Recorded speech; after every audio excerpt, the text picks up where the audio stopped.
This guy is stuck in a demon tower packed with monsters. He's lost his arm and has been stabbed in the back. Now he's surrounded by countless monsters and can barely move. But he still refuses to give up, clenching a knife in his teeth and throwing himself into an endless battle. After 20 years, he's become an even worse monster than the real monsters. And now they're locked up with him, not the other way around. Only one monster remains in the entire tower, and Lee Jian finishes it off without mercy. After all those years, he looks like a real barbarian, and now he's finally free. The tower crumbles, burying him under the rocks. Outside the tower, two guys are desperately running from a pack of wolf monsters. But their escape doesn't last long. One wolf leaps from behind and the whole pack surrounds them. They're done for. Suddenly, the tower doors burst open and the whole place explodes in a blinding light. When the dust settles, the two can't believe their eyes. Where the tower once stood, a lone human is standing. It's Lee Jian. His body is completely restored and he looks like a total Chad, finally ready to get his revenge. But first, he wipes out all the wolves like they're pathetic bugs. The two guys are shocked because they know that even high-ranking awakeners would struggle to take those wolves down. But for Lee Jian, it's nothing. After surviving that hellish tower and killing millions of monsters, any creature in this world feels weak and pathetic to him. It all started when monster towers appeared all over the world. Only 12 awakeners, called saints, received powers from the gods to fight them. Lee Jian awakened later than everyone else and wasn't connected to any god at all. But his power was insane, surpassing all 12 saints combined. They feared him and came up with a plan to get rid of him. They went together to clear a demon tower and reach the final floor. But when they faced the final boss, just one look was enough for all 12 saints to run away in fear. Lee Jian was left one-on-one with the boss. He despised those weak cowards who didn't even try. In the end, he soloed the boss but lost an arm in the process. He was badly wounded, and monsters were already closing in. Instead of help, he got a dagger in the back from the saints. They took the boss's head and ran away, locking Lee Jian in a trap with monsters. So now he's going to hunt them down and kill them. But first, he needs information, and those two guys are going to be very useful.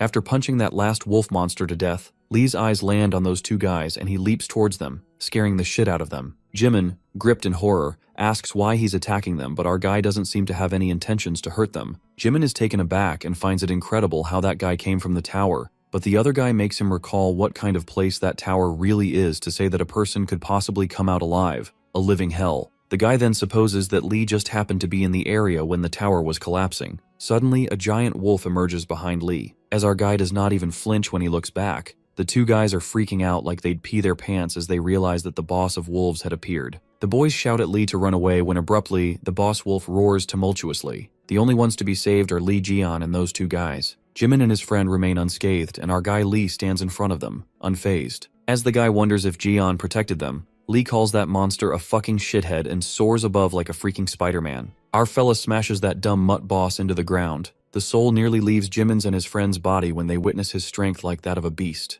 The boss wolf finally collapses and Lee concludes that it's really over this time. Just then, Jian calls Jimin, commanding him to go fetch him some food and clothes too. After that, they take Jian to a restaurant where Jimin and his friend are left slack-jawed when they peek at the $10,000 bill. They wonder how a human can eat this much at a fast food joint, not to mention that he ate 120 servings all by himself. Meanwhile, our guy Lee takes a big burp like a freaking pig and says that he held back a bit since these guys didn't have money. Our guy orders another portion of ramen noodles and reminds them that they promised to buy him anything in return for saving their lives. Jimin asks Brother Lee who he really is, guessing that he's a disciple or divine cadre captain. He then asks the big guy what he was doing around the tower, and Lee Jian reveals that came out of the tower and just ended up there. They get to know that he was actually in the tower. After that, Lee judges that Jimin doesn't look like a normal person as he can sense magic power from him. Just then his friend responds, that's because Jimin is a disciple and believes that Lee Jian is also a disciple who awakened with the blessings. Our guy gets angry since these gods ain't shit and there's no way he would serve those bitches. As our guy is bad-mouthing the god, suddenly, he catches a glimpse of himself in the silver spoon. He's freaked out and immediately jumps out of his seat to look for a mirror. When he looks at himself in the mirror, our guy is totally staggered,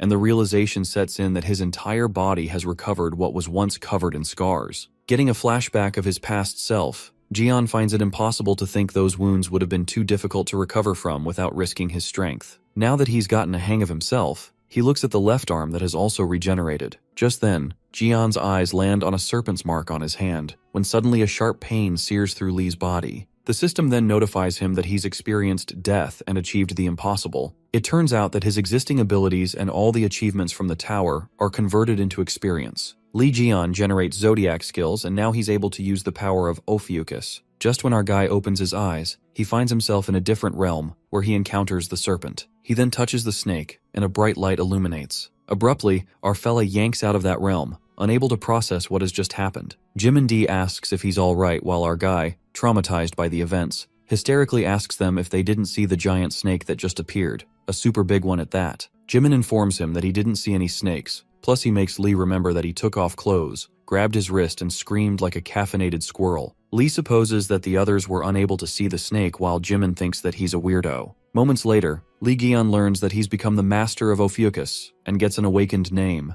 the one who pounds on all creations that sounds beyond diabolical. He also gets a super regeneration ability, and with this power, any damage on his body will be restored with a slight penalty of 50% physical ability decrease. Lee then gets to know that his physical change is thanks to the super regeneration skill. The fact that those saints never told him they could see anything like this, our guy kinda feels betrayed. On top of that, he can't feel the presence of any divine gods, but regardless of what's happened, our guy is pleased about his body recovering. Now he's only left with his retaliation and kill those saints that ran away and slaughter the fucker who stabbed him in the back. Lee gets super excited by just the thought of torturing those fuckheads. On the other hand, the police arrive at the Demon Tower and witness that the impenetrable Demon Tower has collapsed. One of the police guys assumes the reason behind the destruction could be the work of Lee Ji-on's followers or the disciples who hate him. Glancing at all those high-ranked calamities wiped out, they wonder just who the world could take all those guys and bust the Demon Tower. Just then, sudden fear strikes the guy when he dwells on the possibility that Lee Ji-on might have survived and returned. But before jumping to such conclusions, they decide to wait and see. As expected,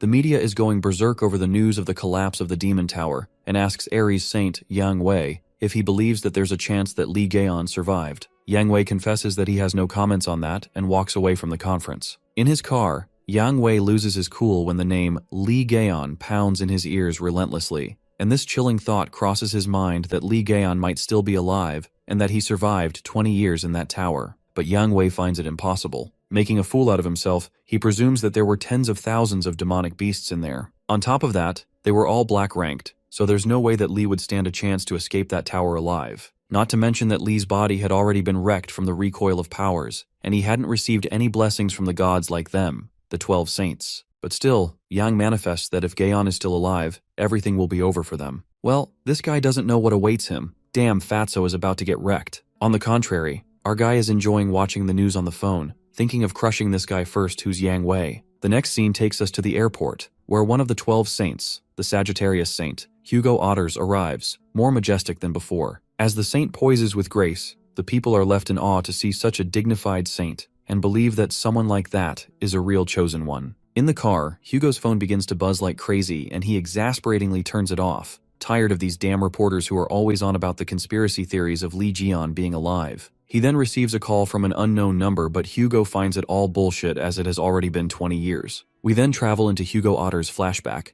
where we see him warning his friend Lee about the imminent danger, saying that he's going to die. Our guy asks him why he's so hell-bent on killing him. That's when it is revealed to us that during the Demon Tower raid, Taiksu, Hugo, was taking care of the calamities outside the tower at Ji-on's request, although he prayed that his prophecy would be wrong for Ji-on to return safely. But fate had some other plans. Eventually, Hugo gets to know that Lee Ji-on died in the Demon Tower, but before he could question his friend's death or even fathom the situation, the other saints who went along with Gi-on abandoned him and returned with only the head of the Crimson Eye. After this, their success was acknowledged, and by proclaiming the 12 saints, including Hugo Otters, as heroes, they gained power and authority. While Taeksu was in the hospital, he couldn't believe that Lee died, and for that reason, he requested the search for Ji-on many times. However, the Cancer Saint Jean-Louis Morin refuses to let that happen. The Cancer Saint reminds Hugo about the number of calamities that came out of the tower and finds him nonsensical for thinking that Lee is still alive. Jean-Louis permits Hugo that he can search for Lee himself, but he warns Otters that there would only be 11 saints left if he decides to look for Lee Ji-on. This leaves Taeksu broken inside, and he can only grieve his friend's death now. Hugo feels a bit suffocated to travel down that memory lane. Nonetheless, he believes that it's impossible that Lee would still be alive no matter how strong he was, plus it's too late to do anything now. Suddenly he receives the call from the Prime Minister, and Hugo asks him the matter.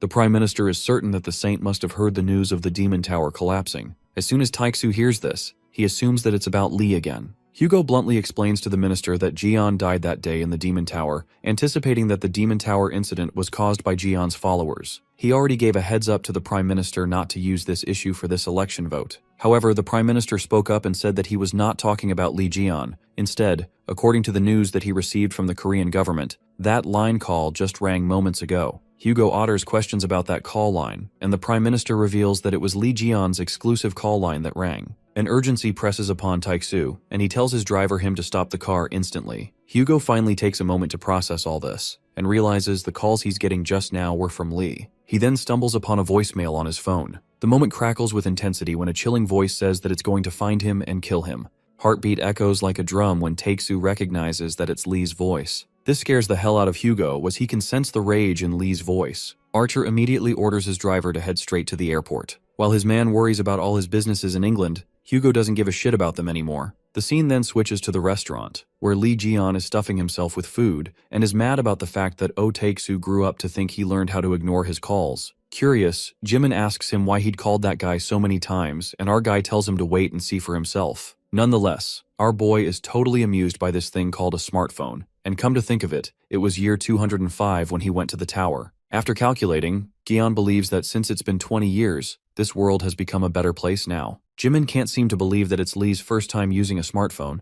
and tells him that he can use the internet with that to watch the news too. Shocked, our guy asks if he can read articles about Lee Jian, and Jimin opens it up for him, stating that news articles on Lee are trending right now. Meanwhile, they both are overwhelmed by the amount of news circulating around about him. But the comments don't sit well with our guy, and totally loses it when he reads that it was the 12 saints who took down the Crimson Eye and carried the shit out of Lee Jian. Gritting his teeth, our guy gets furious while Jimin is freaking out as Lee is about to smash his phone out of anger. Our guy can't seem to digest such lies and that people actually believe those motherfucker saints caught the Crimson Eye, but in reality, they were the ones who got scared and ran away. However, Lee spits out the anger and calms down. Shortly, Jian gets reminded of his will, and just then a breaking news pops up about the will that was released upon Lee Jian's death. It is unraveled that Lee Jian agreed to donate all his properties and possessions to orphanages and scholarship foundations. Our guy seems to have high hopes and wishes that his will was kept well, but in a world filled with greedy bastards, nothing can be done right.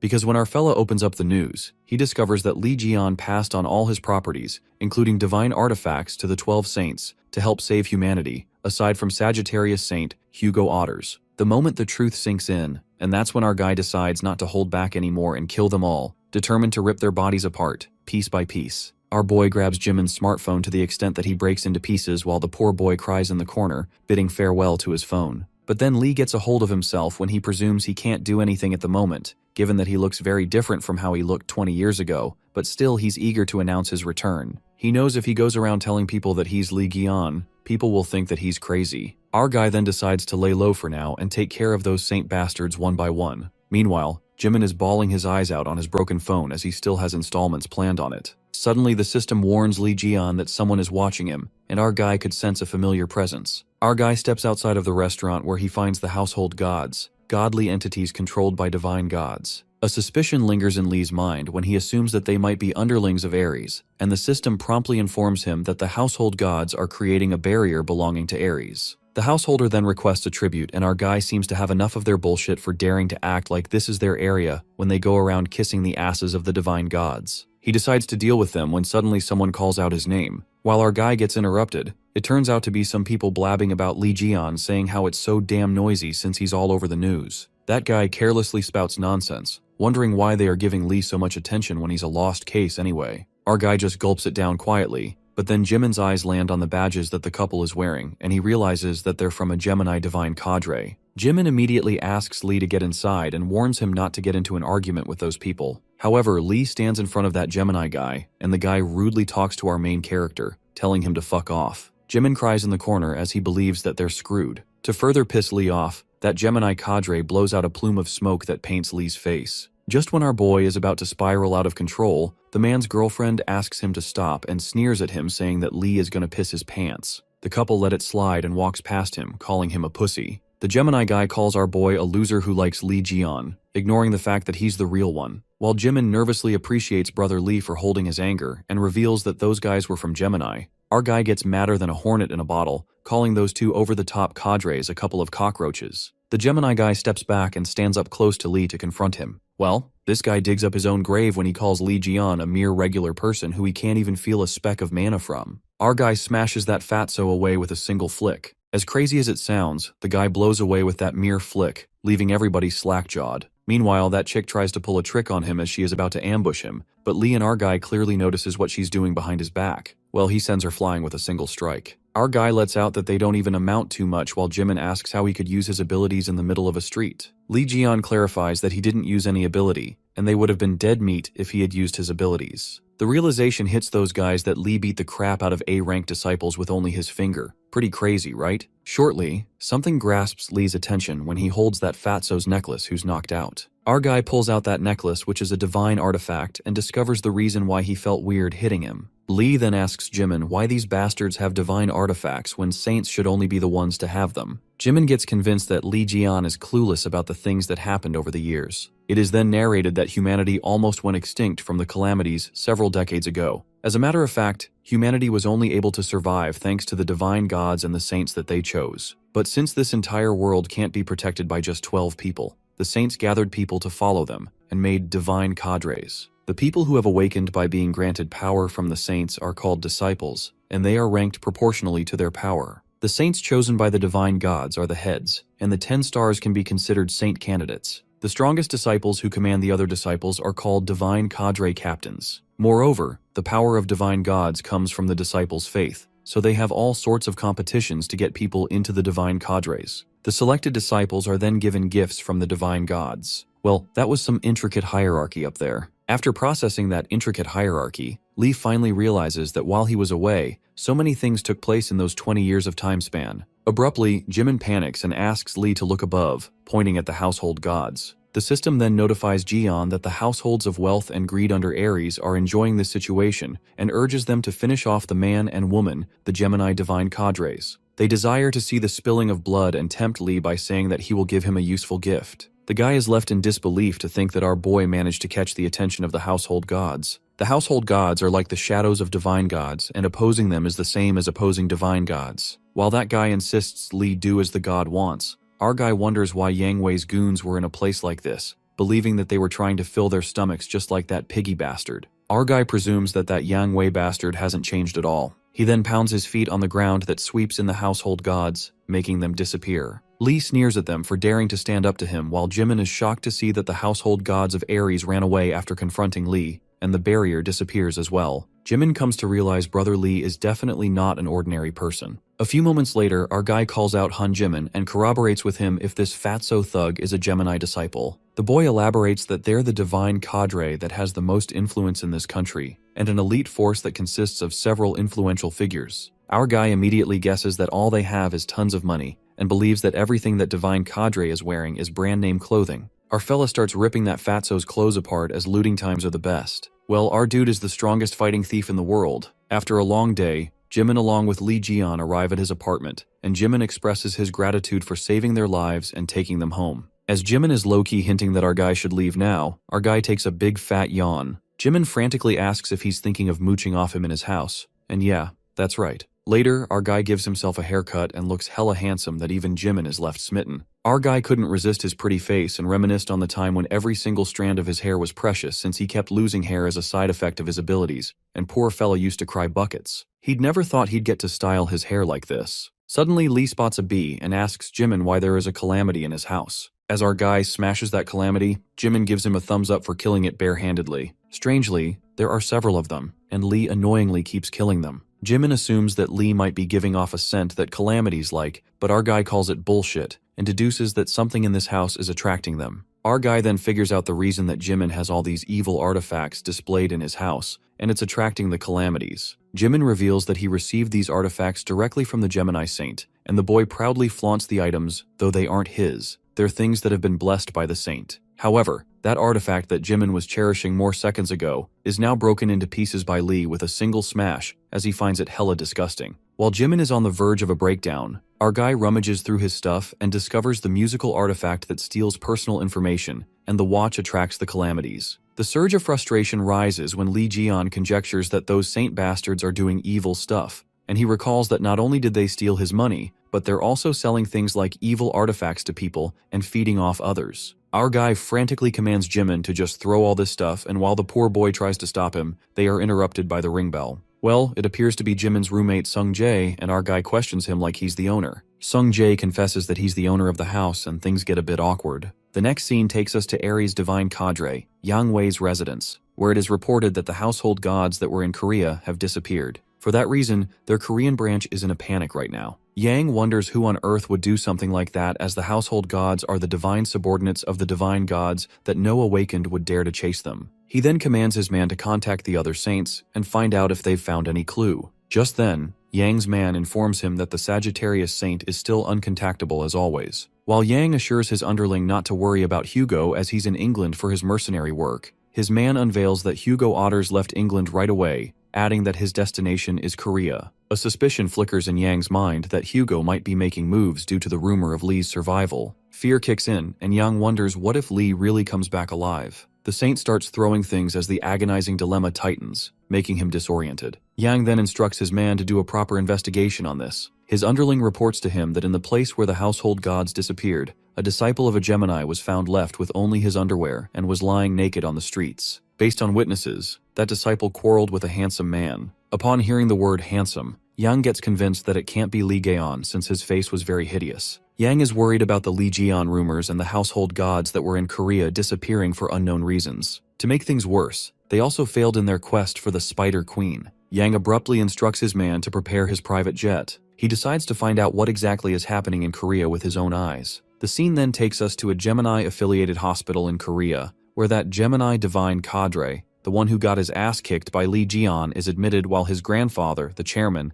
is raging with anger as he wonders who on earth would dare to beat his grandson. The guy standing in the room assures the chairman not to worry about what happened this time round. That guy is a Gemini disciple assigned to handle this situation. S-rank permafrost, Min Sung-hoon. Later, Jimin explains everything to his landlord, that he met Lee at the Demon Tower who killed calamities with his bare hands, and he even beat an A-rank disciple. However, Sung Jae refuses to believe all this, and is even more pissed off that Lee broke all the divine artifacts in his house. Meanwhile, our guy is breaking all the artifacts and justifies that they're all fake. Sung asks him what divine cadre he is in, and Lee cheekily responds that he doesn't need to be in one. Sung then asks him about the divine god he follows, and Gion lets out that he follows himself, not those 12 morons. Sung asks about his name when our guy reveals that it's Lee Jian. That's when the boy loses it and mentions how our guy repressed into their house, broke all their divine artifacts, and now he's calling himself Lee Jian. Jimin tries to calm his roommate down and reminds Sung Jae that they're in the house, calling him a crazy fucker.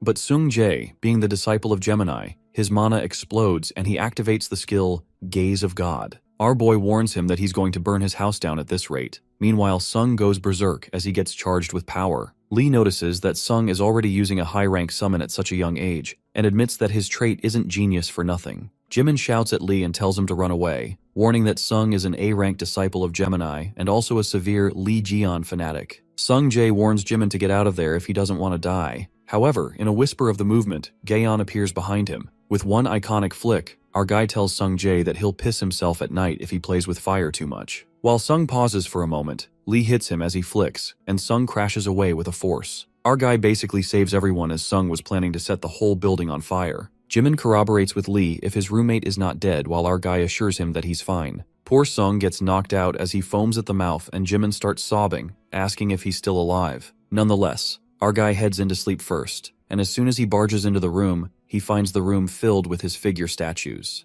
As Lee is utterly shocked, Jimin reminds him that Sung is a Lee Jeon fanatic. Sung Jae warns Lee not to dare go into his room as it's filled with his Lee Jeon collection, which he values more than his life. But our guy feels uncomfortable and breaks the heads off the actions figures while Sung yells with disbelief, calling him a crazy fucker. Our guy then responds that he's not crazy, he's Lee Jeon, while Sung bawls his eyes out as he can't take this shit anymore. The next scene then switches to a restaurant where Hugo Otters watches the news about the two Gemini disciples who were humiliated by a suspicious individual. Hugo sighs as he realizes that it's Jeon. Otters wonders what that bastard is doing when he is interrupted by the waitress. Suddenly, Hugo gets furious when he asks the waitress to stop this bullshit and get out of here, addressing him as Yang Wei. Yang is disguised as the waitress and is disappointed when Hugo catches him immediately. Yang Wei assumes that he also must have thought about Lee Jeon since he's also in Korea, kinda threatening him to tell him whatever he knows. Hugo confesses this is the reason he hates him as he possesses other people's bodies, calling Yang a goddamn pervert. After Yang leaves, Hugo plans to find Lee Gaon before anyone else and wonders where the hell he is. The scene then takes us to the Buchin, a large mart,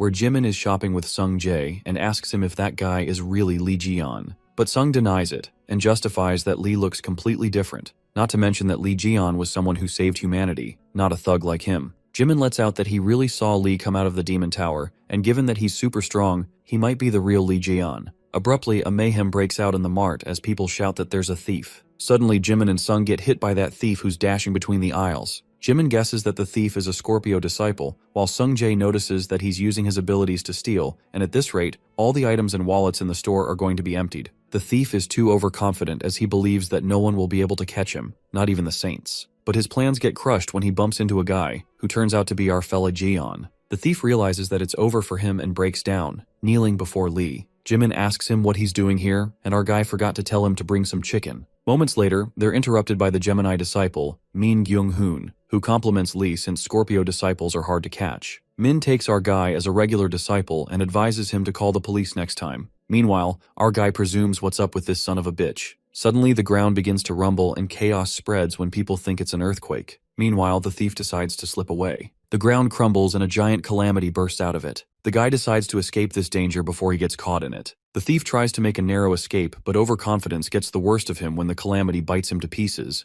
annihilating him. Well, it looks like it's not any ordinary calamity as the emergency siren wails and alerts all the civilians in the mart to evacuate quickly. The calamity occurs to be the Spider Queen, and the danger ranks within the mart as the crowd is thrown into chaos. The mart gets regulated to a red zone, and an inexplicable scenario takes place as that monster is about to devour a kid who's crying his eyes out. Our guy saves the day when he smashes that calamity and lands his hand towards the kid. Scared as fuck, the kid runs away, but our guy saves his pride, feeling glad that the kid is fine. Anyways, Lee witnesses that there are more calamities than people that keep bursting, and our guy thinks he should warm up a little since it's been a while. The scene then takes to Yang Wei, who gets the report about the calamity that broke out at the market in Bucheon, and gets to know that the calamity is the Spider Queen that the Saints failed to subjugate last time, so they just barely sealed it. Yang deduces that the calamity had managed to escape somehow, and knows it'd be hard for him to take on red-level calamity on his own. It is revealed to us that after the calamities began to appear, humanity was divided into 6 levels. The blue level entails the gods' pure sanctuary, the green level is a safe zone, the yellow level indicates caution, the orange level is a dangerous evacuation, the red level is ruled by calamities, and the black level is the human extinction. Yang assumes the market is already a red zone. Just then, his driver asks him what they should do about the market, and Yang commands him to tell them to bury it. Yang Wei comes up with a notorious plot, knowing that it'll become a pain if word spreads about how they've suffered more damage because the strongest saints failed to subjugate the Spider Queen. He ruthlessly gives the idea to declare that all the people there are dead, and asks his man to bury the whole building. Well, these so-called saints are literally doing anything just to save their reputation. Inside the mart, Min Gyung-hoon uses ice magic to freeze those damn bugs. He thinks to himself that these monster bastards are looking down on an S rank. Suddenly, the calamity breaks through Min's ice magic effortlessly, leaving him flabbergasted. At that moment, Lee Jian appears and asks that snowflake bastard to move over, because now the real boss has stepped in. Our guy carries several beverage cans, calling them fuckers. He hurls it with full strength towards them and rips through the calamities like shots of adrenaline.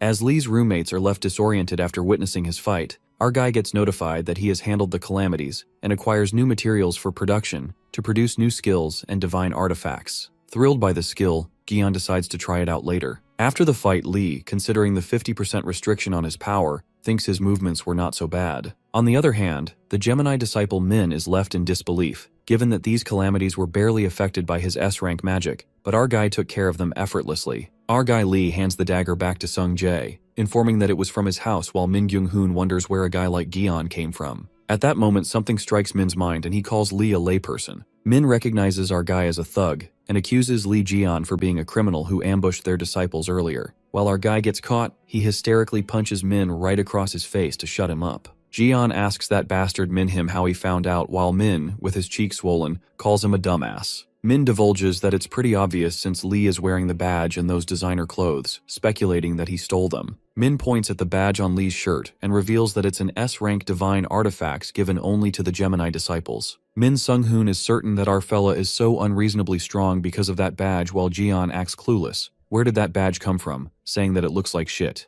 Min calls him a crazy fucker while Lee Jian analyzes that divine artifact by crushing it into pieces, breaking it out to him that Min was tricked by that saint witch. While Min calls it blasphemy, our guy lets out that 20 years have passed, believing that shit-headed witch is the same bully as always. That sneering moment is interrupted when a calamity emerges, and this time it's the infamous Spider Queen. Lee rushes to catch up with the Spider Queen and tells her to fuck off already. He strikes a punch at a spider that smashes into the ground and leaves everyone awestruck with his unmatched strength. Min witnesses that Lee charged at the Spider Queen without any divine artifacts. Suddenly, a strange voice calls out all Gemini disciples in the mart, and Min Sung-hoon recognizes that it's Divine Cadre Captain, while Sung-tae also senses that it's telepathy, as he's also a Gemini. The Gemini Divine Cadre commands them to leave the building immediately, disclosing that some Aries guys will be burying the building. He makes it clear that Yang Wei is coming here personally, so they don't want anyone to stop him. Captain Sung-hyuk further enlightens them that the Spider Queen that appeared there is something that even Yang Wei failed to subjugate, and for that reason, those guys are desperately trying to hide the truth, so it'll be troubling if any dirt about them gets out. Min sums it up that he's only asking those two to get out of there, and his eyes land on the injured people inside the building. However,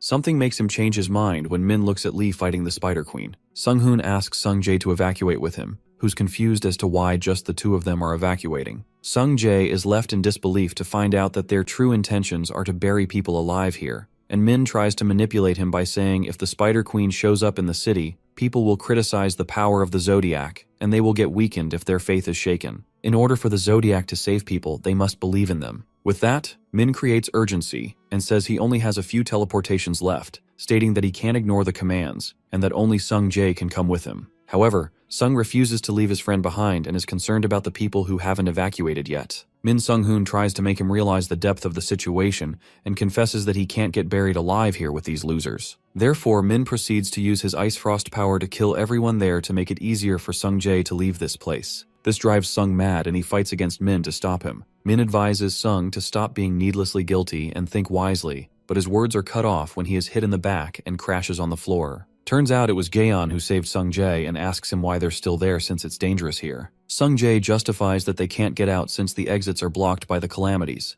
Either they teleport or finish the calamity since there are a lot of casualties, not to mention that Ares' disciples are sealing off the area. Jian gets pissed at the situation but is interrupted by an angry Min who feels disrespected to be trampled by the damn beggar. While our guy reminds Min that he was about to evacuate himself, Min Sung-hoo is about to teleport when the spider's web catches him and he's pulled into its mouth. Just then, Jaeon instructs Sung and Jimin to gather everyone to leave while he deals with the calamity. Meanwhile, Saint Yang Wei reaches the location and asks for the updates. His disciple then reports to him that they have sealed the building and set a barrier around it, making Yang think the progress is slow. It is then revealed that the seal isn't working and it feels like something is blocking it. Suddenly, a serpent appears from inside the building and people run for their lives, while screaming that some guy killed the spider. This intrigues Yang Wei as to who could do what he couldn't, and so curiosity leads to check himself. While Ares' disciples warn him about the calamity still being inside, the saint tells everyone to wait out and enters anyway. Upon entering the building, the sight of the dead Spider Queen leaves Yang Wei staggered,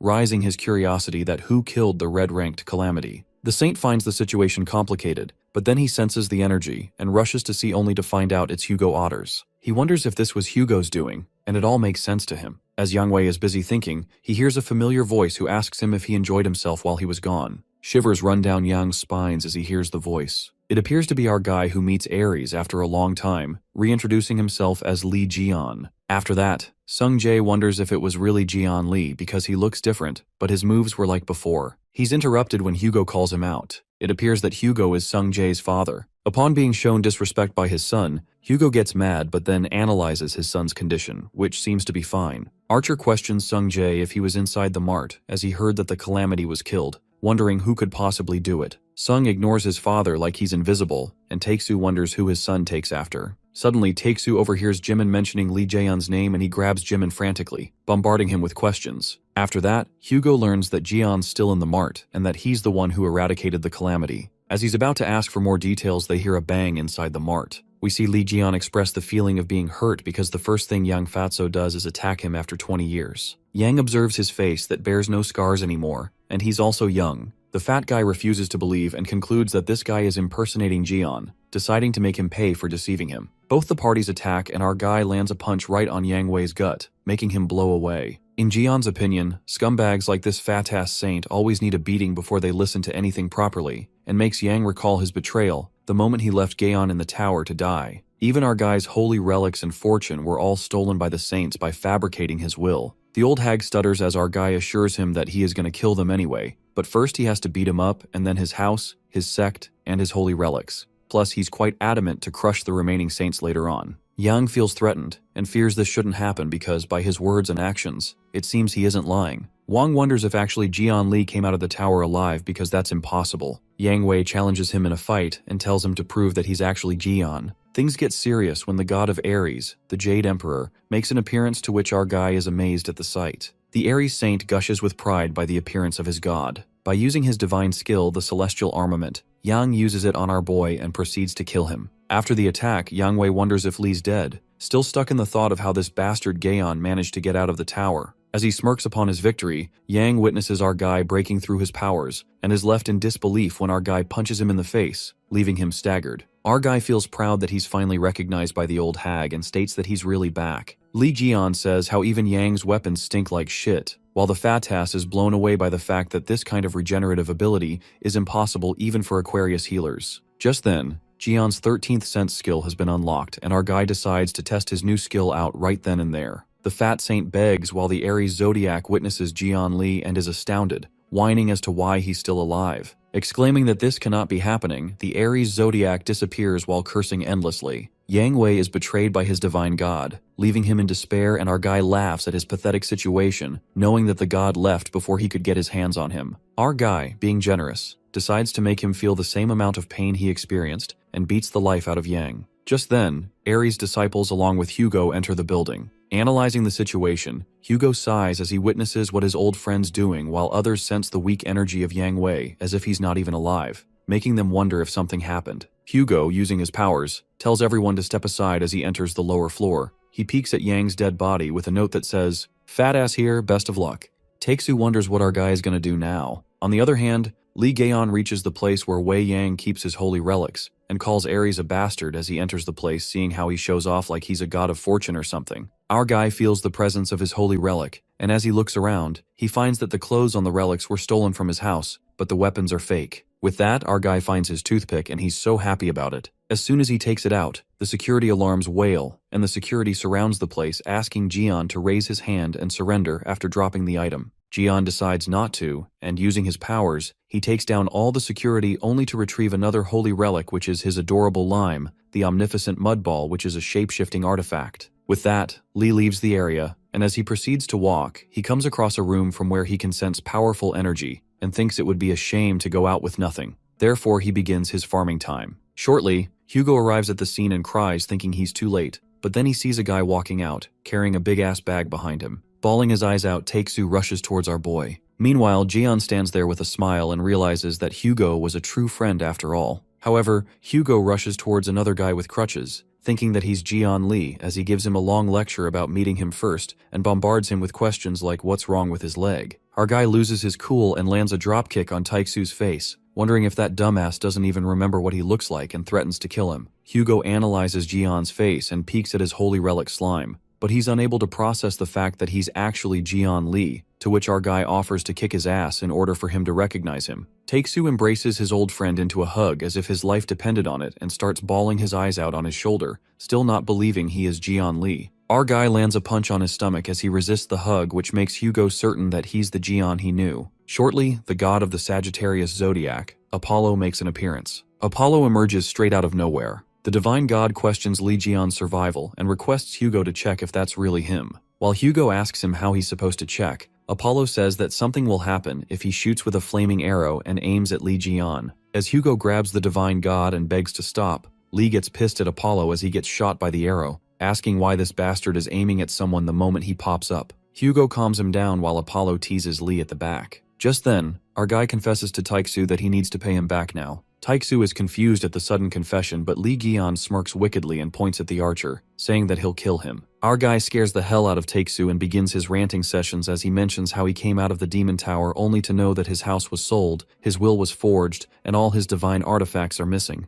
As the poor archer tries to say something in his defense, he gets whacked on his head real hard. Tears of joy stream down Taeksu's face when he's convinced that it's really Li Jian. Deep down, Hugo calls Li a bastard for hitting him so hard. During this, Yangwei's museum security madly searches for Li Gaon as they find him standing outside and chase him as he's the one to steal the divine artifact. Our guy then gets reminded that he was being chased, and Hugo worriedly asks him what he stole. While Jian states that it's just a few things, our sneaky fella literally stole nearly the whole museum in his bag. Hugo hopes that our guy didn't loot Yangwei's vault, but Li proudly admits that he did. Hoping he could beat the crap out of him, Taixu calls him a crazy bastard, and our guy laughs shamelessly. Just then, one of the security guards aims to get the thief, but the leader halts them, revealing that the guy is not someone of their caliber. The team leader anticipates that the thief won't stand a chance since they called someone who matches his monstrosity. That's when there's a wave of violent wind, signaling the imminent danger. It turns out to be a lion who's a household god of Ares, Pishu, to take back all the stolen divine artifacts. The household god roars that instills fear in Hugo as he suggests Li throw away the things he's stolen from Yang Wei and run away. Our guy tells him to stay still and assures his friend that he's a man with a plan. As the slime rests on his shoulder, Li commands it to shapeshift into a lime sword.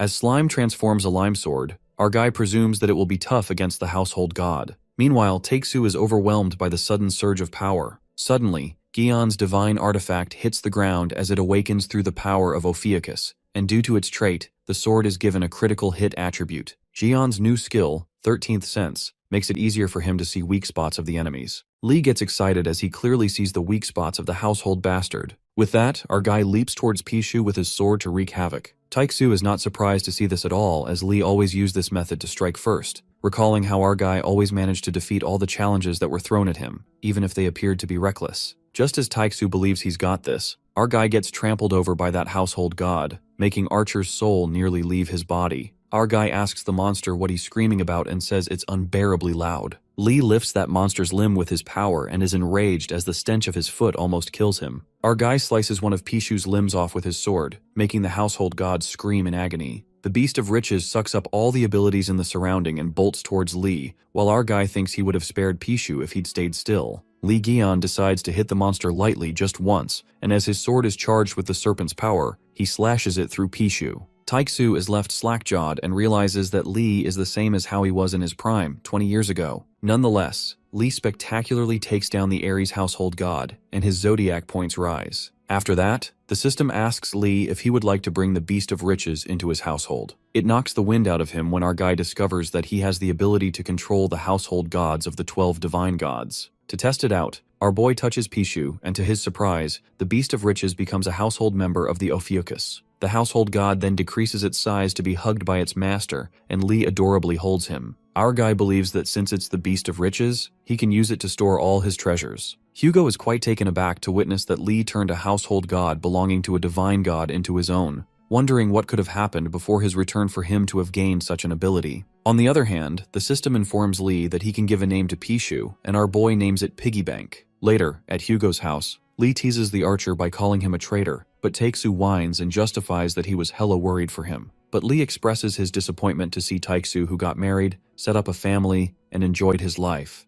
Meanwhile, his friend was stuck in the tower. Our guy tries to make his friend die of guilt. After a long ranting session, Li makes it clear that he won't be able to mooch off in his house, but Taixu insists that he can stay here for the time being since he lives alone anyway. While our guy regrets what he said to him and tells his friend to cheer up, thinking that he broke up, Taixu immediately clears up that he's not divorced yet. But the archer decides not to talk about that, and asks Jian to spill everything that happened in the tower. Deep down, Taixu plans on not telling his kids Sungjae and Yuha about Li Jian, given that they're his fanatics. Hugo then reveals that at that time, he was fighting the calamities outside, so he's unaware of what happened inside, and wonders why the other saints were carrying the head of the Crimson Eye instead of him. Our guy then expresses that there's a really sad story behind it, unraveling that he was backstabbed and thrown into a trap. He narrates that it was a place that was swarming with numerous calamities, and on top of that, the dead Crimson Eye had also come back to life. While Taixu is staggered by the truth, our guy elaborates that the Crimson Eye they saw wasn't its real body. Dropping an even bigger bombshell, Li unveils that the real Crimson Eye was deep inside the tower. Although he managed to defeat that sickening Crimson Eye eventually, the real problem was the administrator of the tower, since that guy was able to relive dead calamities. Li did manage to slash his way out of there,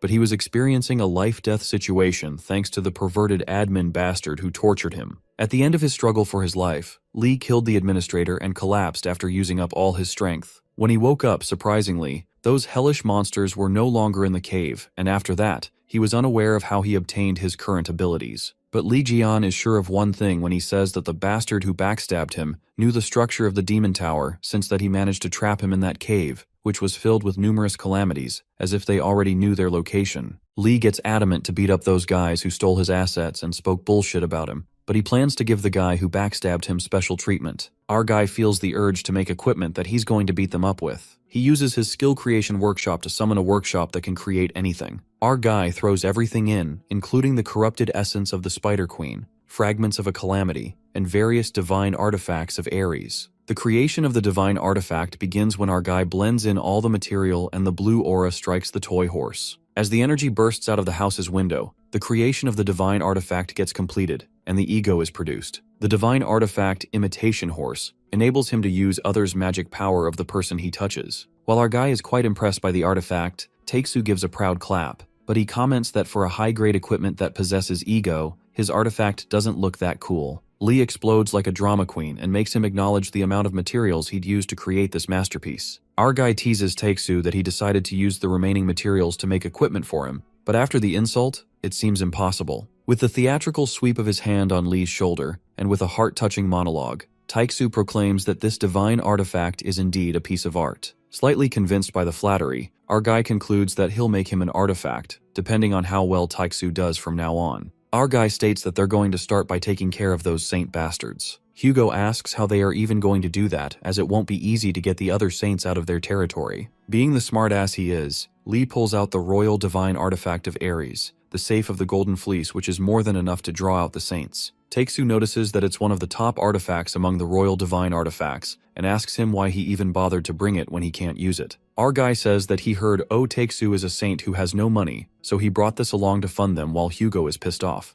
justifying that he's not poor. Li Jian then elucidates that the higher grade the divine artifact is, the more materials it'd cost, so to put it simply, they'll use this to multiply their materials, and also to make high-grade divine artifacts that can fuck them up. But Takesu doesn't think it's gonna work since no one's here who's able to activate the artifact. It looks like the faith Lee had in Hugo has left the building when he asks him if he can't even use this, with disappointment visible in his tone. Takesu saves his pride and reminds him that he's a Sagittarius saint. Our guy assumes that he can do it, but Takesu refuses and says they'll need to find another method. That's when Lee placidly confesses that he already sent a declaration of war to the broadcasting station, and poor Takesu tries to hold it in. Takesu asks him what he sent to the broadcasting station, calling him a crazy bastard. The next scene takes us to the Blue House, Korea, where a guy calls them retards and humiliates the Ares guys, saying that they not only struggled to kill a spider, but also got themselves humiliated. That guy appears to be Leo's divine cadre captain, Oliver, who suggests that they should just stick to selling good luck charms for amulets, so there's no point in joining a fight with a calamity. The guy then pleads with Leo's captain to mind his words while Oliver mentions the news he has heard that some unknown guy killed the Spider Queen,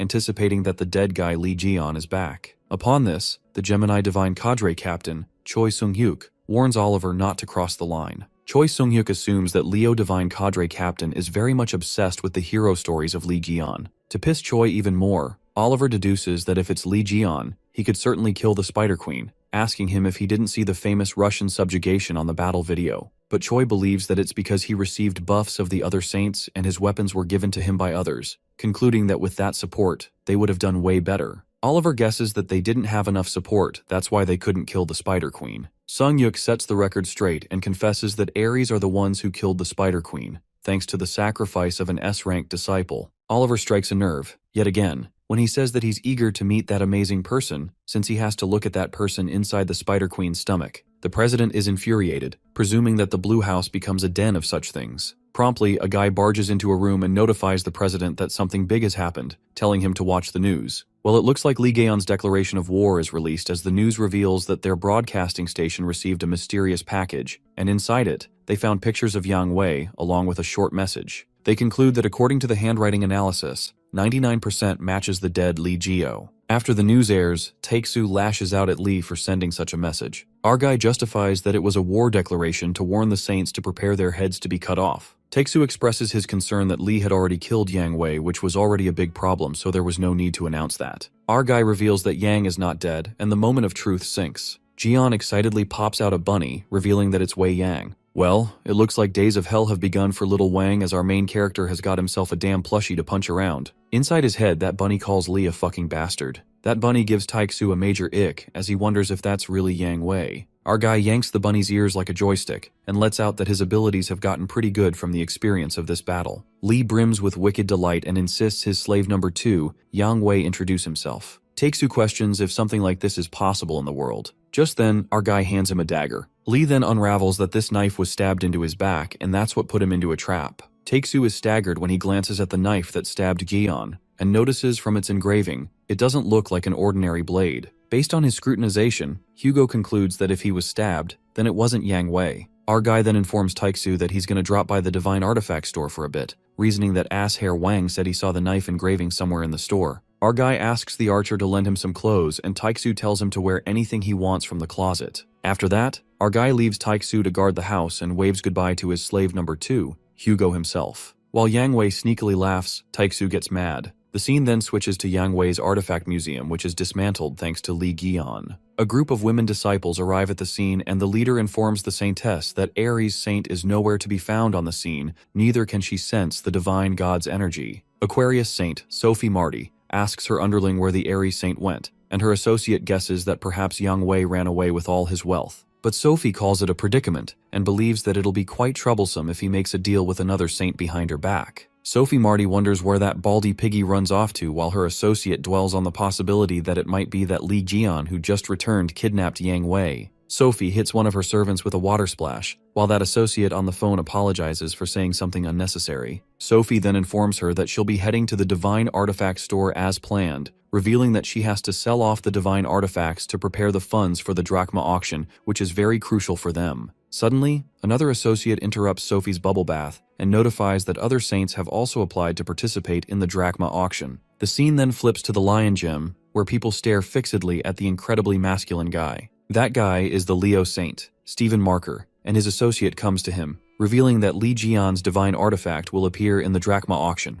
A wave of excitement runs through Stephen as he drops the dumbbell as the artifact has finally appeared, the one he has been waiting for long. The Leo Saint concludes that Li Jian's artifact is theirs. On the contrary, our boy along with Sung Jae teleports to the Divine Artifact Store complex, and Sung lets out that teleportation is expensive, but it's free for Gemini. Lee thanked him as he was looking for an appraiser, and Sung introduced him to an SS rank 1. Sung recalls that the Gemini Divine Cadre, Choi Sung-hyuk, promised to support him with whatever he needs, and orders him to scout the guy who defeated the Spider Calamity no matter what. Sung then receives a message from his bastard boss, and our guy asks him if his boss is bothering him after the Spider Queen incident. Just then, Lee gives him the dagger, and lets out that he used it well against the insects. Sung recalls that it was rusted at that time, and Lee opens up that he fixed it up, although the effects are a little different so he doesn't have to be surprised later. Reaching a fancy place, our guy corroborates with Sung if this is the place where they will meet the SS rank appraiser. A few moments later, the crowd at the complex is hypnotized when they see the Aquarius Saint, Sophie, stealing the spotlight. Just then, the Saint informs the associate that she's here to leave some divine artifacts for the appraiser before the auction, but she gets to know that the appraiser is with someone right now. Being over the top, the Saintess explodes with fury to think how he can help another customer when she's here,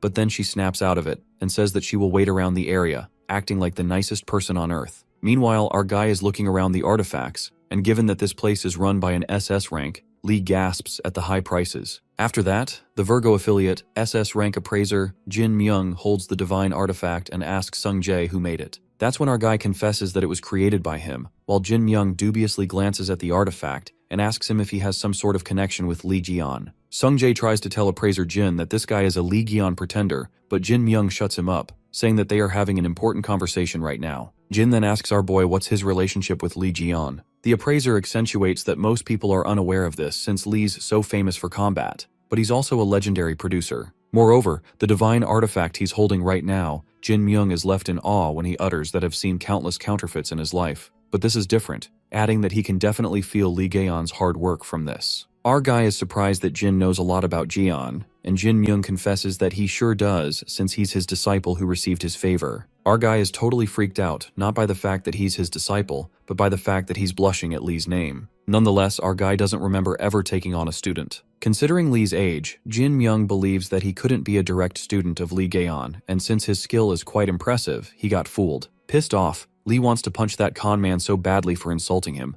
but he gulps it in. Just then, the appraiser takes out a notebook and remembers it's the item he got after being recognized by Lee Jian as his student. Lee immediately recognizes that it's the book he lost, and suddenly, it occurs to him that Jin is the newbie that chased him around China, recalling that he was such a pain in the ass back then. No wonder he couldn't recognize Jin, as he sure did grow older in these 20 years. Jin remembers that Li Jian truly had a wonderful eye for items, and he even gave him such useful information. Holding that notebook like it's a holy grail, Jin narrates how Li left it behind one day when he left his lodgings. Hearing this, our fella thought that he lost the notebook, but this bitch stole it. The Virgo guy can't read it due to the terrible handwriting. He assumes it's a notebook for ideas, seeing how valuable it is. In his mind, Lee presumes that after his reawakening, anything he punches reveals info, so he decides to punch the SS rank appraiser too. Jin Myung says that the notebook ought to be of more use to a talented young man like Li Jian, and indirectly hands that notebook to its owner. Lee recalls some designs he wrote in it. Suddenly,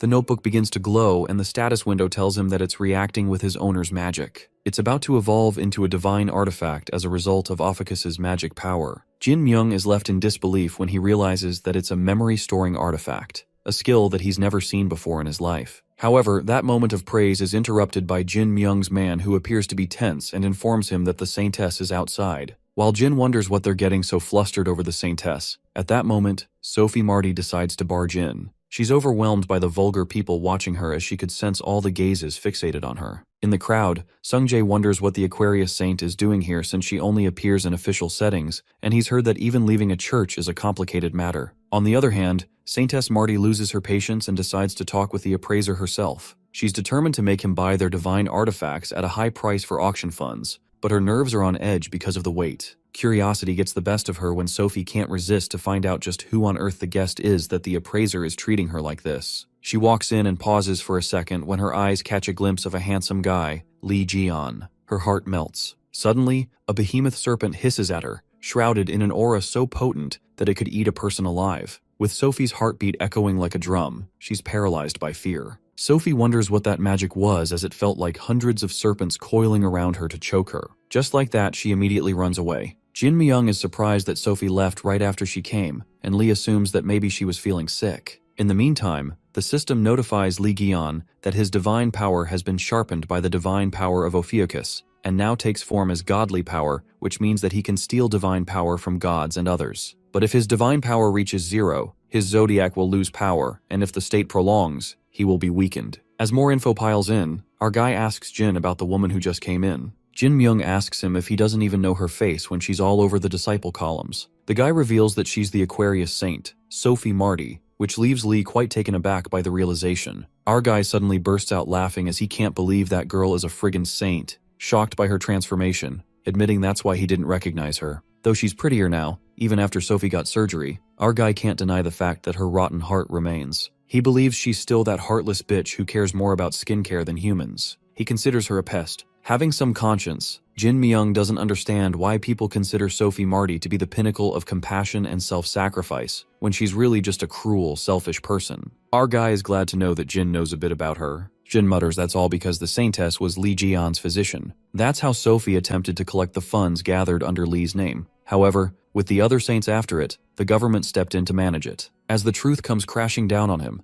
Li discovers that these bastards tried to touch the money gathered in his name. After that, Jin Myung assumes that Li's an acquaintance with the Saintess, given that our boy is taking her name so casually. Our guy says there's no way she doesn't know him, as they're old friends. On the other hand, Sophie seems to be having a panic attack. Inside her mind, a vision unfolds and she sees Li Jian, who asks her if she wants to die. She wonders why Jian has to come back now, but she can't stop thinking about the overwhelming power that sends chills down her spine, similar to Li Jian. Not in her right mind, Sophie asks herself if dying would be better than passing out, which leaves her associate confused as hell. Sophie then orders her associate to go back to the pawn shop and find out who that guy was. When asked what to do about the appraiser, Sophie changes her mind. A malicious grin spreads as the Saintess suggests killing them all. But she decides to spare the appraiser, given that he's valued by Virgo, and they need him to sell their items. Sophie is infuriated at the guy who soured her mood and the one who brought back trauma, calling them impertinent fools. Marty gives her divine artifact to her associate and lends her the god's power, but the associate hesitates as she reasons that it's risky using it in a neutral district. The Saintess shoots her a malicious smile and asks if she's refusing her orders. But her associate immediately agrees to her orders, as the saint's will is the will of the gods. Sophie gives her the necklace, and the associate, showing loyalty, says she'd never disobey the will of the 12 heavenly beings. Meanwhile,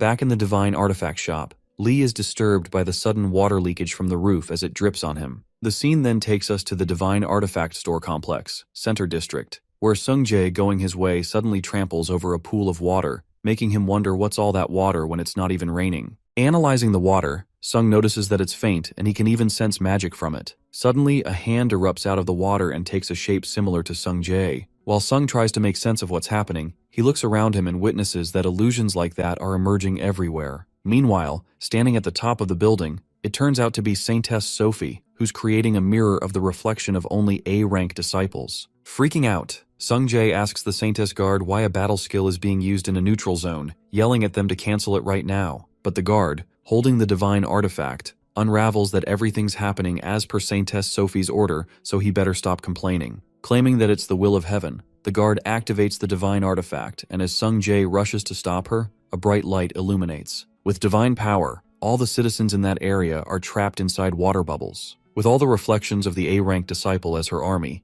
the Saintess guard plans to take care of the man in the divine artifact store. In the meantime, she orders the reflections to capture the appraiser. As the water reflections slither away, Sung-jae is disoriented as he's trapped inside the bubble and feels the urge to get out of this quickly before he loses consciousness. On the contrary, Lee Ji-yeon glances at the water leaking from the roof and smells imminent danger. As the ominous water matter surrounds Jin Myung, our guy asks him if something's happening inside as he senses a suspicious mana lingering in the air. In a flash of a moment, the water chalice skill tangles Jin Myung and the Saintess guard appears, threatening our guy as she aims a knife at his neck. She makes it clear that she has no ill will against him, but Sophie Marty is quite displeased because of him. To avoid any bloodshed, the guard warns Lee not to do anything stupid. Aiming the knife at Lee's throat, she proceeds to disclose that the Saintess ordered her to kill both of them. But she decides to spare Jin Myung's life on the condition that he apologizes to Sophie for belittling her and buying their artifacts at a high price. But our guy couldn't stand still for so long and curiously asked the guard if it's normal for people to swing around knives in public spaces nowadays. In a split second, our guy breaks that knife like it's some kind of wooden stick, making Jin's eyes snap open in shock. Chilled as ever, Lee asks Jin Myung to have them pay for the damages while the Virgo guy can't dismiss the thought that our guy broke the dagger with only his hand, even though that dagger is a divine artifact of Aquarius. The guard charges a replication at him, but our guy effortlessly destroys it by just a punch, and asks her if she has more of these because it feels nice to punch them. Staggered, the guard finds it crazy that our guy destroyed an A-rank replication with one strike, getting convinced by what the Saintess said about this dangerous man. While our guy asks Jin if he's alright, the guard presumes that she needs to eliminate Lee Ji-yeon so that he doesn't harm Sophie. She then pulls out the Saintess's divine artifact that lends the gods power and is excited to know if Lee can block it as well. With that, she summons an orange rank, Water Wolf, made with the saint's high purity mana. Lee is thrilled as he thinks that goddamn pest is giving him a feast after quite a while. He then asks Jin if he could take anything he likes and takes 2 daggers. Our boy dashes towards the water wolves as it slashes through them, and he obtains the data of the Saintess's skill,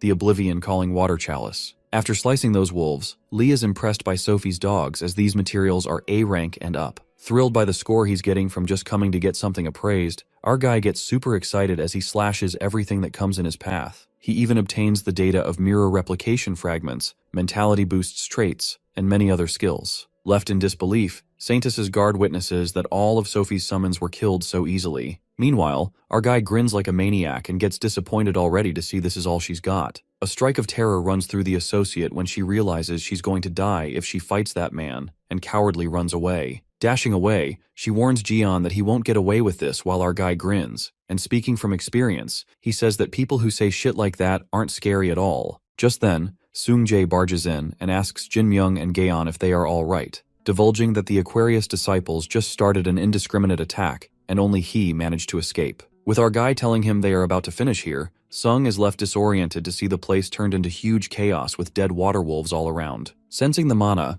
Sung-jae deduces that the Saintess made these summons, and Lee agrees, but sending all these to a production class like him is just asking for him to use them as materials. Anyways, Sung hurries to get out of there, but Jin Myung stops them. A thought clouds Jin's mind as he recalls that he followed Lee Ji-yeon around to watch over his production methods. He clearly remembers his process of fighting monsters and obtaining materials from them. Jin Myung frantically conjectures that evil expression of him earlier, and the battle filled with madness, which leads him to conclude that he's Lee Ji-yeon. Before he could complete the sentence, our guy gestures to him to stay silent and gives a smile. Gushing with happiness, Jin lets out tears of joy while our boy tells him he'll be back for those materials, so keep them safe for him, adding that he has something to ask him later. Expressing gratitude, Jin bows to him. Well, the old man is a real homie and a real simp for our main character. Later, Sung Jae asks Lee why the Saintess is targeting him. Acting dumb, our guy assumes maybe he rubbed her the wrong way, to which Sung worriedly asks him if he made an enemy out of her. Lee tells him to wait as he's going to show something amusing soon.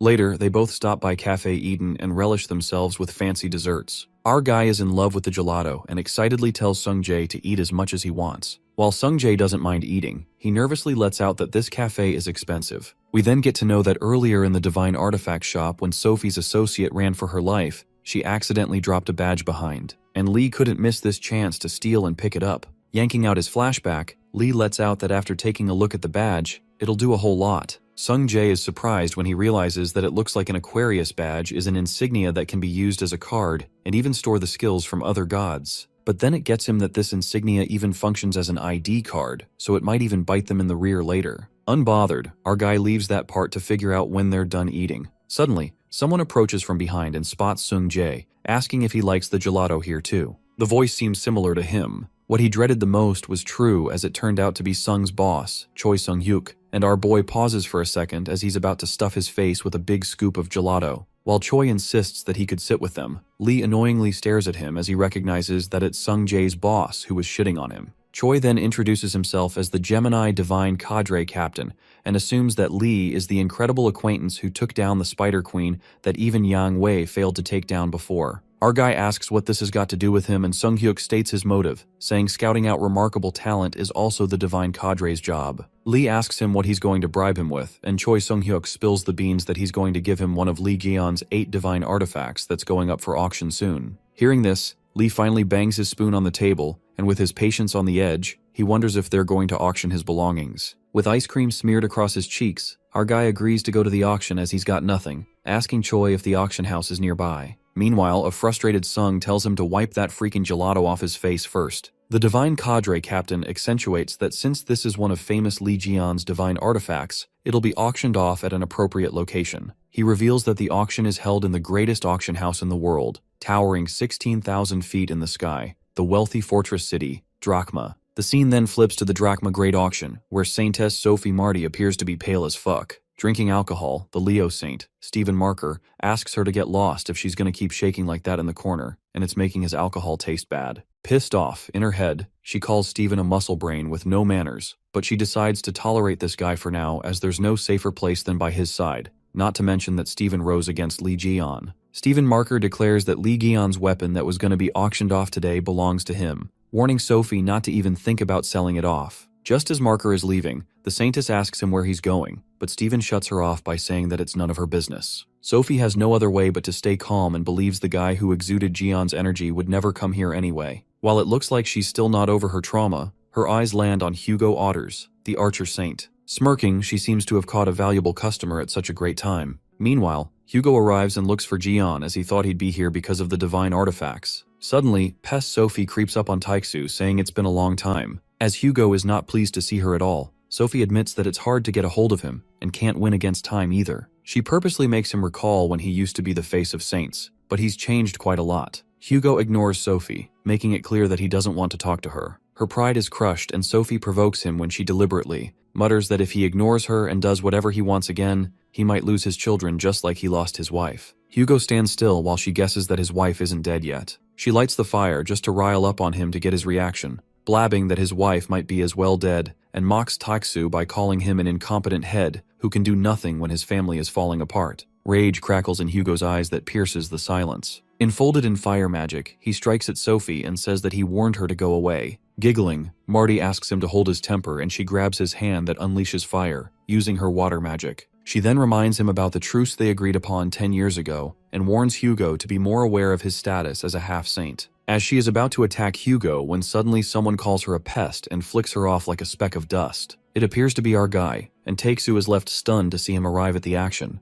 Our guy then asks Taeksu what he's doing and who's worried for him. Upon hearing this, Lee asks him if he likes him, and Taeksu tells him not to even joke about gay thingy. Our guy then glances at Sophie who's knocked out with a bump on her head, wondering why this girl is everywhere he goes. In the next scene, from Sophie Marty's point of view, it is narrated that Lee Ji-yeon, the the 13th awakened saint, was considered the strongest. She had always hated Li Jian, more like she was scared of him because of his hideous face ravaged by scars, his aggressive personality that doesn't forgive anyone who rubs him the wrong way, and his cold eyes that always looked down on her. The scene then flashes back to 20 years ago. On a particular day, Li Jian, covered in bandages, barges into the Aquarius sanctuary. While all of the servants try to stop him, our guy tells them to fuck off and storms his way in. Sophie Marty immediately asks him to leave for daring to trespass into this place. Abruptly, Lee strikes a punch on the wall that nearly smashes her face and asks Sophie if she wants to die. She frantically asks him why he's doing this. Our guy then reminds Sophie that he sent her rear to treat the people injured by the calamities, asking why the fuck she's fooling around instead of treating them. Teetering on the edge of chaos, he tries to knock some humanity into her, saying that all their arms and legs are amputated, all because they were injured just to save her. Grabbing her hand tightly, Lee angrily drags her and tells her to hurry and save them. Being the stone-hearted bitch she is, Sophie yells why she would care if people like them die and believes those people should be happy that they saved her for the sake of humanity. She then divulges that they're already getting a lot of shit recently from people saying they're useless. She reveals that she doesn't even have a speck of thought to clean up whatever mess there is. That's when our guy loses it as he turns back with his eyes seething with anger. Covering her nose, Sophie jerks him away as he reeks of sweat, stating that she needs to do her makeup for her interview later. Just as she tries to release her hand, Lee holds it even tighter and smacks across her face. He lets out that he made a fool out of himself for expecting too much from a pest to understand human words, clarifying that a pest needs a beating to get their shit together. Well, in the end, Sophie was dragged there to treat the injured until she passed out. From that day, an unknown fear is instilled inside her, and finds Li Jian rude and an irrational man. Coming to the present scene, Sophie's worst nightmare stands in front of her as Li Jian wakes her up, calling her a pest. She opens his eyes only to discover that she's tied down, but she forgets everything when she peeks at Jian. Lashing out, Sophie orders them to release her this instant and asks how dare they treat a saintess like that. Scoffing, Lee is not surprised at all to see Sophie hasn't changed at all in the last 20 years, making him wonder how her repertoire is still the same. Infuriated, Sophie does not stand for this shit, and presumes that things aren't the same as 20 years ago. Pulling a trick, she plans to distribute acidic fluid on her hand to melt the rope that's binding her, thinking that a restraint of this extent is useless for her. Meanwhile, she wishes she could escape and meet with Stephen Marker to hide behind him. Lee stares at her like his 2 brain cells just quit. Our guy casually hits her head once again as she screams in pain. With his finger burning unexpectedly, Lee tells her to quit her puny tricks that are so obvious just from her expressions. Lee notices his finger burning and abruptly, Sophie laughs hysterically and calls him stupid, revealing that she has an acidic protection skill that activates whenever someone strikes her body. She then scares Lee, saying that acid magic will melt his entire body starting from his hand. Inside Sophie's delusional mind, she's imagining that Li Jian is begging for forgiveness. But Lee bursts her daydream bubble when he shows his ultimate strongest fuck finger that's fully recovered, beating her down like a boss. Sophie is left disoriented when she screams in utter disbelief, realizing it's not a recovery but a broken skill. Nonetheless, Li Jian decides to go over everything that's happened between him and Sophie. He then gets started and counts 1 hit for her for telling people that Sophie was his doctor,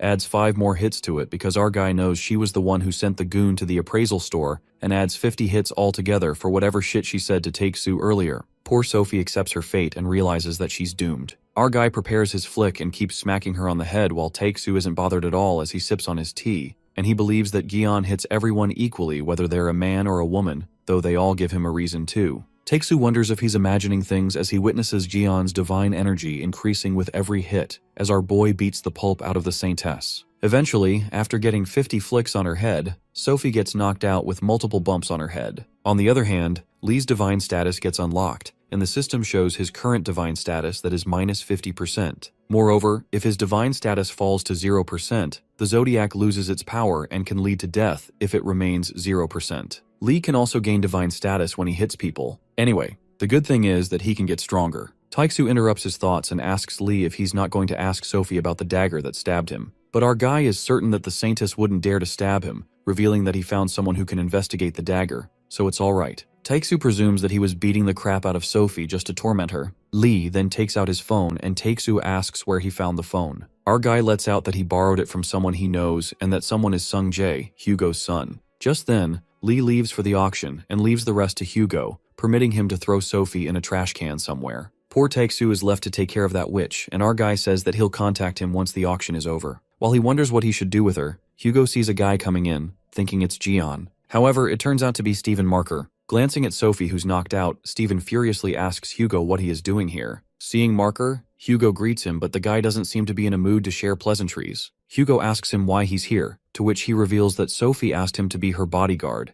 and since he had business in Drachma too, he accepted the offer. With that, Leo asks the same from Taixu, who lets him know that he had something to do in the auction. As Taixu is about to depart, Steven wonders if the archer is here to buy Jian Li's holy relic as well, leaving Taixu clueless as he's unaware of the fact that Li's holy relics are up for auction. The bulky man makes fun of the archer, saying that it's useless for him to know anyway since he's too broke to buy it. Smirking, Hugo puts him in his place by questioning him if he's still living his life obsessed over Jian Li's holy relics. Leo never acknowledged Jian due to his inferiority complex, but obsesses over the holy relics made by the very man he refused to accept. Taixu questions him if he truly believes those relics will make him stronger, which makes Steven Marker even more furious. The Leo Saint gets mad every time Hugo mentions Jian as he attacks him, insults him, and warns him to stop mentioning Li. Steven is interrupted by his disciple who informs him that the Geminis are trying to buy all of Jian's relics. He instantly releases Hugo and decides to leave since the auction comes first. As for the girl Sophie, Leo leaves her to Hugo, saying he can do whatever he wants. But Hugo reminds him that they're competing to gather the most disciples, so there's no need to bother now. Before leaving, Leo advises Taixu to drop the attitude if he wants to live longer, and he sarcastically thanks him. After he leaves, Hugo examines his hand that's burnt from Leo's grip, and realizes he's not even close to second rate. At the Drachma auction, we see Jian Li, Sung Jae, and his boss in the VIP room bidding on relics. As they win the bid, Choi congratulates Jian and reassures him that he can get anything he wants. Jian thanks him, and Choi says it's the least they can do for a great talent. Meanwhile, Sung Jae is concerned about the boss's spending,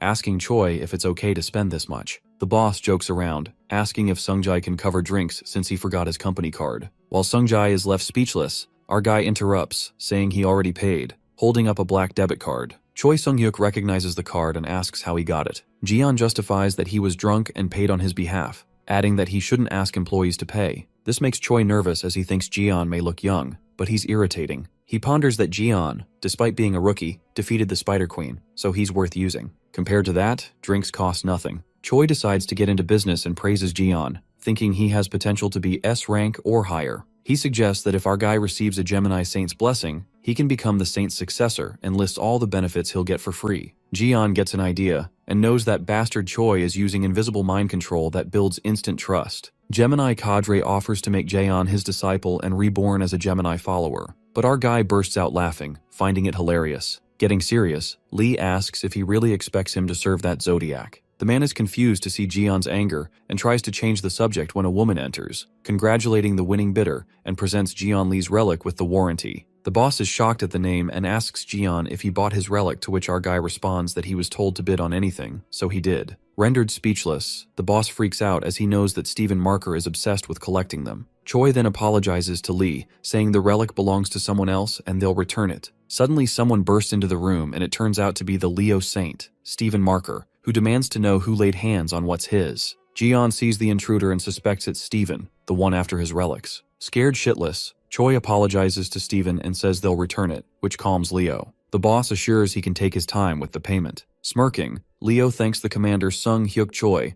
and is happy that he doesn't even have to spend a penny, as they didn't think they would take his stuff and get away with it. Leo tries to scare Choi and takes their mistake as an excuse to take something worth millions for free. As tension rises, Jian interrupts and curses Steven, expressing that he won the bid, so if the big guy wants it, he can pay 200 billion more. Leo laughs, impressed that someone in Gemini isn't a wimp. Commander Choi is flabbergasted, thinking Jian is doomed, but they're unaware of his power. Getting pumped up, Leo slams the commander aside and approaches Jian, admitting he likes him and challenges him to show his guts. Leo says they should introduce themselves as he likes to greet people with a bang. Jian keeps his cool, analyzing Leo's abilities. He notes Leo has improved slightly as expected from a combat specialist Leo. Unlike Aries or Aquarius, Leos in a fight doesn't back off, and this pisses our guy off. Leo puts his hand on Jian's shoulder when a crack is heard. Sungjae worries about Gaeon, and the commander can't watch, assuming Jaeon is finished. Leo, feeling overconfident, jokes Gaeon will spend the rest of his life in a wheelchair. As the smoke clears, Jian remains unscathed as he brushes dust from his shoulder. Witnessing this, Steven is shocked while Jian smirks, asking if he teleported the attack. Jian makes it clear the move. Cliffbreaker doesn't work on him since it's his own skill. Even though Leo trained hard to learn it to save others, he's been using it to show off. Upon hearing this, Leo is stunned as he wonders how this guy does that skill. Before he can ask, the host announces the highlight of the auction, distracting both. Steven leaves, saying he'll return for the pendant. Once he's gone, Sungjae rushes to check Jaeon's injuries, while Commander Choi is baffled as our boy avoided a saint-level attack, which shouldn't be possible, and leaves him to wonder who this quirky guy really is. At the auction, the host presents the relic everyone's been waiting for, and reminds the audience of the Berlin Wolf case 25 years ago. An unknown calamity appeared on a German island and melted the armor and weapons. Even the 12 saints struggled to fight against that calamity, and even the raids failed. That's when Lee Jian appeared and slayed it. The relic appears to be the weapon our guy used to defeat that unknown calamity. Steven stands ready, eager to get the weapon he's dreamed of. The scene then takes us to a flashback from 20 years ago, on the island, where the journalist reports they're above the island where the calamity first appeared. It's been 3 days since Gaeon entered and there are no updates. She further briefs that a few saints tried to investigate but failed due to a poisonous spring. Steven and his disciples are seen left behind. The disciple informs Leo that they can't go further. They wonder how Gaeon entered, let alone fought the thing. This makes Leo question why he feels this way about someone not even chosen by the Zodiac. Going through an existential crisis, Steven wonders what makes Gaeon different, and desperately questions himself what exactly he's lacking. His thoughts are interrupted when Gaeon returns from the quest. Everyone is stunned as our guy achieves the impossible as he kills the calamity that no one else could defeat. The hero has returned. Steven's subordinates lament the spotlight being stolen again, and Leo realizes the source of his inferiority is Gaeon's weapon. Coming to the present scene, at the auction,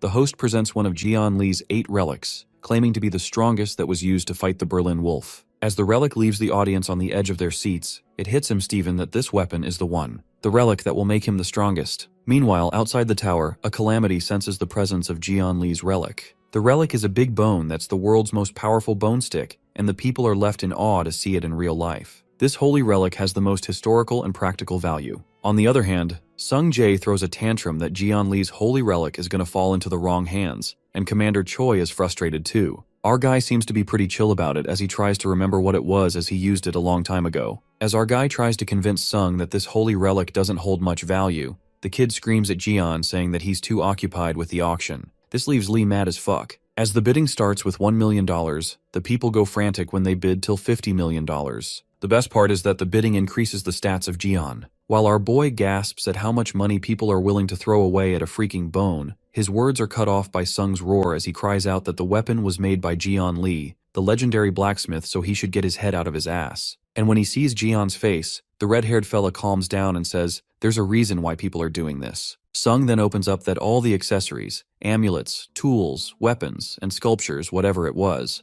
all the holy relics Gaeon created were without a doubt the best, and anyone who's interested in them is trying to get their hands on it. Especially Leo's saint, Stephen Marker, who's trying to collect all of Gaeon Lee's holy relics from all over the world. Stephen's strength is immense as a saint, so whenever it's about Gaeon Lee's holy relics, everyone tries to avoid it, and that's a shame that all of his holy relics are being put into Leo's Marker's collection. But the money will be transferred into Gaeon's account, which is managed by the government, so they will have to deal with the situation. Upon hearing this, our guy is astounded as he enjoys the auction while eating popcorn, wondering how much the relic will be sold for. Meanwhile, the bid increases up to $100 million. But the spotlight is stolen when Steven bids $1 billion as he walks down the stairs, and this gets even crazier when the big guy even agrees to bid $10 billion.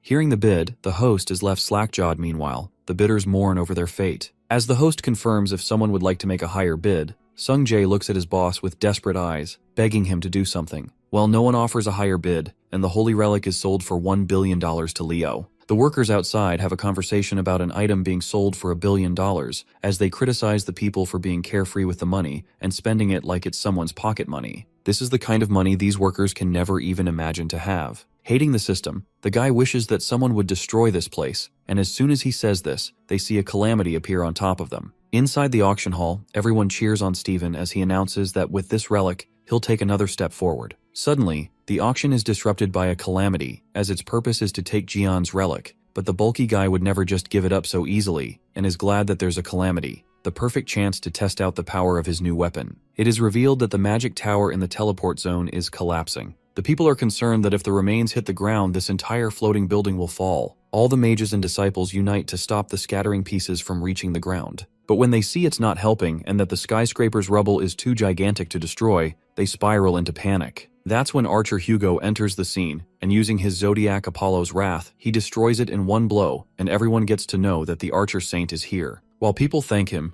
Hugo curses Steven when suddenly another calamity bursts out and attacks people. Just as Taiksu is about to attack the calamity form before, the dragon enters. Hugo is attacked by 2 calamities at a time, and as he's about to be eaten by it, Jian comes in to save him and tells him to get his shit together. Our guy gets furious over the fact that Taiksu is supposed to be a battle saint, so how can he be worse at fighting than him, making him sulk. While Taiksu speaks in his defense and says he's trying his best, our fellow reminds him that he was almost chewed up like a freaking gum. Their attention is diverted when they hear a sound, only to find Steven Marker coming towards them furiously, asking if they're trying to destroy his new weapons test subject. Meanwhile, the guys stay unfazed, standing exactly where they are, wondering what got the big guy. At that moment, stupid Steven uses his divine skill and traps them in the indestructible thunderstorm. As he's done setting the stage up, Leo decides to test out the power of a big bone on the dragon, while the people cheer for him, claiming that he's stronger than Jian Li. Walking down the path pretty confidently, Steven decides to make the calamity pay for running wild and attacks his head with a bone.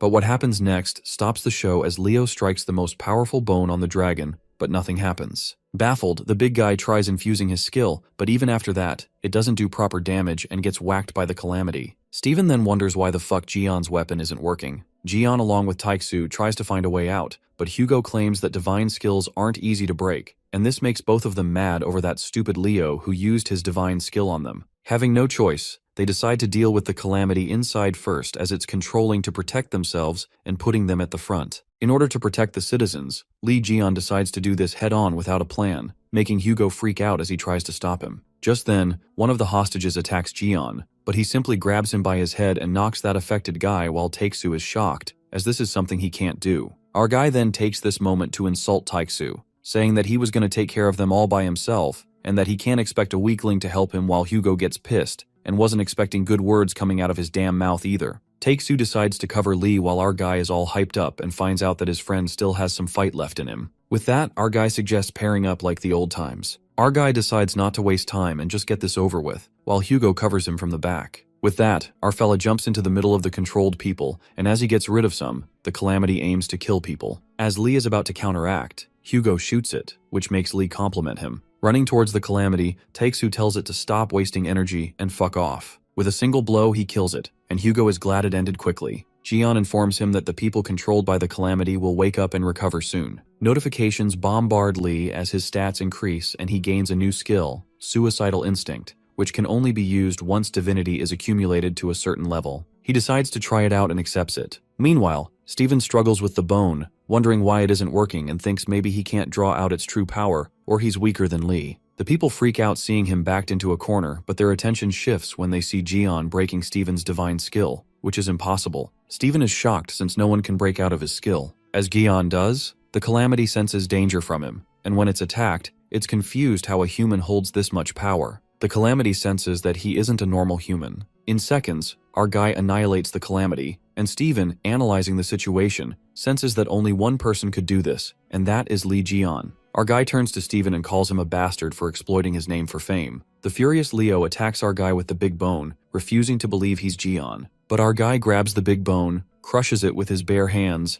and tells Steven to have fun swinging it around, revealing it's just a dog bone. Traumatized, Steven loses it seeing his $1 billion bone shattered to pieces. Being a jerk, our guy thinks it's only fair to return the favor and punches him violently. Steven flies back. Meanwhile, the Saintess wakes up, tied to a chair, lying on the floor, complaining that her head hurts. Jian yells that he'll see that Leo bastard later if he's alive since he made him fall from a great height. While Hugo freaks out, our guy tells him not to worry since the bulky guy has a tough body and will be fine. Asking Hugo if he has rescued the people from the barrier safely, Hugo informs Jian that everyone's relieved and happy. Just then, our fella takes out his piggy bank and instructs Taiksu to clean everything before they leave as he's slave number 1. Jian tells his buddy he's here with someone, so they have to take him back, which makes Hugo wonder if that's the guy he borrowed the phone from. Things take a surprising turn when our guy reveals that guy's name to be Sung Jae, and Taiksu loses his mind, wondering if he heard it wrong. But to clarify it, Jian enunciates that it's Sung Jae from Gemini,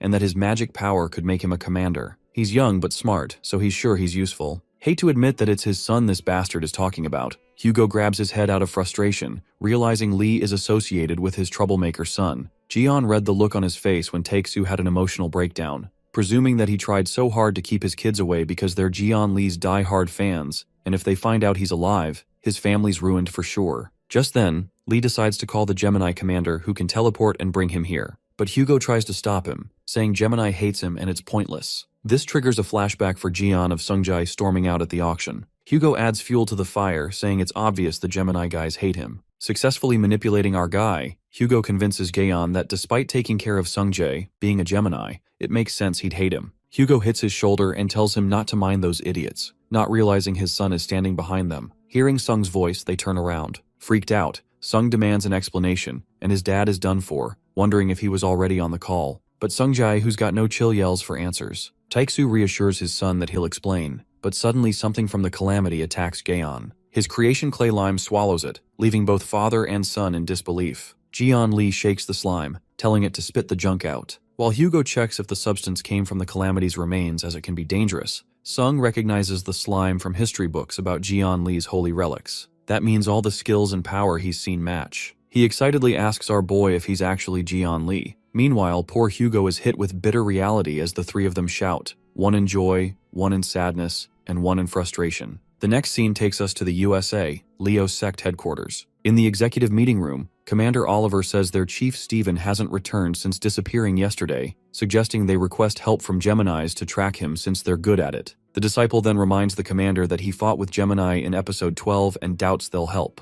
Just then, the rumors were disclosed about their chief leader Stephen Marker, who was sent flying by Jian Li. But Commander Oliver isn't shocked as he believes that Jian Li once lost to their chief. Everyone knows their chief is the strongest of all saints. Their conversation is interrupted by a ringtone that screams love for Li Jian, and it appears to be Vice Chief Yuha's phone, who apologizes, saying she left her manners at home. The commander lectures her, saying this is a serious meeting to find the chief. Yuha wonders why they need to find Stephen, insulting her chief that he can't take a few blows and is certain that big guy is fine. The commander reminds Yuha that she's vice chief and one of the 10 stars, so she should take the lead. But Yuha is busy checking her brother's messages, blabbing about his amazing uncle and that he's at dad's right now. Curious, Yuha decides to head home, leaving the meeting like a boss while the commander loses it, shouting, "This is supposed to be a meeting." The scene then flips to Aquarius Holy Sanctuary, Sophie Marty's residence, where the reporters bombard the saint with questions about the drachma incident and Jian Li. Her manager apologizes, saying she can't answer now and will hold a public interview later. He asks them to leave. Meanwhile, the saintess curses Jian, saying the mess he made is beyond limits. As she leaves, her bodyguards clear the way while people murmur she was kidnapped and released. Strangely, Sophie's necklace glows while people speculate it's a terrorist attack.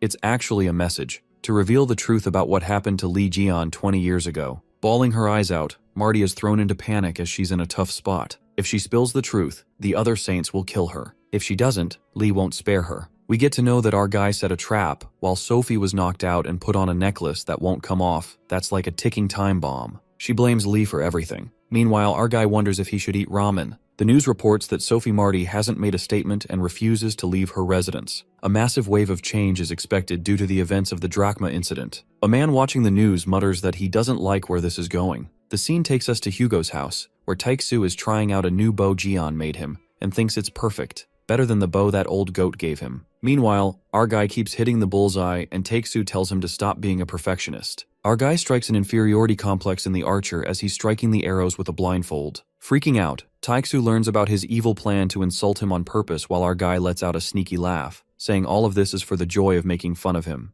Just then, Sungjae brings iced water for his uncle Gaeon, making Taiksu burn with jealousy. Dashing towards his son, Hugo innocently asks Sung about his iced water, but Sung coldly tells his father to get it from the fridge, making his father squirm like an octopus. But our guy is enjoying this injustice. Just then, Gaeon checks out his ability states that increased during the fight in Drachma, and shortly gets notified the Serpent Bearer's holy sanctuary, Ophiuchus, has been created, and the space is small since the sanctuary's level is low. He then gets to know the holy sanctuary is an exclusive territory, a power that can only be maintained and used by the Serpent Bearer. In addition, by taking in a human familiar, the holy sanctuary's power can be strengthened. While Lee ponders about that, Sung interrupts him and suggests that it's time to leave so they should head out together. Quit being dramatic ass. Taiksu asks Jian if he has plans, and our guy nods, saying that he has a lot of people to meet today. The scene then switches to a restaurant, where Choi, the Gemini's divine cadre captain, bribes Jian Li with a tray full of drumsticks, which he totally can't resist. With a ray of hope,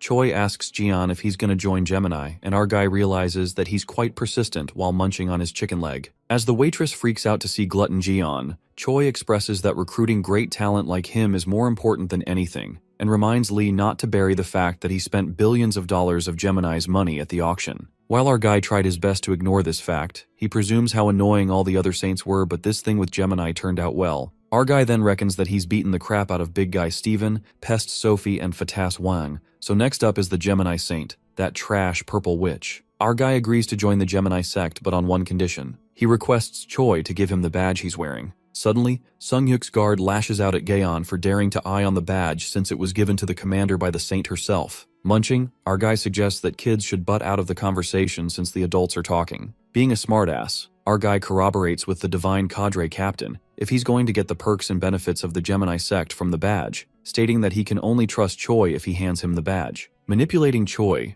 our guy tries to convince him to at least do that much for a great talent, while the commander asks for a moment to think. The guards try their best to protect that badge while Jian rushes his decision, saying that he has to be somewhere so he better hurry. Jian then taps Sung-jae's message, who's waiting for him somewhere. Sitting in the popular gelato shop, Sung hopes Uncle Lee likes it here, and springs with joy at the thought of how his sister is going to react when she sees Jian. Smiling, Sung decides to ask his uncle to sign the dagger he gave him. Suddenly, someone makes that dagger fall off from his hands and scoffs at Sung-jae, saying it's dangerous to play with a knife. It turns out to be a blonde guy who bullies Sung-jae and snatches his dagger. That guy turns out to be Siwoo Yoon, the Gemini disciple rank A. Bumping into trouble, Sung asks what the hell he's doing here, and Siwoo teaches him some manners to talk with his seniors, adding that they're regulars at this cafe. Gritting his teeth, Sung is infuriated as Siwoo always targets him just because he's a bit older and regrets coming to this cafe. While Sung-jae really wants to beat that blondie's ass so he wouldn't approach him, he stops as he gets reminded this asshole is Libra's son, so he can't fight back. Plus, this brat Siwoo is showing off on purpose because he knows that. Yelling, Sung threatens him to give that dagger back as it's very precious to him,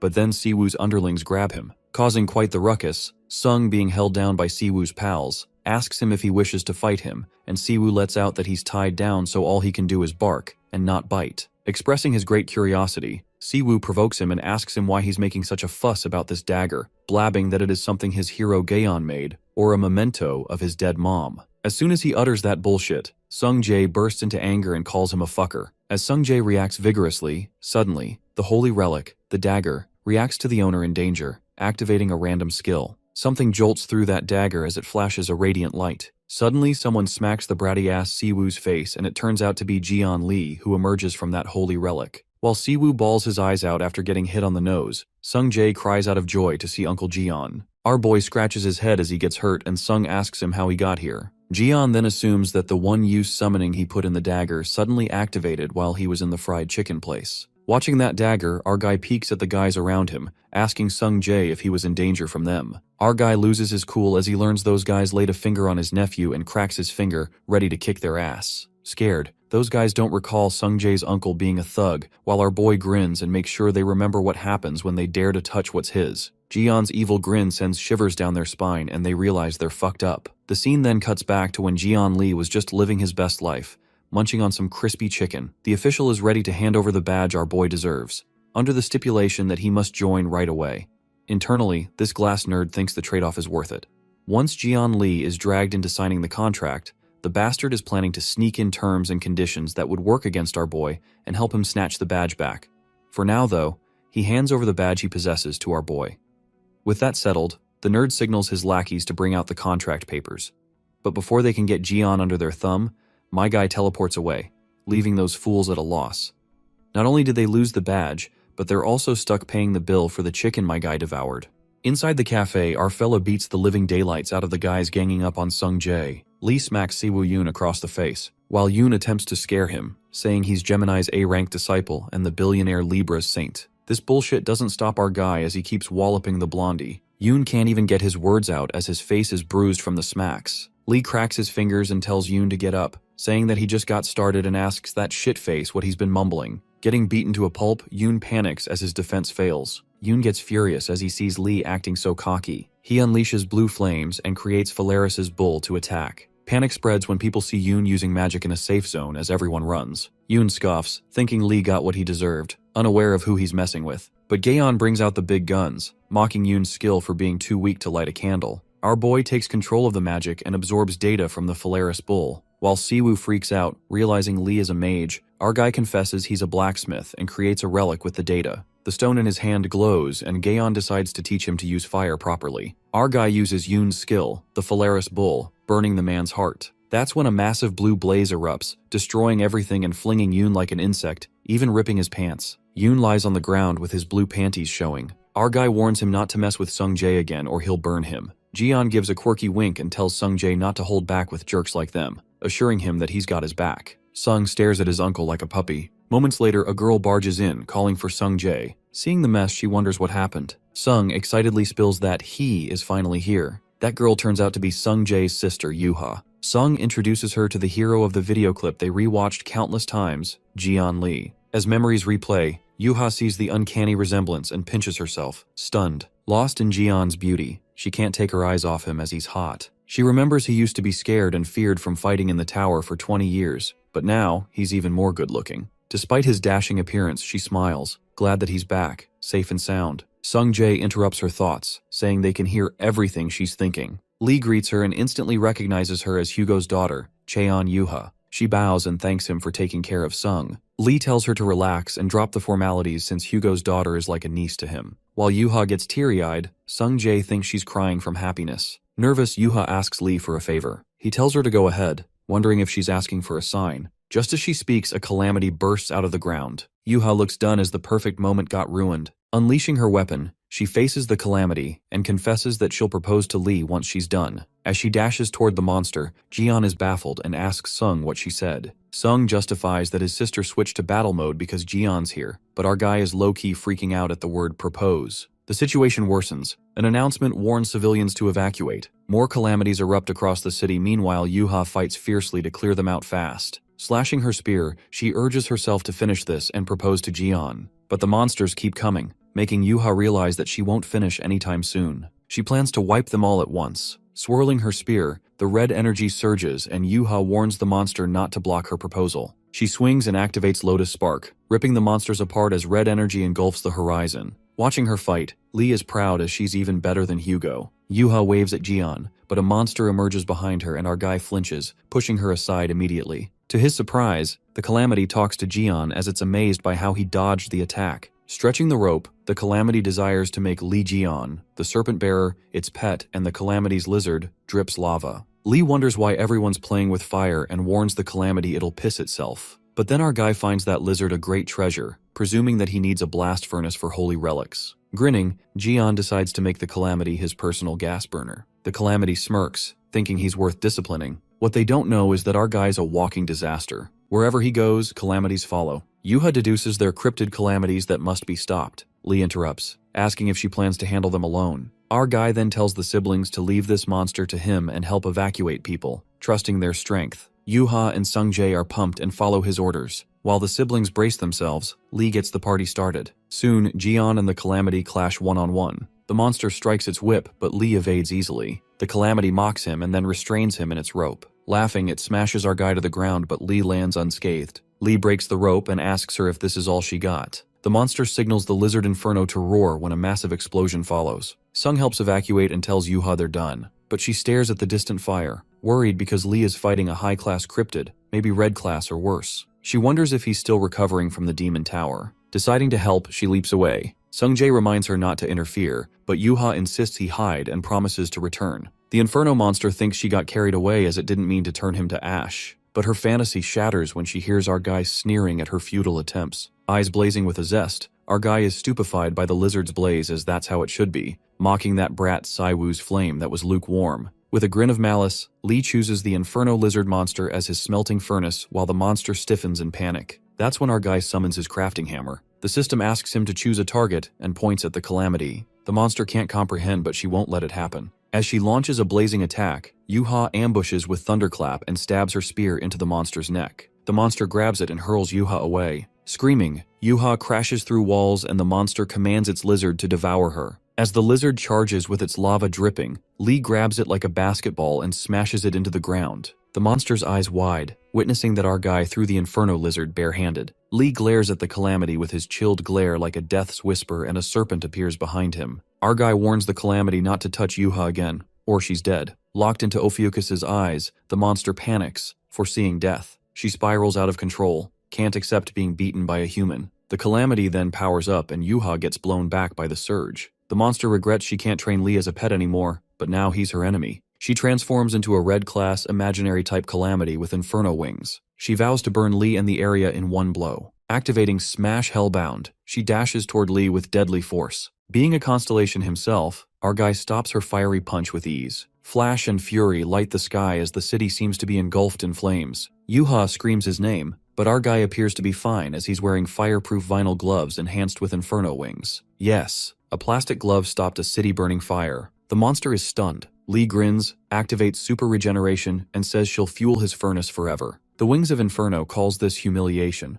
while our guy laughs hysterically and asks if she's looking down on this plastic glove which is the best for eating spicy chicken. The system notifies Jian that the Wings of Inferno can't be taken in as Ophiuchus familiar, because the negative energy is too strong, so purification is necessary. Knowing what this means, Lee raises his hand as it's the perfect time for a purifying punch. Our guy doesn't just throw punches, he pummels the Wings of the Inferno into the ground and even scares the hell out of the Lizard Inferno as it watches in the corner. As the punches keep coming, relentless, merciless, the monster gets knocked but not getting purified. To his surprise, the system informs him that the target has died, hence it can't be purified. Our guy is shocked that Calamity couldn't even handle that, and now that she's dead, Lee turns back to Lizard Inferno and decides to use it as the gas burner is broken. Freaking out, the Lizard Inferno makes a wise decision and surrenders to become Ophiuchus's prisoner. Lee then asks the lizard which name it wants, and the monster chooses the torch. After that, Yuha and Sungjae come running to him, and our guy is glad to see that they're okay. Yuha cuts to the chase and bluntly confesses that she has something important to tell him. Freaking out, our guy recalls the thing about the proposal as Yuha is his literal niece. As our guy decides to clarify things, Yuha corroborates with him if he sacrificed himself at the Demon Tower. She then divulges that she always had doubts when all the saints declared that Li Jian sacrificed himself for the sake of humanity, but it was strange how only he, the strongest of saints, had to die in a fight against the Red Eye known to destroy mankind. She further mentions that no investigation could be made, and there was no evidence, so she could only keep her suspicions to herself. Clenching her fist, Yuha is certain after witnessing Li's strength today, it's evident that he never sacrificed himself, but had fallen prey to someone else's evil scheme. Jian pauses for a moment and smiles, saying that she really is Taixu's daughter. Our guy concedes that 20 years ago he was betrayed in the Demon Tower by one of the 12 saints that joined him to defeat the Red Eye. As soon as the kids hear this, they gasp with disbelief as it doesn't make any sense since the saints were supposed to save the world along with Jian. Sungjae questions how they could do that to him, as Li was everyone's hope and the greatest hero. Our guy points out the very reason why he was backstabbed. It was always the unmatched power our guy had that made the saints feel inferior to him,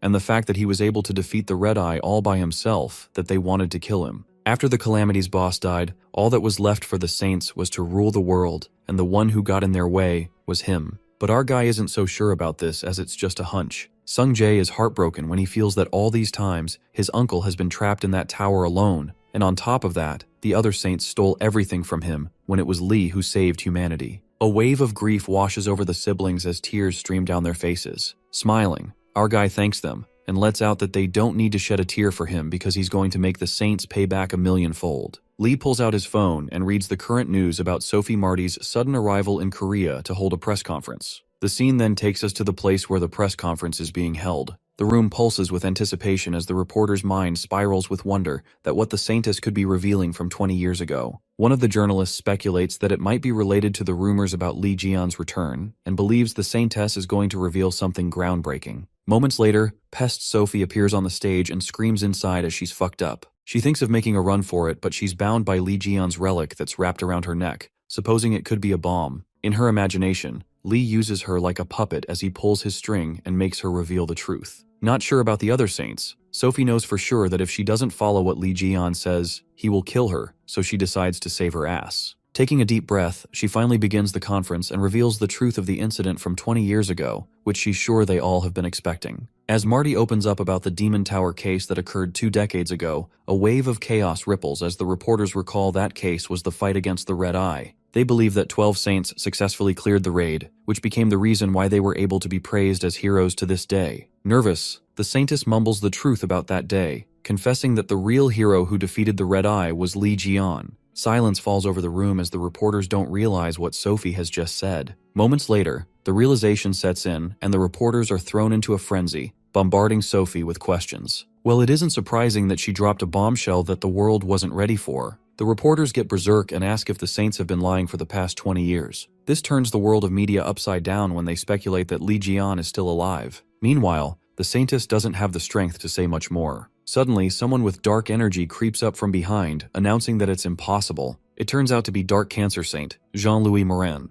The evil cancer guy states the Saintess looks rather pale, concluding that she's not well enough to continue the conference. That freak cancer guy scares the shit out of Sophie as he grins evilly. Well, from the looks of it, this cancer dude is already in the last stage of cancer. The tensions rise between the two when the Saintess, scared as fuck, tries to reason with him that it's not what he thinks. Louis Morin closes the mic, whispering in her ear to shut the fuck up. Filling her with dread, he asks her what the fuck she was about to say with the mic on. Scaring the crap out of her, Louis threatens her to understand her position and thinks that she should have just continued to enjoy getting special treatment, asking what the fuck is her problem to stir up things like this. Jean warns her to stay quiet in front of everyone if she doesn't want to get her mouth ripped off while poor Sophie trembles with fear. Jean opens the mic and apologizes to the audience, confessing that the Saintess had no choice but to give a false statement due to blackmail. Smirking, he tells the audience to rest assured as he will safely escort Sophie Marty out. As the reporters are left on the edge, the Cancer Saint apologizes for gathering people at the conference and ends it. The reporter musters up the courage and asks him what about the story regarding Li Jian if the conference ends. Suddenly, the dark aura clouds that reporter, giving him a sinking feeling while Moraine makes it clear that Li Jian died in the tower 20 years ago.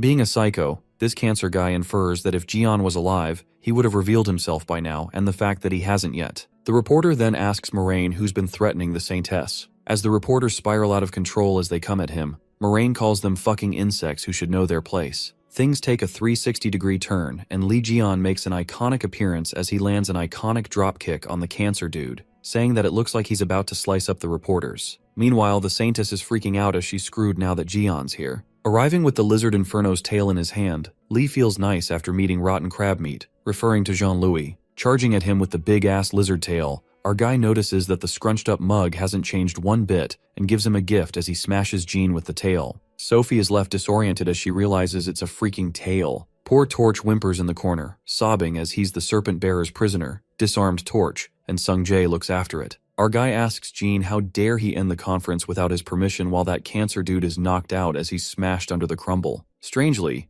Jean's clone emerges from behind like a ghost and recognizes that it's the Lizard Inferno's tail. Jean learns that it was actually our fella who defeated the Inferno Lizard. Lee calls him a fucking bastard and asks him to stop making clones of himself. Moraine is surprised that our guy was able to recognize his division skill in that one moment, making him curious who he is. That's when our guy proudly reveals himself to be Li Jian. Laughing their asses off, the reports couldn't bring themselves to believe as there was no way that Jian was so young and good-looking. Snickering, Jean-Louis Morin admits that our boy has some skills, but he supposes Li has lost touch with reality, suggesting that he should have chosen someone more believable to impersonate. But his laugh disappears when our guy smacks him with the tail again and swirls that lizard tail with his bare hands to bring Moraine to his senses with some good beating. Witnessing this, the reporters are slack-jawed. Being quirky, our guy asks the audience what the hell they are just staring at him for and leaps towards them to hit them with the tail. The reporters run for their lives as a psycho is after them. During the chaos, Saintess Sophie takes this chance to run away, but she fucked up when Lee stands above her, catching her red-handed. Smirking, he asks Pest Sophie where she's going as she needs to finish spilling the truth. Our guy announces how the Saints shit their pants and ran away after seeing the red eye for 20 years.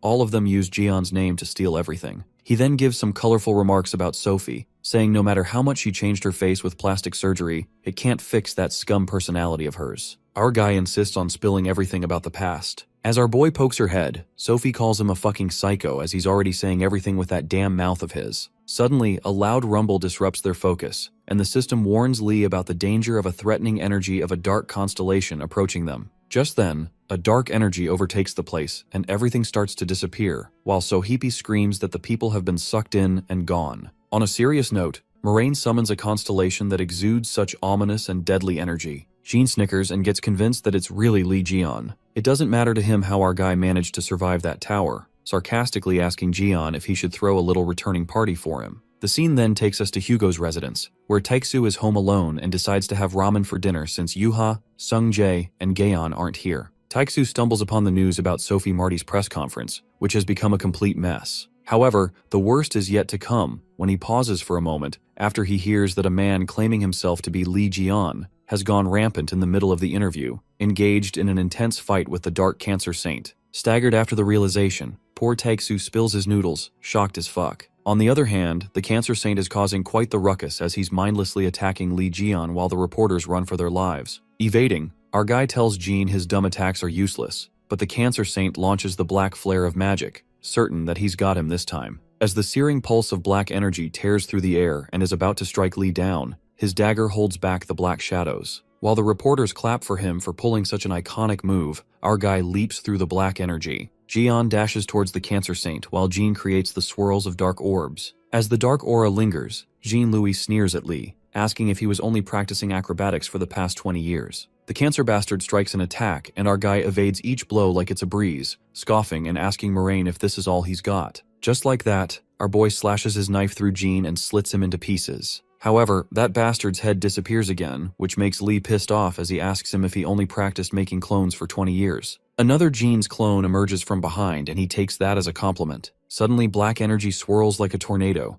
and as it consumes all the things inside, it also affects all the people around, as that energy seeps inside everyone's throats and eyes. Lee then calls Jean a freaking psycho and asks if he's going to clear up the mess later on. The Cancer Saint simply concludes that he must use this chance to get rid of Lee to the best of his ability. While Jean seems to return with an upgrade, suddenly, a spark of anger ignites Lee when he asks Jean if he is the one who backstabbed him in the tower. Just then, multiple clones start to form, and Jean curiously asks him if he's been hung up on looking for a culprit all this time. Jean is amused that a great hero like Jian who saved the world would hold such a grudge, sneering that he'd easily be mistaken for a street thug than a saint. Calling it shit, our guy admits that Jean sure can talk but mocks Jean-Louis as it sounds rich coming from a coward who's fighting behind his clones. Just then, Jean-Louis Morin reveals that they're not just any clones, they're made from gathering the life force of all the journalists here. The cancer bastard makes it tough for Lee, mentioning that if he recklessly harms a clone, then the life forces will disperse and there'll be no guarantee what will happen to their lives.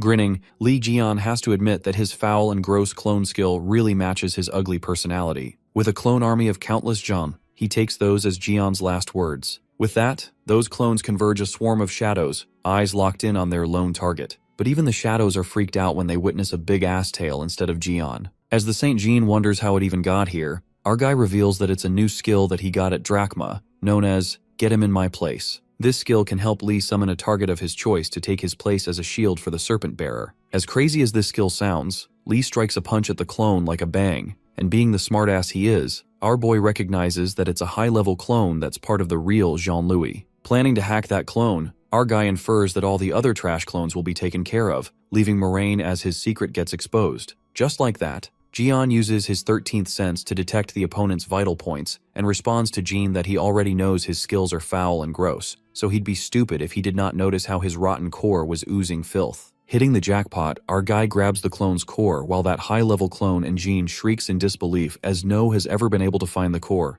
even with the Gemini's perception skill. Well, they don't know our guy has the iconic 13th sense. With that, Lee Jian rips out of that core fragment and a huge crack occurs in the Dark Cancer's power. This even scares the constellation away as it dissipates, and our guy can now absorb the cancer's energy. After destroying the core, the souls that Jean gathered return, and all the journalists, including Saintess Sophie, regain consciousness. Tore apart, Jean asks Lee just what exactly happened to him in the tower for him to sense the power of God in him. Our guy is amazed that this dude can still talk after all that beating and assures the cancer guy that he's going to put the core to good use. Suddenly, Moraine grins and mumbles that he'll retreat for now since he still has a card left up his sleeve. His body begins dissipating and warns Lee that he'll have quite trouble with it. Well, our guy is not surprised as Jean is not the guy to back off this easily. Just then, Lee gets a call from Sagittarius, and as soon he picks up the call, Taeksu lashes at him, calling him a crazy bastard. Taeksu puts the scolding to pending and warns him to get out of there as fast as he can, unraveling that he has just destroyed Jean's high-level clone, which means a missile is on his way right now. Well, it looks like this cancer dude is from North Korea, such a weenie for literally throwing a freaking bomb. The scene then takes us into space, where that satellite releases a missile that would wipe out the whole city. It is then revealed to us that it's a missile Mormont. After Lee Jian's disappearance, Gemini and Capricorn joined forces to create a special missile that could decisively eradicate large calamities. In case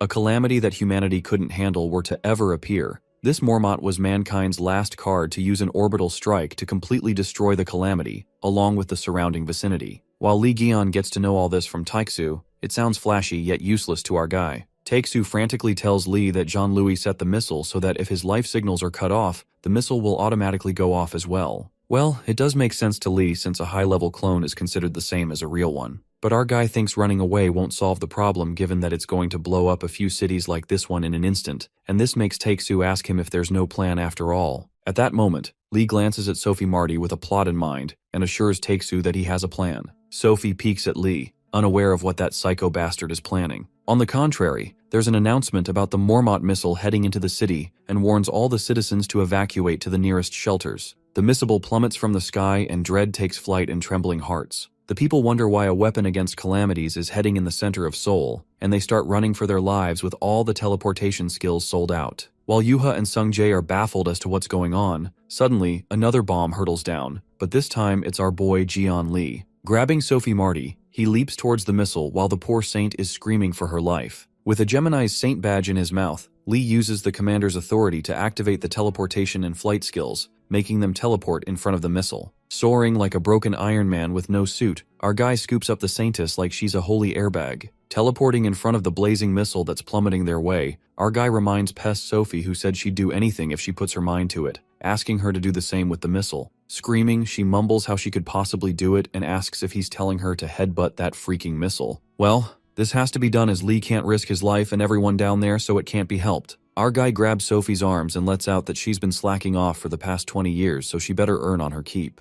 The poor girl is crying for her life and warns Lee not to throw her, calling him a fucking psycho. Lee, being an absolute badass, flings her like a miracle shot while Sophie bawls her eyes out, calling Jeon a motherfucker. After the pest gets yeeted into the missile, she immediately summons the god of Aquarius, who's devastated by the situation at hand. Even the god of Aquarius can't help but throw endless curses at Lee as she exclaims that he's crazy. But the saintess tells her to quit the curses for now, and the god of Aquarius activates all the buffs she has to save her saint. As Sophie Marty screams as the sight scares the shit out of her, that's when a big droplet appears. It turns out to be God's divine skill, Tear of Goddess, and a large splash of water streams out of the divine artifact that clashes with the missile, oozing blazing flares. The fire loses its fight as it surrenders under the weight of water. Relief washes over Sophie as she finally did it, but she realizes she can't float in midair anymore. While Sophie freefalls and asks Lee if he's not going to catch her, our guy waves her goodbye, assuming she'd be fine with all those buffs. But the trouble is still not over yet. Our guy appreciates that the pest did better than he thought at dealing with the missile, but the work's a little sloppy as things aren't going to be pretty with all this debris falling on the city. Meanwhile, on the ground, mayhem unfolds when citizens witness all the remaining pieces descending on them. That's when it occurs to Lee that this missile was made by Gemini. Well, it looks like our guy got another plot up his mind as he grins maliciously, uttering that he better announce his return by greeting that purple witch with a bang. Lee contacts Taeksu by telepathy, who's startled, asking Lee if he got rid of the missile. In a haste, our boy has no time to explain and immediately asks Taeksu to let him borrow his absolute coordinate skill. With the help of this archer skill, the target of his choice will move to a designated location without fail. Hyped out, Hugo assumes the situation is really worse for Jeon to sound this desperate as he instantly lends him his skill. Our guy thanks his slave number one. A devil in him smirks as he conjures a malevolent plot with the help of his Gemini's commander's authority skill, which is Choi Sung-hyuk's badge, and Hugo Otter's absolute coordinate archer skill. As these skills get activated, Lee thinks it's time to send gifts to that purple witch. With that, all the debris and trouble gets teleported somewhere else. In a flash, those missile pieces disappear in thin air and Yuha and Sung-jae spring with joy as they're saved by their hero again. On the other hand, the Gemini captain Choi Sung-hyuk is left astonished to think the missile Mormont disappeared completely.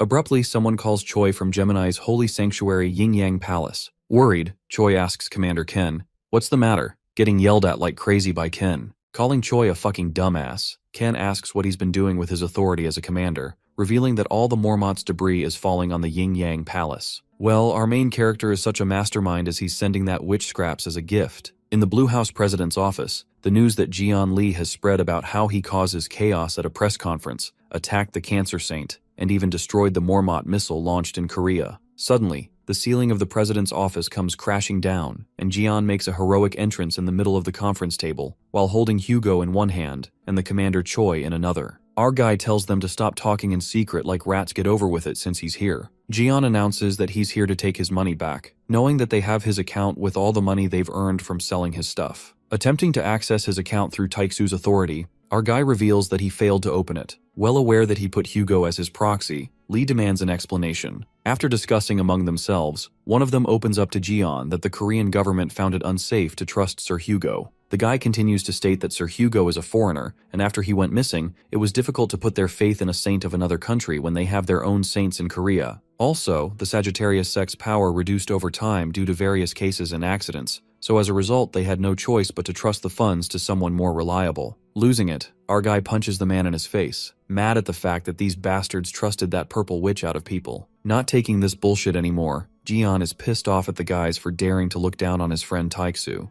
Our fella confesses that Taeksu is his slave, so only he has the right to treat him that way, but these freaking assholes have no right to belittle him. While it may sound like Jian is defending his friend, he admits that Taeksu might be a Dumbo who has nothing to offer other than his looks, but at least he shouldn't be disrespected like that, even though he's a dirt-poor poverty saint. Calling him a crazy bastard, Hugo loses it after being humiliated in such a way. But our guy refuses to withstand the discrimination, and asks Taeksu why he's being treated like that when he's a neutralized citizen. Poor Taeksu sighs, admitting it's all his fault. Getting frantic, our boy demands to return his money right now, cracking his knuckles, but before someone can answer, they hear a voice telling Jian Lee to shut up. Commander Choi recognizes this voice, and it turns out to be the Gemini Saint Heiji. Heiji claims that Jian's account is her now, so he should fuck off, muttering that she will be using that money to repair her yin-yang palace, since it was Lee who sent those Mormont scraps to her place. The palace is in complete shambles because of Lee Gaon, so Heiji warns him that better be prepared for the consequences. Our guy confusingly stares Heiji, wondering who the hell she is, and the purple witch flinches in shock, planning to get rid of him. As the Gemini's magic power escalates, the people feel the risk to their lives. But Heiji contacts a powerful spirit, to which Commander Choi gets excited over the fact that she's summoning a spirit from another world, since it's the Gemini Saint's strongest skill. Using spirit invocation, the Queen of Fairies, Reliqueen answers the spirit invocations. She then introduces the Queen of Fairies, whose strength comes close to that of a zodiac god, to Jian,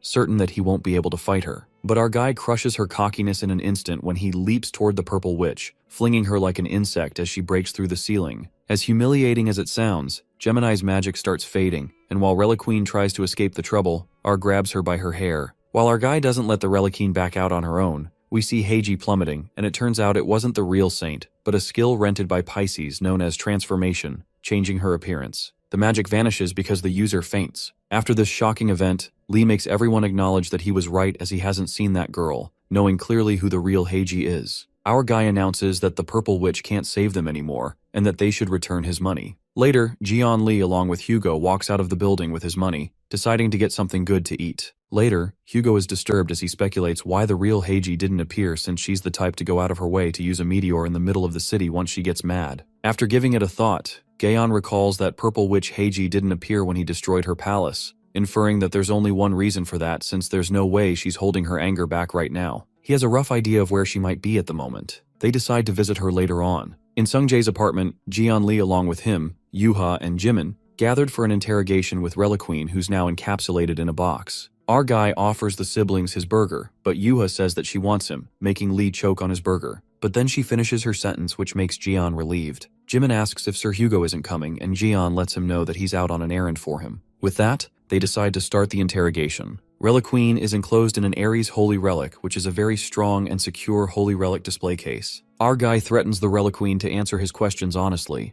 scaring the shit out of her. Geo lets her know that being trapped in a box is better than being trapped in his book, which is a holy relic in which a chosen target will be converted into texts and stored inside, so he suggests her to be mindful of what she says. He then questions why Purple Witch Heiji isn't showing up, more like she can't, and even the Reliqueen thinks it's strange. Our boy deduces that Heiji must be trapped somewhere, and to everyone's surprise, that place is somewhere in Sung's house. The Reliqueen nods her head as his suspicions are correct. While the Reliqueen hesitated to reveal the actual location, our guy gets furious and the fairy, shivering, points towards the statue. As Jian picks up the statue, Jimin is confused, recalling it's the same statue that broke the other day. Trying to be sarcastic, our guy finally understands why the statue is smelling like shit. Smirking, Gaon gets to know by Jimin that Heiji kissed this statue, which means she was probably using her magic by putting her mark on it. Using his 13th sense, our guy interferes with the spiritual world. That's when the statue suddenly starts shouting, asking Reliqueen why she told Gaon she was there. It appears to be the Gemini Saint Heiji, in spirit form inside the statue, regretting her life decisions as she gets caught by the worst guy possible, wondering how the situation came to this. She blames the circumstances, only if the things didn't get messed up the day the Tower of Demons collapsed. Back then, Heiji felt a presence of horrifying energy, realizing that it was Li Jian's aura. We then traveled to Heiji's flashback after the Demon Tower collapsed. It was shocking for her to learn that Jian was alive as she kept an eye on Jian through the magic mirror, stalking our guy as he was heading over to his friend's son's place. Heiji decides to go and check herself since that place is well within her grasp. Using teleportation and soul possession, she's teleported to the designated location, Sungjae's apartment, and her soul enters the statue at his house. While everything was going smoothly, the worst happened. The statue was broken by our guy when he visited and things went downhill for Heiji who was inside that relic. Plus, if the possessed target is destroyed, then the soul can't escape out of it. Therefore, the skill got messed up because the statue broke while she couldn't do anything about it. Jimin feels bad about a holy relic being broken and decides to fix it too. The purple saint sees a ray of hope and wishes the boy could fix it as long as he can restore the statue to its original position,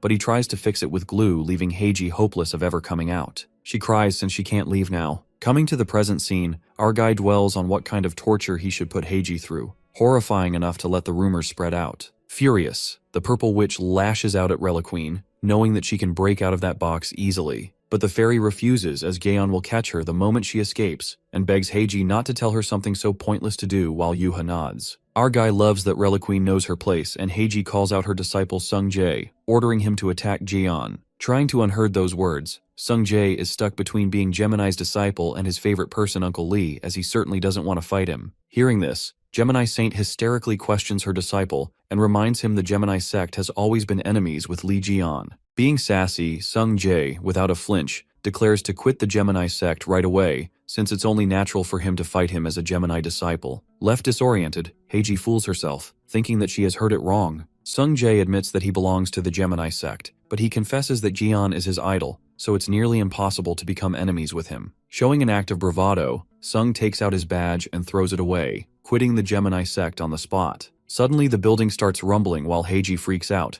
revealing it's the Zodiac's god divine punishment since Gemini's high-ranking disciple, Sung Jae's, faith is shifting towards Ophiuchus. Therefore, the Gemini god has ordered a divine punishment out of anger, and its power is now crushing Sung Jae. Yuha rushes towards Sung while he falls down and Heiji advises her ex-disciple to plead for forgiveness, since he's a candidate to be her successor, urging him to hurry and attack Gaon. The Gemini saint blabbers how violent and evil Jian is, not someone he should trust and follow. Being punished severely, Sung Jae shuts her up and reminds her how the saints abandon people like their lives mean nothing just to save themselves, acknowledging how Gaon has always saved people in danger. Enraged, red-haired kid calls the saints fucking hypocrites who only care about their own selves and safety while spitting empty words about rescuing people. Remembering several times Gion saved him, Sung clarified they don't have the right to look down on Gion. And in the worst-case scenario, the Gemini holy god Freya makes an appearance, and the severity level of the punishment is raised due to Sung Jae's brutal words. The Zodiac is gathering her powers as she tells Sung to disappear along with his fake hero,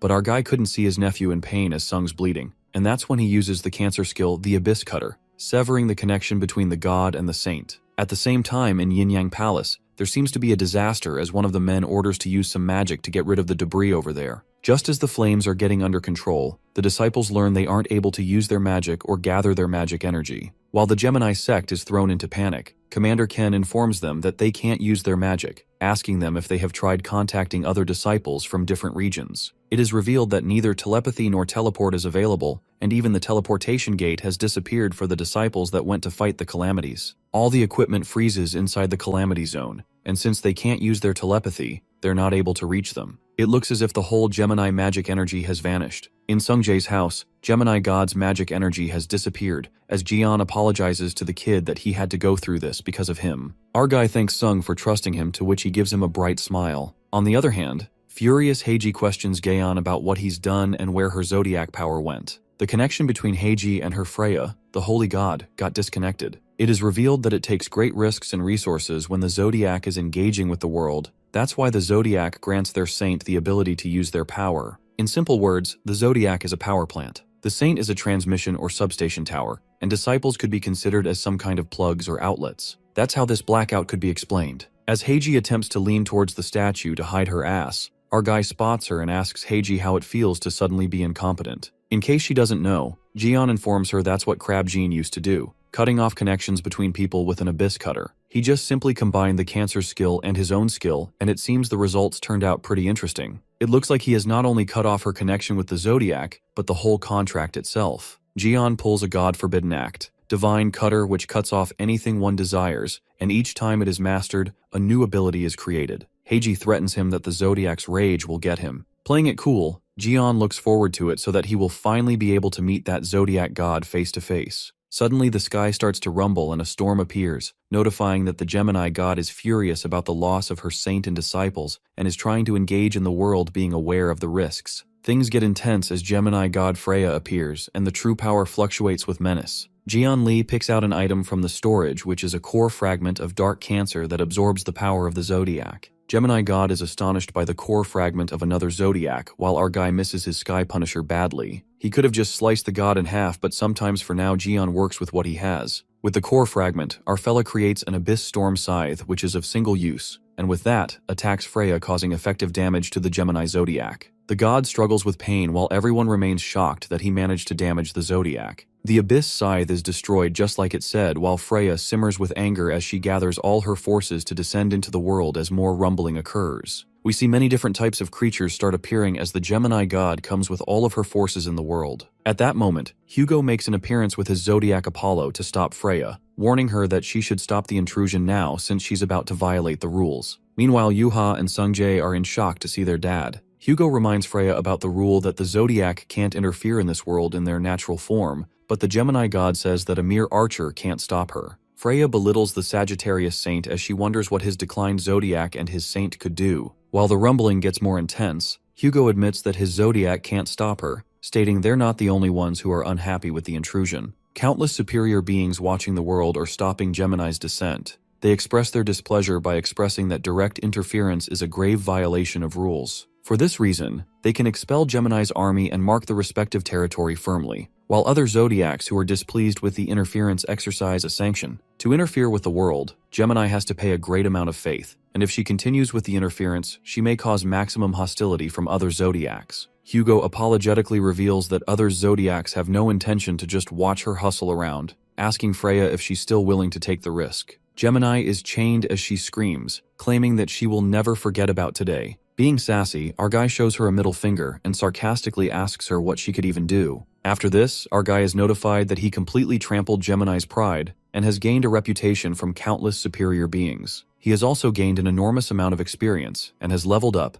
and a special trial awaits him when he reaches level 10. Everyone takes a breath of relief while Jian praises Hugo for his nice timing. But Taeksu is about what Freya did to Sung Jae and thinks Lee didn't do enough for his son, as he should have shot an arrow in the middle of Freya's forehead. But our guy promises that he will grind her and her brother for this. Thanking Jian, Hugo hands him what he asked him to bring from Yin Yang Palace, which turns out to be a soul register, a certificate of contract record of Gemini's familiars. This makes Gaon delighted while Heiji is in utter disbelief as they manage to find the register even when it was in the most secure place. Hugo reminds Heiji that infiltration and concealment are an archer's basic skills, and in addition to that, he has the badge Gaon gave him. Upon hearing this, the purple witch lashes out at him and calls Hugo a slave. Meanwhile, our guy goes through the soul register. Examining the soul register, Lee manages to side all the Gemini familiars to his constellation as they completely surrender to Ophiuchus, making him available to take Gemini's familiars as his own, or as prisoners. Surprisingly, the familiar commander who is currently detained in the deep ocean under Yin Yang Palace shows his willingness to surrender. Jian wonders about the commander being a mythical class and doubts if the surrender is real or not,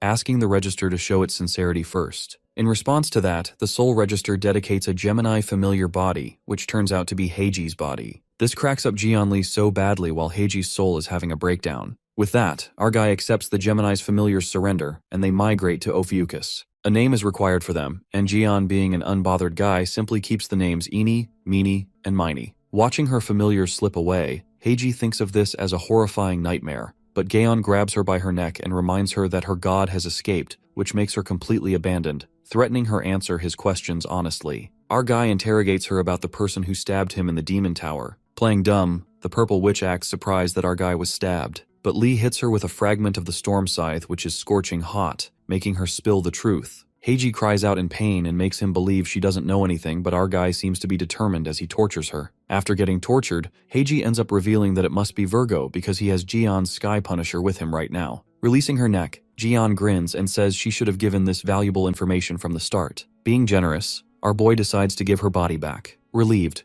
Heiji thinks it was a close call, but then she witnesses that her body is taken by Reliqueen, who thanks her master Gion for it. Meanwhile, our guy sarcastically apologizes to the Purple Witch and justifies that he accidentally gave her body to the fairy, who hugs him as he grins. At the back, Sungjai and Jimin stop Yuha from hitting Reliqueen as she's jealous of her for hugging Jian. Bunny Yang seems to be mad at Reliqueen for not listening to him and says there's no point in looking for a place to fix it as they are going through the contracts. The fairy shuts Yang up and claims that she can clearly see some toxic clauses and loopholes at a glance. Soul Contract, written by contract specialist Virgo Sect, and from which the parts in favor of Yang Wei have been stripped by Jian Li. Reliqueen asks Master Li to give her the Soul Contract too to review it and fix it to become an SS class. Our guy gets distracted by some weird hooting noises and diverts his attention to the box where he has stored all the familiars along with the broken statue from Sung's house. Sobbing, Heiji wishes to be set free, and at the same time, his familiars praise Gaon highly. They find it very honorable to be familiar with Jian, and as he turns towards them, they freak out, expressing that they're thrilled to be able to look him in the face. Hugo is skeptical about seeing the familiar's arrogance at its peak, but this is something new he's witnessing. As he's done speaking, all the familiars point Takesu out, threatening him as a farmhand like him dared speak before their master Li. While Takesu's pride is crushed, our guy clarifies that he's his slave, not a farmhand. Poor Hugo collapses as he can't bear the weight of insult. After joking around, Gion asks the familiars the reason why they left Gemini and joined Ophiuchus. The familiars express they're fed up with Gemini's tyranny, but in reality, they saw Jian beat the shit out of him. Now others also want to become Jian's familiars, but they're trapped under the deep ocean beneath the Gemini sanctuary. They accentuate that humanity has lost more than half of its territory to the unknown civilization. It may seem like the Zodiacs are fighting to maintain balance, but protecting what's left is already too much. Humanity never even tried to restore the lost territory. This makes our guy wonder, if the deep ocean is near the Yin-Yang Palace, then it must be in the Pacific. It's likely near the realm of the other civilization, so our guy decides to go and see for himself. The familiars announce that they're now under Jian's command, and will follow him until death. Our guy welcomes the three brothers happily. Sungjai and Yuha, standing there, are proud of their uncle. Meanwhile, the red-haired boy is excited to see high-ranked familiars bowing to him. Yuha expresses her happiness, saying she's glad she proposed to such a great guy. Everyone freezes at her words, and Gion, for the first time, seems scared of his friend's reaction. Hugo refuses to believe what he just heard as the word propose echoes in his mind. Wei Yang wonders if Hugo is going to be Jian Li's father-in-law, calling it a messed-up family tree. As soon as those words spill out, Hugo shoots a fire arrow while Jian tries to calm him down. Archer snaps bitterly, saying he's never even heard "I love you" from his daughter, not even on Father's Day. Hopping mad, the Archer Saint loses it and attacks Gaon, cursing while using stealth. Jian uses God's gaze to track his magical energy while Taiksu frantically shoots arrows. Jian catches the arrows and, annoyed, asks what these fireflies are. As his anger rises, our guy humiliates the Archer Zodiac and gains massive Zodiac experience points. Hugo uses his divine skill, Helios Ring, and Jian wonders when he'll stop. Apollo asks if it's okay to use that skill inside his house, and reminds him of the loan for Sungjai's broken home. But Taiksu seems unstoppable, and our boy now understands where Sungjai got his temper from, and decides to put an end to it. Yuha reminds her dad that he's no match for Jian, making Hugo sulk. Our guy then hits him on the head and asks what's going on. He assures Hugo that he's not the type to hit on a friend's daughter. He also points out that Hugo nearly destroyed the house.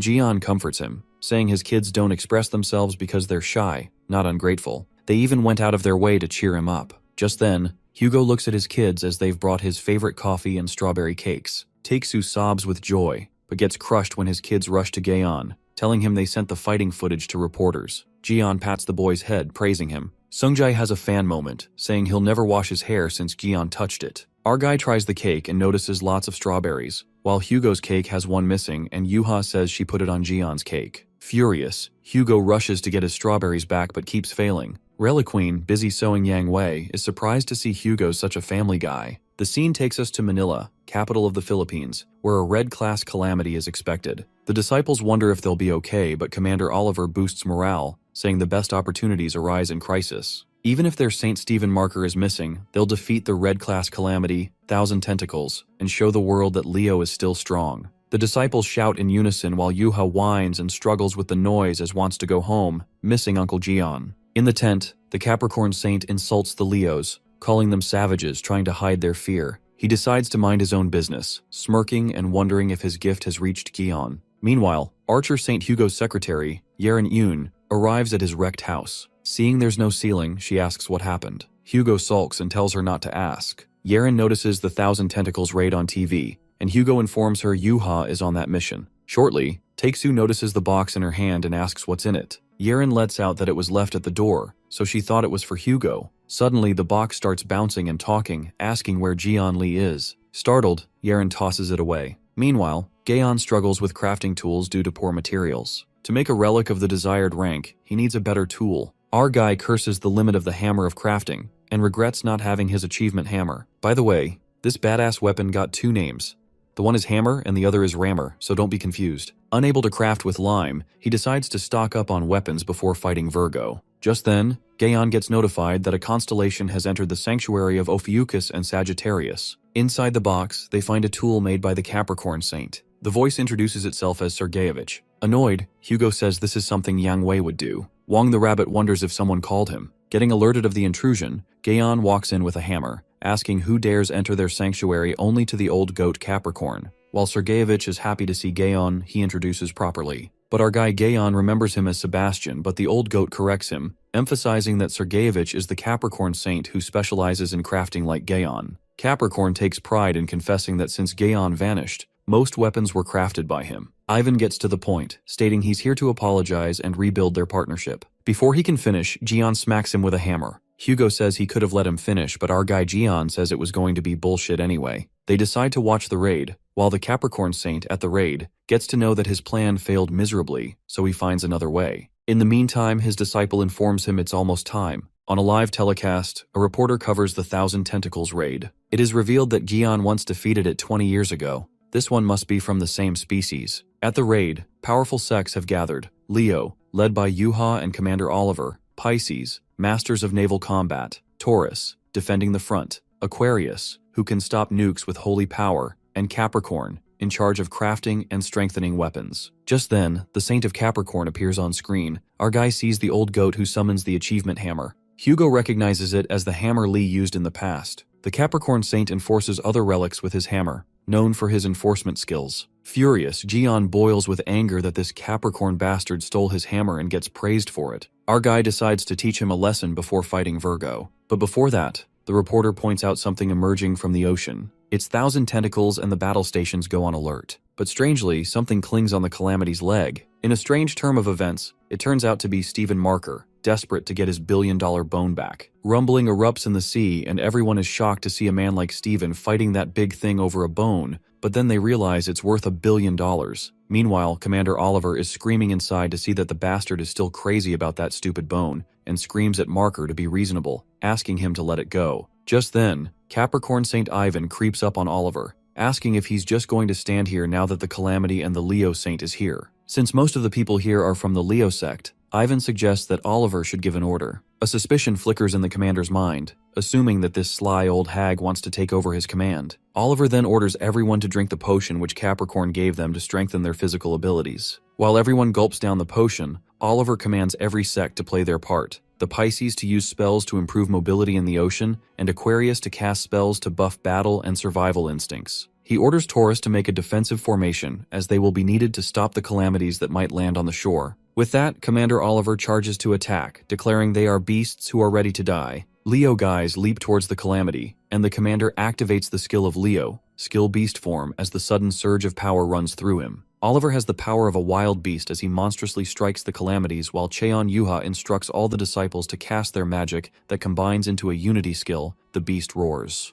The magic lion roars, and with its fangs wide open, it attacks the Thousand Calamities. As the lion is holding against the calamity, Commander Oliver encourages everyone to push forward, and at that moment, Leo's disciples soars out of the water to attack the Thousand Tentacles. They all charge at the monster with their weapons, slash their weapons, making it move violently. Just then, Stephen Marker furiously tells the disciples to back off until he gets his bone back, calling them idiots. Like a maniac, Stephen clings onto that bone as if his life depends on it, while Commander Oliver angrily tells him to stop acting ridiculous. The commander looks so done with this guy, insisting he to forget about that goddamn stupid bone. While they both bicker, the disciples think they've gone insane, quite amused by the sight. Moments later, somebody steps in, calling Steven a stupid bastard for acting recklessly for a bone. It appears to be Yuha who feels the urge to step in and get involved in this mess to save Steven. Yuha affirms to her disciples she doesn't need any buff and dashes with her rapid step skill. With her red energy unleashing, she zooms and slashes the tentacle apart, releasing Steven and the bone as they plummet into the water. Falling into water, Steven gets saved, and Yuha tramples on his face with such disrespect, while the disciples praise her for crossing the sea in a single leap and tearing apart that thick leg. Now that Yuha saves the saint, the other sect's disciples decide to go in to finish the calamity and not let Leo have all the fun and glory. Just then, all of them enthusiastically start cutting the legs of the monster and seeking its weak spots. The monster's movements begin to get slower, and they plan to finish it. However, the determination is short-lived when suddenly the calamity goes frantic, and something inside it awakes as the big waves begin to ripple. The people conclude that it's a tsunami, and taking immediate action, the Taurus disciples use the iron wall stance to stop the disaster. However, things spiral out of control when something more terrifying and gigantic emerges out of the water. The terror flashes across their eyes when they witness not 1,000, but million tentacles appearing out of that monster's body. It occurs to be a mega calamity, 1,000,000 tentacles. The disciples wonder where the hell this monster came from while the Capricorn Saint glances at the 1,000,000 tentacles, stating that there's no way than to use his last card. Holding a detonator, the old man Ivan announces that he's set up bombs throughout the whole seashore for a time like this. However, in a blink of an eye, that detonator is shattered to pieces, and a large plushie appears out of nowhere, sucking Ivan into its mouth. While poor Ivan struggles, our guy Gian walks out of the teleportation gate and is disappointed to see that the old man hasn't changed a bit. As the Reliqueen helps him teleport to the shore, Hugo and his assistant can see everything. Gian does understand that its people are in trouble, but the old man's intrusive idea to blow up everything, including them, is a bit too much. Our guy suggests Ivan to have some self-reflecting moments. With a weapon in his hand, Lee lets out that it's been 20 years and leads in to teach the old man how to sashimi an octopus once again. On the other hand, Yuha is single-handedly dealing with the calamity, aware that everyone is tired after fighting the 1,000 tentacles. She then decides to rule the small calamities out for now and deal with the strongest first, activating her ultimate skill, Rapid Lotus Stride. Being a Lee Jian fanatic, Yuha ponders about the times she's watched Jian's record of the 1,000 tentacles raid over and over again. Back then, Jian used to raid countless calamities, and even those disciples from other sects who didn't like Jian considered one record of the raid as their Bible, and that record was the 1,000 Tentacles raid. Li Jian's actions play in her mind as Yuha jumps to ignore those small legs with her speed and aims her way through them. She slashes those legs with such perfection, imitating Li Jian's movements incredibly. Yuha slashes those legs apart as they hurtle into the sea. Getting close to the monster's body, she plans to shove whatever she's got in between its eyes. Bringing her manifestation to reality, she charges her spear with a lotus flash. The spear is charged with immense blazing power, ready to destroy the calamity. While she aims the spear in between its eyes, abruptly, one of the tentacles grasps her charged spear as if it's nothing. With her attack failing miserably, Yuha does not realize that she's about to get crushed as a tentacle hurls at her. In a flash of a moment, someone grabs her and it appears to be Stephen Marker, who is tumbling along with Yuha. Yuha's vision blurs as she witnesses all the disciples fighting with that monster with all they've got, but they are grabbed by the tentacles. At that moment, she wished that Uncle Gaon would be here so he'd fly forward with his broadsword. Surprisingly, our guy jumps straight out of Yuha's manifestation, making her eyes snap open in shock when she glances at her uncle going to fight the monster with his sword. Now that our guy appears, the fate of the 1,000,000 tentacle is inevitable. With his sword, Gion uses the skill of Mountain Thrust, slashing the monster in one single blow. A large explosion creates violent ripples while everyone is left thunderstruck to witness that our fella killed it with just one blow. As crazy as it sounds, the 1,000,000-tentacled octopus body is shredded to pieces while everyone is amazed by Lee's power. With his iconic serpent sword, our guy comes back to the shore on the tentacle, and everyone comes running to him. Pissed off, Lee bluntly responds that he couldn't just stay home watching these suckers act like a bunch of buffoons. This pisses off the disciple as they curse him and protect their pride by saying they can kill the octopus on their own. While our guy gets too carried away, abruptly, a tentacle grabs him and gulps Li Jian down its throat. Panicked, Yuha shouts as she calls out his uncle while everyone finds it impossible for them to kill that monster. Strangely, the monster begins to rumble and a bright flash bursts out of the sea. It appears that Li bursts his way out with Yuha's spear and skill. Lotus of Disaster. Jaw dropped, everyone gasps with astonishment and recognizes that it's Yuha's skill. With a menace, our fella uses the skill, sharp-edged Baptist, and with a single strike, he shreds the monster to pieces like a freaking god. Making an iconic landing on a floating tentacle, Lee thinks it's just the same as the octopus that he killed, and asks fellow disciples to grab one each and make a skewer. The commander and the disciples are utterly astonished to see that Jian killed that monster all by himself, convinced that all those stories about Li Jian weren't lies after all. People who witness his ability are obsessed with Jian, and a deep sense of reverence starts to grow in all of their minds. The reporter begins the broadcasting and believes that they will be the next living witnesses to a legendary story for a quite long time. The people watching the news get to know that Li Jian, the hero who has returned, has killed 1,000,000 tentacles. After that, a story of Li's event that would make him renowned for a long time attracts people to look up to him. With this, the Ophiuchus Bible is created that will record Li's stories, and those stories are indwelled with power. Our guy concludes that the more his disciples read it, he'll get stronger. Just then, he's interrupted by Yuha, who's waving at his uncle, standing on the shore. Jumping to the shore, our guy asks her if she's okay when suddenly he notices something on her back. Not trying to be obvious, she tries to ignore what he's talking about, and Lee is surprised that even she's into bone collecting, guessing maybe it's a Leo thing. Freaking out, she confesses that it's just for her collection. Our guy then returns her broken spear, revealing that he broke it when he was killing the creature, offering that he'll make her a new spear soon. Yuha's eyes sparkle as she is about to get a new weapon made by Uncle Jian, but her excitement is short-lived when Steven squeezes Yuha out of her moment of joy. Calling him a dumb fuck, our guy asks him what he's cheering for while Yuha hides behind Lee. Steven makes him remember that Yuha is under his command. To put it simply, he heard Jian said he'd make her a new weapon. Pumped up, the Leo Saint urges our guy to make a new weapon for him as well. After all, Lee was a craftsman for the Saints 20 years ago, and the fact that he broke his big bone, it's only natural that he creates a weapon for him. While our guy is losing patience, Steven acts generous as he forgives Yuha for stepping on his head and even stealing his big bone. Suddenly, an explosion occurs in the sea, splattering green energy. Shocked, Steven assumes it was Jian and asks him when he learned battle cry bomb skill, but our guy tells him it wasn't him. In a flash, a whispering gust of green drifts through the air, shrouding everything in a murky haze. The Taurus and Leo's disciples are left in utter bafflement as to what's happening. Unexpectedly, a wolf attacks the Taurus guy who thinks it's a Leo disciple, biting his neck. Just like that, a bunch of monsters burst out of that explosion while Yuha wonders why Leo is attacking Taurus. That's when a voice briefs them that it's his Mormont's beautiful explosion. Still disappointed though that he couldn't prepare a big one. It turns out to be the Capricorn Saint, Sebastian, who appears in armor and with heavy steps echoing forward, he captures Lime. Our guy is totally pissed and snaps at him, asking what he did to his Lime. Baffled, Steven asks Sebastian if he planted that crazy bomb where his men were fighting, but the old man assures him that it hasn't even started yet, which means the explosion was just a mere salute before commencing. Lee then infers that the old geezer made the Leo disciples go berserk, and Sebastian praises him for his good sense of observation. Sebastian shows him something more fun and blows a whistle. As soon as the sound of the whistle pounds in the ears of the Leo guys, they attack Jian and the others. While Steven shouts at them to get themselves together, the Leos grabs Yuha and attack Jian. Sebastian believes Leoses must be exhausted after fighting the calamities and calls it a checkmate. Meanwhile, Steven confronts the old man who's pleased to see Jian lying on the ground,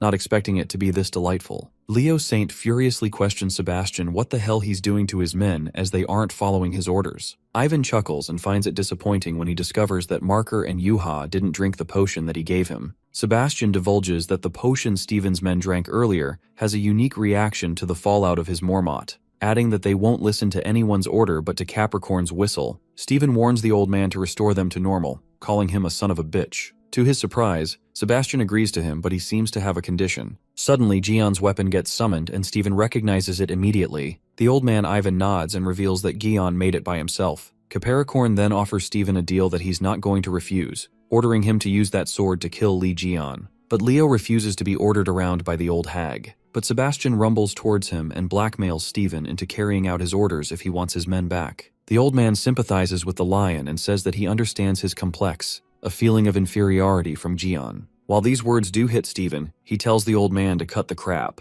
Sebastian provokes Marker as he mentions that he's obsessed with Li Jian's weapons. The moment of truth sinks in when Sebastian admits how he felt his limit before Jian's power and craftsmanship. Every time the old man tried his best, this wall called Jian Li got taller and taller. Eventually he couldn't see the top. As the jealousy speaks through the old man, he tries to convince Marker as this is the best opportunity to get rid of that wall. He promises Lion that he won't treat him like Jian treated him and even agrees to make a weapon for him, although not for free. Meanwhile, Steven lifts the hammer and Sebastian believes that together they can overcome Jian Li and even become the best two sects of the Zodiac. While this offer does seem tempting, the old man urges him to grab that sword and kill Li. Marker pulls out the sword while Yuha shouts at the chief, making him comprehend that it's just a trick as Ivan can never be trusted. But Lion doesn't listen to her and approaches Gian with the sword, while Yuha warns him not to lay a finger on her uncle. Steven Marker wields the sword but not at Li instead. He slashes the weapon in Sebastian's armor. The old man makes him regret that he lost the best opportunity, but Steven gives him a shut-up call, clarifying that he would never trust someone who made his brothers like that. Truth is apparent in Lion's voice when he confesses that he's not Ivan. Instead, he devoted his life to overcoming Gian,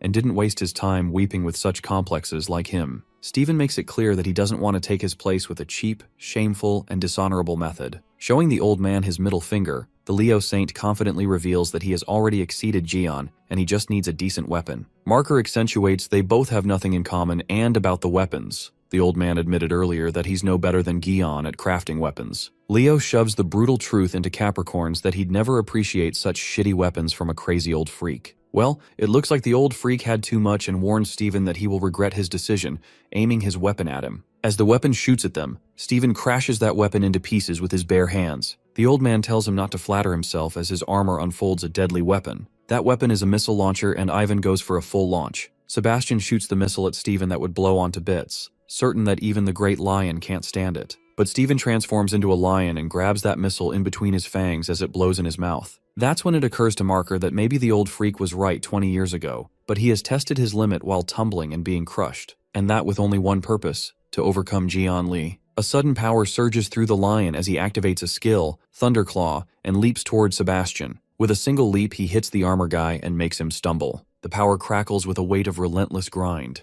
With that, the lion beast steps over Sebastian, agreeing that it's one tough armor he's wearing. Marker rips off that armor with his claws and belittles the old man, mumbling that even Aquarius fights without armor, urging him to stop hiding and come out. In the meantime, our guy appears, and boredom bleeds through his face as he asks them both how long they'll keep fighting. Glancing at Gian, they both freak out and wonder how the hell he's standing there. Annoyed, our guy lets out that he just wanted to see what Sebastian has prepared, plus those Leo guys were too weak so he beat the crap out of them. After that, our guy kicks Steven aside as he has a lot of questions for the old man. A few minutes earlier, our guy gets bored of Steven and Ivan fighting as he yawns. Getting enough of it, he decides to step in. As the Berserk Leo's men attack Lee, our guy beats the crap out of them. It is then revealed to us that it was 20 years ago, right before the Demon Tower raid, that there was a prophecy that Li Jian would die in the tower. In the flashback, Capricorn Saint Ivan talks about this prophecy with another saint, and they plan to make this prophecy happen. Sebastian decided to play along as he was thrilled, and whatever he heard after that didn't matter. These thoughts kept lingering in his mind. To kill Li Jian, then dissect every part of him and study him to take all of his strengths, which led him astray. The flashback gets interrupted when Li smacks that old man, snapping him out of his memory. Li gets pissed off, asking if he's kidding him. Freaking out, our boy never asked him to show his flashback and insists on just spill who it was. The old man agrees to reveal, but on a condition to ensure his safety. Showing his insane side, our guy grabs Ivan's tongue and makes it clear that he's not in a position to make any demands. Gian warns the old man to cut the crap, or else he will rip his tongue from its root, and he's not joking about this, given how psycho of a person he is. Shortly, Sebastian reveals that it is Virgo. Listening to this, a realization sets in when our boy recalls that the Purple Witch said the same thing, concluding that it was Virgo who backstabbed him, and now the old man reveals the same thing. Our guy plans to meet with the appraiser again, as he has to hear the dagger anyway. Yanking him out of his thoughts, Li Gian demands Ivan to give the achievement hammer back. To escape his death, the old man surrenders and relinquishes the achievement rammer. As our guy finally gets his weapon back, Sebastian trembles with fury. Our guy snaps the finger into the teleportation gate, commanding the three familiars' brothers to come out. Just then, the three big guys emerge from the gate, acknowledging their master Li, who commands them to take the Capricorn Saint to their realm and allows them to take off 1 or 2 arms or legs if he resists. Panicked, Sebastian asks Gian how he's managing the familiars, and with that, the old man gets dragged into their realm as he screams in disbelief. Waving him goodbye, our guy tells him to have some time for self-reflection, but not to expect his forgiveness. After this, Leo's disciple finally comes to their senses, and Yuha and Steven are relieved to see they're back. Meanwhile, the Capricorn disciples are in uproar that they dragged their celestial lord away. The Capricorn Divine Cadre Captain is left with no choice when he activates something, and everyone's armors begin to glow. Laughing hysterically, the Divine Cadre Captain challenges the Leo guys and takes pride in how their celestial lord messed with their equipment before they even went into battle, hoping to see them fucked. One of the Capricorn disciples stops the captain not to provoke the Leos any further, but the captain insists on firing the Mormont launcher. In the next moment, the disciple fires the Mormont. The missile soars in Lee Ji-yeon's direction, and our guy wonders if it is some fucking toy that's named Mormont. Our guy then plans to use the hammer to deal with it. The system asks Ji-yeon to choose his target and strikes that Mormont with his hammer, which turns the explosive Mormont into fireworks, changing the form of the targets. The fireworks launch in the air, and the Capricorn guys are left disoriented.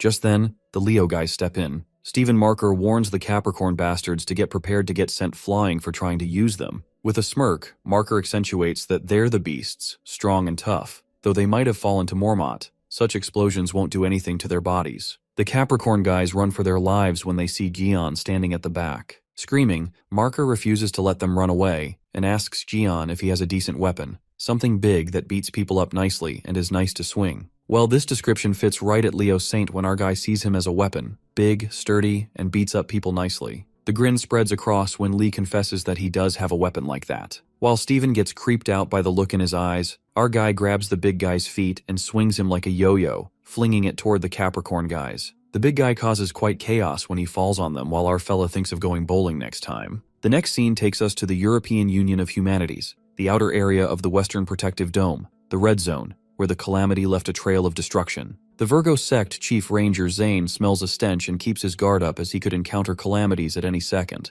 Meanwhile, the disciples are gossiping about the octopus raid in the Philippines and Ji-yeon Lee, who made Leo and the other sects like stooges. The Virgo guys also get to know that the Capricorn tried to trick Leo at the end, and both of their losses were huge, feeling glad as now they have 2 fewer competitors for them. Telling them to keep silent, Zane makes them remember that they're on a search mission for the missing party yesterday. Zane warns them the red fog is already a distraction to a mission, so it's better to focus on themselves. Suddenly a voice distracts them and it appears to be coming out of the void that's in front of them. Taking immediate action, the Chief Ranger takes the lead as the voice echoes for help, asking if anybody is there. Dashing, a dubious thought crosses Zane's mind when he feels the screams circling the city, and it's repetitive like a recorded voice that doesn't sound like a human. Acting on his suspicions, the Chief Ranger commands everyone to stop and regroup. Reaching the dead end, he feels that something is not right, and witnesses that there's no one yet the screams keep coming out of that dark pitch. Unfortunately, his gut feelings turn out to be true when a dark, ominous creature creeps up on Zane, making him panic-stiffened. Strangely, eerie monstrous branches slithers, whispering for cries of help. Not human cries, but the echoes of the souls trapped within. A strike of terror runs through the Chief Ranger, but before he can process, he gets engulfed by the branches. The scene then switches to Hugo's house, where our guy is watching himself on the news and is talking of the town for killing the creatures in the Philippines. Meanwhile, Lee is reading the chapters in his Bible, and his achievements may be executed as power. The news somehow keeps turning back to Ji-yeon Lee, praising how he finished all the monsters all by himself, making others look bad. But our guy is already bored with the octopus story and craves for something more amusing. Long story short, Lee concludes that the Bible will record things he does that are worth the new report. Our guy opens up the pending messages in the system where a trial awaits him, followed by plenty of rewards upon completion. Supposing he got the trials after fighting with Gemini, our guy thinks that it's a shame since he's unable to use the instinct of the battle god in the trial. Ji-yeon gets 3 trails. Trial of Power, which is to exterminate the god-eating monster, without using the skill instinct of the battle god. The Trial of Wisdom to seek a scribe to keep track of the Ophiuchus deeds,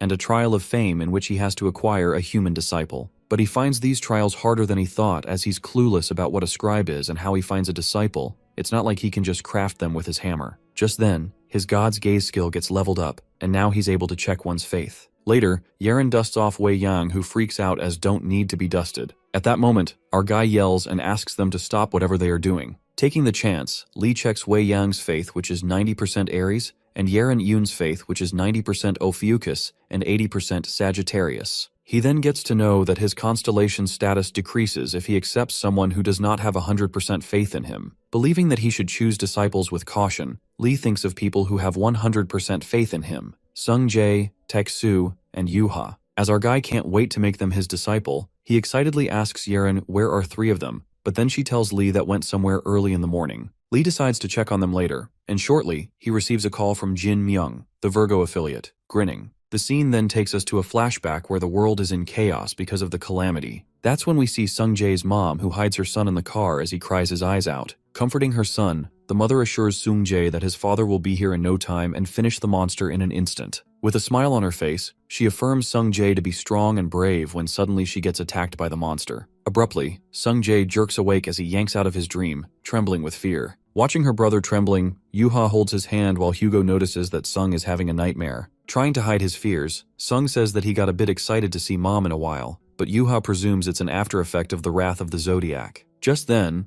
Yuha tosses something out of the bag and gives Sung Jae his birthday present, adding it's what he has asked for. She informs him it's the relic with the Gemini's mana being stored, saying that it's from her and Dad. This lightens up Sung's mood as now he can fill up the contribution points in the constellation with this. Yuha is glad that they bought Sung what he needed and wishes him a happy birthday. Smiling, Sung Jae thanks his sister for everything. Arriving at the hospital, they meet their mother, Ji Woo Chun, and Yuha tells her all about Uncle Jeon and his iconic fights. She hopes that her mom could meet him, and there are many things she'd like to tell her when she wakes up. Standing outside, Taeksu feels sad when he watches his kids like that when he's on the phone. Hugo didn't expect to get a call from this number, especially not on a day like this, asking curiously what made European Union Humanities call him. Receiving a call for calamity control, Hugo believes that the Virgo sect is protecting the Western Dome area. Just then, the European Union reveals to the Sagittarius Saint that it's no simple calamity, and the Virgo just declared they wouldn't get involved with it anymore. The Union guy reveals that the calamity has a history with him, and just like that, the past came rushing in, uninviting, but not forgotten. That Union guy further unravels that it's the one that appeared in Korea, wiping out the entire airport 10 years ago. The Crimson Fog has appeared once again. This leaves Taeksu disoriented. The scene then switches to European Union, Belgium, Virgo jurisdiction, where Lee Jian is waiting for someone, not surprised that it's raining on the day he made an appointment in a long time. In the meantime, our guy messages Sung Jae, offering him to be one of his disciples, but the kid straight up refuses. And here Lee thought his nephew would be thrilled by this offer. He then recalls that Yeren told him that it's Sung's birthday today, learning that he doesn't celebrate his birthday. Our guy doubts that Yeren didn't tell him the whole thing. At that moment, Jin Myung interrupts his thoughts and assumes something's troubling him. While Jin apologizes to Lee for making him come here, our guy lets out that it only took him seconds to get here, through Reliqueen's teleport skill. Besides, he had to come here to settle some stuff with the Virgo. Knowing this region was already under the jurisdiction of the Virgo, Jian expresses curiosity that everything in Belgium is related to Virgo. That's when Jin Myung opens up that Europe has been greatly affected.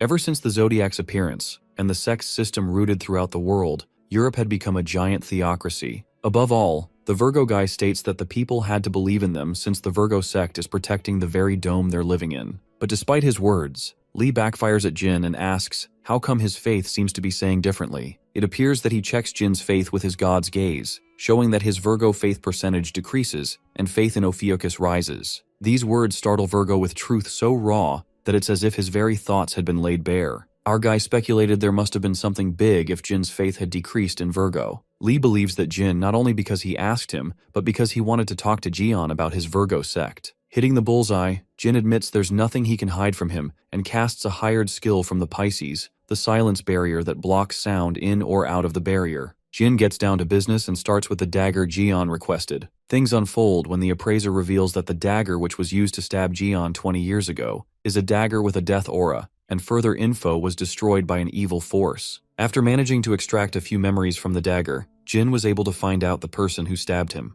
The moment crackles with intensity when Myung confesses that the person was the same sect as him, revealing it's the Virgo saint, Kevin Azar. After that, Lee returns to Hugo's house. Our guy talks it out with Reliqueen and opens up that Sung Jae refused his proposal and decided to stay with Gemini even after the punishment for the disobedience. This makes our guy speculate there must be a reason for Sung's choice. For this reason, he tasks the Reliqueen to find out why Sung joined the Gemini and anything special about his past. Moreover, he asks her to find out what the secretaries of a sect do as well. Reliqueen presumes that she can ask about the secretary from Wei Yang or Heiji later and goes on to play her video game. In the meantime, Sung Jae comes to Reliqueen to ask her for a favor, and the timing couldn't be more perfect. The fairy asks what it is about, and Sung requests her to open up the passage to the secret chamber of the magical library of the Gemini for him. It is then revealed to us that the magical library of Gemini is where all the distinguished magical knowledge including the Gemini gathered, and the secret of the chamber was holding forbidden knowledge that was only allowed to the highest disciples. Sung Jae justifies that he can't get access to the library since he threw his badge the other day, but even if he had it, the library is out of his reach. Sung sounds desperate and begs of her, stating that there's something he needs to find out from the chamber. Given his situation, Reliqueen opens up the passage to the chamber, but she urges him to spill the reason why he's going since the secret chamber is filled with dangerous and forbidden magics. Sung confesses that trying to find an evocation skill to summon from the other world. On the contrary, Lee recalls the conversation with Jin Myung, who states that he has checked all the records of the past years. The same dagger was auctioned several times in the past. Back then, Jin's predecessor had appraised this dagger and also felt a dangerous aura within the dagger. So he backtracked the source and surprisingly the dagger turned out to be from Virgo. Moreover, the dagger was in the vault of Virgo, believing that it was auctioned in order to get rid of it slowly. Jian then guesses that Myung must have heard something from his predecessor, but it appears that he didn't. To his surprise, the predecessor was found dead while carrying out an investigation on the dagger, plus he was stabbed with the same dagger that he was investigating. Myung deduces that it's well-hidden manipulation, the way how to deal with a person who gets involved with this dagger, and the dagger has a powerful curse that he's never seen before. Although a mere trace remains now, Jin Myung believes that even Gaeon didn't have a chance to withstand such a weapon 20 years ago, concluding that there is an evil and powerful being out there somewhere that even no saints or zodiacs are safe from. Yanking out the flashback, our guy speculates that the Cancer Saint, Jean-Louis, is well known for his curses. Besides, the aura the dagger exudes is from no zodiac. Even the aura of a dark Cancer Saint can be considered cute compared to it. Mending all the things together, it dawns on Lee that whoever stabbed him has a relation with the calamities. The stress gets to him as things remain unclear, and our guy thinks of clearing the trial first and dealing with the Virgo later. But all of his worries get carried away as he gets to the train station and the disciples step out of the train. Those people turn out to be the Archer Saint disciples and his elites. At the Red Zone area, where the Crimson Fog calamity is, the Archer disciples seem to be cleaning out the area. But the roots that are scattered all over the place seem to be hindering their mission. Meanwhile, Lee is stuck with the disciples and is quite shocked as did not realize they had business with the Virgo as well, asking the Archer Saint what made them come here. That's when the Archer Saint reveals that there was a request to Sagittarius recently, and the matter of fact is that the Sagittarius elites go out to exterminate calamities upon request from time to time. They're like mercenaries or troubleshooters. He then lets out that the saint himself is meeting with the person from the European Union for further information as they speak. Our guy finds it weird that they got here before even hearing about the details, but the Archer Saint sounds certain that Hugo would have accepted this mission anyway, as the target they are after is worth taking the risks for him. Sounding rhetoric, he asks Gaeon if he has heard of the monster that desires the power of God. He then declares that they are here to exterminate such calamity Crimson Fog. The scene switches to the Parliament of the European Union, the countermeasure headquarters of calamities. There the guy explains that from the calamity's name, this creature fumes crimson fog and absorbs nearby life forms' vitality and souls. Moreover, he notifies that due to the report, it seems like it's been 10 days since his appearance in Europe. That's when Hugo Otters speaks up and asks him why he did not form any army of sex to take care of it, plus it's not the right way to handle such a dangerous calamity. At that moment, the Union guy responds that Crimson Fog is known to be exterminated already to the public, so it's impossible to be out there now to the public. Upon hearing this, Hugo makes him realize that the calamity has taken more than 5,000 people's lives. Smirking, the guy mumbles that it's been decades since most of the sects didn't bother about the number of victims. Curious, Hugo then asks him if Kevin Azar, the Saint of Virgo, took any action. The Union guy opens up that Virgo tried to deal with the calamity already. Several troops were formed with high-ranked disciples and tried to exterminate the calamity. However, they got swept away by the fog and failed. He elucidates that the Crimson Fog's mist is so strong and widespread that Virgo troops who are specialized in close combat couldn't stand a chance. Union guy adds that Kevin Azar is now near the North Sea, taking care of another calamity, which is in the same class as the Crimson Fog, so he can't take care of both calamities at once. Therefore, they decided to break the custom and ask another sect. After spending some time searching for the right sect, finally, the European Union finally decided to ask mercenaries of a rather free sect, the Sagittarius. Besides, the guy tries to convince Hugo that he's the Archer Saint and has Jian Li by his side, who was very impressive back in the Philippines,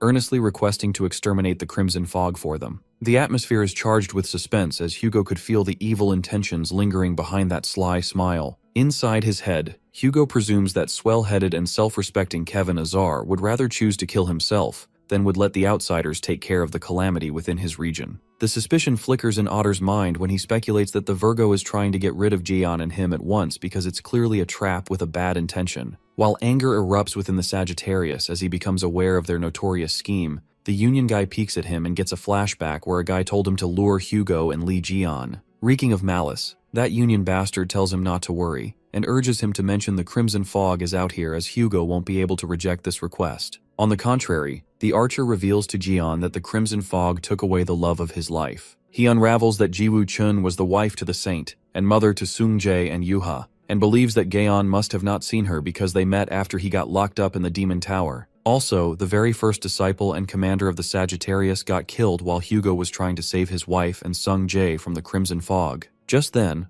our guy recalls that the first disciple was Jae-woon Lee, the guy who was carrying their stuff behind him and Hugo 20 years ago, and it's a surprise to him that he became a commander. At that moment, it occurs to Gaeon why Taeksu kept avoiding talking about his family. Our guy couldn't help but wonder if Crimson Fog was that much of a danger. Although he does know that Taeksu seems more feeble than before, he knows how powerful he was, not to mention that Lee himself taught him how to fight after all. He used to fight calamities with Taeksu back to back, but now they're saying that he lost to a calamity that he has never seen or heard of before, because our guy couldn't bring himself to believe it, considering that Hugo Otters was one of the strongest saints in the Zodiac. Our guy then asks the archers to reveal what the fuck happened to Taeksu while he was gone. Well, the archer saint of the elite lets out, it's not a bedtime story but they couldn't ignore it since not anyone, but Jian asking. That's when the archer unveils that it all happened 10 years ago, on Sung Jae's 7th birthday. The scene then flashes back to 10 years ago, at the airport, where Taeksu's wife, Jiwoo, lands on the airport. She's talking to Taeksu on the phone, and is happy as they'll be able to produce a prototype weapon for the calamity soon, thanks to the data and materials he and Mr. Lee sent them. Well, it appears that Jiwoo is a Sagittarius guest member, and excitedly tells Taeksu that she got teary-eyed when Sung Jae showed up at the airport waiting for her.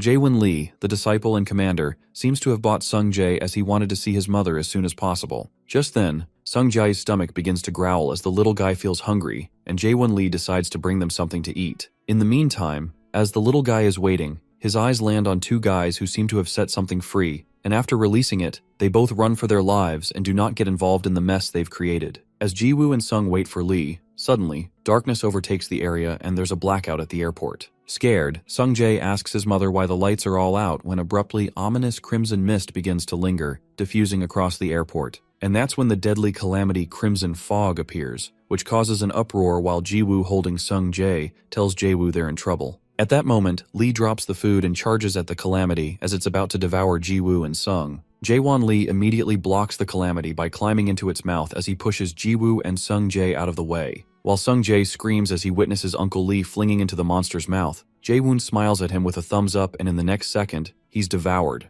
Tears cascade. Jiwoo closes Sung's eyes while the people at the airport are horrified to see a calamity that just swallowed a person, and the guards contact the sect immediately. Just as the monstrous branches slither towards them, Jiwoo grabs Sung Jae and scampers for their lives. Outside the airport, there's a turmoil as people get annihilated while some are on the brink of death. As the situation worsens, Jiwoo hides Sung Jae in the car, affirming that his father will be here and finish the monster in an instant. At that moment, an inexplicable scenario takes place when Jiwoo eventually gets swept away by the monster. Witnessing his mom, Sung Jae, who once clung to memories of happiness, was now filled with trauma and fear. All he wanted was to see his mom more quickly, that's all. He just wanted to tell her all the fun stories. The guilt eats him as he blames himself for all the things that happened to his mom and Jae-won. As Sung Jae is weeping, a light illuminates from the sky and a fire tears from above. It turns out to be Taeksu who asks Sung Jae if he's alright. While Sung Jae is relieved to see his dad, Taeksu asks him if he's hurt. With tears streaming down his face, Sung reveals to his dad that his mom and Jae-won got killed by the monster. His world crumbles the instant he hears the truth. Just as the monster is about to ambush Taeksu, he burns those monstrous branches to a crisp. Hugo then soars above, and as he gets closer to the Crimson Fog, he notices that there are people on the tree on its back. He then spots his wife Jiwoo, tangled up in the tree, but he calms himself down,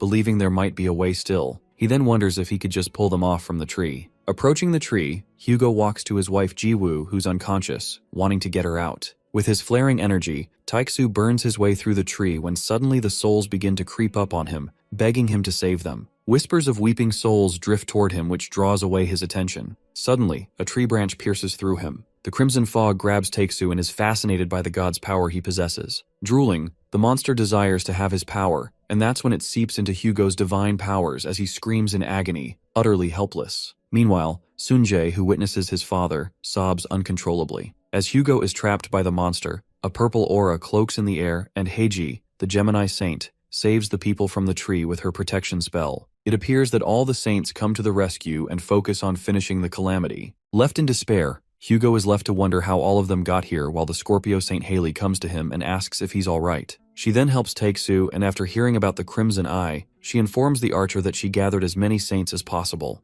Heiji, Wei Yang, and Stephen Marker use their full power and fight with all they've got. As they attack with magic power, the Crimson Frog opens its mouth and seeps in all the magic. Taken aback, the saints realize that the calamity just swallowed their magic, and while it looks like it did take damage, the monster begins to regenerate. The unstoppable calamity attacks them, and Stephen shouts at Heiji to cast the barrier. Unleashing her powers, Heiji casts the skill mana barrier. The Crimson Fog causes chaos as its branches claw through the city, erupting chaos with merciless force. On the other hand, Heiji bleeds as the power exceeds its limit and she can't hold the barrier for too long now. At that moment, someone emerges and casts the vines of the Golden Rule that forcefully strikes the calamity. It turns out to be the Libra Saint, Giselle Lawrence, who tells all of the saints to get themselves together and stop floundering. As they are all shocked to see Giselle, Taeksu asks Haley if she asked Libra to join too. But the Scorpio Saint reveals that she just asked Leo, Aries, and Gemini for help. The Libra Saint commands Heiji to teleport the monster away from here, given that it's devouring their powers, so they can't risk handling it right now. In the worst-case scenario, Giselle anticipates they might end up like Hugo as his saint powers were taken away. Giselle then urges Heiji to hurry and teleport the Crimson Fog either inside of lava or deep in the ocean. Disoriented, Heiji lets out that it's possible this calamity might as well appear one day even if they teleport it, but Giselle decides to get rid of it for now. Bleeding to death, Hugo screams as the calamity still holds the souls of the people, revealing it's only their bodies that they have saved, desperately pleading that they have to get their souls back. Given the situation, Hugo lets out that he can still fight while the Crimson Fog frantically tries to break through Libra's gold vines. Heiji and Giselle notice that the vines are also reaching their limits, and Giselle forces Gemini to teleport the monster now, or else they'll all be annihilated. Taking immediate action, the Gemini Saint has no other choice but to use teleportation. Eventually, the target gets teleported successfully. After the incident, the world blamed Hugo and praised the other saints, unaware that the calamity was only teleported, not eliminated. The news about the Crimson Frog airs on TV and the saints are praised for fending it off. The Libra Saint regrets not saving more people, while citizens criticize the Archer Saint, protector of Korea. They blame Hugo Otters for his inadequate response, claiming it led to unnecessary victims. They mock that he couldn't even save his own family and question how he can be their protector. Hugo visits the memorial altar and apologizes publicly, but the criticism continues until he leaves. Harsh words break him, calling him unworthy of being a saint. Leo Saint turns off the TV, unable to watch more, and asks Wei Yang if Hugo really deserved that much pressure. Even Sophie Marty agrees that it's too harsh. Unbothered, the Aries Saint justifies that someone had to take the blame, and notes that with Sagittarius weakened, it'll be easier to advance in Korea. Then Taurus Saint Ivan Kruger walks in and reminds Leo he was just waving at people with a smile, sarcastically asking if his conscience suddenly grew. Reeking of malice, Ivan says the archer was foolish to face the calamity alone and without the divine relic. He's just a half-saint after all. He adds that Hugo should have called for help, knowing his limits. Just then, Cancer Saint Jean-Louis Morin interrupts and reveals that Sagittarius is now only a quarter saint, since the Crimson Frog stole half his remaining power. Moraine and Ivan laugh cruelly, while Stephen Marker and Sophie lose their temper and storm out. Banging the door shut, Stephen thinks it's messed up, and Sophie asks if Hugo will be okay. Unsure, Leo says all they can do is give him time. Curious, Stephen recalls that the Saintess was jealous of Jiwoo, so her sympathy is surprising. Sophie admits she hates Jiwoo but never wanted something like this to happen to her. Leo sighs, feeling bad for Hugo but more worried about their kids. Meanwhile, Taeksu arrives at a hospital crowded with journalists who bombard him with questions, asking if he's planning a group funeral, including his wife's, since the victims' bodies were moved to a Scorpio hospital. Some believe he's keeping the soulless bodies to avoid criticism, but Taeksu falls silent and enters the hospital. He asks his assistants about Commander Jaewon Lee. They report that his body was found last and is on its way. They also explain the Crimson Fog disgorged most bodies, likely because the commander tried to prevent them from being digested. Hugo instructs them to place Jaewon in the ICU with the others and think they're lucky to have this hospital, planning to thank Haley later. Suddenly, Yeren tears up and finally breaks the silence. Getting emotional, she tells Hugo he doesn't have to take all the blame as he lost his wife too, but still faced the calamity. She urges him to tell the public that if they find the Crimson Fog, they might retrieve the souls. But Hugo says it's pointless. It's only a possibility, and he can't tell the public the victims aren't dead but soulless. It sounds more like an excuse. Archer believes that giving people hope like that is cruel, as they themselves are unsure if they will find the souls, or if it'll ever happen. He confesses he's lost most of his power, and the other saints couldn't handle the fog either. They just sent it away to prevent more damage. Hugo rhetorically asks who would risk their life and powers for lost souls, and even if they did, they wouldn't succeed. But still, Yeren insists it's not all his fault. Crestfallen, Hugo admits he wasn't strong enough to save them. He remembers Jian trusted him to protect Korea, and since he failed, he has no excuse. Though overwhelmed with sorrow, Hugo still smiles and thanks Yeren, saying he must endure. As he goes to check on Sung Jae and Yu Ha, Yeren tries to follow, but the vice chief stops her. The chief then tells Yeren the reason Hugo placed the victims in the hospital, not a funeral hall, is because he believes he can bring them back one day.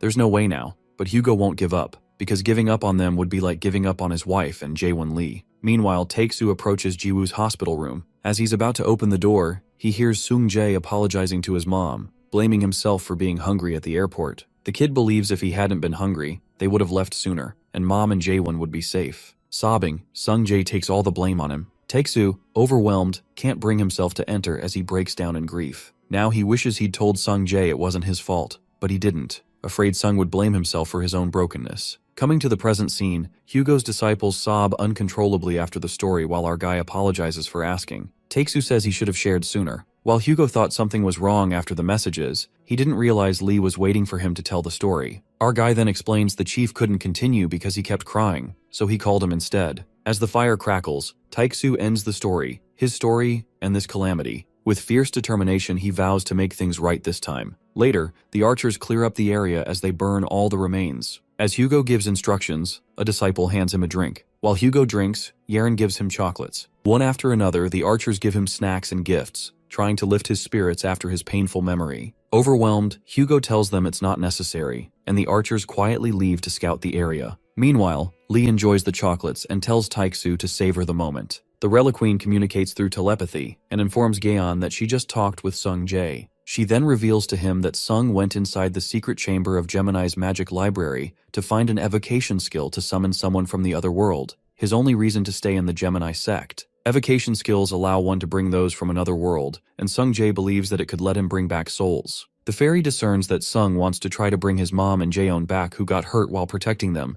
and bring all of them back who got hurt that day. After hearing his story, Reliqueen opens the chamber for him. Entering the library, Sung immediately taps the books he wants to read that need contribution points to read them. The boy then offers the bracelet of mana that Yuha gifted him on his birthday to the sect, and gets 1/8700,000. Sung Jae rents the Book of the World Tree, and at that moment, the knowledge pours out of the book. The kid then searches for the evocation skill in the book. However, we see someone discreetly watching him from behind. Suddenly, that book Sung's reading flings away, and it turns out to be Siwoo Yoon, the bratty bastard. Siwoo snatches that book, thinking it's too complicated for Sung. Well, how convenient for the plot that this retard was in the library too. Being a pain in the ass, Siwoo asks him what the hell he's doing in the library when he didn't even show up during the chaos in the sect. Hopping mad, Sung Jae wants that book back while Yoon pisses him off as he creates similar books like that one, asking Sung which one he wants. The red-haired loses it as he uses magic, and Siwoo, being sarcastic, asks him if he thinks Jian would back him up this time. With a malicious grin, Siwoo tosses out the necklace and reveals that Sung's dad and Uncle Jian will be dead soon. The scene then switches to the red zone, where Taeksu shoots an arrow in the air that lights up the sky, and Chief thinks it's good as they don't want to face a calamity when dark. As of now, the Chief commands all the members to return to base. They get responses from Groups A and B, however, Group C doesn't respond. Suddenly, they hear a monster's ominous cry. Luring them, meanwhile, a deafening roar follows, shaking the ground. Realizing the crimson fog is back, Taeksu trembles in rage as flames surge around him. Lee tells him to calm down. Trying to compose himself, Taeksu says it's hard, but he'll try. The team prepares for the battle, and it feels like a revenge match after 10 years. Meanwhile, in the city, people are shocked as trees turn red too early. Abruptly, monstrous branches burst from the ground, breaking out where the archers are. They realize the calamity is emerging from inside the dome. Our boy leaps without reluctance and kicks right at the crimson fog's face, which is freaking iconic. Standing on it, he asks if it's the one who hurt his friend and family. Lee smashes the toad with a blow, but a branch wraps around his leg and draws blood. This makes our guy realize that it's no ordinary calamity, and you can tell our main character is dead serious. He hasn't been this serious since leaving the tower, That frog monster is about to get its ass beat. On the contrary, Siwoo holds the necklace and a flash emerges. As the radiant light hurts Sung Jae's eyes, he sees an illusion of crimson fog before him. Gripped with fear and terror in his eyes, Sung is shaken as Siwoo adds fuel to the fire, asking if he recognizes the monster. Smirking, the blonde bastard says Lee Jian and the rest of the Sagittarius will die today, claiming none of them can stand against the crimson fog. The scene switches back to Lee Jian as the crimson fog desires to take his powers too. As Jian tells the monster to keep dreaming, Taiksu shoots a blazing arrow that hits the root holding Jian's leg, burning it to a crisp. Lee says it can't claim everything it sees as a meal and adds that it can't handle his power. When the monstrous branch releases Lee's leg, it's badly burned. Our guy then activates super regeneration, and the wounds heal instantly. Jian then calls out the toad, guessing it's here to consume them all, including the city, but makes it clear they're here to mess it up. He summons the achievement rammer, and all the archers aim at the crimson fog. Our boy asks the toad if he thought the world was its all-you-can-eat buffet, declaring they're going to cut it open today. Activating Berserk mode, Lee charges at the monster, enlarging the rammer, and smashes it onto the toad's head with merciless force. As the toad roars, the archers shoot, and the arrow hits the crimson's eyes, causing an explosion that damages the monster. Seeing its effect, Taiksu commands another shot. The chief and archers use a hired skill from the Capricorn, but their mana is absorbed by the monster. Hugo tells them to use only relic arrows. As they aim and fire again,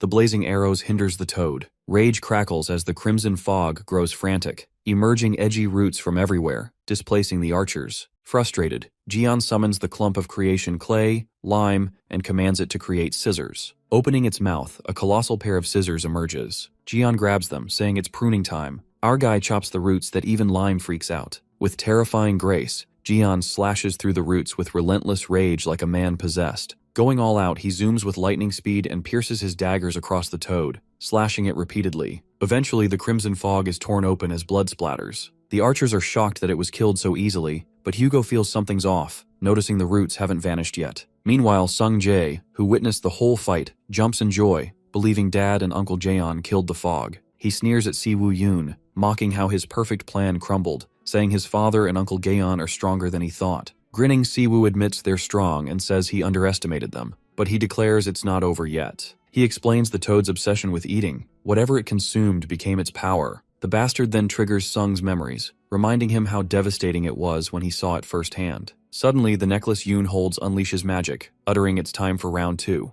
An inexplicable scenario unfolds when the crimson fog begins regenerating, leaving everyone disoriented. In hysteria, the archers shout at St. Hugo to check the dome, who wonders if it's already been breached. Just then, Jian gets back to work, ready to rip the toad apart, but he stops when he sees roots clawing from the ground. Calling it a cheeky bastard, Lee realizes how the crimson fog infiltrated the dome, through underground roots. A roar echoes as the crimson fog craves more food, causing loud rumbling. Siwoo laughs evilly, saying it takes a moment for the mist to devour a whole city. The dome is no longer a defense shelter, it's just food storage for the blood mist, with more people than the airport. Sung realizes Siwoo has been talking like he witnessed the airport incident. Back at the airport, the kid saw Yoon, who was scolded by his older brother for not holding onto it and releasing it. As Sung asks if it was him back then, Siwoo laughs, mocking his late realization. The blonde guy says he thought he'd die hiding the secret for 10 years. Siwoo questions what Sung will do now, whether he'll announce it to the public or call the cops. He seems to be careless about the whole thing. Siwoo bets Sung's dad might already know the truth, but the culprit is the son of the Libra Saint, the world's strongest sect. The blondie bastard wonders what a mere archer saint can do to him. Infuriated, Sung makes him recall how many innocents died because of him, asking if he feels any remorse. Being a shameless asshole, Siwoo claims those lives meant nothing, calling it bad luck to be there that day. Listening to this, Sung loses it and pulls out the item used to summon Jian Lee. Siwoo flinches, wondering if he'll really call him here, warning him to think about the crimson fog. But Sung risks it all and activates it. Siwoo gets a deja vu of his past beating, but Sung headbutts him, making him faint. Turns out it was a trick Sung pulled by the lighting magic, calling Blondie a chicken shit. As Siwoo faints, Sung collects the magic books and peeks at the items Siwoo used to restore the crimson fog. If that's the case, the red-haired kid supposes that he can reverse it. But to do so, he needs to go to Europe where the calamity is. Realizing he can't use magic without a relic, Sung immediately grabs the item and book, flipping through the pages, and decides to use the book's mana to teleport. On the other hand, everyone attacks the Crimson Frog, including Jaeon, who uses a pruning cutter, but it doesn't affect much. He activates super regeneration, but the mist slows him down and reduces efficiency. Hugo alerts him to step back and attacks while Jian's left arm regenerates fully. Just then,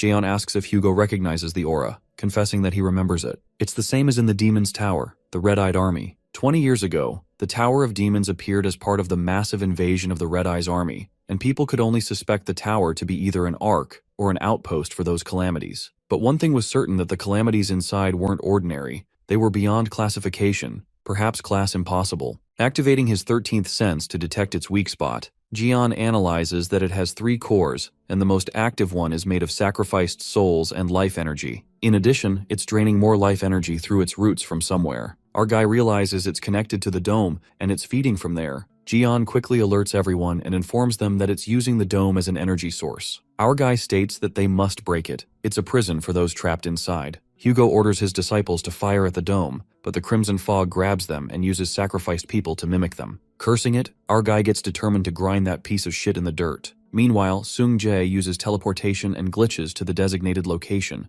wondering where he is. It turns out that the Libra relic changed the coordinates, and strangely, that necklace lights up and points to the tree in front of him. He wonders what the hell it is. It's a weird-looking tree that resembles a core. Thinking he had come to the right place, Sung noticed the red leaves and the mist gushing out of them. He gulps, wondering if this is the Crimson Fog, while Siwoo's rosary blocks the red mist's effect, speculating that this tree is the cause of what happened to those people. Frowning, Sung grabs the book, absorbs mana from it, and decides to make it pay. Above the dome, reporters go live, informing that the sudden calamity caused a disaster at the European Dome. Watching the news, the commander curses Siwoo, calling him a fool, because what he revealed wasn't meant for the public, assuming people must have heard by now. The calamity is assumed to be the Crimson Fog, previously linked to several incidents, and now suspected in the disappearances within the Virgo sect's sanctuary. The dome is filled with toxic red mist, and the rescue team isn't allowed in due to possible threats. Everyone, including the Virgo Saint, Reliqueen, and Heiji, watches the news, terrified of the damage. Footage from inside shows Jeon Lee in action, annoyed by the Crimson Fog's roots. He alerts Hugo to dodge an attack, but it's too late as he gets hit. While Jeon is concerned for Taek-soo and struggling with the mimicked sacrificed people, abruptly, the toad catches Jeon and Hugo, calling them weak. As the toad decides to devour them, it suddenly feels pain from its tree being attacked. It turns out to be Seung-jae who attacks the tree with all he's got, thinking of all the people who suffered, including his mom, dad,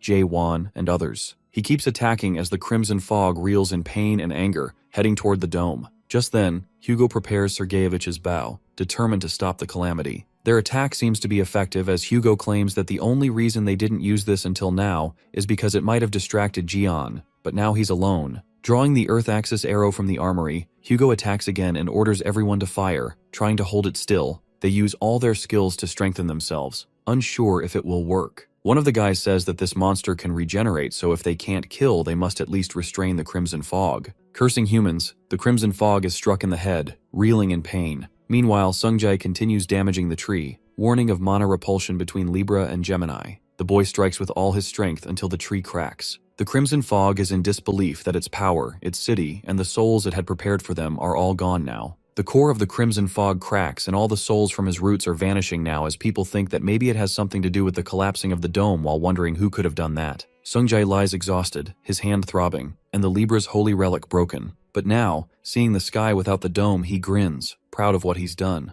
However, Sung's eyes snap open when he witnesses an explosion and gets warned that the sun god's power is gushing out. The barrier skills get activated that protects Seung-jae, the owner of the relic, from damage. The skill manages to block the intense heat and disappears after exhausting its full effect. Seung-jae wonders about the flame, as it seemed like his father's but felt different. It appears that the fire melted down a city. The disciples panic as Hugo appears, protecting them, and reveals that the Crimson Fog is using Sagittarius's power, one it stole from him. Hugo checks on Chief Goat, who seems too weak to continue as more disciples rush towards him. Seung-jae notices the calamity using Hugo's skill, the Eye of the Piercer, but it feels different from when the toad uses it. At that moment, the Crimson Fog spots Seung-jae and asks if he's the one who destroyed its tree. Hugo is shocked to see his son there and wonders if it was Seung-jae who destroyed the dome. Calling him a fool, the calamity attacks Seung-jae, and as the kid is terrified, Hugo comes in to protect him. This makes the monster mad as Hugo tries to stop it yet again. He creates a protective fire barrier around Seung-jae, and unfortunately, Hugo is eaten by the Crimson Frog.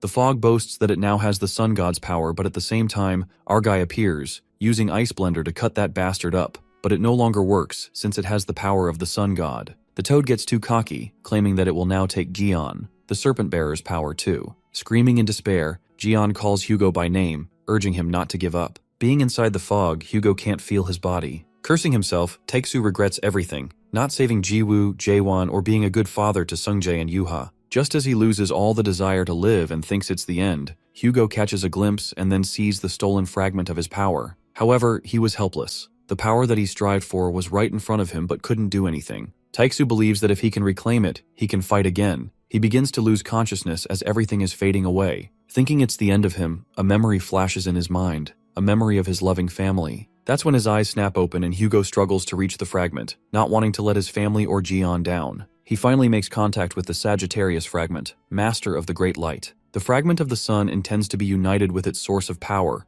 and while it warns of evil energy exposure and repulsion, Hugo absorbs it anyway. With that, he absorbs the fragment, but his body can't stand the power anymore. At that very moment, Jian pierces through the toad's body and calls Hugo by his name for the first time. Our guy tells him to wake up since they've got things to do, offering his hand, and Hugo holds onto it tightly, taking the fragment with him. The scene then takes us to 30 years ago in Saudi Arabia, Hugo, where Taeksu was swallowed by a similar calamity. The archer gave up, thinking it's the end for him, although all he wanted was to live a happy married life. Taeksu gave up, but even back then Gaeon was the one who rescued him and called him an idiot for giving up so easily. Our guy offered him his hand and Hugo narrates that Jian always gave him a frowned look but always offered his hand. Coming to the present scene, our guy pulls Taeksu out of the Crimson's fog stomach, while Sung freaks out as his father remains unconscious. Using his 13th sense, our boy learns Hugo absorbed the contaminated fragment of the sun, which might react while purifying. Jian believes Hugo regained his power inside the fog's belly and tells Sung his father will be okay, he just needs rest.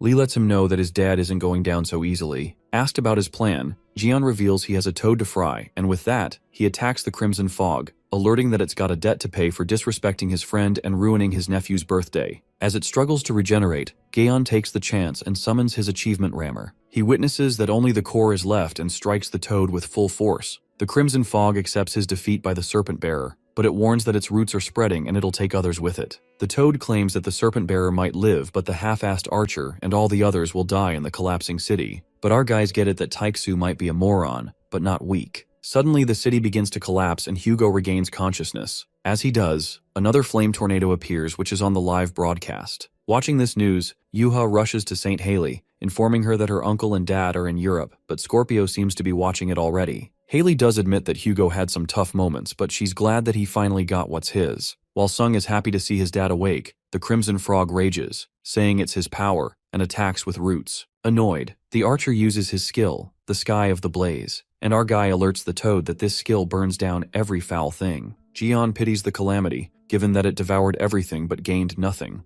Though our guy wants to end it, he says it's not his role and uses the skill, Take My Place. By switching with the first in contact, he tells Taeksu to finish the Crimson Fog and hands. Just like that, Taeksu kills it, and finally his revenge is fulfilled. Well, respect for our guy for letting homie take his revenge. At that moment, the painful memories flood in, and Taeksu recalls his son crying and blaming himself for his mother's coma. Hugo, now in the present, affirms Sungjae that it wasn't his fault. The archer shoots his final arrow, ending the calamity for the better. Taeksu kills it, and finally his revenge is fulfilled. After the intense fight, Hugo sits, telling Jian about the chaos the toad caused, given that he didn't expect it to be this tough. While the archer wonders if that thing is really dead, our fella assures him that he destroyed the core, and its body turned to ash. Jian reasons that if the fog could come back from death, it wouldn't need to collect souls, it would have ordered others. Relieved, Hugo agrees, smiling and thanking him, affirming Jian that he's been a great help. Jian jokes, asking if thanks is all he gets. Since it's a social day, he compliments Hugo. After that, our boy shows something found in the core and Hugo asks what it is. Jian unravels as he activates the 13th sense, and with God's gaze, he informs that it's a soul-binding orb that holds all the souls. Infusing it with the Serpent Bearer's energy, the orb cracks, releasing the trapped souls. The orb no longer contains souls, so the souls are being released from it. While Hugo is left in disbelief, Jian explains he's freeing the devoured souls, so coma victims will wake up. Sungji asks his uncle if all the people will really wake up from the coma, and our guy tells him with certainty that once these souls get back to their bodies, his mother and Jaewon, everyone will wake up. Remembering it was Sung's birthday, Lee wishes him a happy belated birthday. Sungjae smiles, teary-eyed. I mean, our guy is the coolest uncle ever and gave the best birthday gift Sungjae could get. The scene then takes us to Stephen Marker, who does not let the 1,000 legs threaten humanity and big bones. Well, it's all about the big bone again. In his imagination, Steven beats the crap out of the octopus with his big bone, acting like he's the freaking main character. As crazy as it sounds, Steven feeds the big bone, treating it like his only child that's worth $1 billion. He takes his big bone on a stroll on a beach, and even wins against the Saints and Lee Jian by smacking them with the bone. Well, Steven sleeps on a stuffed toy that's a big bone, imagining it as his big bone. Suddenly, the big guy jerks awake when he realizes that Yuha snatched his big bone away and the evil Gaon tossed him away like a spinner. Steven screams big bone and his disciples are quite happy to see him awake. Baffled, Steven asks what happened to him and his men that he's been unconscious after being knocked out by Jian during the raid. The disciples hide the number of days he's been passed out for, but Steven lets out that he doesn't need to know. Abruptly, he gives a death glare and his disciples get worried, wondering if he's planning to get revenge on Lee Jian or Capricorn. But their anticipation is short-lived when Steven commands his men to bring his big bone back from Yuha's room. Commander Oliver couldn't believe that he's still looking for a goddamn big bone, convincing Steven to forget it for fuck's sake. Asking if they should let Yuha know about the commander, Oliver refuses not to bother as she won't care anyway, not to mention how she rushed to search for Jian's 8 relics. Suddenly, a guy frantically barges in and discloses that the people in comas are finally waking up after 10 years due to the Crimson Fog. This news spreads like wildfire as the people gain consciousness throughout the globe. The reporter broadcasts the remaining European Union Western Dome, showing the hero Jian and the Sagittarius Saint who defeated the Crimson Fog right here. The people call it a miracle as they are rapidly recovering from the monster attack. However, the news doesn't please Taewoo Yun from the S-Class Libra sect who's speechless. He scolds Siwoo, the blonde brat who first lost the Crimson Fog, given to him to take down Jian and Hugo. Secondly, he lost his mother's rosary. And thirdly, he couldn't even control it and caused a mess. Above all, Siwoo also lost the Gemini magic book. It looks like he's on a streak of bad luck. Taewoo is mad at Siwoo for losing against Sung Jae. On top of that, the blonde bastard didn't just fail, but came back with a messed up face-up that pisses Taewoo even more as he calls him a fucking retard. Simmering with anger, Taewoo grabs the bottle of wine and smashes it on his head, hitting him badly. Taewoo is disappointed to see his brother who hasn't changed a bit since he was a kid, learning that he didn't have guts in him. While Siwoo groans in pain, Taewoo knows that Mother will be disappointed and asks him how he's gonna clean this mess, as they are gonna fucked if people can recognize their faces from the incident. After getting hit, Siwoo spills the reason that he came to ask for help, warning Taewoo that he's not safe from the blame since he was equally involved. Wringing his hand over his head, Taewoo orders his brother to go after Lee Jian and erase any traces of them while tracking their whereabouts. Meanwhile, Taewoo plans to head to the Scorpio's hospital, thinking taking care of people from the airport incident is the only way they can cover their asses. The scene then takes us to the outskirts of the European Western Union, where Jian, Hugo, and Sung Jae are present. Taeksu gets the good news from the doctor about the people at the hospital waking up, except Jiwoo and Jaewon who are still asleep. Our guy ascertains that since their souls were taken away first, getting back to their bodies might take longer, but he's given bits of power, so they will be able to find the way back. Lee then tells Sung to head back and get ready when they wake up. Turning red, Sung nervously asks if Uncle Lee and Dad aren't going back with him. Hugo sobs dramatically, hearing his son mention him while Sung Jae tries to keep it cool. Clearing his throat, Taeksu tries to act cool as Sung has finally cared for him. Trying his best to give a genuine reaction, Taeksu says something dramatic, but before the poor dad can complete his sentence, Sung Jae nods and leaves. While Hugo is crushed, Lee bursts into laughter and calls it progress, as Sung at least mentioned him. Soon after, Sung Jae teleports to the hospital, impatient to see his mom and Jaewon,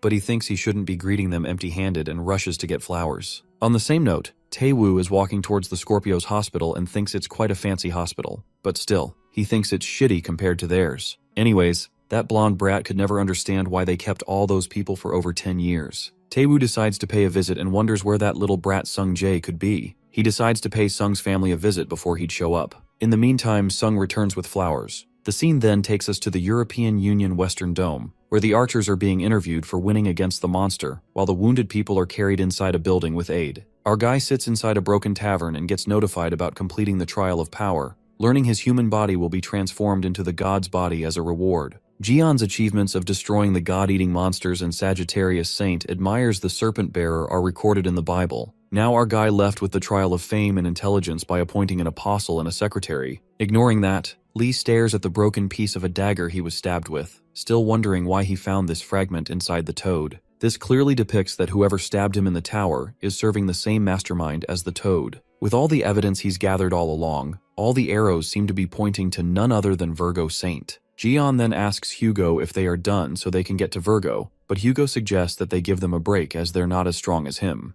Our guy finds it illegal to take a break after a mission and recalls how back in the day, he fought monster after monster and rescued people as break, flaunting his strength. Just then, our guy asks Taeksu why he didn't get back with Sungjae, to which the archer justifies that he's not ready to face Jiwoo or Jaewon yet, and he needs more time to clear his thoughts. Plus, Hugo states he still has unfinished business with the Virgo and Libra too as he holds the broken rosary. A sense of unease lingers in Taeksu's head as he's eager to find everyone that's behind this Crimson Fog incident. According to what Sungjae told him, Taeksu makes sure to bring light upon those who made his family suffer and won't let them slip away at any cost. Curious, our guy asks him what's his plan, and Taeksu responds that he will gouge a hole through all of their foreheads, which makes Jian, saying he likes his spirit. Our guy orders all the archer disciples to go back to Korea, but they all want to tag along on another mission. Our guy admits that fighting against the Toad was indeed their mission. However, he thinks they'll be nothing but a burden if they were to fight against Virgo, which makes all the archers sad. Surprisingly, Lee points at Chief Goat and asks him to stay, which makes him gush with pride to think that he's being acknowledged as a valuable asset to them. But in reality, our guy keeps the chief for his own reasons, thinking they'll need at least one handy man while Taeksu could sense whatever evil thoughts he's having in his mind. But Jian points out the main reason that Sungjae is alone in Korea, and there's no way he'd be safe alone, especially when there are people who might want to cover things up. A realization kicks in, and Taeksu totally freaks out as he didn't even think about it. But Lee affirms that he has insurance, so Sung will be fine. The scene then flips earlier to the Crimson Fog's incident site, where Jian tosses a coin to Sungjae as his birthday present. Activating God's gaze, our guy reads his blazing faith towards Ophiuchus, which is 300%, and assigns him as his disciple, giving him a coin to do so. Our guy asserts that Sungjae will need that coin. Coming to the present, Sung holds onto the coin that Uncle Gaon gave him, wondering where he can use it. Walking through the hospital rooms, he witnesses the people awakening to their awaiting family members and wishes that Mom and Jaewon would wake too. Suddenly there's a commotion when a thug barges into the hospital while the doctors try to stop that guy. The guy turns out to be Taewoo, who finally meets Sungjae and says he's been looking all over for him. Calling him a son of a bitch, Sungjae asks the blonde kid if Siwoo asked him to take revenge on him. Laughing, Taewoo asks Sung where are his manners as he really seems to be getting on his nerves. Taewoo leaps towards him, and Sung blocks that punch with his powers as the bouquet flings away. Sungjae reminds him that it's a hospital while Taewoo loses it as he speaks his mind and his evil intentions come to light. Without a sense of shame, Taewoo yells that it's the same hospital where all those stupid patients from the Crimson Fog incident are. Taewoo asks, why couldn't these people just keep sleeping, and they should not have woken up in the first place? Just like that, both of them get into a fight when an explosion in the hospital. The scene then takes us to the Parliament of Government, where the Union bastard expresses his sincere apologies to someone on the call and regrets losing the perfect opportunity to get rid of the Sagittarius Saint and Jian Lee at the same time and frame the Virgo sect. It appears that this guy had a notorious plan to get rid of the two heroes and blame Virgo for it. Malicious indeed. The guy on the phone affirms that it's okay as what could he possibly do, but despite that, they were able to put a dent on Virgo's sect. The guy on the call alerts him that he will be arriving soon, so be ready to greet him. At that moment, someone barges into the room as the clanking of his armor echoes. The man asks that Parliament guy what the hell is going on here. It turns out to be Kevin Azar, the Virgo Saint, who frantically questions why Lee Jian handled the monster that appeared within their territory. It is then revealed to us that Kevin Azar, mankind's strongest swordsman, the prosecutor of the Crescent, the Frosty Silver Knight, and the Blizzard Commander. The leader of the sect is as high as its various and glamorous names. His sect Virgo boasts a size and power comparable to the world's largest and strongest sect, Libra. In line with its saint's name, Kevin Azar, with his background and fame, seems as if he was invulnerable, yet he had a few weak points, and one of them happened to be Jian Lee. Kevin burst with fury and questions how dare Lee Jian step foot on his turf, urging the Union guy to speak about what the hell happened. The Virgo doesn't even need anyone to explain it to him, but he makes it clear that they must have a good reason. Kevin seems to be losing it and wonders why it had to be Jian. It seems like Kevin's pride was shattered, and he is jealous that Jian was already praised and recognized as a hero for over 20 years. So he can't take it that our boy's taking the spotlight from the world again after all these years. The new disciple is shocked to see St. Kevin this emotional, but the other disciple concludes that she's rather new to serving him. The disciple opens up that the saint was always very conscious of Lee Jian. At first it seemed like a competitive sport in good faith, but it started to twist. While the new disciple curiously asks the reason, the other one responds, it's because he never won against Lee Jian in any competition. The saint never won against Lee, and the spotlight has always shined upon Jian, and not him. Even in the karaoke at the after-party of a raid, Lee had always taken the attention away from him, and right now, it's no different. Meanwhile, Kevin relentlessly keeps fussing over Lee Jian, The Union guy tries to calm him down, informing him that the Inquisitors were sent to locate Li Jian, but the saint declares that he will face Jian himself, asking his disciples to take him where Li Jian is. Virgo finds the chance to finish what started 20 years ago, determined to show the world who's the best once and for all. While Virgo storms out of the room, the Union guy informs his boss that he'll lure Virgo to the estimated location. The guy on the phone turns out to be Virgo's subordinate Perio, who's deceiving his saint. A realization kicks in when Perio gets to know that Kevin Azar is back faster than expected, and guesses that he's more conscious of Li Jian than anticipated. Perio, along with his team, decides to speed up things. Just then, the Virgo team breaks into the tent, claiming that they're Inquisitors of the Virgo, commanding everyone to hold where they are. However, they are welcomed by Hugo Otters, who's singing his heart out at the bar, and the audience is swooning over him. Using his skill of drunk singing, he's jamming with the audience, and some of them even fight over Hugo's abs, claiming his abs belong to them. Meanwhile, the Virgo Inquisitors call it madness. Furious, they wonder how they could say such things within their region. Preparing their swords, they get ready to purge those imbeciles, and just as they are about to barge in, someone smacks him right across the face. It appears to be our guy Jian, who gets notified that people's faith is being filled up by a wonderful shit show of the Sagittarius saint, turning their faith in Ophiuchus firm and strong. Our guy scares the shit out of those Virgo guys, daring to ruin his business. Lee asks them to get the fuck out of their sight as they are making the serpent bearer angry. With his cheek swollen, the Virgo associate asks Jian how he could propagate his sect within their territory. It's not acceptable even for a saint. However, that poor guy gets smacked again, but this time by leader Perio, and reminds that fool they're not here to fight Li Jian, telling him to put down his sense of duty as an Inquisitor. After that, Virgo sect leader of the Inquisitors, Perio, expresses his sincere apologies on behalf of his associate. Perio cuts to the chase and requests Li Jian's assistance in getting rid of their Virgo saint, Kevin Azar. On the other hand, Kevin Azar keeps rushing to places like crazy in order to find Li Jian, but every time he keeps getting to the wrong place. Kicking his feet in anger, the Virgo counts that it's the 5th time he has reached the wrong place. At that moment, it occurs to Kevin that it's strange how he keeps going to the wrong destination. That's when the answers came clear as a bell. Nervous, that Union guy that's with him suggests St. Kevin that they should try somewhere else. With a death glare, Azar turns back and dubiously asks that guy what happened to his glasses. In a flash of a moment, the saint slices the lenses in his eyes with impeccable precision, and it turns out that it was Scorpio's skill, Eyes of Wanderer, that gets deactivated. The saint's associates realize that it's one of Scorpio's trapping skills to make people wander, speculating that he must have hidden the skill in his lenses. Furious, Kevin approaches the betrayer and figures out that this bastard was trying to buy some time by making them wander around so that the Inquisitors can get to Li before him. Well, what he suspected was just right. Aiming his sword at the betrayer's neck, the saint questions him, "Where are the Inquisitors now?" warning him to answer correctly because his answer will determine how many pieces he cuts him into. The scene then takes us to the Ewell Palace Sanctuary of the Virgo, where someone's wreaking havoc in the palace. Well, it turns out to be none other than our boy Li Jian as he beats the crap out of the Virgo's familiars to get further. While they are staggered to see how a mere human can do this, our guy is thrilled to see many materials for the relic as he slains the familiars of Virgo. Our guy plans to cut all of them and make materials out of them. Meanwhile, the archer chief is worried that they might get in trouble, but Perio assures them that it's not a problem as they were familiars who followed Kevin anyway, so it's better that Jian takes care of them beforehand. It is then revealed to us that the Virgo sect at the moment is divided into 2 factions causing chaos. Dumping all the blame on the Virgo, Perio states it's all due to Kevin's dogmatic conduct, which resulted in the loss of trust.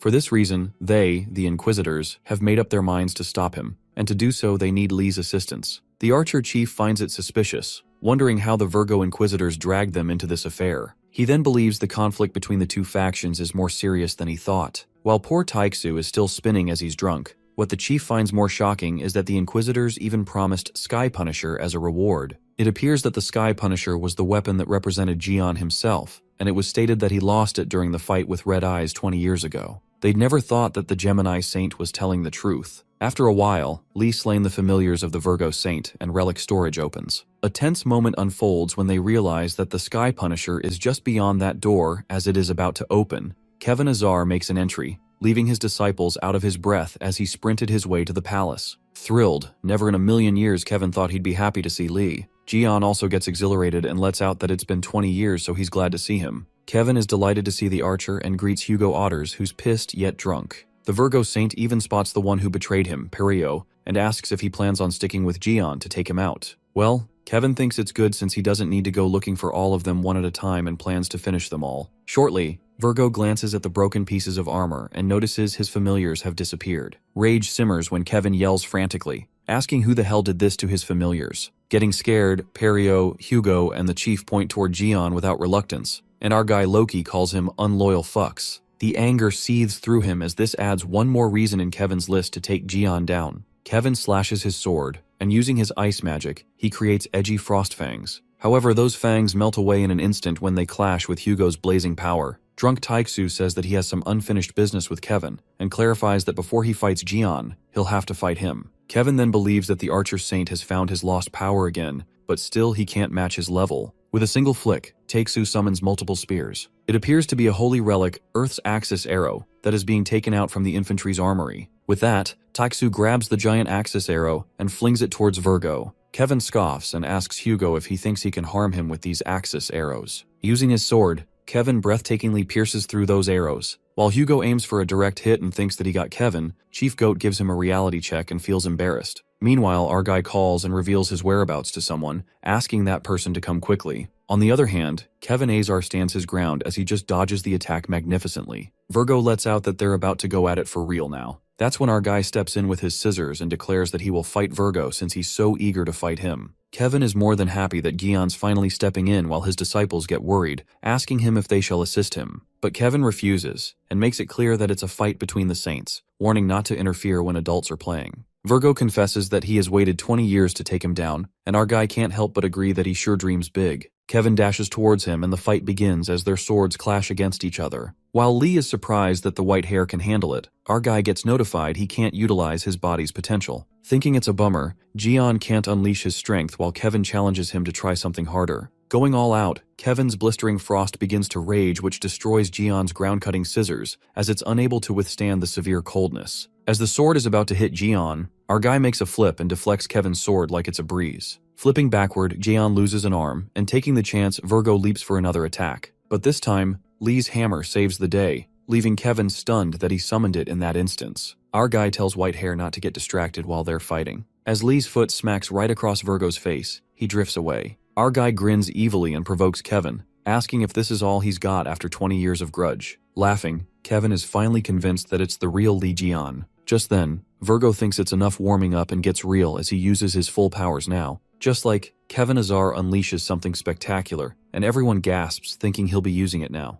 The ground rumbles and Gion is impressed as it's been a while since he's seen the icicle. It appears that Virgo was playing with the fake sword and hid the real one. Kevin mumbles that this isn't a weapon he carries around on a daily basis and pulls out the holy relic, Frosty Winter. At that moment, Gion's hammer begins freezing and Kevin Azar states that not only their surroundings, but his limbs must be freezing by this power. White hair guy thinks our guy let his guard down, assuming he'd gotten rusty while being locked up for 20 years. In the blink of an eye, Kevin pierces that sword into him as the blood begins dripping. However, things take a 360 turn when it turns out to be Perio who's taken the hit. As Take-Su and the chief shout thinking that Lee is stabbed, our guy appears behind them, leaving Kevin disoriented. It unravels that our boy activates the skill, Take My Place, and switches places with Perio who gets stabbed in his place. Perio bleeds as he begins to freeze with the power of the sword, while Jian confesses that he never trusted Perio in the first place, and it kept getting on his nerves that he claimed he'll make the sect proper, with such low devotion. Moreover, using his god's gaze, our guy stumbles upon his level of devotion, which is 3% Virgo and 97% Libra. With that, Jian leaps for a home run as he spins his achievement rammer. After that hammer slash, our guy finally gets to see his weapon, the Sky Punisher that's chained and preserved in ice magic. After the rumbling, Kevin trips to the ground and calls Jian a bastard. Just then, Hugo comes closer and makes Kevin Azar realize the consequences of betraying Jian at the tower, and no wonder now he's being betrayed by his own people. Left in disbelief, Virgo asks him what he's talking about, and Take-Su tells him to drop the act, certain that he's the one who stabbed Jian at the Tower of Demons and left him in a trap. Hopping mad, Kevin states that they are uttering lies and attacks Hugo for framing him. But Take-Su still thinks he's denying the truth and assumes that since Virgo fooled the world for 20 years, calling it an act. Gritting his teeth, Kevin Azar shuts him up and says he won't take these insults anymore. As he's about to wield his sword, Perio grabs hold of Kevin's sword, muttering, "This is why it should have been done through Crimson Fog." The white hair immediately realizes that it's the Libra skill, the rope of the Golden Rule. Abruptly, Perio pulls out the symbol of Libra and concludes that he must eliminate all of them here. Making his manifestations real, Perio, the evil bastard, activates Libra's unique skill, the equivalent exchange, and asks Kevin to choose his attribute to Astria, the zodiac of balance and justice. The relic lifts Kevin Azar in one of the beams while Perio declares that the tribute will be Saint of Virgo. As Kevin is being sacrificed, he uses his full power. To get off that balance beam, Kevin slashes his own arm, leaving everyone staggered. The circle of the equivalent exchange is formed, and Perio is amazed that Virgo ripped off his arm in a split second. Perio laughs hysterically and finds the looks on Virgo's face when he off his own arm in haste quite priceless. With that action, Kevin avoided being a tribute to the zodiac as a whole, or else his whole body would have been sacrificed. With that, the equivalent exchange activates, and Saint of Virgo's right arm is offered as a tribute. In a flash of a moment, an unknown realm opens as a reward for the tribute. It could be felt that Perio has done something treacherous to open such a realm. Smirking, Perio lets out that it's a shame, but one arm of a saint is still a hefty tribute. As the archers begin to attack Perio to stop him, our guy Lee leaps towards him with his rammer. However, it's too late to turn back now as they've already got swept into the realm. That unknown realm gives a reflection of Inferno, and while everyone is disoriented, Lee Jian senses that he's felt this unpleasant energy before. Perio tells him to have a look at the site of hell, unraveling that it's all their burial grounds. Kevin's disciples lean in for a fight with Perio for daring to use their saint as a tribute. They decide to make him pay for their sins with the most ranked skill of Virgo, cutting the winds of the jaguar. However, the magic disappears like the wind. That's when Kevin reveals that he can't use his powers anymore, realizing that the connection with his zodiac has severed. To make things worse, the archers are unable to use their powers as well, making them wonder how a single disciple can wield this much power. Suddenly, ominous arm creatures burst from the ground. While the archers dodge them, Perio laughs and reveals that this is an isolated realm created from Libra's power, where they can't receive strength from their zodiac, making them no more than ordinary humans. Perio wishes to make them perish while feeling obsolete. At that moment, our guy dashes towards that evil bastard with his rammer. But Perio sneers at Jian's useless attempts and rotates the Libra symbol, aiming those arms at Lee. Our guy could sense this is not a normal monster, while Perio forces Lee to take a trip down memory lane,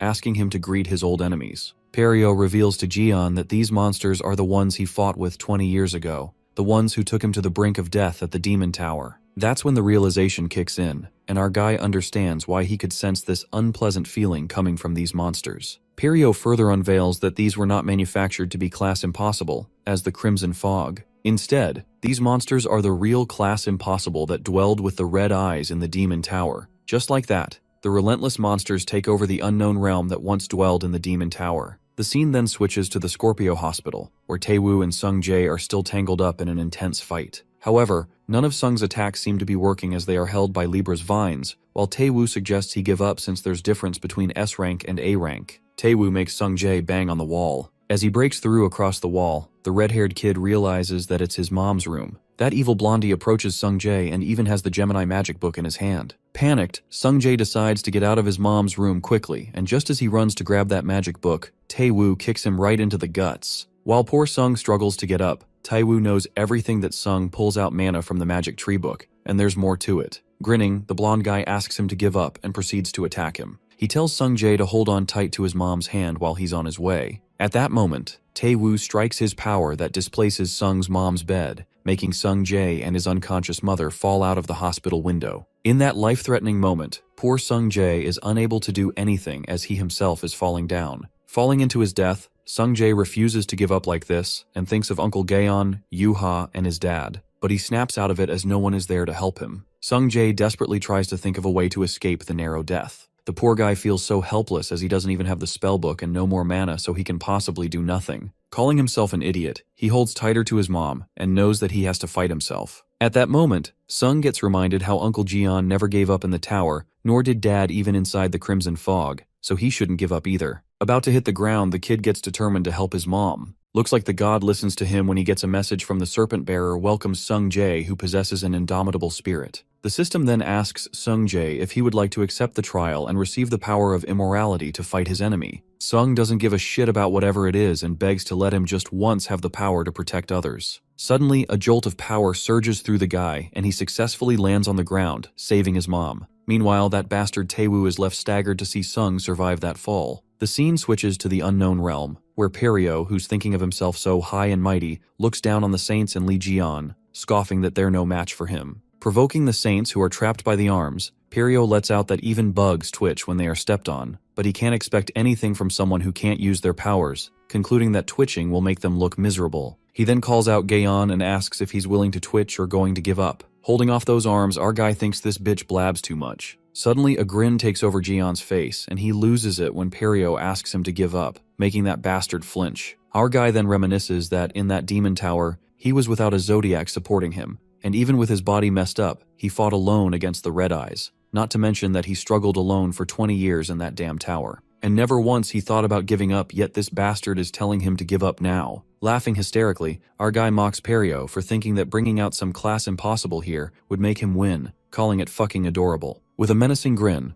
our guy tells him not to be mistaken as this isn't even close to being considered a crisis, calling him a retard. While Jeon makes him piss his pants, Perio still thinks Jeon is bluffing and swings that Libra symbol to make those calamities leap toward him. He attacks in the will of Libra, and several arm monsters storm their way. The scene then switches to Tai Wu, who gets smacked by Sung Jae, who's stronger than ever. As blood spills out of Tai Wu's mouth, Sung Jae lets out that he won't give up because he's sick and tired of being helpless. Shrieking, Sung makes it clear that from now on he will protect his mom, Uncle Jaewon, and everyone with his own hands. On the contrary, the trial of fame is completed and the first disciple of the serpent bearer is born. The first disciple creates a new chapter in the Bible, Jeon Lee Gospel, and at that very moment the light ignites the horizon, signaling the emergence of something divine. That light makes everyone's jaw drop, and Perio is shackled by disbelief to witness Jeon's power. Abruptly, the radiant blaze cracks through the unknown realm, and as our guy climbs up the stairs as his heavy footsteps crack the ground, our guy finally understands the power of using what's written in the Bible. Our guy makes an iconic comeback, 10 times stronger than before. Well, Gaon seems to be living the moment from his gospel chapter, one where he walked out serenely from the tower that was locking him. Our guy truly wishes to kill Perio first, but there is something that he must take care of right away. Before Perio could think what it could be, he witnesses the Sky Punisher that must have surfaced because the unknown realm got shattered. In a flinch, our guy swats Perio away like a bug. Walking towards the weapon he owns, he retrieves his Sky Punisher. The Virgo Inquisitor is left disoriented to see that crazy bastard rip that weapon out with his bare hands. Grinning, he takes pride that even after 20 years he still has it. The Sky Punisher is Jeon's 8th holy relic and his best crafted weapon. As the calamities attack him from behind, Jeon is more worried about his weapon, which has gotten so tiny since it hadn't had any blood of monsters in 20 years. Just like that, our guy stabs the monster with his Sky Punisher without even looking back. He unleashes his jaw-dropping power and slashes through those monster arms into pieces like he's a freaking god. Flaunting his unmatched power, our guy then calls out Perio, who's frightened to death, and sneers at him, asking wasn't he the one of the almighty Libra, repeating Perio's words about bugs twitching when stepped on, and tells him to hurry and twitch. With a menacing grin, our guy clarifies that unlike someone he actually likes people who don't give up. Jeon suggests Perio to be different from others, asking him how it's going to be whether he's giving up or is he going to twitch. The Libra's subordinate, Perio, trembles in fear as he calls out to the Calamity to stop Jeon Lee, but our guy is determined to win as he slices the monster, enjoying the show saying that's how they should play. As the monster bleeds, our guy feels that even the Sky Punisher is enjoying the taste of monsters after a long time.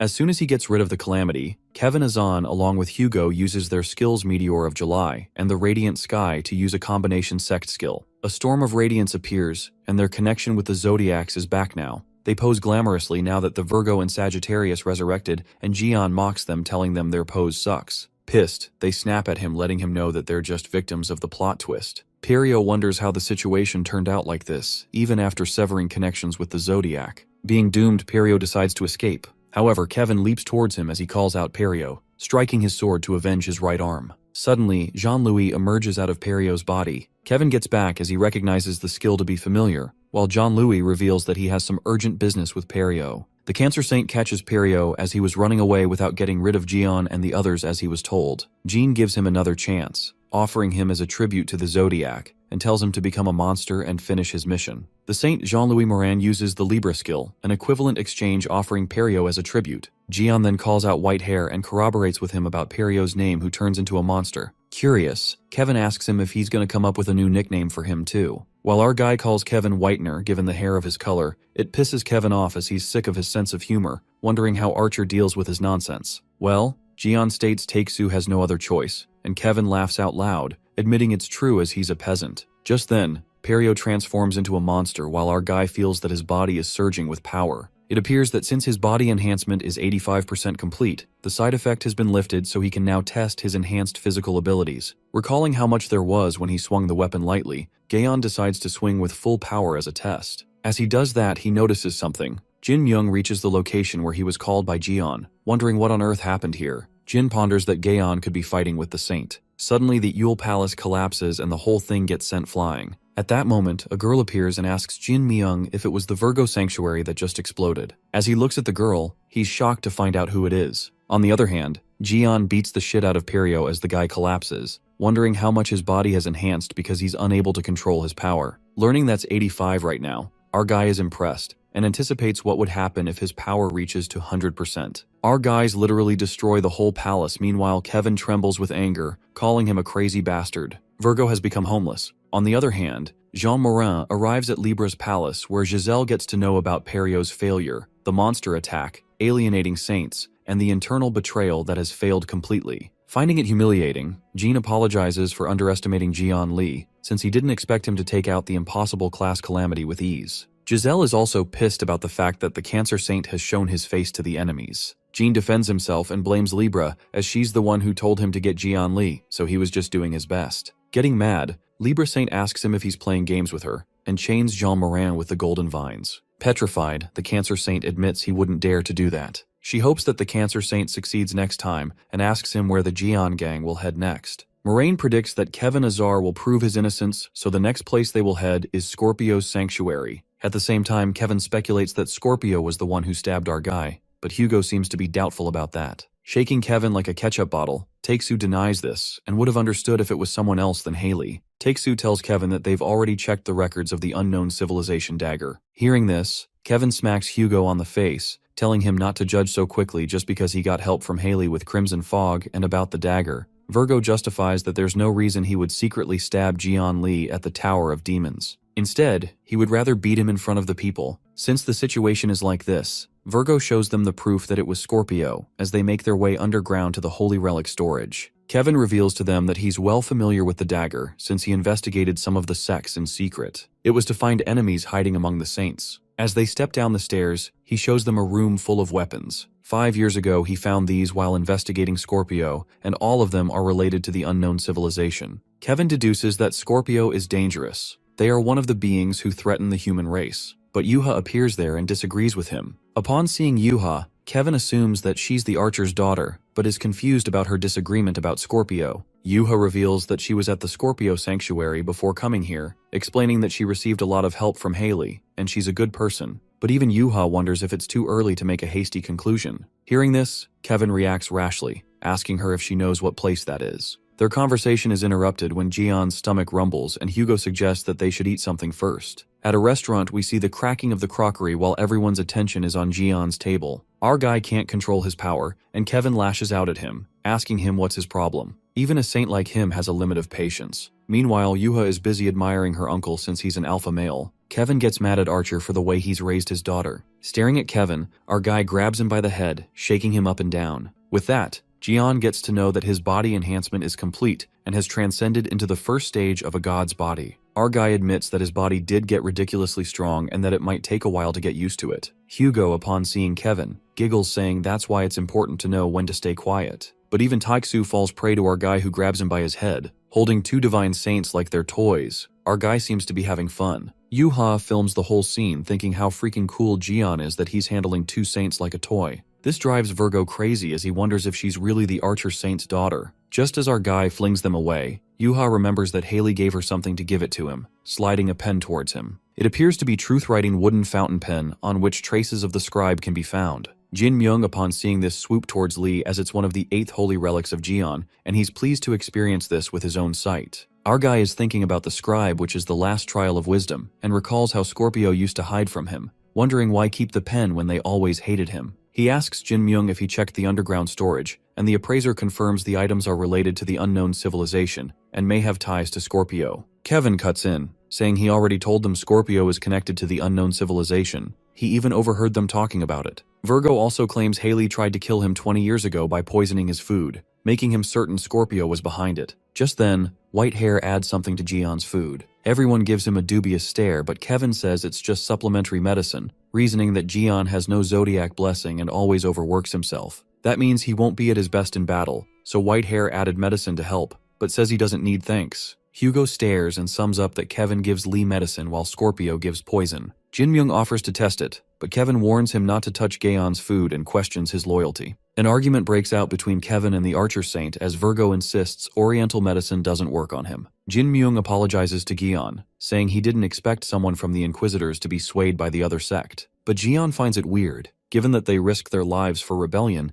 but never even bothered to ask the Vice Chief or one of the 10 stars. Plus, Perio didn't bring his troops, meaning the rebellion was just a ploy to gather all saints and make them fight. Gaeon agrees that everything pointed to Virgo, and it was all set up. Our boy then remembers Sergeyevich and Heiji. Considering Libra and Dark Cancer's involvement, they're unsure if the dagger memory was manipulated. Gaeon concludes that there's more to it. Jin-myung asks about his suspicions of Kevin. After thinking, Gaeon concludes white hair isn't involved as it wouldn't benefit him. Just then, Yuha asks Gaeon about his next move, and our guy responds that he's heading to Scorpio since they're connected. Plus, he's curious why Scorpio returned the pen through her. At that moment, our guy reveals he's made Sungjae his first disciple, but thinks it'll be a while before he sees him. Hugo and Yuha are stunned, and Hugo trembles, asking what Gaeon just said. Our fellow repeats happily that Sung is his first disciple. The Archer Saint is in disbelief, while Yuha feels betrayed, asking her uncle why Sung and not her. Her aura flares with anger, and Gaeon tries to calm her. Yuha apologizes and decides to ask her brother directly, angrily tapping her phone. She texts Sungjae, saying he shouldn't do this to his sister, asking how he could become Gaeon's disciple and make her sad. She gets angry when he doesn't reply. On the contrary, Sung defeats Libra's son.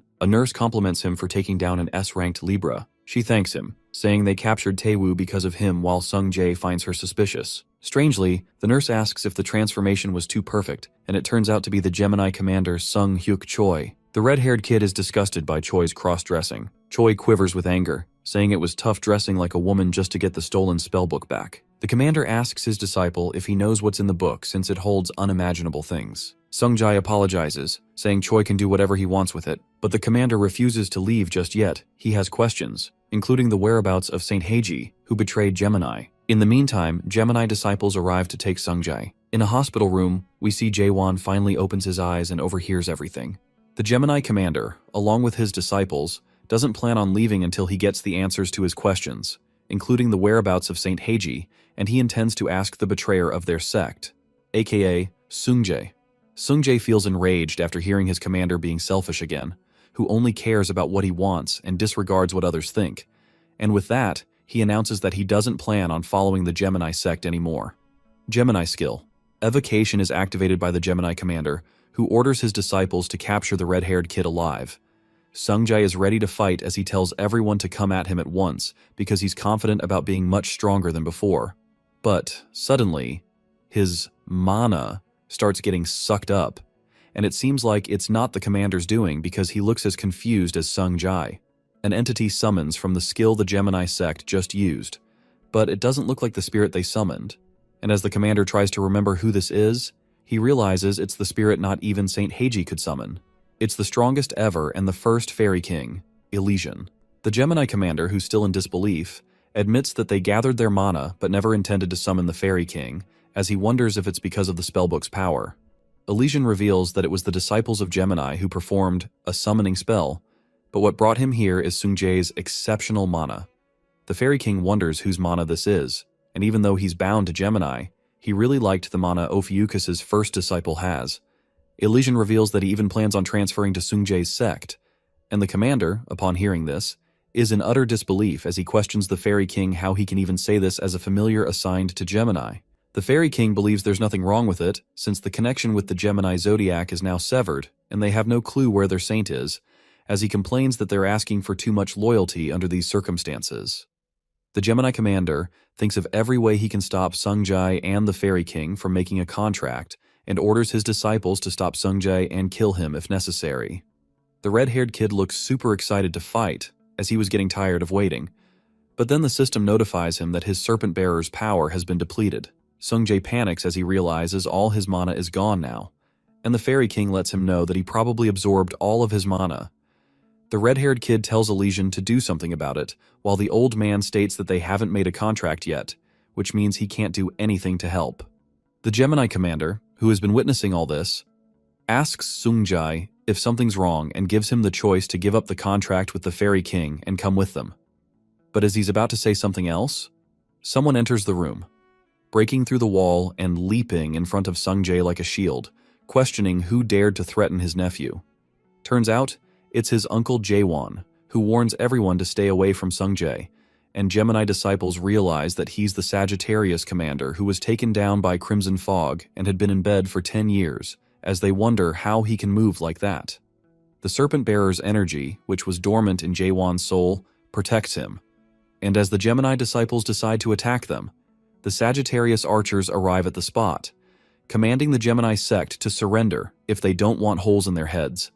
The Gemini disciples realize that their mission of retrieving the spellbook is a failure and decide to retreat for now. As it's all over, Jaewon admires how much his nephew has grown because the last time he saw him, he was so small, and Sungjae is just super happy to see his uncle awake now that he doesn't have words to express. The Fairy King, who's also there, realizes that the Gemini sect left their spellbook, and suddenly someone calls out Sungjae's name, leaving him absolutely petrified as he recognizes the voice. It's Yuha, who asks her brother why he looks so surprised and if he's done something to make her mad. But Sungjae refuses as he states that he's just glad she's here.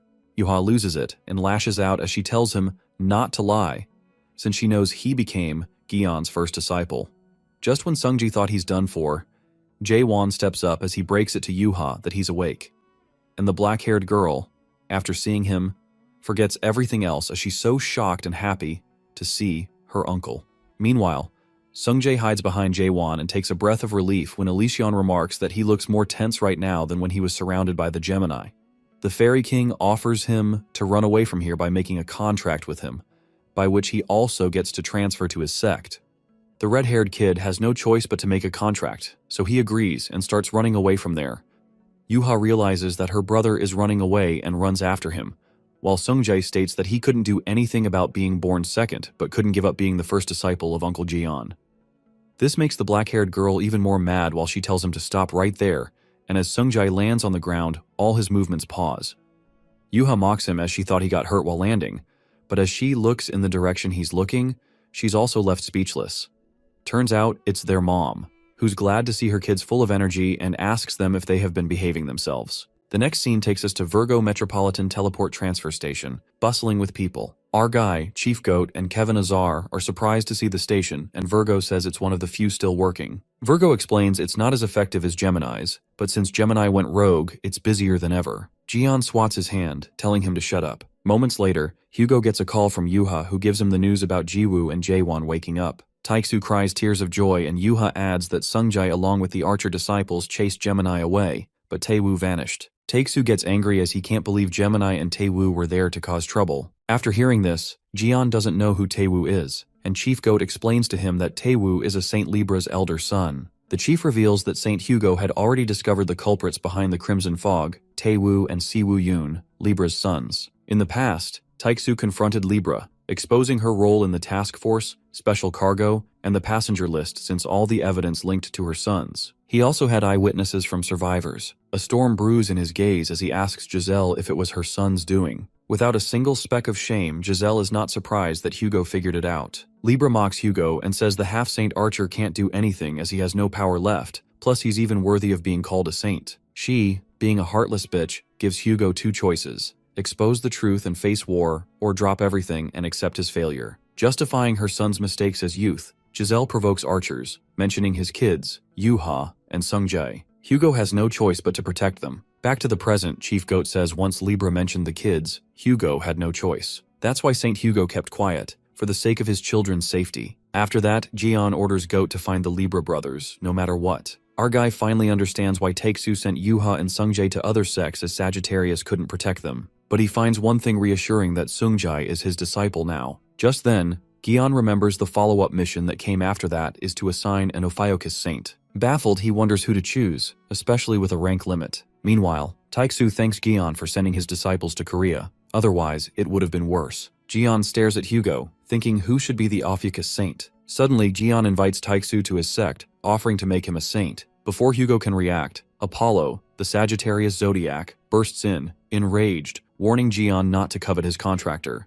While Kevin and Goat freak out, Jian casually tells Apollo not to be stingy. Kevin gets sarcastic and asks our guy why he's asking him to join while Hugo and Goat apologize to their Zodiac Apollo. Jian gets serious and asks Kevin if he really wants to join, but armless Kevin laughs like a donkey, saying he was kidding, and this makes Jian pissed off. Later, they're ready to teleport and Jian beats up Kevin as his divinity rises like crazy. The archer chief announces the teleport is ready, but Taiksu glares, saying no one asked. Tension rises and the chief goat asks the saint what's wrong. Hugo calls him a punk and asks if he really doesn't know. The scene takes us to a few hours earlier, where Yuha keeps calling Sungjai non-stop. Angrily, she decides to return to Korea and calls his brother a bastard. On the other hand, Chief Goat blushes after seeing Yuha and offers the fastest way back. He sparkles, inviting her to join them at the transfer station. Just then, Yuha meets Jin Myung, who's surprised to see the archer's daughter in Virgo. Jin gives her a teleport scroll as a gift. While they laugh, Chief Goat gets jealous, and his dislike for Virgo grows. Later, Yuha tells Uncle Jian that Scorpio's route is closed off, so he must enter through the sea, as the air is blocked by the unknown civilization. She explains people usually travel by road through America, where Leo is.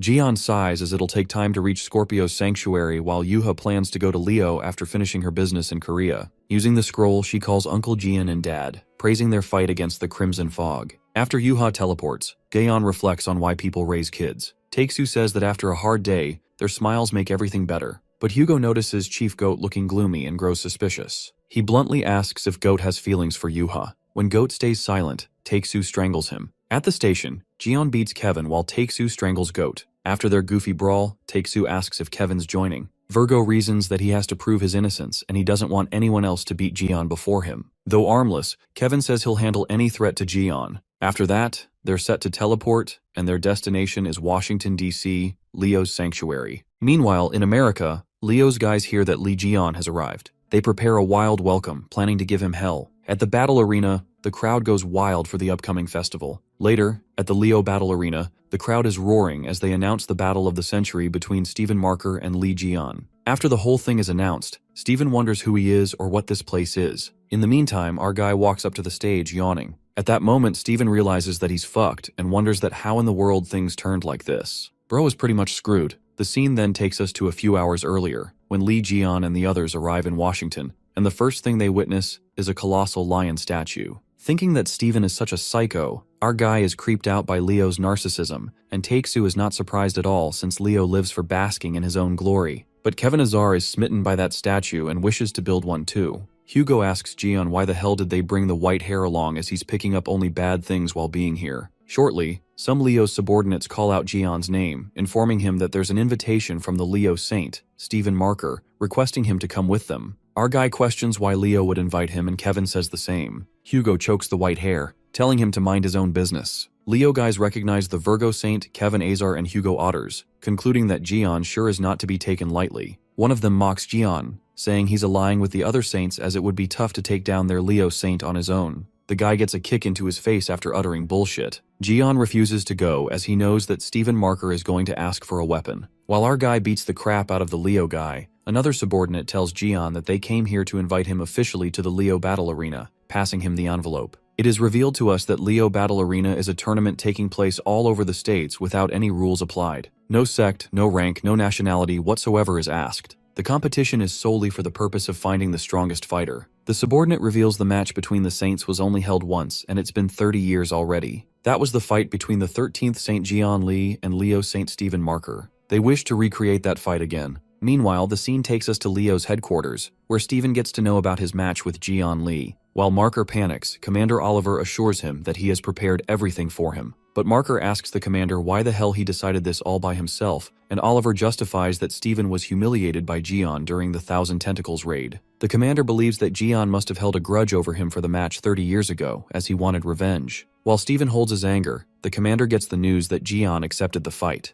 To make it worse, Oliver discloses that he has invited renowned reporters, politicians, and honored guests from all around the world to show everyone that Stephen is the best. It looks like Oliver is doing it on purpose. Poor Stephen trembles and screams as loud as he can because he's been fucked up. The scene comes to the present, at the Leo battle area, where Stephen is regretting his life decisions. Meanwhile, his subordinate is astounded by the huge crowd as people from all around the world are here just to watch their fight. Deep down, Steven panics and wonders why this is happening to him. Leo storms away in anger, and his subordinate asks him where he's going. Steven responds that he's going to the restroom, calling him an idiot. The commander is relieved as he thought he was gonna run away. Meanwhile, Leo furiously slams the door. A vicious grin takes over the disciple's face, apparent that he's putting the saint in trouble. On the other side, as Steven Marker is in the restroom when suddenly Lee Jian barges out of the toilet. The sight of Jian makes poor Leo tremble with fear as he didn't expect to run into him there. Just as the big guy is about to scream, our friendly guy greets Steven and asks the psycho what he's up to. The soul nearly leaves Steven's body when our guy questions if he can handle the fight. Mustering up his sanity, Steven mumbles that handling his death 20 years ago was one that he could barely handle. The big guy reveals that back then,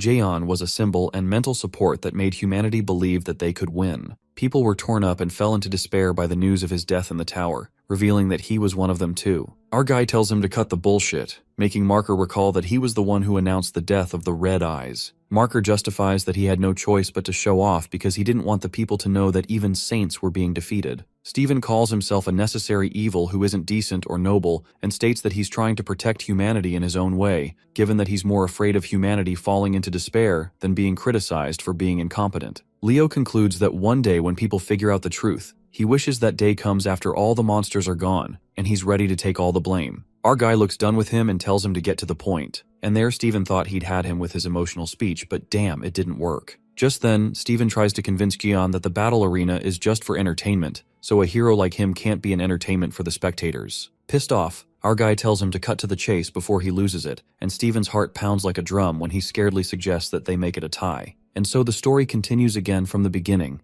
in the battle arena, where they confront each other on the stage. Taking deep breaths, Marker calms himself down as Jian promises to cooperate with him. Just then, there's an announcement that says, has proposed to take on all the fighters in the arena at once, making it puzzled whether it's his confidence or recklessness. It seems that it was Steven's doing, and he's happy that he did what Jian asked for. In Leo's flashback, Jian agrees to make this fight a tie on one condition, and reminds Psycho Leo that this is a system to sort out fighters who can fight monsters. Our guy then proposes to Leo to bring out all the fighters who can fight in the arena, as he wants to see them himself. In Leo's mind, he thinks that Jian's a genius, as he's planning on making it seem like he was outnumbered by all the fighters that he called on to this side. And now that one-on-one battle has become a royal rumble, and this way people will focus on the success of the event, rather than winning or losing. Hopping with joy, Steven surmises that it's a win-win for everyone. However, things took a 360 turn when they announced to warm up the stage a bit by watching Lee Jian and Steven Marker's match 30 years ago. That lion in him that was roaring now turns into a dog pet mode.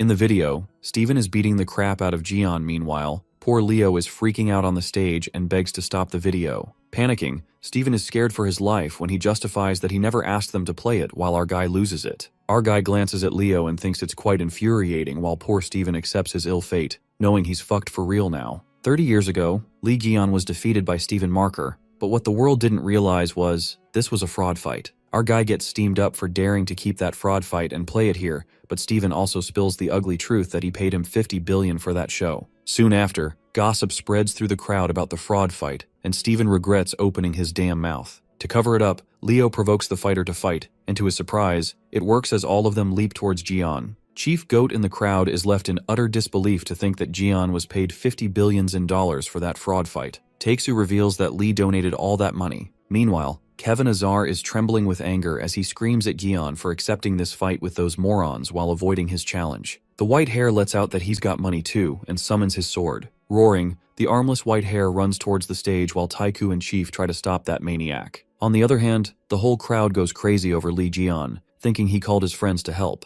The crowd is in uproar after finding out how much money was bet on this fight. Suddenly, the whole crowd rushes into the arena, while Kevin Azar punches his way through the crowd like a freaking psycho. The whole arena is a mess, and the commentator comments the prison would be more organized than this. The VIP box witnesses the mayhem that's going on, and wonders if they're trying to manipulate the match. The other VIP suggests that they cancel the bets this instant and asks Commander Oliver, the one who's behind it, how he's going to settle it. The commander storms out in fury as things have turned upside down. Oliver concludes that there's no other choice but to go on to the next phase. Suddenly, Yuha overhears him and startles the commander when she asks him what's the next stage. Oliver is completely disoriented to see Vice Chief Yuha and asks her where she has been all this time. Staring at him dubiously, Yuha reminds the commander that he asked her something to do, and Oliver justifies that it slipped out of his mind. But something about Oliver unsettles her and she suspiciously lets out that Commander never apologizes. Just then, Yuha uses her powers and asks that guy who the hell he really is. On the contrary,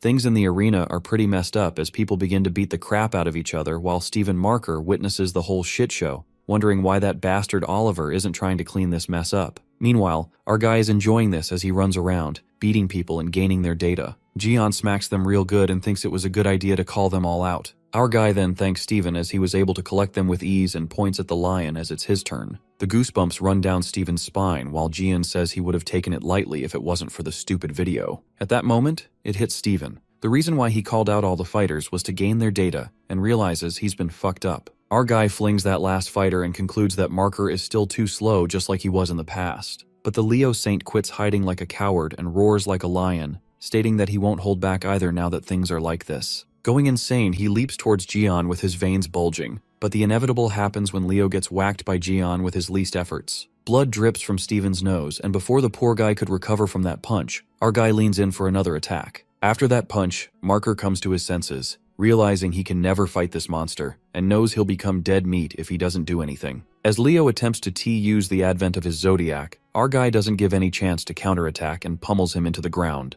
At that very moment, Kevin Azar interrupts their fight and steps in as an angel in Steven's eyes as he challenges Jian to fight him instead. As things are already crazy, a sudden rumbling is heard above them. Distracted by the sound, they all look upwards and it turns out to be Yuha and Oliver. Yuha bangs on the ground with force and steps on Oliver. She then threatens that guy to show her who it really is before she electrocutes him. That's when that guy turns back to his original form as the Pisces skill transformation deactivates. That person turns out to be Sylvia, Pisces SS rank, and Yuha tells her that her acting needs improvement. The Leo disciples freak out as their commander was a woman all this time, but Yuha clarifies that it was Sylvia transformed into Oliver. Sylvia gets exposed and calls Yuha an ignorant bitch. On the other hand, armless Kevin is bursting with anger as every time he tries to fight with Jian, something keeps getting in his way. What Kevin Azar doesn't realize is that he stabs a person for no damn reason, taking an innocent life. White-haired dumbass comes back to his sense and realizes that he's fucked up, not to mention he's being broadcasted.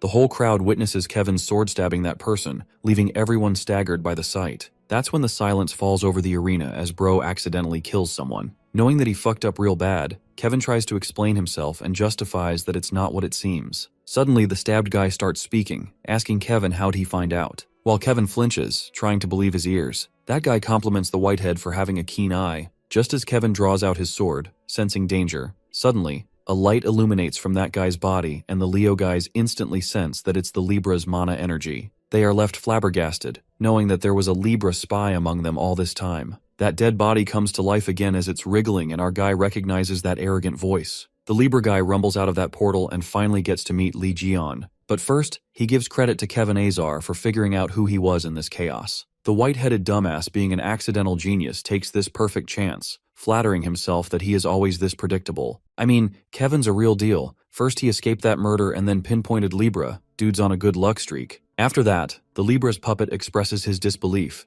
asking Jian how he survived and crawled his way out from the demon tower. Our guy shuts him up and finds it very pathetic that Libra has always been ignoble, including the Virgo scheme set up. This is the reason why Libra never wanted to see Jaeon's face, as he's always been resistant to bad luck. Meanwhile, Kevin goes mad when he gets to know that it was Libra who framed Virgo. The Libra guy then provokes the whitehead and accuses him of stabbing Jaeon's back for sure. Upon this, Kevin Azar lashes out at Libra and makes it clear that he won't take any more of his nonsense. But the Libra puppet reminds Kevin that he said himself out loud that he'd be the one to finish Jian. Even the Cancer Saint and others heard it. Suddenly, Hugo steps in and burns Libra's puppet as he unfolds in fire. The archer warns Kevin not to be swayed by Giselle's words, given what her words are capable of. Giselle swirls that flames away and is disappointed in Hugo. Giselle knows that Hugo got his powers back and suggests that he'll need a bigger flame than that to burn that body, and a sharper blade to cut through that body. While Kevin stabs that sword, Giselle provokes Virgo and says that he stabbed Jian in the back, but now he's following him is kinda ironic. Kevin's sword doesn't break through the shield that Libra activates, calling Virgo spineless. But Virgo is rendered speechless as he conjectures this can't be a power of a mere puppet, and notices the divine mark on its forehead.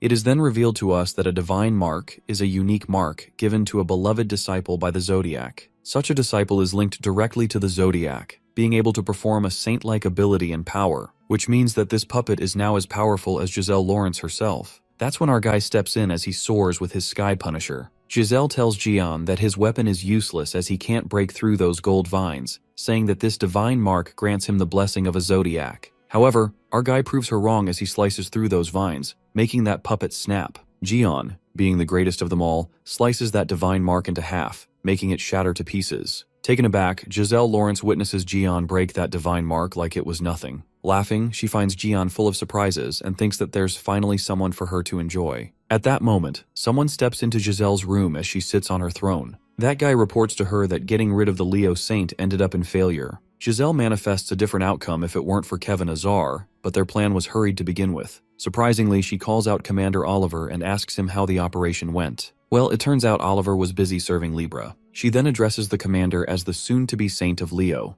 The scene switches to the battle arena, where Jian obtains the data of Libra's divine mark and expresses his utter disappointment in Taiksu and Kevin. As that Pisces girl Sylvia is tied down, our guy scolds them for calling themselves saints when they can't even handle a puppet. He then praises Yuha as she's the only one doing her job right. Curious, Kevin asks Jian if he summoned his zodiac by any chance. Otherwise, how could he break that divine mark? Our guy tells Kevin to stop blabbing and confesses that he has no zodiac on his back at all. Taiksu accentuates that the divine mark is given the zodiac itself that no saints can break, but our guy doesn't care about any of that because he himself is the god. Meanwhile, Stephen Marker declares himself the winner, but everyone objects on the selection of a winner. Considering the audience getting involved in the fight and the Libra's spy act, they call it an informal match and make it invalid. But our guy scares the shit out of Leo guys, and they discuss it among themselves, thinking they must announce the winner. Stuck between Stephen and Jian, the disciples can't handle the aftermath, so they leave it up to Vice Chief Yuha to announce the winner. Yuha declares Uncle Gaon to be the winner, and everyone gets thrilled as they cheer for their hero. On the other hand, Kevin confirms with Taeksu that Jian didn't have a zodiac on his back 20 years ago either, and the archer agrees. Kevin asks Hugo if it doesn't bother him that Jian broke the divine mark all by himself. He is way more powerful than most of the saints without a zodiac on his back. Kevin Azar divulges if that's the case, it could be that Jian is a zodiac itself for a new constellation.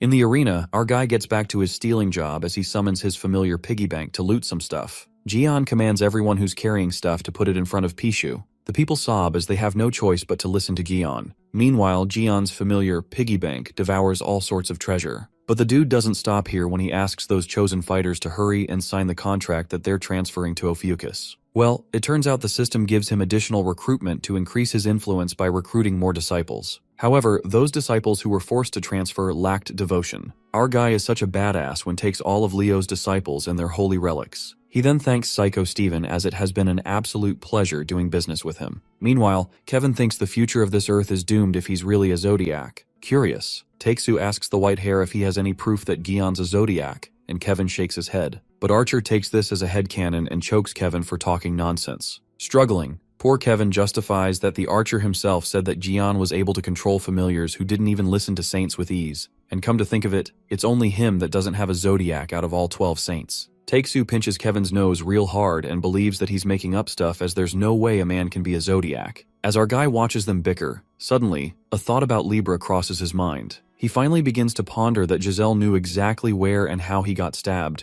It was as if she was the one who stabbed him, or at least saw him getting stabbed directly. The realization sets in, and Gaon deduces that Libra's saint must have something to do with trapping him in the demon tower. Our guy recalls how awfully close she was to her zodiac, assuming her zodiac could also be involved with him getting stabbed. Dismissing that thought, our guy gets another message to baptize his disciples, and gets reminded that he hasn't met Sung Jae in a while. Just then, Jian asks Taeksu to pack his stuff who's strangling Kevin. Hugo wonders if they're already leaving, and Lee lets out that the Archer hasn't met Jiwoo and Jaewon since they woke up, plus he needs to meet Sung Jae. The scene then switches to Scorpio's headquarters in Canada, where the Scorpio Saint, Haley, is watching the Leo Battle Arena broadcast, where Yuha declares Lee Jian the winner. Haley knew that Leo was no match for Gion anyway. Watching Jian up close, she swoons over him. Suddenly, her fangirl moment is interrupted when her subordinate frantically reports her about the Scorpio hospital being attacked multiple times. Freaking out, Haley almost gets exposed as she wriggles to the ground in embarrassment. Her disciple reveals that Libra and Gemini were there to attack, but Sung Jae pushed them back. According to the observatory, the 13th constellation, where Lee Jian is the saint, has appeared,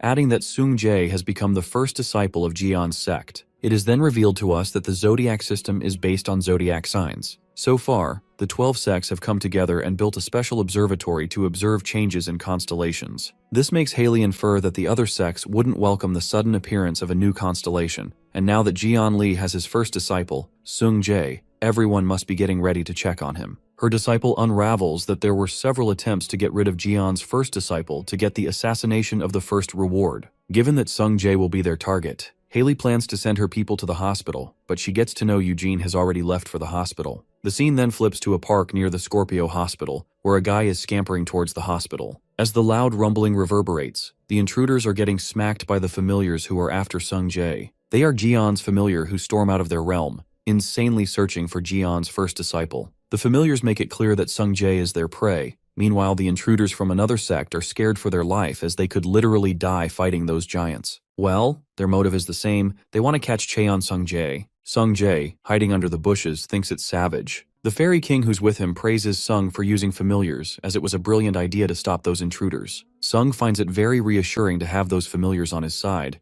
and the fairy king determines that they're just not willing to get their toy stolen away by some idiots from another sect. The red-haired kid recalls how those familiars got furious when they discovered, and they asked him not to expect them to like him just because the master likes him. Ganging up on the first disciple, they urged him to prove his worth while poor Sung ran for his life. This is the reason why he's hiding under the bushes to protect himself from the familiars who have grown not to like him. Sung Jae then hopes that the archers are taking good care of his mom. Suddenly, a guy creeps up on him and asks if he's Sung Jae. Sung freaks out and takes that guy as another intruder. Just as he's crawling away, Sung's coin falls off and suddenly a voice comes from behind. It turns out to be Taeksu who falls to the ground, and Sung Jae asks if Uncle Gaeon didn't come with him. Hugo informs him that the bastard went somewhere else. While Sung makes a disappointed face, his dad doesn't like how his son is too harsh on him. Nonetheless, Hugo witnesses a chaotic situation, and Sung utters that it's a long story. Just then, they're interrupted by the boy who asks Hugo if he's the archer saint. Without confirming, Sung Jae tells his dad that the boy is an assassin and reveals that the assassins keep popping up ever since he's become Jian's disciple. Hugo gets protective and calls that assassin boy a disgraceful bastard, while that boy justifies that he hasn't done a single thing.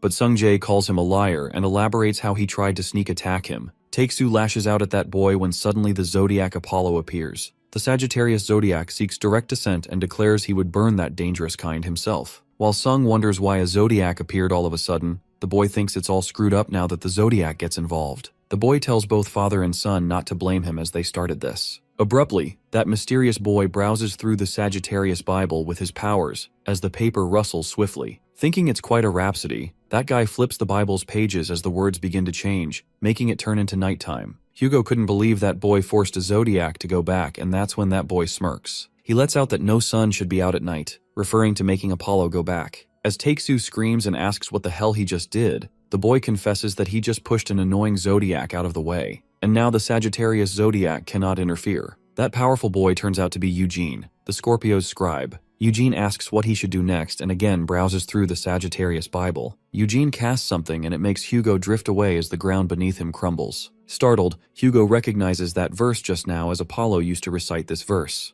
But he finds it impossible that Eugene read that verse since only zodiacs are able to read the Bible. Taeksu remembers vividly that the verse was a bit different from the original, making him question if that boy edited the Bible. It is then revealed to us that the Bible is a scripture that records the history and achievements of each constellation. The Bible's records themselves are legends and myths. Furthermore, it manifests in the authority of the sect. Just like that, there were people who read and edited the Bible known as scribes. However, scribes are known to be extinct in this world, for the zodiacs and their familiars eradicated all those with the ability of a scribe. Hugo finally understood why the zodiacs went furious, as there was no way they could bear when mere mortals could have control over them. He then realizes this is the reason why the zodiac Apollo stepped in, since he sensed the scribe. Eugene finds it hilarious to see the saints' condescending faces turn worried in front of him. Eugene is about to head to the hospital when our guy makes an iconic entry and surprises that brat with a dropkick. Jian calls it a great panel line-breaking entrance. Our guy is surprised since Hugo went to check on people who woke up in the hospital, but instead he's getting his ass kicked. Lee scolds Hugo that he should have taken care of this brat with a finger snap while that poor Eugene gets knocked out. The scene then takes us to a flashback, where a calamity wreaks havoc on the world and wipes out all those who undermine the authority of the divine throne. Total chaos erupts when a large number of humans are massacred by the calamity and could not escape their ill fate. However, among that pile of dead, little Eugene manages to survive. Later, he opens his eyes in a bedroom and jerks awake to find the Scorpio saint, Haley, in front of him, who asks him how he's feeling. Little Eugene is disoriented, asking her where he is. Haley reveals that it's her sanctuary, assuring him that he's safe there. Well, it appears that Scorpio was his lifesaver. The next then takes us to the construction site near the Scorpio hospital, where Eugene finally regains consciousness, mumbling Haley's name. The boy opens his eyes only to realize that he's tied down by rope, but it's actually lime delightedly wrapped around him. The archers call the saints that the intruder has awakened. Meanwhile, poor Eugene screams to be set free, but Saint Hugo forgets everything when he sees Jiwoo, crying with joy. As the emotional reunion happens, Yeren and the other archers bawl their eyes out to witness such a touching sight, while Chief Goat misses Yuha. In the meantime, Jian meets Eugene and learns about the interesting power the boy has. Our guy immediately senses that he's a scribe, while Eugene tries to deny the fact that he is. Jian activates his god gaze and enunciates that he knows everything, so there's no point in hiding. Eugene realizes that he's been exposed, and that's when he activates the Scorpio's shadow skill, escaping away like a bolt of lightning. Using the shadow skill, Eugene plans to hold them as hostages and escape, leaping towards Hugo and Jiwoo. Our guy enters the scene, whacking Taeksu's face and grabs Jiwoo into his arms. He then crashes into the wall. While Eugene keeps attacking Jian relentlessly, our boy evades each blow easily, holding Jiwoo. Eugene wishes to hit Jian just once while Jiwoo enjoys it as our guy carries her around like a freaking Spider-Man. Sungjae freaks out when he sees his mom, and Uncle Jaewon reveals that Jiwoo is a big Jian fan. Poor Taeksu gets mad at Jian to get away from Jiwoo, feeling jealous. Taeksu screams at Eugene to get the fuck away from here, but the scribe is determined to hit Jian. Just then, Jiwoo tells Taeksu to wait a bit more, as a moment like this won't come in the future. Utterly heartbroken, poor Hugo can't take it as he vomits blood while Sungjae is worried sick about his dad, believing that mom being Jian's fan is too much to handle that he's coughing blood. Our guy tells Taeksu to stop being ridiculous as there's nothing to be jealous about. Eugene feels left out as Jian doesn't even care about his presence and plans to browse through the Bible of the targeted opponent. However, Eugene fails to browse through Jian's Bible, getting to know that no record has been found for the new constellation. But the worst is yet to come when Jian's familiars crumble their way into the hospital as they hold down Eugene, smashing him into the ground. Our guy then approaches him and asks the scribe if he tried to force open his Bible. After that, Jian gets to know about Eugene Christane through the system and learns that he's the possible candidate for this final trial of wisdom. Our guy bluntly offers the Scorpio scribe to be the scribe for his sect, but Eugene tells him to fuck himself as he shows him the middle finger, turning Lee's offer down in the most insulting way. But Jian is left with no choice but to make it happen forcibly and commands the system to do it. Seeing the Scorpio familiar's poison gland, Eugene notices that Saint Haley is here and calls her out for him. Just then, Haley appears and lets out that she warned Eugene not to act on his own. While Eugene apologizes, Haley gets startled when she hears Jian's voice telling her. Our guy threatens that she better answer his questions if she doesn't want to die. Seeing her crush showing up unexpectedly, Haley panics while her familiar warns Jian to stop with his irrelevant behavior. Haley tries to stay sane, but she falls to the ground, making everyone concerned. But Haley reassures that she's fine and just needs to crawl around for a bit. In reality, Haley is taken aback by Jian's sudden appearance as she thought he was at the Leo sanctuary. She composes herself and turns around to have a talk. While our guy thinks she's crazy, but through Haley's view, Jian looks so freaking charismatic that nearly makes her faint. Sungjae wonders why people have been acting off today, and Jaewon thinks he's addressing his dad. Jian gets mad and understands that Haley is trying to avoid him as she's awkward around him. Our guy then grabs her by the shoulder and tells her to pull herself together since he needs to ask some questions. But Scorpio loses her brain cells when our guy touches her while her familiars tell Jian to take his hands off her. Sungjae gets baffled as he wonders what the fuck is wrong with Scorpio while Jaewon reads the room and guesses that he isn't too quick about this stuff either. The familiar forces Jian to remove his hand off her as, saying what he's doing is too intense for the princess as she blushes, lying down unconscious. Our guy laughs at her being lame and decides to talk with Sungjae first since Haley's dramatic ass will take a while. Our guy then informs Sungjae that he needs to get baptized and he gets baffled,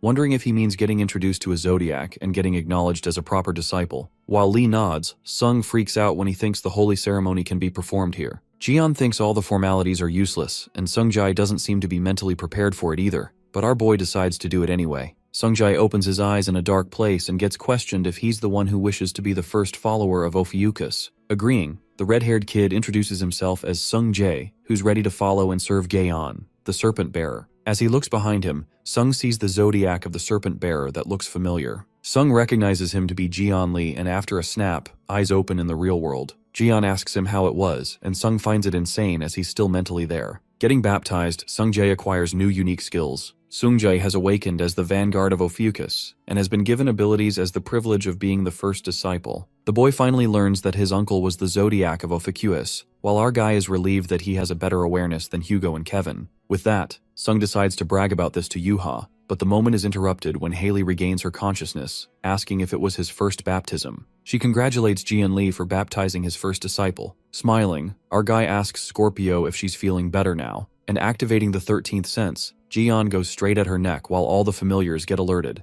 But our guy is shocked to see Haley being so calm because she's aware that Jian wouldn't hurt her. With that, she asks him about the questions our guy wanted to ask. Jian then questions her to explain why her source of power comes from an unknown civilization. Upon these questions, the people begin to gossip and wonder if the Scorpio Saint is a calamity. Our guy lets out that Haley fooled the world and asks her if she fooled the Scorpio Zodiac too. The Scorpio's familiar gets mad and asks Jian how dare he lay his hands on the princess, ready to kill Jian. Our guy provokes them and suspects that Scorpio's underling must be a calamity disguised as familiars. The familiars get furious and ask what kind of calamity shows such loyalty to a saint, but then his words are cut off by Haley. That's when Haley answers Jian's question and opens up the source of her power is indeed from the unknown civilization, but she considers herself a human, and above everything, she's on Jian's side. Our guy demands her to prove it since he has a perfect thing for that, and hands her a paper with 2 questions. One question asks what she thinks of Jian Lee, and the other asks what type of relationship she would like to have with him. Finding it unexpectedly easy, Haley scribbles and after a while she slides the paper back to him. Jian smiles evilly as he glances at how concise her answers are. Meanwhile, Haley feels confident as there's no way Jian could tell what her true intentions are. However, our guy smashes an Uno reverse when he pulls out the relic, a truth-writing wooden fountain pen that will show him the truth, no matter what she's written. Scorpio is rendered speechless as it's the same relic she returned to Jian and how he's using it against her. Our guy asks the same questions from the pen he asked Haley. The pen confesses Haley's true feelings, revealing that she loves him so much and he's so charismatic, that's why she betrayed her own kind, so that she could come on his side. Scorpio melts in embarrassment while our guy wonders how weird it is. The pen reveals the truth about the next question that is about their relationship, and it unveils that Haley wants to have a sexual relationship with him. Ignoring what he's just heard, Gaeon assumes that the pen must be broken, therefore they should try again later. Sungjae and Jaewon are left speechless as the red-haired kid finds it a critical situation and runs to his sister to inform her that his uncle's chastity is in danger. Our guy is blank by the traumatizing events while Scorpio's familiar reveals to him that the Princess Haley has turned her back on her kind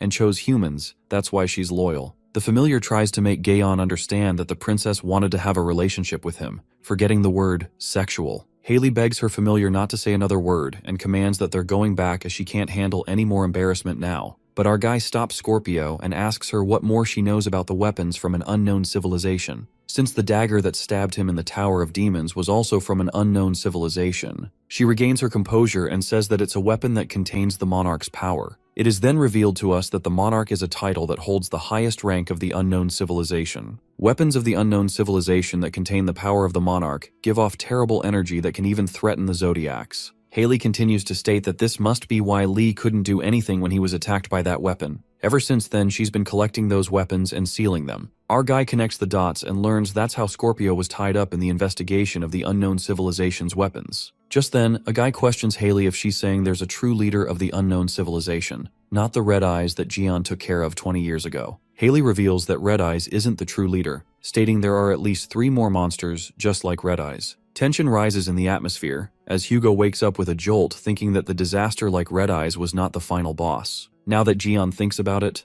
the one called the Administrator in the Tower of Demons said the same words. The Archer Saint freaks while our guy doesn't seem to care much and decides to slice whatever comes his way, and that's how it will be. But Hugo thinks it's easy to say rather than be done, and Jian knows it's not going to be easy like up until now, so he needs to get stronger. Our guy knows what he needs to get stronger and points at Eugene, requesting Haley to give him that boy to make him believe that she's on his side. Eugene gets furious, thinking he must be crazy, and believes Haley would never do it. However, Haley agrees in an instant to make Jian happy and asks him if there's anything else he needs. Eugene crumbles away in disbelief. In the Tail Hospital, Jian brags about finding time to relax no matter how busy life gets while Eugene curses him. Eugene shuts him up and wonders why he must suffer as he flips the pages aggressively. Our boy reminds the boy that he was sold to him for free by Scorpio, therefore he should work harder on his new job. Jian makes Eugene balls his eyes out as he decides to make him pay. Deep down, the boy resents Gian and plans to make him regret by having him as his scribe. As the synchronization with the Bible completes, the scribe tries to mess with Jian's Bible and changes a verse in chapter 5 and changes it to, "The scribe who denies the constellation has accepted the serpent bearer as a servant." Eugene laughs and commands Jian to kneel before him, but instead he gets punched by our guy. Meanwhile, Eugene is left baffled as to why it didn't affect him even after he changed the verses in the Bible. Our guy tells him that life doesn't always go the way we want. Just then, Jiwoo interrupts and reveals that she changed the exact verse as it sounded weird. Eugene is left stunned and wonders if Jiwoo could change the writing of the scribe, while Jiwoo, upon seeing his reaction, thinks she made a mistake. It is then narrated that Libra is the #1 sect with over 2 billion disciples, so fighting Libra won't be easy for Jian Li. Libra's Saint Giselle is not just a representative of the zodiac, in fact she shares a close relationship with the Libra zodiac, and some people even say that she's a clone of Libra. That means fighting against her means fighting against Libra zodiac, and even for Jian to face zodiacs or monarchs of the unknown civilization would be impossible. Our guy is notified about the urgent need for a scribe that would enhance his power and authority. Meanwhile, Eugene fails to understand how Jiwoo was able to change what he wrote. He wonders if she's a scribe as well. Just then, Gaeon reveals to him that Jiwoo indeed has the latent ability of a scribe. Haley is speechless over that fact as she thinks even the goddess of fortune is on his side. While our guy is lucky to get 2 scribes at once, he's notified about the completion of the trial of wisdom and all the other trials. With that, all the restrictions have been lifted. At Libra headquarters, the Palace of Libra, Giselle Lawrence receives the information about the meetup of Scorpio and Jian Li, and also gets to know that Sagittarius, Virgo, and Scorpio are on his side. Plus, Li also found a scribe, and Libra's disciples expressed her concern. Giselle calls Scorpio a moron for having a crush on Jian for over 20 years, and doesn't know where she belongs. Libra doesn't care how many people side with Li Jian because except for him, all the others are useless shits who are Li's fanatics. However, Giselle believes it's important to secure the scribe, and if that's not possible, she orders her disciple to get rid of him. The Libra disciple calls everyone foolish who side with Jian and flatters Giselle as nobody can surpass her power in the world. Giselle supposes that those who face Jian are often divided into 2 groups. Either they join his side or they despise him and become his enemy. With that being said, Libra asks who's the closest to Jaeon at the moment and learns that her son Yoon Siwoo is Taewoo's orders and trailing behind Gaeon. Giselle curses her daughter, Kaylee, and calls her useless, because if her daughter had control over her throne, her plan would have gone smoothly. The saint commands them to contact Siwoo and order him to go after the scribe to either kidnap him or take him out. In the Scorpio-affiliated construction site, Jian informs Hugo that Jiwoo is joining Ophiuchus, to which the archer saint freaks out since zodiacs go crazy when they see a scribe. For that reason, our guy believes that it's safer to hide Jiwoo and train her just like Scorpio did. But Taixu is pissed at the fact that Jiwoo is going to Jian's sect, not to mention she's a big Jian fanatic. Jian then reminds Hugo where he mentioned that the energy of the 12 sects didn't go well with Jiwoo. This means she doesn't have much of a choice but to join Ophiuchus' sect, and Haley backs him up as she also believes they would be safe under Jian since it's him who's facing Libra. In order to convince Hugo, our guy states that since Jiwoo is his wife, he will treat her exceptionally and she can join his sect as a laywoman and not a disciple. Eventually, she will be dispatched to Sagittarius to serve his sect. Jian calls it a one-time deal, and the archer saint is left with no choice but to agree. After that, Haley opens up to Hugo about checking Yuha's arms while she was with her. She speculates that the thing planted in her arms was somehow able to restrain it until now, but it's almost at a limit. Haley anticipates that it will now only become harder to restrain it, and upon hearing this for the first time,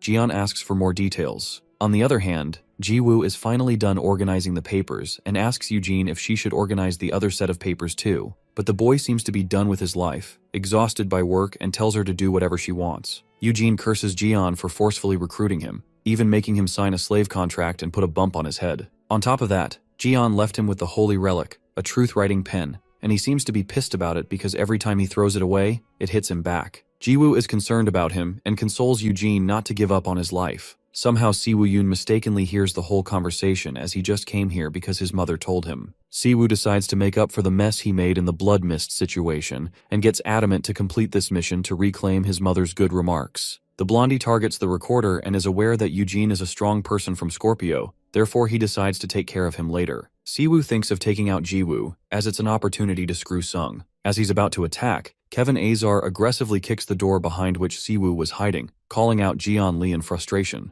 Virgo lashes out about how he was left at Leo's sanctuary and won't let it slide. Jiwoo and Eugene are in shock as they did not expect Kevin to ask about Jian. In the meantime, Jian appears and wonders why the whitehead always screams out his name wherever he goes. As Kevin is about to speak, he spots the Scorpio Saint and asks, "She's doing here." But Haley isn't exactly pleased to meet Virgo as well. The commotion begins when Hugo spots Siwoo Yoon, as everyone wonders if Kevin bought him here, to which the white-haired guy seems to know nothing about it. Jian recognizes him as the guy he beat up in Chapter 25, and Hugo lashes out thinking that Libra's son is here to do something bad. Realizing he's Libra's son, our guy recognizes that he and his brother are the ones involved in the Blood Mist's appearance. As Siwoo tries to take a look around himself, his face is smashed with Jian's leg, as he realizes that he's the bastard who made his friend, his niece, and nephew suffer. Smashing Siwoo's face brutally, our guy lets the blonde boy that fucked up now. Hugo gets furious, asking Siwoo why he's here and thinks he's here to mess with his family. Haley figures out the reason and finds it's obvious that Siwoo is here since Libra found out that Jian has come in contact with a scribe. Scorpio asks Siwoo if Libra ordered him to kill the scribe while Kevin is simmering with anger after knowing that Siwoo was the one who released the toad in his holy domain.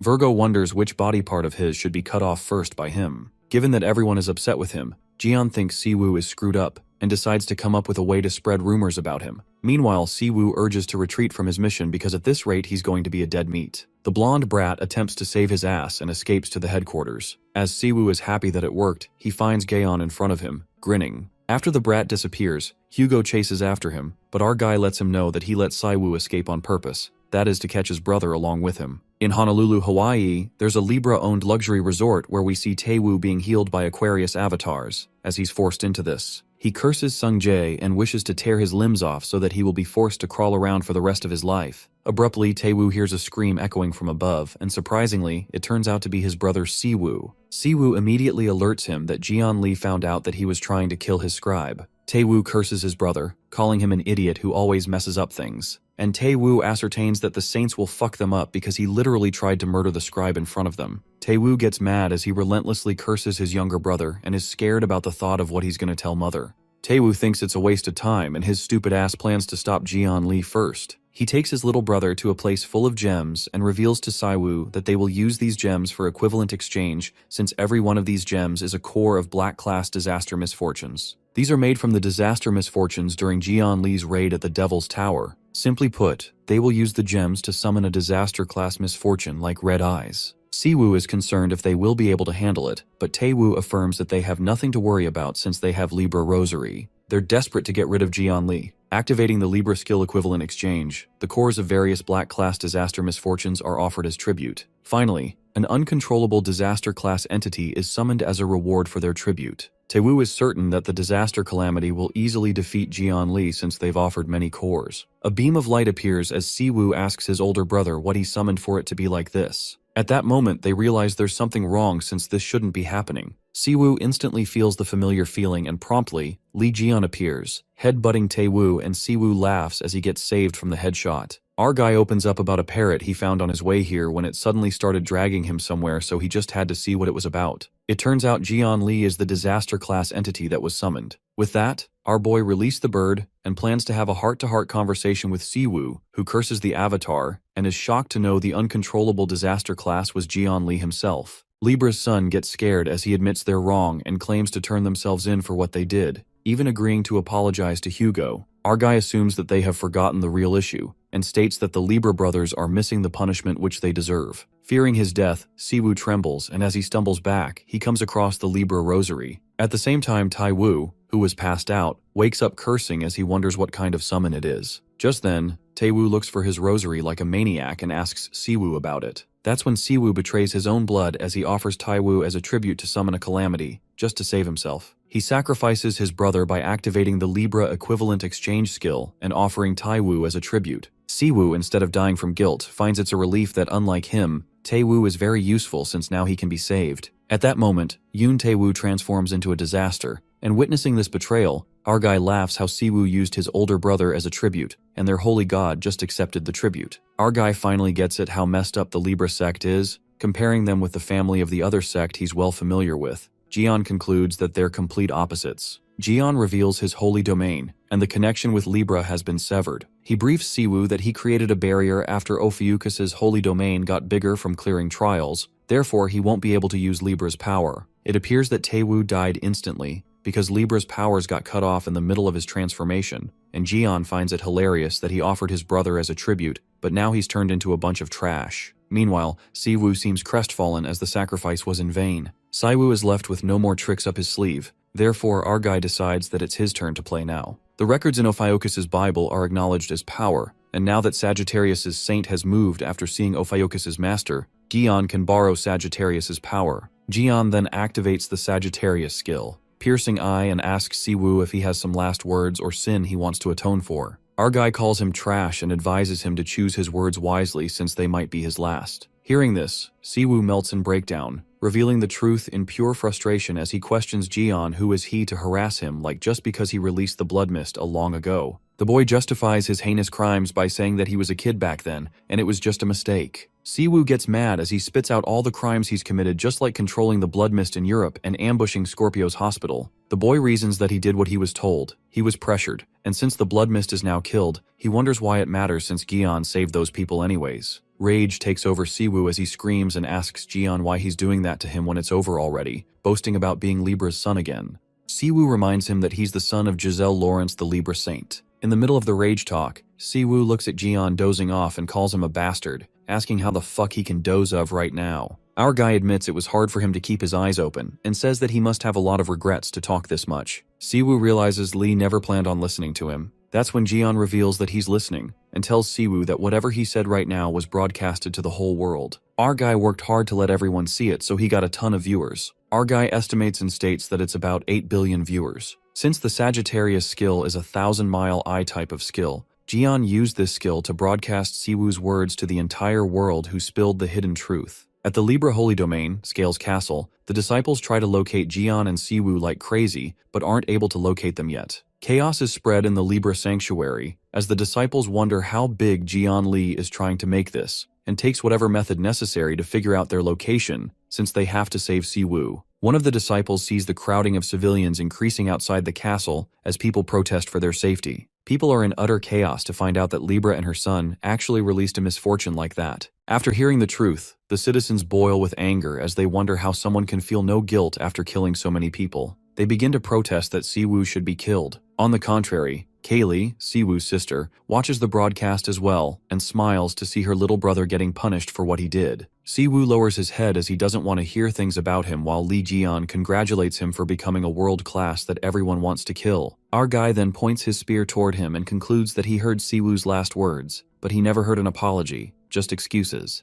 Jian tells Siwoo that he lost the last chance to apologize to the world, and now no more chances will be given neither by him nor by the people. The Libra disciples witness Siwoo's death while people are feeling incredulous towards Libra, resulting in decreased faith since they are displeased. Due to this, the Libra sect's power decreases and the favor towards Ophiuchus increases. The disciples inform the Castellans about their faith and power decreasing. They suggest they stop Jian Li and send forces right away. On the broadcast, Jian decides to punish Siwoo in different fun ways with the crazy support of people behind him. As he's about to slash his head off, Gazelle makes an appearance and commands him to stop. Upon her entrance, our guy thinks she sure took her sweet time coming here and calls her trash, while Siwoo couldn't be any happier now that his mother has come to his rescue. Libra thinks Gaon should have made one shot against her, but to do something like this he must be insane. Our guy calls it ironic and mocks Giselle as he wonders if unleashing a misfortune on a city to cause destruction is sane. Our boy suggests she cut to the chase and says that he will release her son immediately. Giselle finds this taunting too disrespectful, while our guy gives her a reality check,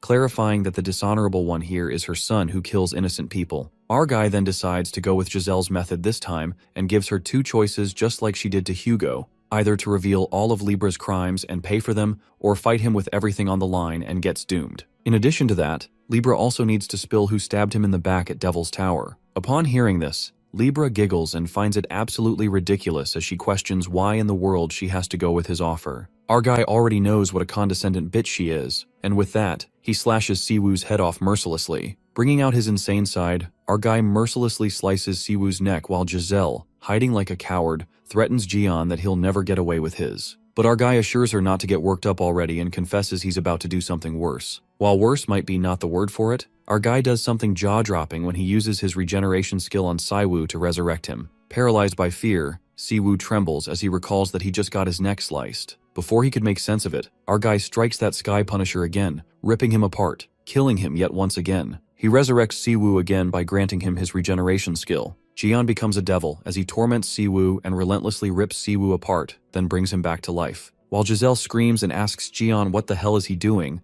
our guy responds that he won't let him so easily. Lee Jian still thinks that slicing Siwoo's head off just once must be a joke to those who have suffered because of him, given the problems this little shit has caused. Our guy reasons that he's doing justice and will punish Siwoo according to the number of people he has caused pain because of the things he's done. Grinning, Jian assures Siwoo to sit back and relax while getting sliced while the blonde boy trembles in immense fear. Just like that, Jian repeatedly slices him into pieces and brings him back to life, making the punishment of Inferno look better than this torturing hell. Being killed countless times, Siwoo begs for forgiveness and begs Jian to stop, but our guy is one menacing monster. The Libra's guards feel utterly helpless when they witness their young master being shredded to pieces before their eyes. Finally, Giselle bursts out in fury and asks Jian how long he plans on testing her patience. At that very moment, our fella activates the hired skill Teleportation through the familiar Reliquane, and another Sagittarius skill, Absolute Coordinate. Suddenly, something very big crashes inside Libra's palace and slams to the ground. It turns out to be none other than our guy Lee, who teleports to her palace along with Siwoo, who's burned to a crisp. Witnessing this, Giselle's stare smolders as an uncontrollable rage rumbles through her. Looking at her face, Jian says that she doesn't look so good, calling Giselle a piece of trash. At that moment, our guy grins and expresses that he had returned her treasured firstborn to her, urging her to hug her son. Quivering with anger, Giselle Lawrence warns Jian that she will make him pay for provoking her. As it looks like she just cracked a joke, our boy grabs her parrot puppet and clarifies that he didn't provoke her at all. Instead, this is just him answering the choices that a piece of trash like her has made up until now. Our fella then warns that he'll do it to anyone who gets in his way regardless of who they are, whether they are the Zodiacs, Saints, or the Calamities from the unknown civilization. Our guy throws that puppet away and desires to meet Libra again. Jian disappears in the blink of an eye, leaving everyone knocked breathless in sheer shock. After Jian leaves, leaving nothing but chaos in its wake as Giselle Lawrence's rage makes the ground rumble. The hell breaks loose when she screams frantically at Jian Lee for humiliating her like this, desperate to kill him and all of his little friends. Her rumbling voice reverberates across the world. On the other hand, our guy along with Siwoo gets teleported. Our guy thought Siwoo was dead for a second, but now that he's alive, he decides to continue from where they left. Our guy, being the true disaster god, wonders how many times he's sliced him, but he loses his count and decides to start from the beginning, showing no mercy. Freaking out, Siwoo begs that psycho to stop this madness. While Siwoo's request goes unheard, Gion is busy counting the people who suffered from the toad, and also calculating the time Taksu's family suffered at a premium. Bawling his life out, Siwoo begs for his life. After our guy does the math and concludes that Siwoo just has to die 10,000 times more. Being purely diabolical, Gion mercilessly rips Siwoo apart. The scene then takes us to Leo Battle Arena, where Cheon Yuha wins against her opponent. Leo guys murmur about the Vice Chief Yuha and notices that she's been strange lately. The Leo guy elaborates that she didn't care about winning or losing in the past too, but the Vice Chief seems duller now. Everyone agrees on that and believes that she's been that way since she saw Jian declare war against Libra. She seemed kinda overwhelmed, but they assume that she's zoned out for a different reason. The Leo guys do admit what Jian showed the world was shocking in many ways,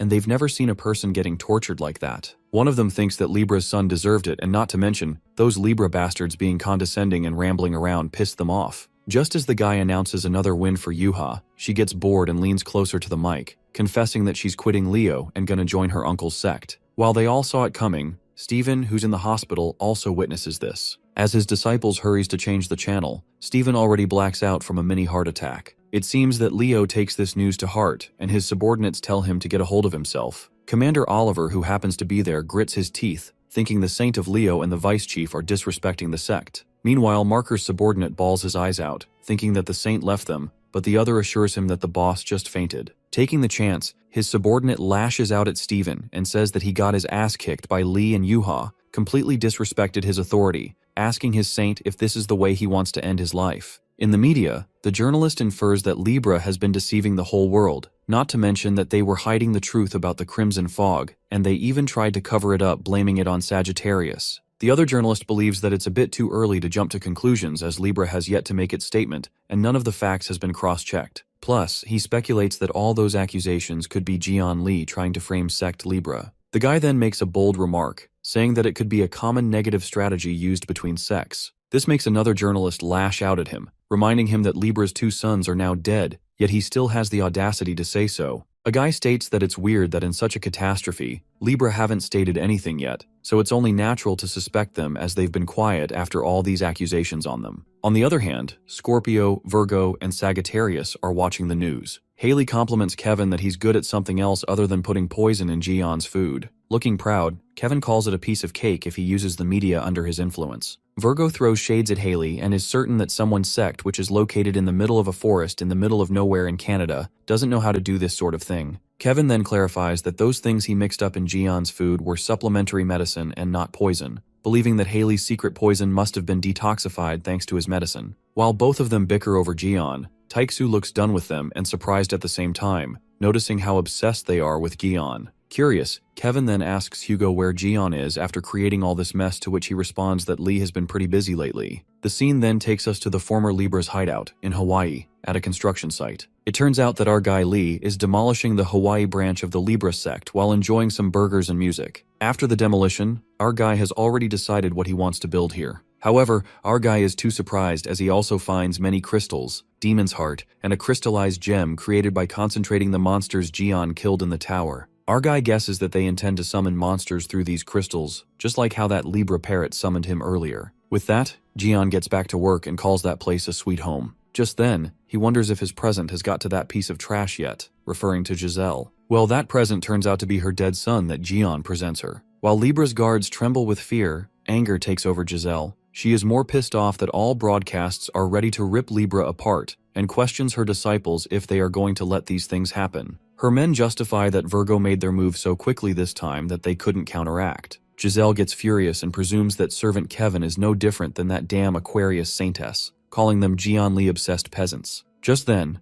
Giselle commands her subordinates to gather all the forces as they can't just sit back like this. Libra declares an all-out war against Gaon and commands them to contact all the branches and alliances all over the world, as she'll do whatever it takes to take Gaon down. Giselle tells them to hurry as they're on a war basis now, and asks her disciples to avenge their young masters. Soon after her disciples leave, Libra calls out, and it appears to be a shadow. It turns out to be the monsters from unknown civilizations who inform Giselle that they've rallied up the troops and everyone is waiting for her command. In a flash of a moment, the saint strikes her power and the blood spreads all over that golden globe. Giselle tries to summon something from that globe. The scene switches to the Pacific Ocean, where the unknown civilization's territory is located in the Black Zone. Suddenly, the sea waves get frantic and countless calamities emerge from the sea, coming together to form a colossal shadow army led by a monarch. Abruptly, a giant hand emerges and splashes right into the sea to pull something out. Giselle pierces her hand through that globe and takes out an ominous red eye in order to wipe out Jiyeon and his friends. Suddenly, that orb spins frantically and something terrifying bursts out from the sea. A dark berserk energy takes over Libra as she grasps that red eye. It was a black zone, 65 hours before the invasion of humanity. Well, who knew Libra was friends with life-threatening calamity? Girl just summoned endless shadow monsters to wipe out our main character. The scene takes us to the Hawaiian Islands, the Holy Sanctuary Workshop, Palace of Ophiuchus. That palace looks rather iconic. Moments later, Hugo, Jiwoo, Haley, Sungjae, and Kevin teleport to Jiyeon's palace. Kevin is annoyed as he asks why the hell Lee wanted them to come here, and while Hugo assumes that Jiyeon was building something, and Haley finds a perfect chance to see Jiyeon. Just then, their eyes land on Jiyeon's palace and Taeksu freaks out, wondering when the hell did our guy make this. At that moment, a girl servant greets them and realizes they are the ones Master Lee was talking about. Hugo asks the servant who she is, and she reveals her name to Iaso, a former Libra and Aquarius familiar before that, but now she's the serpent-bearer captive known as Antiseptic. Iaso opens up that she was kidnapped and taken by Libra until Master Jiyeon came and took her captive. This strikes suspicions into Haley's head when she hears that Jiyeon took Iaso. Just then,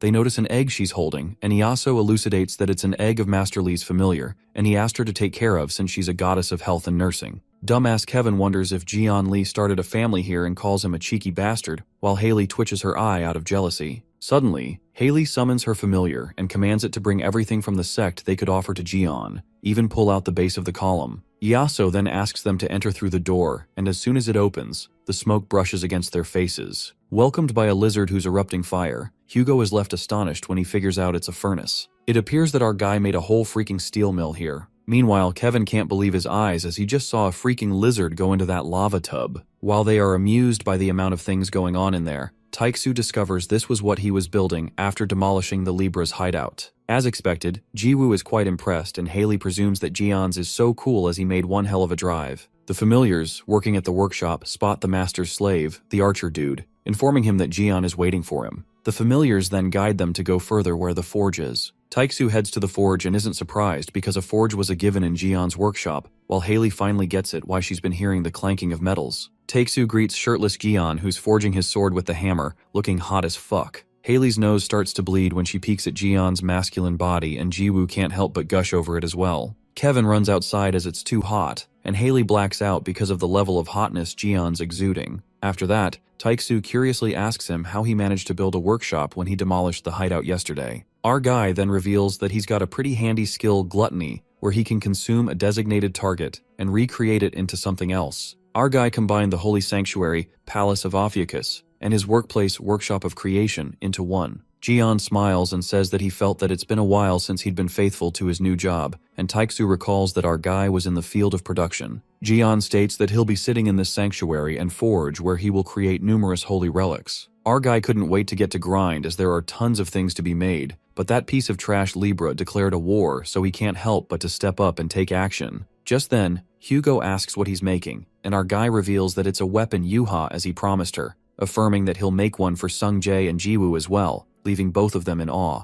Our guy then asks Hugo for his broken holy relic when suddenly his sanctuary begins to rumble, manifesting that they are attacked. But it turns out to be Scorpio's urgent delivery from the sect headquarters that arrives at Lee's place. Haley excitedly announces that since it's like a housewarming party, she asks Lee to accept all the housewarming gifts. In other words, it's just another way for Haley to express her love for him. Scorpio blushes like crazy and is proud of how things went smoothly so far. While Scorpio is rummaging through her gifts, Taiksu and Gion look done with her. Hugo makes our guy believe that Haley is pretty serious about him, giving him future advice that one son and one daughter are the best. In the meantime, Haley stumbles upon a box that's filled with letters, and Haley informs Jian that they are all for him. Our guy gets pissed off as he assumes it's from Psycho Leo Gang, and Taiksu cracks a joke, saying they might be fan letters that say, "We love you, brother Jian." Jian grabs Taiksu's mouth to shut him up, and Scorpio lets out that it's a resume. This gets even more confusing as Lee wonders why Leo would send him resumes. That's when Sung-jae reveals that it might be about his sister Yuha, since she declared that she is quitting Leo, so things are going crazy right now. The scene takes us to the Leo headquarters where Stephen Marker slams his hand on the table,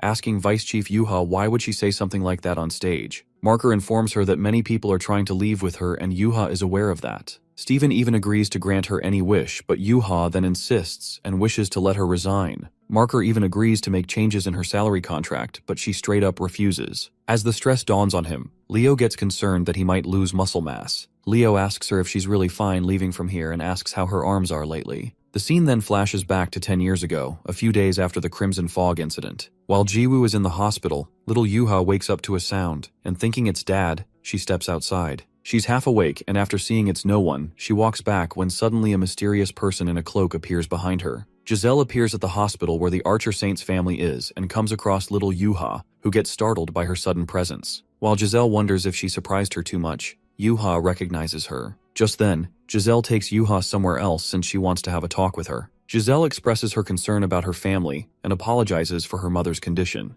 Yuha says it's fine as she's certain that everyone tried his best, believing it's the best result. Giselle thanks her for saying so, and she finally understands the reason why Hugo brags about his kids so much. Libra compliments Yuha for how mature she is even after what happened to her, and worries about her own kids who are always getting in trouble. She wishes her kids to be half as good as Yuha, but Giselle is sick of them causing trouble again. After she praises Yuha for how well-mannered she is, the Libra Saint wonders how good would have been if Yuha was her daughter, and this makes the little girl get scared, as she's confused about what Giselle is talking about. Giselle calls it a joke, trying to ease her and says that a kid is a kid after all. Libra apologizes for being too mean, and gives her a pair of earrings, telling her to take this as a gift to celebrate their meeting. But Yuha refuses to take things like this when they've just met once, but Gazelle insists on taking it since she bought it specifically for her. Insisting Yuha to take it, the little girl stretches her hand to take the gift. At the same time, Hugo arrives and he hears Libra's voice as he wonders who she's talking to. He walks over to the room only to find out that it's his own daughter, while Yuha happily looks at her dad and shows the gift she received. As soon as Yuha puts the earrings on her hand, a strange black aura takes over her hand, and suddenly the room explodes. Witnessing the blast at the hospital, people report it to others while Stephen Marker is also present there.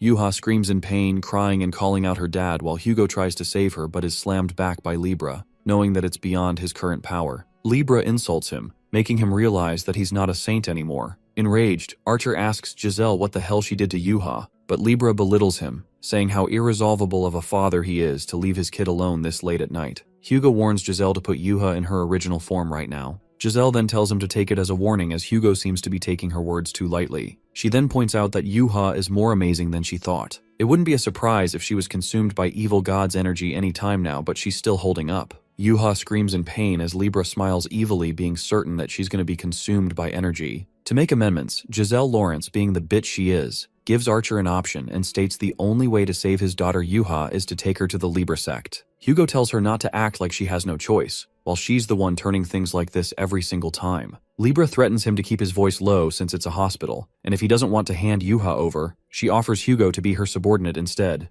Giselle suggests that he forget about the dead Jian Li and come under her command because she's aware of Hugo's worth more than a saint. Giselle even promises Hugo that she'll restore his lost power and put him back on a saint level if he decides to follow her. Hugo trembles with anger as he realizes that she was up to this notorious scheme from the very beginning. Libra again gives him two choices, either to entrust his daughter Yuha to her, or Hugo himself becomes her subordinate. Suddenly Yuha holds Libra's leg and tries to restrain her from bullying her dad. Giselle calls her a brat for using the energy of the evil god against her. Libra decides to teach Yuha a lesson to be obedient before she takes her. Hugo rushes towards them, shouting at Libra to stop, and that's when the Leo saint, Stephen Marker, steps in. Taking immediate action, Stephen immediately grabs Yuha to separate her from Libra, while the Archer Saint recognizes the familiar Leo's sovereign skill, Victor's Battlefield. The fact that the skill has been activated here means that he's here right now. Stephen shows himself and declares that the Archer and his daughter are recruiting candidates that he marked first. He says that if she understands that, then she should follow the orders. The unexpected appearance of the Leo Saint, Stephen Marker leaves Libra, and Hugo stunned.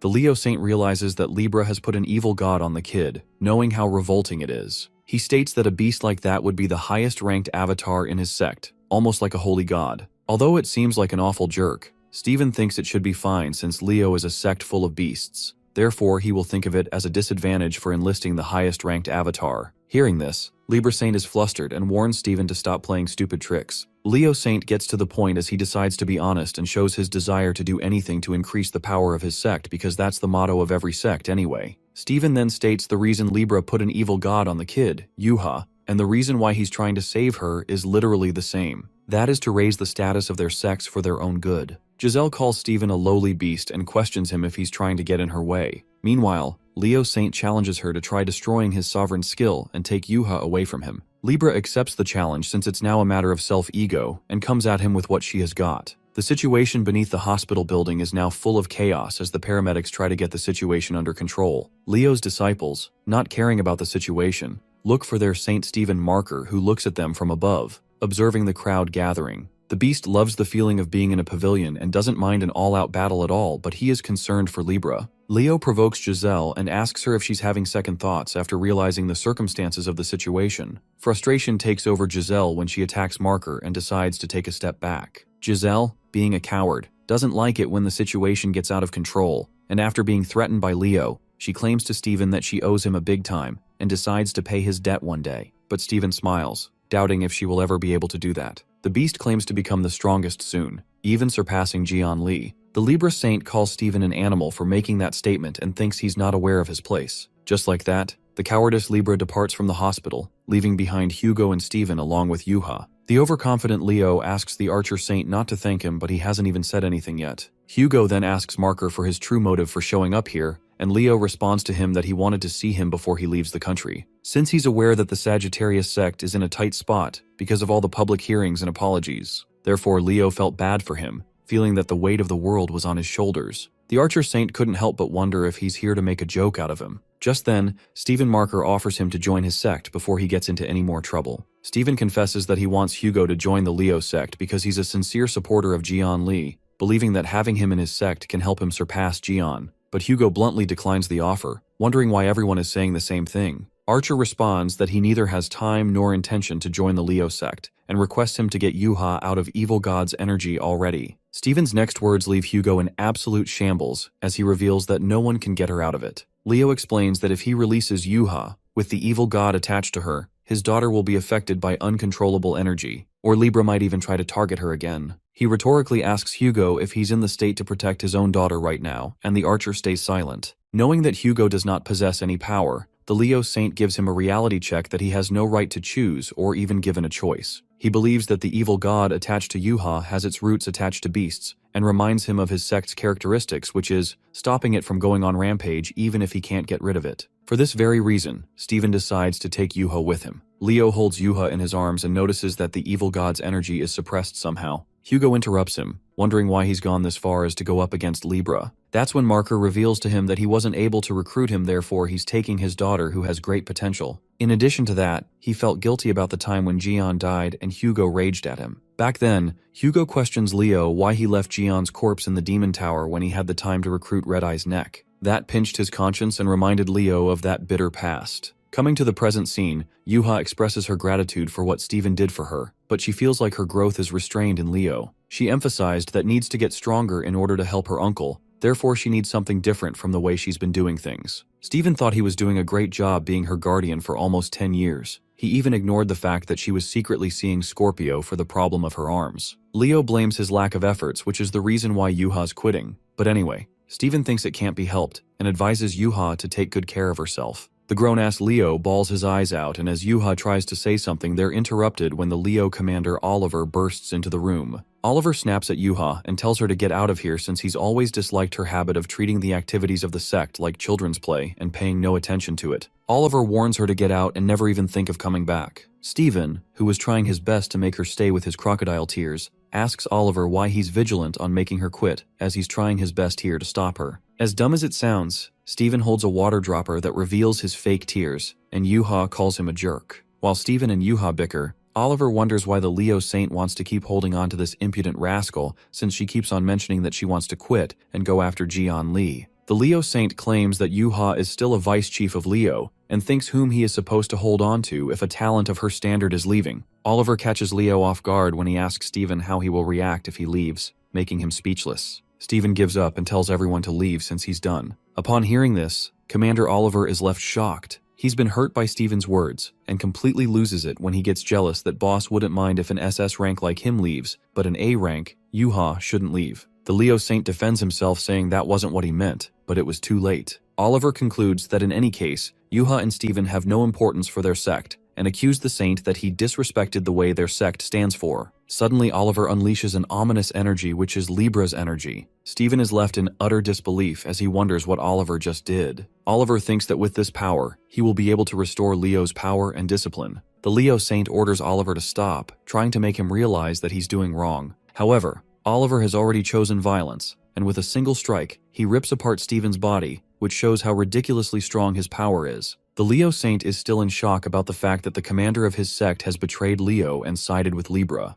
But bastard Oliver doesn't think he's done anything wrong, and instead, he blames Steven for not running the sect properly. According to him, he's just trying to regain the lost discipline and respect of their sect. Oliver rants and states to Steven that he's forgotten the logic of power and the foundation of the Leo sect, deducing that's the reason he chose Yuha, an S rank, as the vice chief. Oliver is deeply hurt by the discrimination that Steven still chose Yuha, even though an SS rank like him existed, who is loyal to his sect and understands the sect. Commander believes he surpasses Yuha in all of these things, thus questioning Steven why he chose her over him. The betrayer guy continues to rant about what he's been holding back all this time. He blames the Leo Saint's capriciousness, claiming that he wanted to cover up for Yuha. Oliver mocks Marker for getting his ass beaten up by Jian Li, and the vice chief is always bragging about him and is crazy over him. By this, he meant that both of them neglected the sect. This makes Yuha mad since she can't hear anything bad about her uncle. Oliver wonders who they're supposed to trust to run the sect and purposefully reveals that he's done something bad with the previous vice chief. The commander confessed that to become the vice chief himself, he killed him. Upon hearing this, both Steven and Yuha are left in profound shock. Enraged, Yuha asks Oliver to explain what he meant and speculates that this is the reason why her master passed away. A deadly silence takes over the place as the Leo commander reveals that it's exactly how it sounds.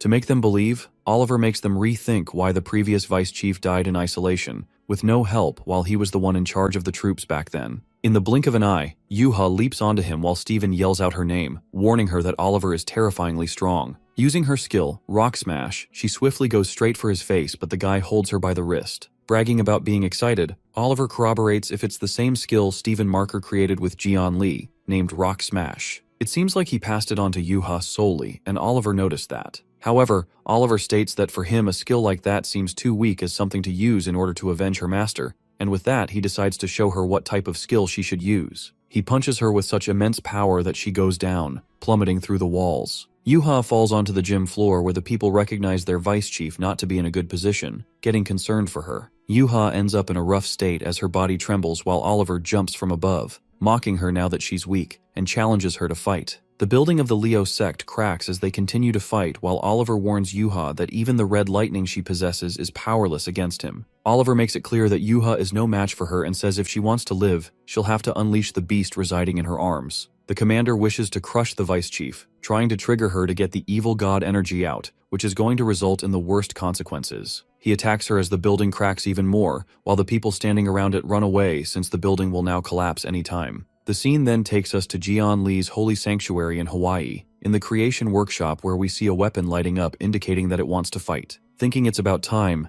Gion decides to give the weapon to the person he made it for, which turns out to be Yuha. He then calls out Jiwoo and declares that he's going to give her the first task as a scribe. Our guy gets this strong feeling that Yuha needs help right now. In the Leo sect building, Oliver makes Yuha realize how the tables have turned as he stands above her. The commander thinks the view from up there isn't so bad now that he's defeated Yuha and Steven. For the first time in a while, Yuha speaks, asking him if he actually went through this much trouble just to become a saint. She sneers at Oliver, who got a bit too excited just because he became a little stronger, making him laugh. The commander tries to acknowledge his strength and reminds Yuha how he tore off Steven's arm, who's so strong, in a single blow. Gushing with pride, Oliver claims that he's the strongest since his powers now work against saints too. Yuha scoffs upon hearing the word strongest as she infers what else he's achieved other than luring her master into a trap and chopping Steven's arm off with a surprise attack. She mocks him for claiming himself to be so-called strongest as he hasn't even defeated an S rank like her. She unapologetically declares that Oliver's not the strongest, triggering him even more. Yuha puts him into his place and tells him that he's just Oliver, the dumb ex-commander of Leo who can't even figure out his own level. She then decides to execute the traitor of Leo and gets ready to attack him. Oliver, after being insulted by an A rank, activates the Leo skill, Beastification, and claims that she can't even use the power of the beast and leaps onto her. Just then, Yuha smashes him with full strength as he goes back flying, hitting the wall. She takes this chance to strike another attack by using her skill-lighting fist strike, and Oliver gets bangs into the wall yet once again. Yuha, attempting to attack the third time, gets caught by his beastified hand that smashes her on the ground while Oliver tells her not to make a pest out of herself. He tells Yuha that her struggles are worthless and it's her end right here and now. The guy reveals that even though Libra's saint tried to please Yuha in the past, he felt no need to please a person like her who couldn't even control the evil in her arms. But all this nonsense doesn't affect Yuha, but she's mad at herself for not being able to defeat a small fry like him. If this keeps going up, she knows she will not be able to reach this bastard, let alone her uncle. Oliver wonders what she's thinking about in the middle of a fight and warns her about getting hit by a train. After that imminent warning, Oliver throws a train in her direction. She manages to dodge it, but her thoughts preoccupy her mind, not wanting to be helpless like that in the past. Not wanting to lose like that, Yuha gets desperate to win and become stronger so that she can stand in the same place as her uncle. Just as she musters up her power, she hears the voice of Jian Lee, telling her that he likes this attitude of hers. Shortly, she witnesses a spear descending from above, knowing it's from her uncle. Ophiuchus welcomes her, praising her for her unshakable spirit. Jiwoo, holding the spear, takes a vow of commitment, stating that this Ophiuchus weapon chooses its owner by itself and shall follow its owner no matter where they are. This vow lasts until the last breath of its owner's death, and it shall fulfill its task as stated here and now. After that, Jiwoo excitedly asks Jian what to do next, and he instructs her to throw the spear upwards. She then flings that weapon towards the sky, and as soon as it ascends, the spear soars like a bolt of lightning. That weapon tears through the skies only to find its owner, crossing oceans and the globe to reunite with its destined master. Just then, we see Steven getting healed by his disciple as he lost his arm, and his disciple suggests that he'd need to go to the Aquarius Saint for a proper treatment. While Leo feels embarrassed by the helpless state he's in, suddenly something pierces through the building, breaking through it only to find its owner, Yuha. Yuha's jaw drops as the weapon makes a dramatic appearance as it bursts through the walls, creating quite the chaos by igniting sparks. She stares mesmerizingly at the weapon, and as the dust settles, Ophiuchus welcomes Yuha, who has a will of iron. She pulls out that spare and the weapon urges her to prove her worth to the Ophiuchus. It asks her to accept the power of the immortal and destroy her enemy, which Yuha gladly accepts. As soon as she accepts the mission, a gust of blue aura howls violently, signaling something incredible. Meanwhile, Oliver witnesses Yuha in a perfect state and thinks she got lucky with the train. Stomping his feet like the beast he is, Oliver attacks her from behind to end things once and for all. However, Yuha is not to back down that easily now that she's got her weapon, and she charges her spear with skill, Flash of Lotus. The spear hits the beast, however. This doesn't affect Oliver as he already makes it clear that her power is no longer effective on him. She tries hard to pierce that spear through him, but it doesn't seem to work. Just then, she gets notified that the power of Ophiuchus spreads through her red lightning and Yuha uses her power. At that moment, Jion's fighting style replays in her mind, and she hits that bastard with the spear as she activates her ultimate skill, the Lotus of Disaster. The moment she hurls that spear, it rumbles through the city, rattling the city to its bones. The headquarters building Stephen and his disciples are in are left in utter shock to witness the surge of power. Before they could make sense of it, that dismantling blast carved its path, ripping through the city at merciless speed. Peeking at the impossible, Stephen looks at the street split in half, and he couldn't stop himself from knowing what happened down here, diving into a fearful plummet without a second thought. Leo crashes down to find Oliver lying on the ground with his half-body shredded to pieces and turned to ashes. Oliver finds it humiliating that he didn't even lose to Stephen but Yuha. Stephen Marker gives him the wisdom of hindsight for judging someone for their title. That is what became the reason for his loss. He then justifies his statement that Yuha had a purpose when it came to getting stronger, which is why she was able to earn that title. He adds that Oliver's purpose was to achieve a title for himself, and that's not like Leo at all. While Oliver seems to accept his mistakes, he still pisses off the saint that he still managed to rip off his arm. Well, Stephen declares that Yuha beat Oliver, but he didn't expect her to be this strong. At that moment, the truth unravels when Yuha jumps out of nowhere. As Oliver is about to say his last words, Stephen freaks out when he witnesses Yuha fuming out Jion's energy, and not Leo's. Leo couldn't believe his eyes while Yuha hides that spear behind her, confessing that she already told him she was joining the uncle's sect. But the Leo saint warns her that the Zodiac won't allow her to change the sect, but Yuha responds that she doesn't need his approval, which drives Stephen crazier. As poor half-dead Oliver tries to speak again, Stephen challenges Yuha that she'll have to go through him if she wishes to leave. To his surprise, Yuha gets a mission from Ophiuchus to destroy the Leo saint, as he's interfering in her path and earning what she wishes for. However, his ass is saved when Oliver frantically yells to make them listen to him. Stephen makes fun of the half-dead guy and says that he can see only a chunk of ash, and Yuha adds a spark of humor, thinking it could be left over of Oliver the traitor while staring at his body. Jokes apart, Oliver starts to wither away, but he warns them not to think it's over, alerting that things are just getting started yet. He then warns them of the Libra's unmatched capability, and given that Leo's headquarters is severely damaged due to their fight, Oliver mentions that the barrier protecting this area has gotten weak. These words signal the imminent danger, and a grin spreads over Oliver's face. Suddenly, his body vanishes, and Oliver accentuates that the catastrophic disaster will rain upon here. With that, his body ascends, and Stephen is certain that he must have had a backup plan.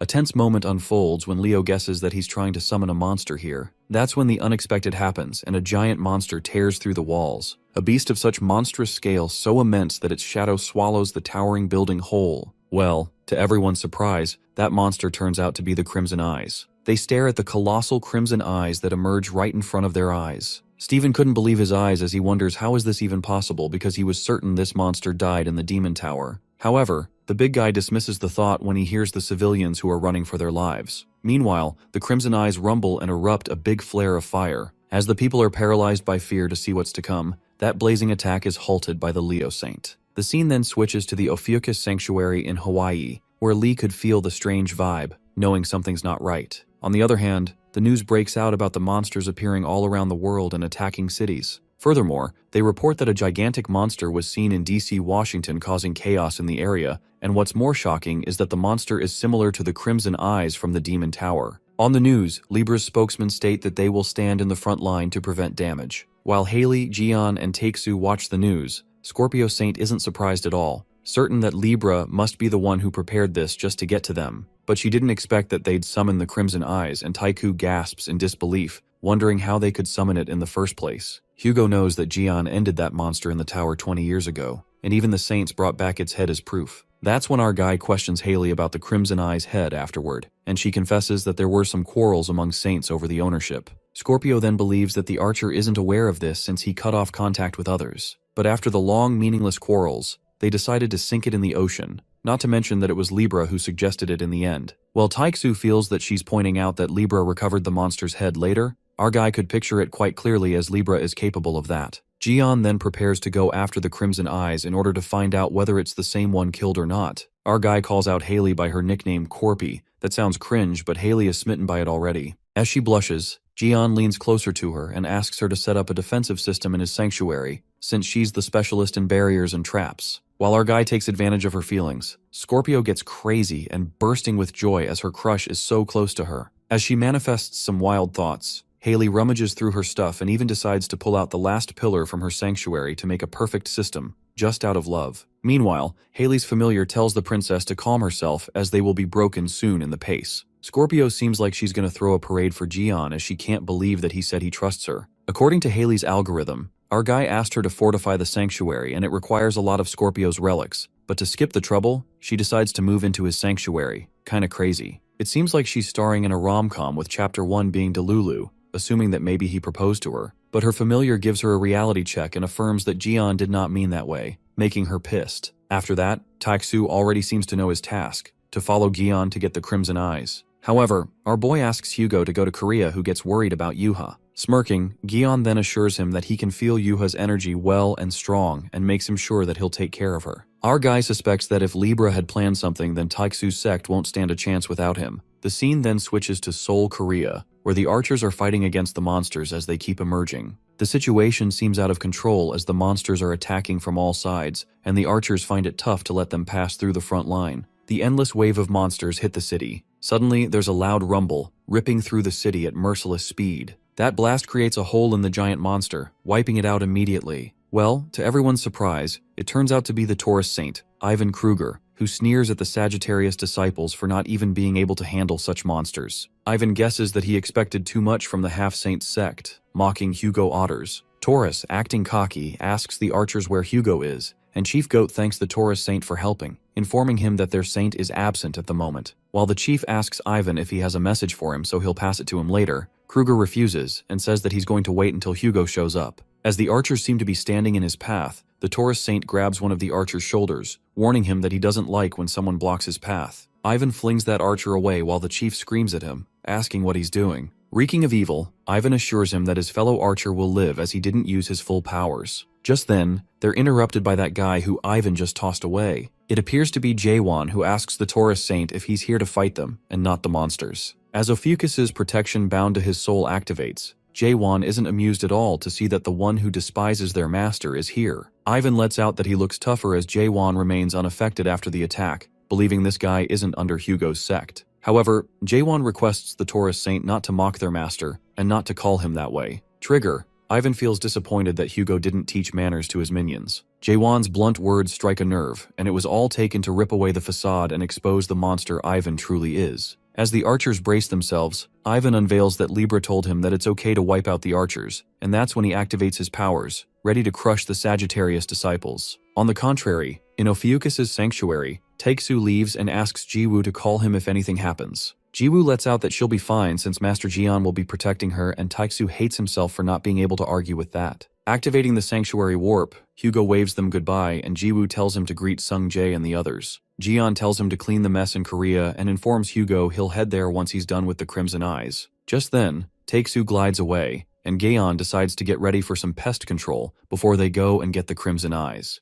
On the other hand, we see the Shadow Army across the Ophiuchus sanctuary. The Shadow asks the leader if they should follow Apollo's puppet, but the Night Leader commands them to leave him as they're here for the Snake Master, not a mere puppet. With that, the Shadow Army, Phantom Knight, and the Black Class monsters rumble towards the Snake Master's sanctuary. The leader of all the knights commands to prepare for battle, and it appears to be the vanguard of the unknown civilization. In the meantime, Scorpio is done creating a defensive system as she places relics all around Jian's sanctuary. The relics appear to be statues of a steady Scorpio that forms and maintains a barrier around itself. Meanwhile, poor Eugene is sucked to the bones with all the hard work. Haley suggests that they should be around to see if they've missed a spot, and Eugene bets that they've done their best. However, Scorpio bursts their bubble when she reveals that they need to cover the whole island. Eugene bawls his eyes out, and her familiar is certain that they're going to be broken for sure, as nothing can stop Scorpio now. Haley decides to place more relics as Jian asks it while the boy lets out that she's lost it. On a serious note, Eugene gets concerned as even the Scorpio's sanctuary is not covered with this much relic,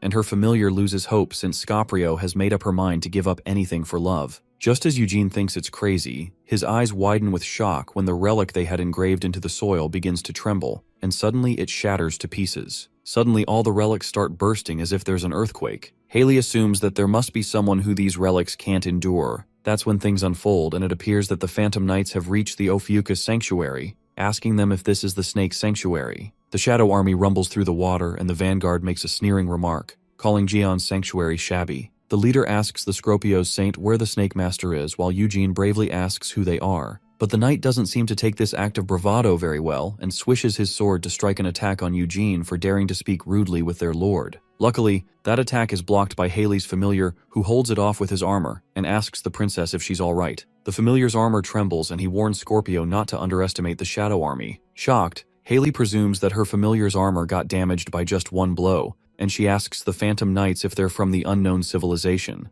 The Shadow Knight believes that they tend to hide their energy, but they smell just like them. It then asks its lord for the order, and the Vanguard takes Scorpio Saints and the others as traitors Libra mentioned. The leader then commands the knights to end them since they are a disgrace to their race. Taking the orders, the knights charge at them while Haley's familiar protects the two of them. However, with a slash, the Shadow Knight slices up the familiar's armor. The knight moves at a merciless speed towards the Scorpio's saint, calling them traitors. Just as the sword is about to pierce through Haley, she activates her power and the armor drapes her hand. She dodges the attack and mocks the knight's futile attempts, saying that its move is so dull. With the rope attached to her arm, she forcefully strikes the knight with that, making it smash away with force. Our Delulu Queen appears to be iconic in that classy armor, and asks the knights how dare they approach her with such dirty feet. At that moment, the owner of the sanctuary steps in and praises Haley for her words. Our guy gives the Phantom Knights a welcome surprise, bombarding them with magic arrows that fling like a bolt. While those arrows rip the knights apart in a single hit, the leader remains unaffected as he grabs the arrow. Gion mocks the Phantom Knights, saying that he did hear some rats crawling, but to his surprise, the rats are quite big. Approaching with his new weapon, our guy questions who the fuck are they, and the Vanguard believes that he's the Snake Master. As Haley and the others are delighted to see Lee, our guy calls the knights Libra's house dogs, while the leader warns him to watch his tongue. The Vanguard mentions that Libra told him he'd find a narcissistic snake, but he's kinda disappointed as he didn't expect the Snake Master to be a kid. Our guy feels insulted as he wonders if he needs to satisfy them with his looks now, and asks the leader to answer if Libra sent them here. Just as the knight threatens Gion to slice off his tongue for being arrogant, an arrow strikes the knight right in the skull. Our guy gets mad as he didn't ask the underling and shoots an arrow at him. The Vanguard gets humbled after seeing his knight strike down with that arrow, and presumes that Libra had her reasons to warn him about the Snake Master. Despite the fact that Gion attacked his man, it surely damaged good, and the leader decides not to underestimate the Snake Master much. Just then, the leader asks the Snake Master his name, and our guy reveals it to be Gion Lee. The Vanguard calls out Gion and apologizes for underestimating him. He then introduces his team as the Phantom Knights, the vanguard of the unknown civilization, under Baron Armet. The leader of the Phantom Knights reveals their motive, that they've come to this place to end the human race who worship the sly zodiacs, and their path begins with the Snake Master, Li Jian. That's when the Phantom Knights charge at Li Jian, who is stunned by the statement from the mouth of the Lord, assuming that they must have seen him very easily. Our guy finds it funny to think they could end the human race and tells them to take a start with him who's stronger than any god. Our guy snaps at them and gets determined to teach them a lesson. Well, it looks like the Phantom Knights are going to get their ass kicked now that they've pissed off the Snake Master. While the Phantom Knights charge at Jian, our guy stays his ground and summons his ultimate weapon, the Sky Punisher that slashes through the knights. The leader then gallops towards Gaon and gets adamant to pierce the sword through his weapon. However, our guy snaps the knight of his daydream bubble when he grasps his weapon and sneers at the Phantom leader, guessing that he must have skipped his lunch. Gion brings out the menace in him and wraps his arms around the weapon, making it clear that he can't even scratch his skin with such power. With that, our guy brutally slams the knight on the ground while the Phantom underlings attack him all at once. Our guy mocks their futile blows, saying they're too fucking slow. Just then, Gaon tangles all their weapons into that big bow he created, leaving the Shadow Knights in utter shock. The skeletons try to get their weapons out of that thing, but it's stuck with such a force that it's not even moving. Suddenly, Gion releases the bow intertwined with all the weapons, making all the knights crash away. As the weapons were useless anyway, our boy leaps as he increases the size of his achievement rammer and attacks the knights. He moves with that colossal hammer and smashes the skeletons, concluding that their weapons are gonna break just like their skulls. Just like that, Gion rips the knights apart with his weapon, causing a straight-up one-sided massacre. Suddenly, the flares of fire begin to emerge that burn up the knights, and Jiwoo shows up along with the lizard Inferno who's ready to roar fire. But that's not all when Jiwoo excitedly informs Jian that she's gathered all the Ophiuchus demigods, ready to beat the shit out of their enemies. The Ophiuchus familiars rage with anger as they challenge the knights who dares to trespass their master's sanctuary. Our guy gives a thumbs up to Jiwoo and thinks that the demigods are going to handle the pawns. Well, Jian gets to the real business now as he confronts the Knight Leader. As he summons his Sky Punisher, the Lord of the Knights leaps toward him with dark energy, threatening Jian to slice him in half. The leader makes the shadow burst out of the ground to hinder the Snake Master. However, our guy remains unaffected and thinks how lame it is. Our guy halts the leader's attack with his Sky Punisher and he takes the chance, launching a powerful kick at the skeleton's horse, ripping its mouth. While the leader's horse collapses, our guy is about to slash the vanguard. However, it soars upwards, calling Jian a cheeky bastard. The Phantom Knight glides upward and challenges the Snake Master to stop the ultimate attack. The power rumbles and the vanguard makes it clear that he's going to end Lee and his puppets. However, the leader's sweet dreams fling away when our boy launches an iconic Sky Punisher fling. With a crushing force, our boy tosses the weapon toward the Knight Leader, which lights up the whole sky with its magic power. Surprisingly, the leader's blow is directed toward his own knights who are wiped out. The leader was too stunned to witness that the Snake Master was able to change the direction of his attack just like this, and ended up killing his own men. Suddenly, a rope gets wrapped around the Phantom Knight's leg. It turns out to be Haley, the armor familiar, and Eugene who uses their strength to bring that skeleton leader on the ground. Calling them a vermin, the leader tries to resist, but eventually gets dragged to the ground.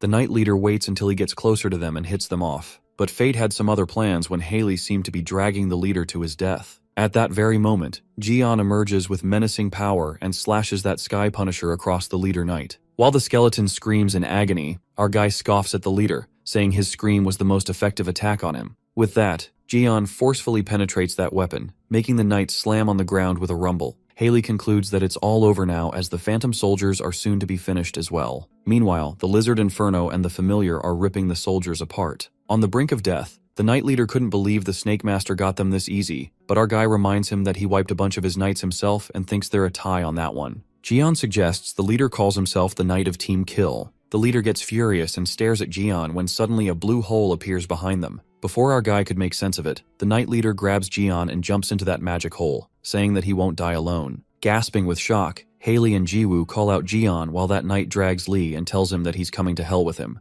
The Knight Leader laughs and tells him that they're at the height of the stratosphere, and even he won't be safe if he falls from such height. However, our boy, who's too stubborn to back down, kicks the Phantom Knight to release himself. Swapping their positions, our bro surfs in the sky with one of the strongest black-grade knights being his surfboard. While our boy enjoys the thrill and thinks the skeleton is a great sky surfing board, so they plan to hit the ground in style, the Black Knight is screaming as it can't accept this utter humiliation. Just as Jian descends an intercontinental ballistic missile, he wonders where the hell he is. The scene then takes us to the nearby Leo headquarters, Washington, D.C., where the blast of the Crimson Eye echoes through the city. However, that deadly blow is blocked by the Leo Saint, whose hand burns to a crisp. I mean, that guy literally halted that blazing blast with his raw strength. Truly remarkable. While the civilians are saved, Steven asks Yuha if she's alright, and she's too stunned to speak. Suddenly, Leo crashes to the ground in the aftermath of that attack and assures Yuha that he'll live. Even in dark times like these, Steven's sense of humor is at its peak when he feels sad that won't be able to eat with his arms, while Yuha is glad that he still has the strength to make them laugh. Just then, the Crimson Eye begins to rumble in another direction, and Steven urges that they need to stop it swiftly. His disciples gather around him and urge him to assist the Leo Saint in beating the Crimson Eye. Steven gets teary-eyed as he's delighted to see the spirit he expects from his Leo. His disciples cheer for Steven, thinking that he had killed the Red Eye once, so they assist their Leo Saint get him once again.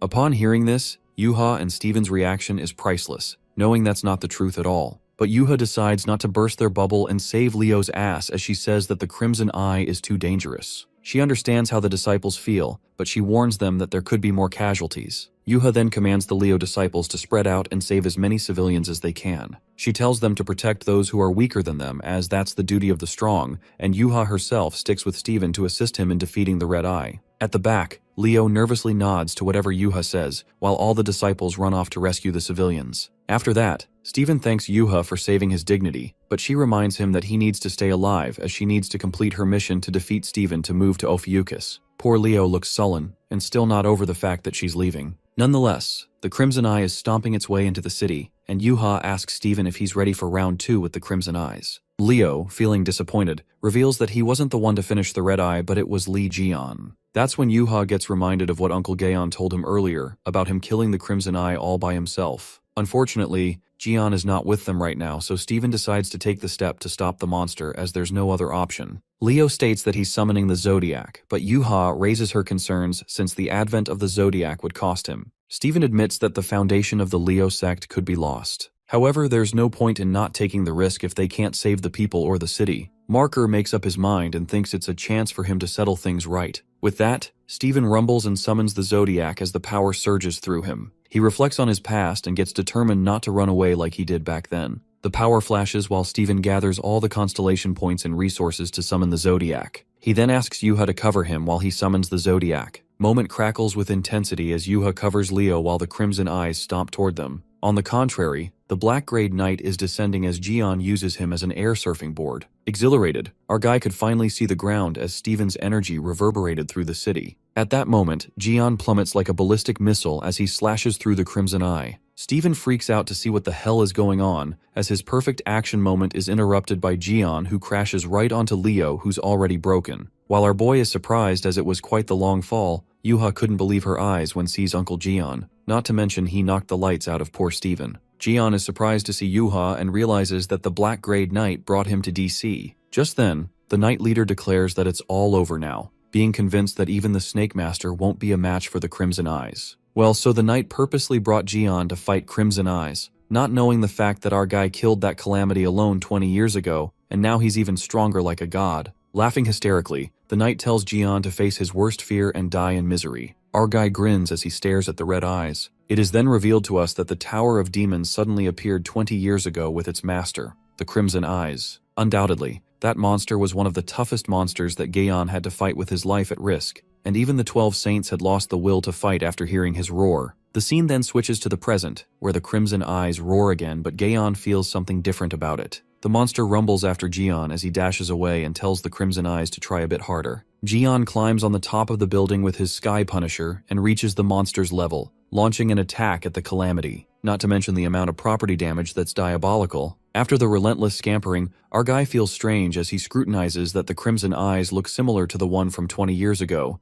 However, this one looks awfully stupid as he meaninglessly keeps chasing Gaon. To discover the truth, he activates his 13th sense, and what he witnesses leaves him staggered. Our guy discovers that the Crimson Eyes he's dealing with now is just a cheap copy, but this makes him wonder how the hell he'd come back alive. The system notifies Jian that the Crimson Eye's original body structure is missing, except for the head that most probably Libra retrieved from the sea, and a small amount of energy from the unknown civilization was detected. What's more surprising is that a large amount of energy from the Libra was detected. The scene then takes us to Libra's sanctuary, where her disciple raises his concerns about the red eyes not being in its best form, but Giselle overlooks it as it at least made a mess out of Leo's sanctuary. Giselle states that it was a one-time only puppet anyway, wishing that Jian lost a part of his body just like Leo did. Deep down, the suspicion flickers in Libra's mind when she admits that the copy of that Crimson Eye was imperfect. She wishes only if Crimson Fog were to be alive right now, they could use the energy it had with him to make the red eyes and the black dragon perfect. Libra then despises that stupid toad as it was such a waste of her time and energy as he eventually got killed anyway. Just then, another of Libra's disciples informs her that there's something that might pique her interest. The guy then discloses that they received confirmation about Hugo Otters heading to Korea, and he's about to encounter the Taurus Saint, Ivan Kruger.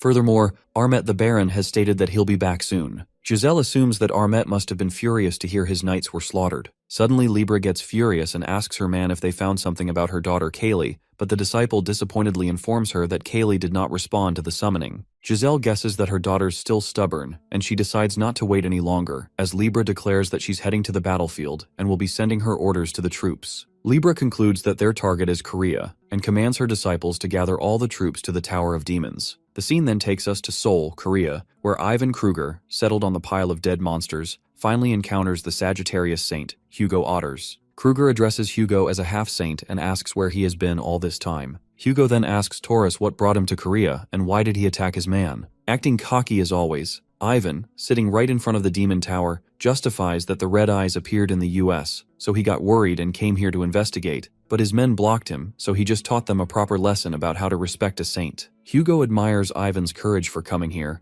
when the Crimson Eyes is actually in the US, and clarifies that he would have appreciated it if he had given a lesson to the Red Eyes instead of his men. Archer really pushes Ivan's button when he mocks him, saying that other than investigating, he's still roaming outside, thinking the bull got scared. Hugo drops some truth bombs when he asks Ivan if he's scared shitless just like he was 20 years ago. Ivan calls Hugo a son of a bitch and knows the Archer got his powers back, but he gives him a reality check that he's still a half-saint without the divine relic. The truth slaps Hugo in the face when the Taurus Saint asks the Archer if he has forgotten who broke his divine relic. The scene then takes us to a flashback where Taeksu lashed out when all the Saints left Jian alone in the tower and they held him down as he was the only one screaming for his friend, and it was Kruger who broke his relic. Snapping out of it, Ivan Kruger suggests that he should break Hugo this time as he activates the Taurus skill, Ravager Tank. Just as Ivan's bull gets prepared to rip anything in its path, the archers scream at Saint Hugo and tell him to be careful. While Ivan leaps towards him and assumes that Hugo is scared to not even flinch, Archer grabs the bull by its tail and using his blazing powers, he tosses them away with a single punch. After a blast echoes, Ivan is smashed into rubble, and he's left in utter disbelief as he couldn't accept the fact that Hugo managed to counter the skill that even Leo could not.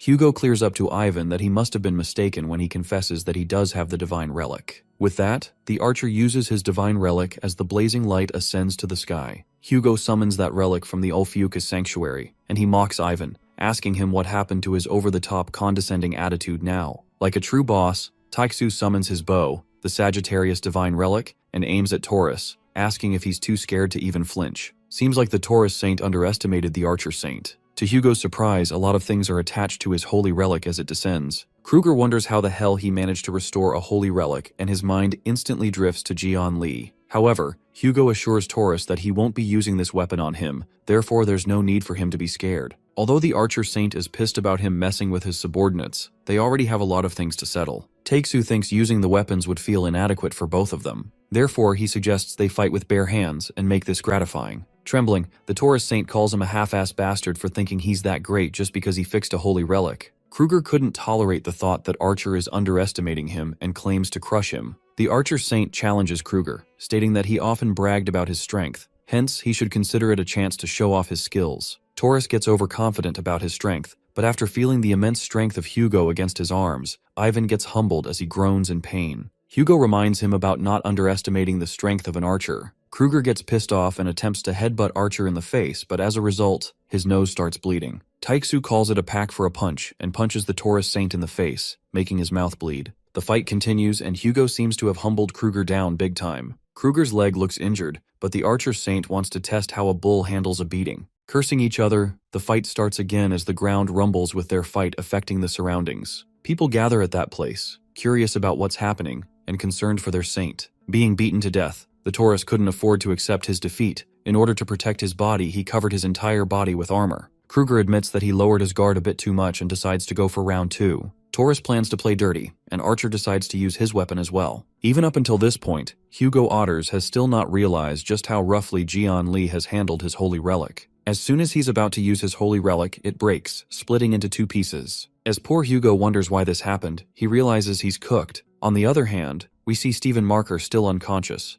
wondering what happened since he only remembers the holy god's descent. He's uncertain if his holy god took control of his body because of the holy god's descent. Stephen wonders what happened to the Red Eye, and shortly, he hears the Calamity weeping and assumes Leo's holy god is still fighting with his body. Leo feels a sense of responsibility as a saint, therefore he decides not to leave everything to his holy god and faint so peacefully. But Stephen tells himself to get a grip and wishes to help his holy god and face the Red Eye. But then he sees a bright light shining in front of him, making him wonder if it's the holy god's guidance telling him to wake up. If that's the case, he tries to wake himself up, replying to the holy god that he's coming. Upon opening his eyes, the Leo Saint finds himself lying on the ground. Above him, he witnesses the Red Eye, who's up against Jian Li. Stephen finally figured out that Jian was the one fighting the Red Eye this whole time. While poor Stephen wonders what he's been doing the whole time, Yuha lets him know that he's been lying down since chapter 83. Jian is annoyed by the bastard Red Eye and strikes its body, realizing that at least its head is genuine. Jian wonders if the Red Eye remembers their time back in the Demon Tower. Since it didn't matter how many times he killed him,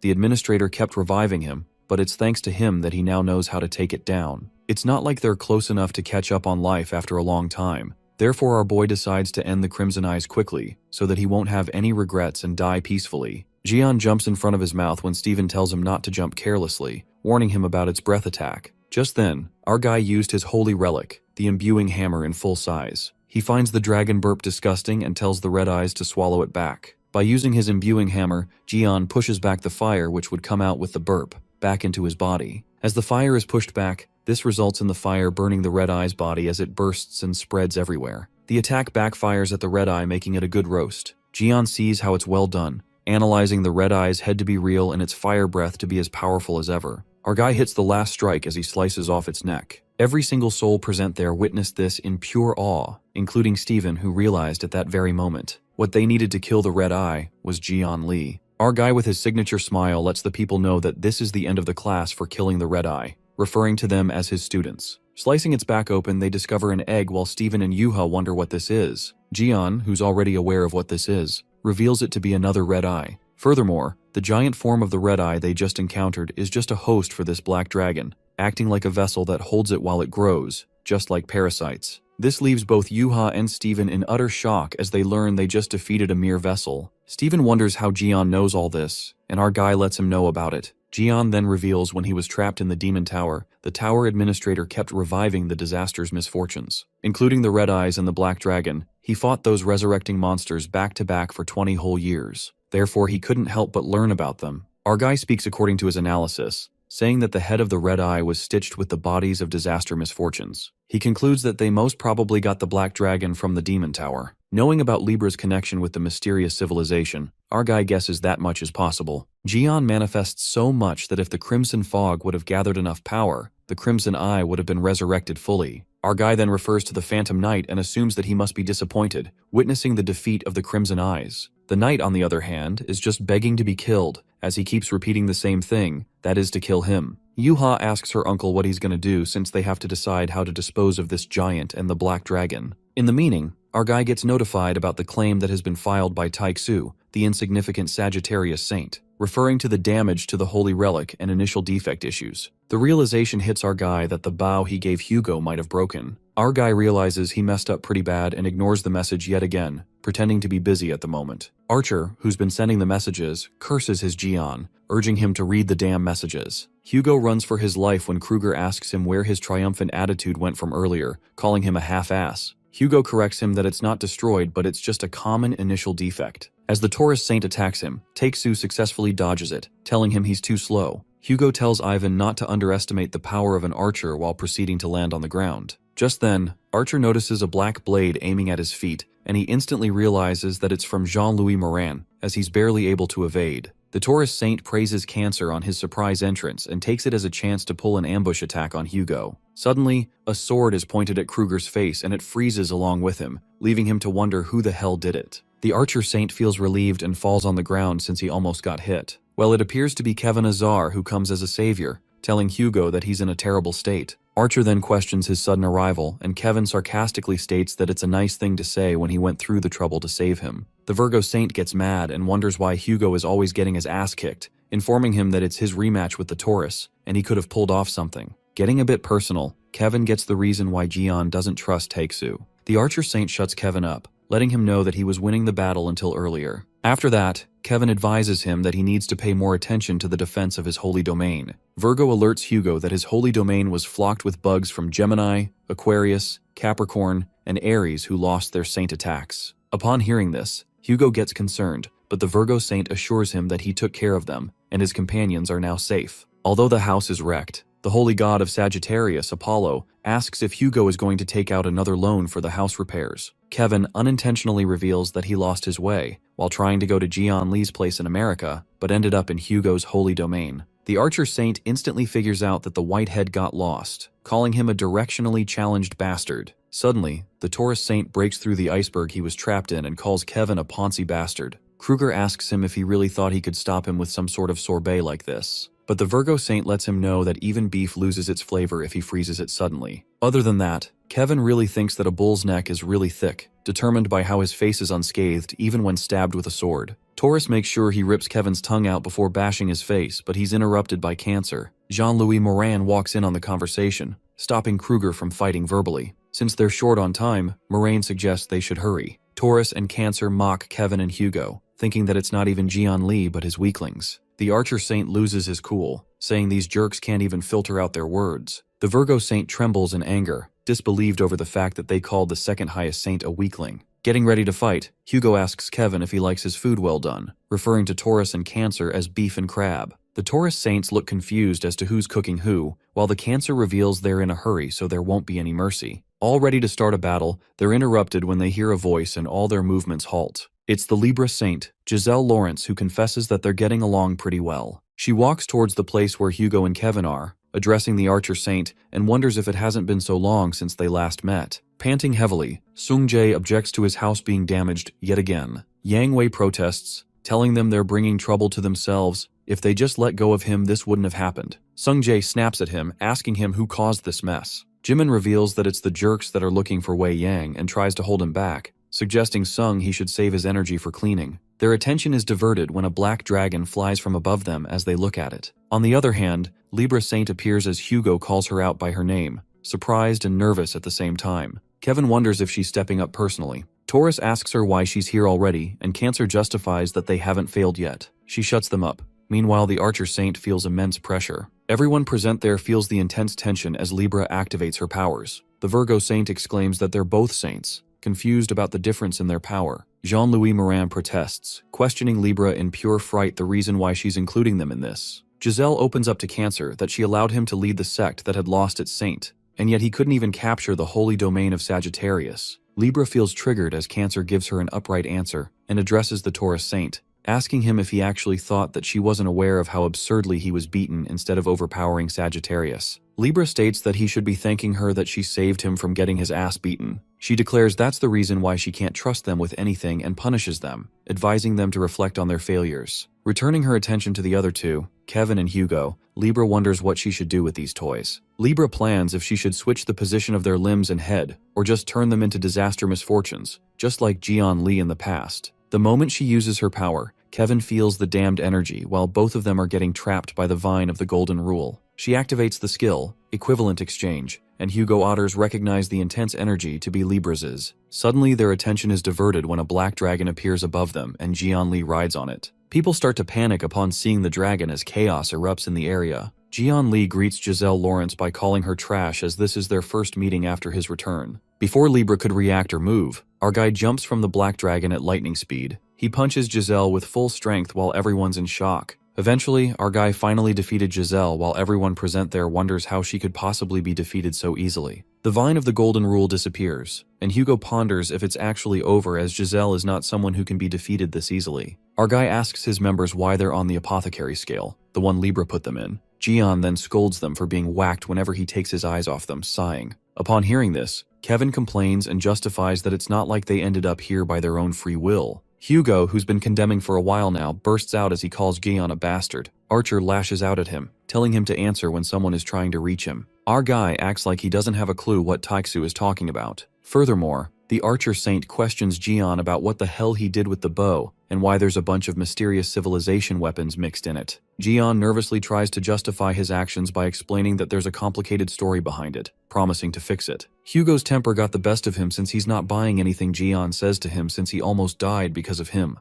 Our guy, being the non-serious character he is, suggests Taixu to cherish the second chance at life he's gained. Kruger and Jean-Louis, who have been there the whole time, give each other a look before attacking Jian Li, risking it all for nothing. Taurus, knowing that he only has one chance, decides to settle it with one strike. He uses his skill, Herdstorm, and leaps towards, only to get punched by our guy. Flying in the air, Kruger almost falls unconscious and wonders where the cancer went. Ivan then witnesses his body in pieces, his head, arms, and body separated, and it turns out the black dragon did it. Kruger falls back down while the black dragon's mouth is open wide, ready to devour him. The Taurus meets his end by ending up in the black dragon's stomach, getting swallowed by him. The Archer Saint freaks out, asking him what's that dragon while Kevin is amazed at the sight. Our guy reveals to him that it's the red eye he mentioned in chapter 12 before while Hugo wonders why he's the one bringing it. Gian explains that it was inside the giant red eye that appeared in America. By using the commander of Phantom Knight and the head of the giant red eye as materials and some other skills, Jian Li was able to revive the dormant beast with his power and tamed it, and to his luck he had a lot of tools for that. The Archer Saint opens up that the dragon looks terrifying at first glance, but our guy seems to be pretty chill about it since he just gave it a chew who is the Taurus Saint to nibble on, thinking it should be fine. Jian then asks his buddy if they can raise him in his backyard, but Hugo thinks he's crazy just for even thinking about it. He states that he would be in trouble even if he raised it in Hawaii. Kevin Azar, who's observing the scale, seems to be confused about the fact that Libra's apothecary scale hasn't disappeared yet. Suddenly, the vine of the golden chain reappears and Giselle comes back to life again. Upon that response, Gaon seems to be even more excited, realizing why it seems so easy to kill her. Our guy discloses that he smashed her face because he couldn't stand it. Now that she's replaced it with even an uglier one, Gion tells her to do it as many times as she desires, since he's gonna smash it every time. Our guy addresses her as a punching bag. Libra thinks that the snake is trying to bite something it cannot chew, and therefore decides to put a leash on its neck. Gion then orders the Black Dragon to get Hugo and Kevin out of here and save others, as he himself plans to fight all alone. The Archer Saint is concerned for him as Libra is not a human, and Giselle unleashes her ultimate power. Meanwhile, our guy is aware of the fact that she's a monster, as he calls her trash. Libra causes the earth beneath him to crack and split into many pieces. Libra wonders how Jian knows about her power, as this makes the fight less fun for her. Our guy conjectures that her power is way beyond any other saint, and also no human can survive when their head gets crushed. He tells her to cut the crap since it's so obvious. With that, Jian calls out her real form, which is the Libra Zodiac, Asteria. Asteria smirks and always knew he was quick-witted. And now that she had nothing to hide, she decides to go all out. Jian is baffled about how a Zodiac is on Earth, but he's certain that the other Zodiacs wouldn't be happy to hear it. But Asteria tells him it doesn't matter as she grips her hand into a tight fist, ready to punch him, and uses the Taurus divine skill Stampede of a Horde. The Zodiac punches him as our guy goes flying across the river while Archer and Virgo witness this from above. While they're worried for Jian, Libra takes a sigh of relief, not knowing such a vicious skill is suitable for her. At that moment, Kevin sees the divine mark of Taurus, while Hugo wonders what it's doing over Astria's head. But the Zodiac Astraea has some more tricks up her sleeves and claims it's too early to be surprised. It turns out that it's not only Taurus, but she has the divine marks of Dark Cancer, Gemini, Capricorn, Aquarius, and even Aries. Jian understands it now. The reason she said it doesn't matter if other Zodiacs find out. Our guy curses them since all the Zodiacs teamed up against him. Libra reveals that the reason why they teamed up is because they were enraged after losing their saints. Therefore, she concludes that these divine marks represent their wrath upon him while she's just a deputy of all the 7 constellations. The Zodiac questions Jian if he will be able to face this power, and our guy gets furious over the fact that they're facing the invasion of monsters, while the so-called Zodiacs were planning a war against him. Therefore, our hero decides to kick each one of their asses. Libra claims that she never understood his personality, wondering if he hates the Zodiac, constellations, and even saints. Astria states that he could rule the world if he wanted, although it wouldn't be easy to do it all alone. Our guy gets bored and tells her to get to the chase. The Zodiac reveals she doesn't like him, but she respects his strength. Hence, Astria decides to give him an offer, telling him to choose. Either he wants to join her and rule the world, or try to stop them and get erased along with his constellation. Upon hearing this bullshit, our guy bursts into laughing at her damn choices she gives. Our guy makes it clear that he doesn't wish to hear more. He makes her realize something. Jian thinks how ironic it is and calls out her so-called choices that never include an option for the safety of the people on Earth, despite being a Zodiac. But Libra ignores his response and tells him not to complain later that she never asked. The sky starts to rumble as she mocks Gion for having such a noble cause, to save people. She decides to get rid of his concern, which is the people. Just like that, Astria goes berserk as she uses Ares' divine skill, Celestial Armament, and Aquamarine skill Tornado. The powers form a tornado, and Libra blames Gion for this consequence as he's the one to make the Zodiac upset and being the reason why this city is getting destroyed. She also uses the Dark Cancer skill, Multi-Show, calling Gion a disaster. The whole sky is now occupied by different skills and weapons all against fighting a single person, our disaster hero god. That explains how strong our guy is. Astraria attempts to trap him with the vine of the golden chain and commands all the swords to attack Jian Li. Each sword is huge, and the sky is full of them. Our guy growls that she has already used this on him before. She can't capture him with this. All the ropes snap as Gaon breaks through them while the swords fall on the earth, destroying the city. As the massive sword is about to fall on our guy, he uses his Sky Punisher, Spear, to stop it. The sword cracks while Libra is having fun. She questions Jian if he feels the power of Zodiacs now, and warns him of what's more to come. The colossal sword, when it hits the ground, it cracks while our guy struggles to stop them. Libra mocks him and tells Gaon that she has so many of these swords so she doesn't want to waste them. She threatens our guy to come in front of her or else she'll have no choice but strike the swords on the city. Meanwhile, the swords hit the earth and people start running away for their lives. As the reporters try to make a headline, a giant sword falls towards them, but Kevin Azar saves them. Barely able to freeze it, he tells the Archer Saint to attack where it's frozen. Virgo is annoyed since he only managed to scratch the surface and wonders how Jian is breaking them. Hugo finds themselves lucky since they were able to break it together and instruct the people to evacuate as it's dangerous here. After that, Kevin states that it's not the same power he has experienced before, and he can't believe that it took 2 of them to break the scrap of a skill. Archer is aware it's because of the divine marks, as they're not only one but several. They infer that even Gaon wouldn't stand a chance against them, all alone.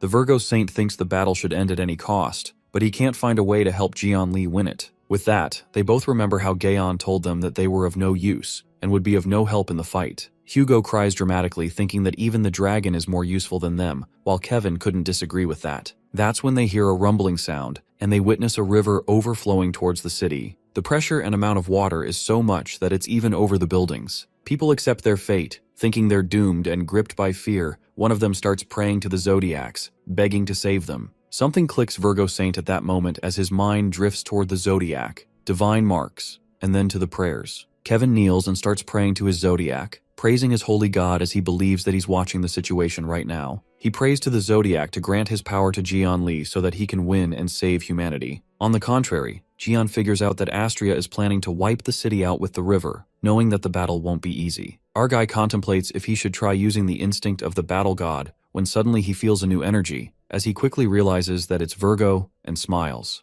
Astria waits for Jian to fight back, thinking she expected too much from him, not knowing if he's scared to come out or what. Being the evil bitch she is, Libra goes on to wipe out the whole city with the river, not caring about fighting Jian Li. She delightfully wonders how many people will die and orders the river water to wipe them all. To her surprise, a flash appears and all the water freezes. Virgo activates his skill. Cutting Winds of January is activated, which leaves Libra staggered as the water froze. Not sure if it was Jian's skills, he assumes that he's alive down there and decides to finish him. The ice cracks as Libra's attention is grabbed by it, all ready to attack. But turns out it's the Red Eyes who appear as the ice breaks, and our guy makes a dramatic appearance from the sky, claiming that's his new friend, Red Eyes. The skill, Take My Place, was used by Gaon, as he wonders what's Red waiting for. Ordering him to greet Libra, the dragon spills out a blazing strike of fire that hits Libra. Using the Gemini skill, Teleportation Mana Gate, she turns the direction of the fire towards the city. Pissing Jian Li to the core, he growls, telling her to leave the people alone. Using the Sky Punisher infused with Virgo's zodiac power, he manages to get rid of the fire.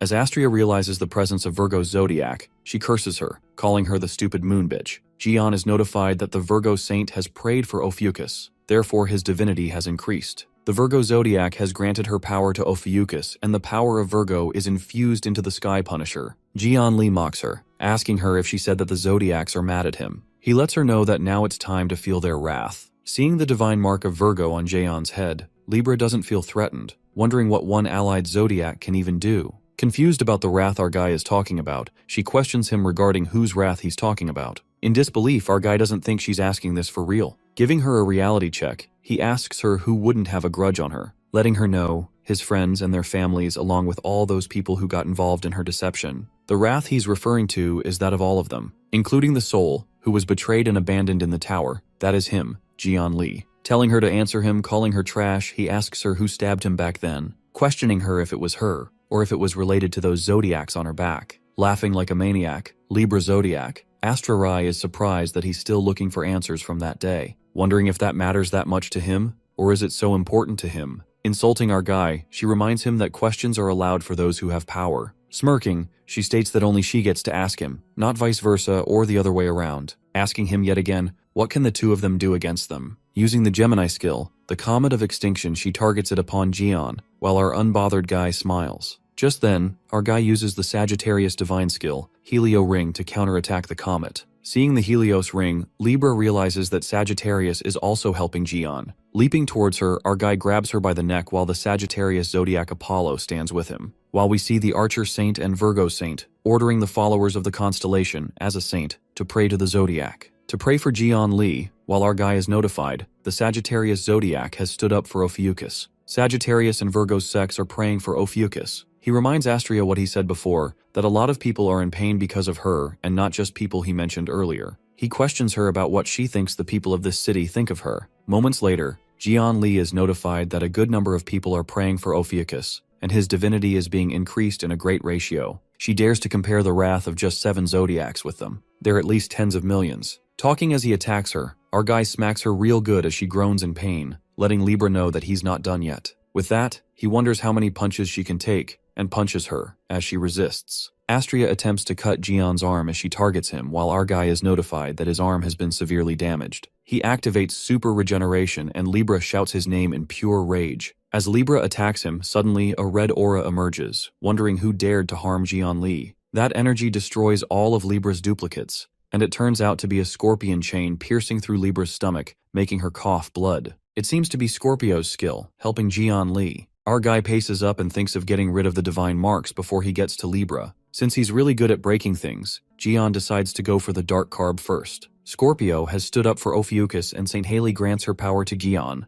Our hero uses his Sky Punisher in poison-chained form earlier. Libra is in utter disbelief and finds it impossible to find the core so easily. She wonders how our guy managed to do that, and Lee smirks, ordering to stand before him. Our guy pulls the scorpion chain that pierced through Astria's stomach as she screams in pain. That's when the darkest star's energy starts to scatter. The core of Dark Cancer has been destroyed, with its energy leaking out. Now the Dark Cancer's divine mark can no longer be maintained. With its skill being no longer available, Libra clenches her stomach. She growls in anger and threatens to kill Jian. The remains of her duplicates grab Lee's leg as she activates the Capricorn skill, World Destroyer. With the divine power bursting, the whole place rumbles and the divine marks cover the horizon. At that moment, Astrea states that this planet along with the zodiacs belongs to her. She uses Aries and Libra's alliance skill, the Sword of the Golden Rule, and claims that none of them can take it away from her. The colossal sword falls on the city as a blinding flash appears, along with cold air. Libra wonders if it's Virgo's cutting wind and witnesses the sword getting frozen.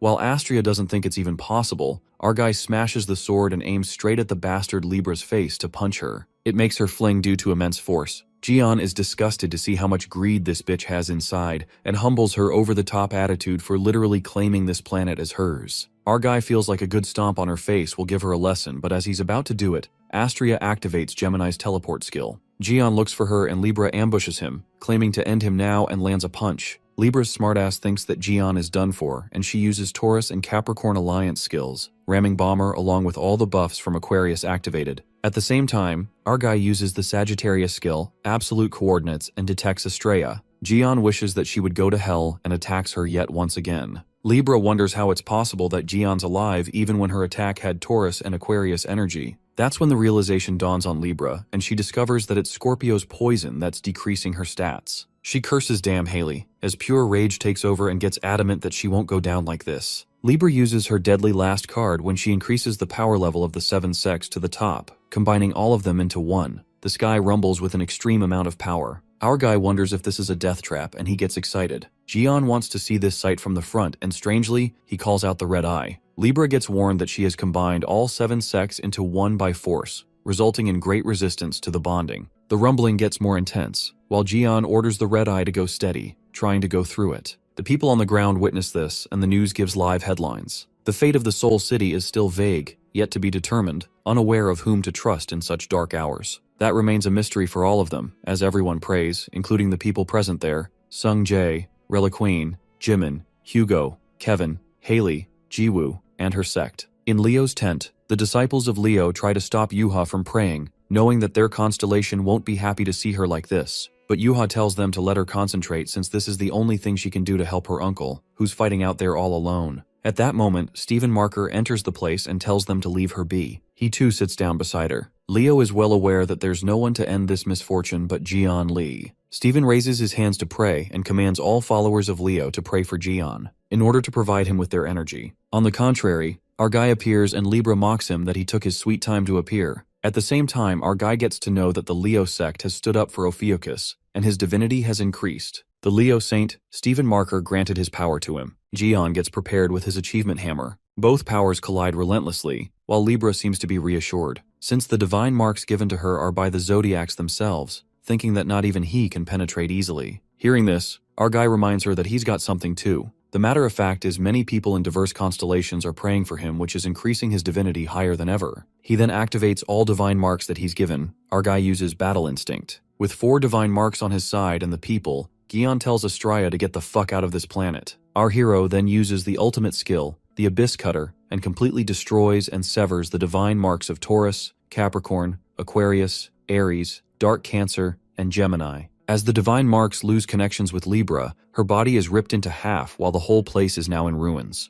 Jian Li fails to understand what the hell she planned all this for, although he's now aware that he won't be able to get a response from her like this. Our guy reminds Libra what she said earlier and can't let her go until she answers his questions. Hence, Jian decides to use whatever skills necessary to get all of his answers. Just then, they're interrupted by a voice that calls out Jian Li and is amazed that he really defeated Libra. Our guy turns out and sees an armor, looking confused as to who it might be. It occurs to be Armet the Baron. Armet crashes his deadly weapon on the ground to flaunt its power and introduces himself as the vanguard of the great civilization, one of the 13 generals, Armet the Baron. Another catastrophe emerges. Armet the black-grade vanguard of the unknown civilization. It is then revealed to us that 30 years ago, the day came when an unknown civilization invaded the Earth and threw everything into disarray. The UN strongly refused the demands of the unknown civilization as these monsters were trying to feed on humans. Meanwhile, the unknown civilization brought mayhem to the world when they declared to humanity that they all would be under their rule. 30 years ago, Armet the Baron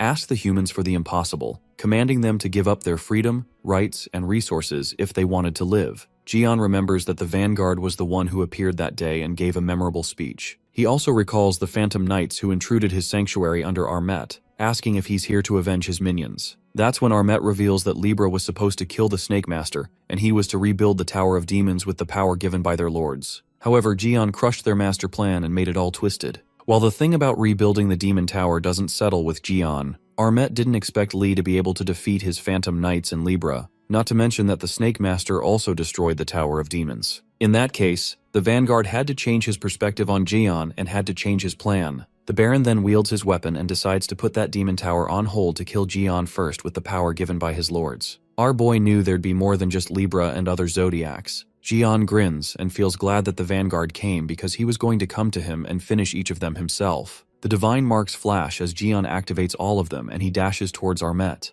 To his surprise, the Vanguard blocks his attack and that shocks him. Armet, having the upper hand, infers that a strong zodiac is still just a strong zodiac within their range, and energy from any constellation has always been weak against them. He then makes it clear to Jian that he's nothing but prey to his lords. Strangely, this time our guy couldn't fight back as he sensed that feeling of getting weak, reflecting that he'd felt this before. That's when the realization sets in, and Jian vividly remembers that this is exactly how he felt at the time he got stabbed in the tower back then. The ominous energy overpowers our boy when he ponders that this was the power of Lords Haley mentioned earlier about the weapons of the unknown civilization containing the power of the monarch that give off terrible energy that can threaten the zodiac. Suddenly, the divine marks begin to shatter, and the system warns Jian that the unknown energy is isolating him from his world. The divine marks get disconnected, which means our boy cannot use the zodiac powers anymore, and Jian is left helpless as the light of the constellation falls into shade. He then gets teleported in a dark realm, into the unknown. Jian assumes that it's the similar space when he was trapped by Perio, when shortly, that dark energy damages his shoulder. The system glitched and notifies Jian that the unknown space is making him weak. To make things even worse, his stats are decreasing rapidly, and his super regeneration skill is no longer activated. The guy who once carried the world now trembles under silence. At that moment, someone calls out Jian, and he looks back only to find a blonde girl. She reminds Jian that they are going out today while terror flashes across Jian's eyes, not being able to process what the hell is going on. The girl distracts him when suddenly a chilling stillness takes over. It turns out that Armet pierces his arm across Jian, stabbing him from behind. As the blood splatters from Jian's mouth, Armet succeeds in his infamous plot and concludes his skill, Nightmare, even fooled the strongest guy Li Jian. The Vanguard glorifies his skill as there's been no one who ever resisted this skill. While our boy coughs blood, Baron elucidates that this skill shows one's worst memory and reminds him of it. Just then, Armet apprises to someone about Jian that won't be able to fight back, addressing that woman as Libra. The golden Libra energy flashes and Astria appears in that realm, thanking Baron. She emerges in her half-destructive body and admits that Jian is indeed incredible, but she's not ready to vanish just like that. The Libra Zodiac desires to take over Jian's body and power, which makes our guy grin evilly, asking if she's going to use his body as a vessel. Our guy makes it clear that she will regret it. Libra asks Jian if these were his final words when shortly her power strikes him. While it looks like our boy has collapsed, Baron is not amused at all to see that Jian gave himself up this easily, as he was one of the strongest fighters, thinking it was a waste of time. But the story takes an unexpected twist when Li Gaon becomes the god of Ophiuchus. The scene then switches back to the past where Lee Ji-yeon's body gets restored, and he believes that it was due to the super regeneration. The super regeneration skill restores the body rapidly, and after Ji-yeon comes out of the tower, his physical ability is reduced to 50% with the penalty time. Well, it appears that the penalty has ended now, and our main character was nerfed, not to mention that he cooked the holy gods with just 50%. Now, time for some good action. The scene takes us to Ji-yeon's past as a kid with his friends. Our guy is obsessed by the 12 Saints, a total Saints fanatic, while his friends ask him if he really loves them so much. He points at the 12 Saints billboard, who are the guardians of humanity, and finds it incredible that they're saving people. He finds no reason not to admire their noble cause and lets out that he even donated to them yesterday. Ji-yeon anticipates that they are going to be able to defeat any monster if they join under the name of those 12 Saints. They're going to win this battle any day. Our guy is pumped up to fight the monsters and tells them to have something to eat because it's a great day, saying that it's his treat. In a tragic turn of events, a smile that once lit up the world, drowned with all the dreams shattered that never made it past the dawn. Ji-yeon witnesses the death of his friend who's been ripped to pieces. It turns out that a gigantic monster appeared out of nowhere and destroyed a mall in the middle of Seoul. But eventually, it was defeated by a strike force. Ji-yeon is left traumatized as he sobs and recalls how that monster devoured his friend before his eyes. Just then, the Saints arrive at the scene and think that the monster left just before they arrived. As one of the Saints asks what to do with the boy, the other Saint shamelessly suggests informing the press they missed him and tells them to stay here for a while until they get paid. The news reports that multiple casualties were found at the scene, claiming that no one died due to the hard work of force and are rest assured as they are under the protection of the 12 Saints. Those greedy Saints do not even have a sense of shame while Gi-yeon bangs his hand on the ground, screaming that they didn't protect a damn thing as he weeps near his dead friend. Coming to the present scene, it is actually Astria who peeks at Ji-yeon's subconsciousness and his memories. After this flashback, Libra finally understands the reason Lee despised monsters, constellations, and saints. She calls Ji-yeon's story cliché and traps Ji-yeon into an orb of. Libra finds it funny how much hatred Ji-yeon holds because of an insignificant past, calling it a melodrama. As the blue energy swallows him all, Giselle mocks our guy for the state he's in right now and believes that he couldn't see things on a bigger scale because he was blinded by his own rage. She rhetorically questions if he really believed his rage could overwhelm her divinity. Libra Saint puts things to an end for Jaeon as she plans to make him a part of her and plans to resurrect him again. As Astria is about to engulf that orb, the system warns her that the difference in depth of divinity between Ophiuchus and Libra is too much, so she's unable to consume Jaeon.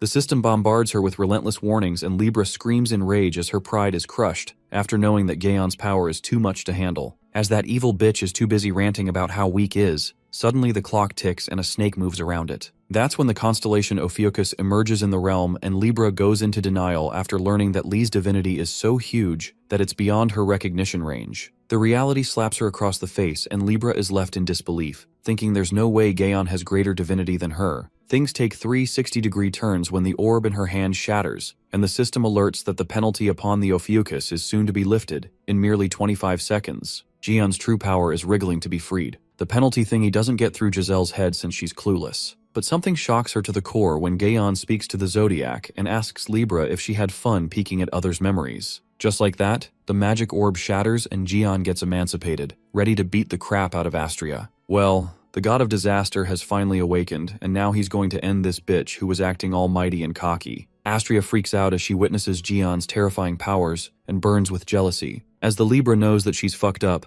our guy enters the berserk mode and asks her why does it matter when he has the power to fuck her up. Just like that, our fella gives her the taste of her own medicine and smashes Libra's face, dragging her to where the vanguard is. Armet the Baron wonders where the light is coming from, and moments later, he witnesses Lee Ji-yeon pushing Libra. In the meantime, the penalty gets lifted, and our guy's power is no longer sealed, which means he can now use his true power. Now that Gaon becomes a god of Ophiuchus, a divine mark appears on his head, and with godlike power, he is about to punch the life out of the Libra Saint. In the real world, a giant cube appears and dissipates a dark energy, striking fear into the civilians as they thought the fight ended. The ominous energy engulfs the horizon, and as Kevin is hit by a realization when he and Hugo conclude that it's the unknown realm, the same one that Pirio opened. Virgo Saint wonders if Jaeon is trapped under the realm when suddenly it ruptures, spilling forth a violent cascade of energy. As they see it break open, everyone's jaws drop by the energy, and it turns out to be Jaeon who smashes the Libra Saint across that cube, taking his very first iconic step as a Zodiac. While that realm breaks, Armet is left flabbergasted to see that the Snake Master broke out from the Lord's Nightmare skill. On the other hand, our guy beats the shit out of Libra God for making him pissed off by showing some of his memories, and that sucked. Jian finally understands how pathetic their so-called lord is, and mocks at Armet's lord for being proud of himself after naming such a peeping skill. Our guy believes that the toad got this charm from his master as well, and Armet gets enraged to see his lord getting mocked like that. Just then, Lee confronts the vanguard who strikes him with his weapon. However, our boy blocks the vanguard's axe attack with one finger that shocks Baron to the core. Our guy is tired of Baron praising that lord of his a lot,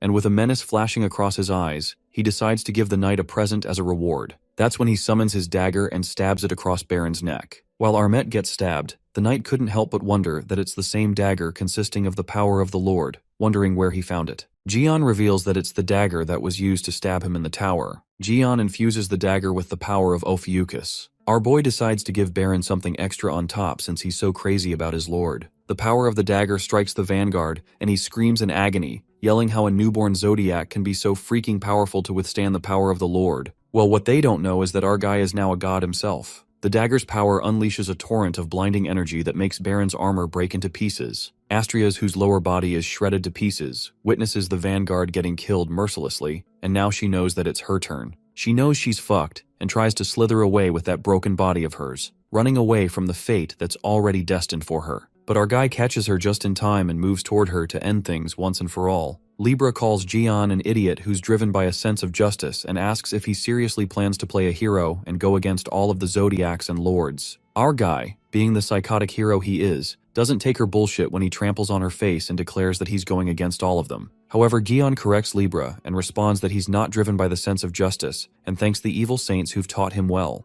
Jian then declares that he's going to pay back with his malice now that it's been piled up endlessly. Our guy uses the gluttony skill to absorb Libra's divinity, making it clear that his action will be from nothing but only malice. Just then, the Libra's astral body pulverizes for absorption, and the magic serpent appears to devour Giselle. Our guy then concludes that this is where Libra's journey ends. In the most pathetic way, just like the trash she is, she deserves it. But that persistent bitch doesn't want to die like this as she screams in agony, and death flashes before her eyes. As our guy steps on her, she tries to do everything she can to escape her narrow death. Just like that, Libra declares to execute the contract and drop the palace. At that moment, the light descends from the sky and Libra's palace plummets from above right onto Jaeon to crush him. Well, at least that's what she manifests. Our guy looks above as the palace is falling, while Libra's cockiness doesn't go away when she assumes that Jian will die helplessly. I mean, she's just making a fool out of herself to think that the palace can destroy the Ophiuchus god. In her wildest dreams, maybe. Grinning,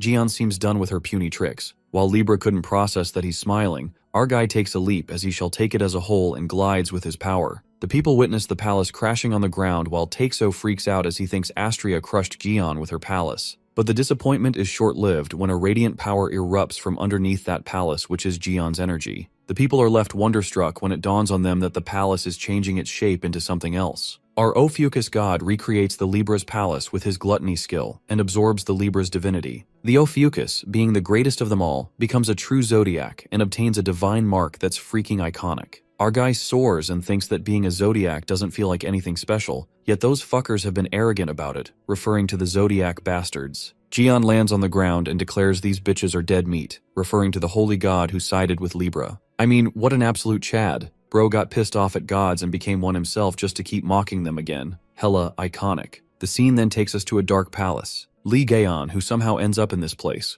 wondering where he is as he was just standing on top of his new building. Abruptly, the Vanguard generals call out Libra and ask if she's ready. That's when our boy realizes that it's Astria's memory. In the memory, Armet confirms with the Libra Saint if she is to kill the Serpent Master this time. He asks her if that's even possible because from what he remembers, she failed once 20 years ago. Amret opens up that Gaon was able to kill one of their generals even before he had earned his divinity, assuming that he might have a power that exceeds the power of now. Libra scoffs at the Vanguard, asking if he's scared, and says there's nothing special about the Snake Master being stronger than a general. At that moment, Astria grins and a light flashes, flaunting the colorful divine marks she possesses powers of. She laughs hysterically and states that Jian will have to face her and the 6 other Zodiacs, so there's nothing he can do. Not to mention, she also has the ultimate secret weapon, the Red Eye's heart she retrieved back then. This makes her certain that our guy will be nothing more than a newborn snake, concluding he won't stand a chance this time. Libra then provokes the Vanguard, and gets worried about Baron not getting to have any fun at all. But the Vanguard warns Giselle not to let her guard down and tells her to reflect on the time when Lee returned from the tower when she thought he was surely dead.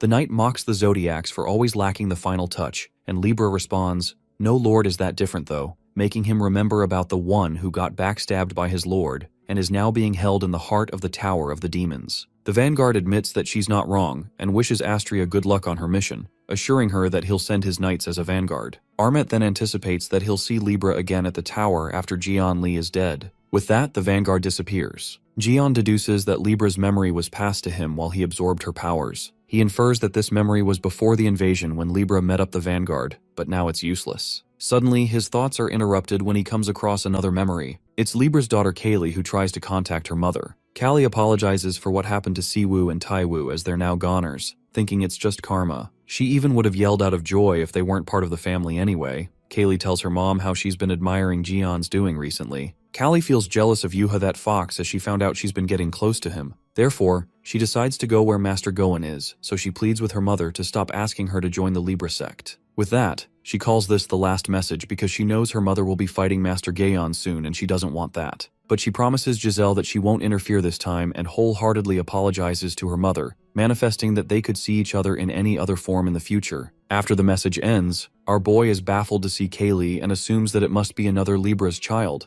On the contrary, the Zodiacs meet once again just like 20 years ago, and their thoughts of getting rid of Li Jian haven't changed. Another memory of Libra is shown, and Gaon witnesses that Libra reaches out to the Zodiac as she opens up about her notorious plot to kill Jian, assuring all the Zodiacs that this time Jian will die in an invasion. But the Zodiacs don't trust her at all as they demand assurance, given that she said the same thing 20 years ago. Our boy is shocked to the core to see his death being planned as the gods team up to kill Li Jian just because he's too overpowered for them. Nonetheless, the Libra Saint claims it's different this time and infers that it won't be an ambush since they will crush Gaon face to face. She discloses her grand illusion and reveals she's also brought a general from the other side, unknown civilization. Libra makes it clear that Jian Li will be crushed with the help of the general and his lord. Upon hearing this, some of the Zodiacs don't like Astria teaming up with the general on the other side, objecting as they find it unacceptable to drag them into this fight. However, the Taurus Zodiac is okay with it, and makes the Zodiac recall that they agreed to do anything to stop the 13th mutant from turning into the disaster god. Just then, the Aquarius Zodiac agrees as well, believing that Li Jian wouldn't be able to fight against the power of that lord, while the Cancer Zodiac states that they must get rid of him this time. After that, all the gods team up and cover for the eternal death of Jian and the absolute destruction of the Ophiuchus. Well, these god bastards were safe until Li looked into Libra's memory, because now they're all fucked as Jian's rage erupts when he unravels that Zodiac's trying to get rid of him since back then. But Jian is not surprised to see how desperate they are to gather for such a meeting, and even though it's just a memory, he could feel the unilateral malice. Our guy wonders what he should do with these bastards who were planning to fuck him up. Shortly, he regains consciousness and everyone gasps to see him finally awake. Our guy snaps out of the memory. However, he cools down when he's surrounded by his people. Jian asks what's going on, and that's when Taeksu makes him recall that he was screaming and shouting until he collapsed. Our guy believes he was carried away too much and gets silent as he's left in awe when he glances at their relieved smiles to see he's fine. Lee thinks it's not bad to have people around who care for him while Taeksu, Haley, and Kevin annoyingly look at him. The scene then takes us to Jian Li's tower, the second sanctuary of the Ophiuchus, where our guy reveals everything he saw in Libra's memory to Sagittarius, Virgo, and Scorpio saints. While Taeksu couldn't believe what Lee had just said, our guy assured him that he's pretty serious for the first time. Jian lets them know that he has seen it through Libra's memory and warns them of the imminent danger, alerting them that they must be prepared to fight against those Zodiacs and enemies from the other world. Taeksu couldn't believe that all these years the Zodiacs and Lords of the other worlds were after Jian. Kevin Azar couldn't understand the reason behind it, given that Jian hadn't done anything to the Saints nor the Zodiacs before his absence, wondering why they wanted him dead back then. Our boy ponders upon the reason and peeks at the screen in front of him where it's written that he has been given 2 divinity paths as the penalty was lifted. Now it's up to him whether he becomes a god of life or god of death, depending on how he develops each path. He looks at 2 possible paths in one divinity, and a suspicion flickers in his mind when he recalls Libra's memory, where the Taurus Zodiac was saying something about the disaster god.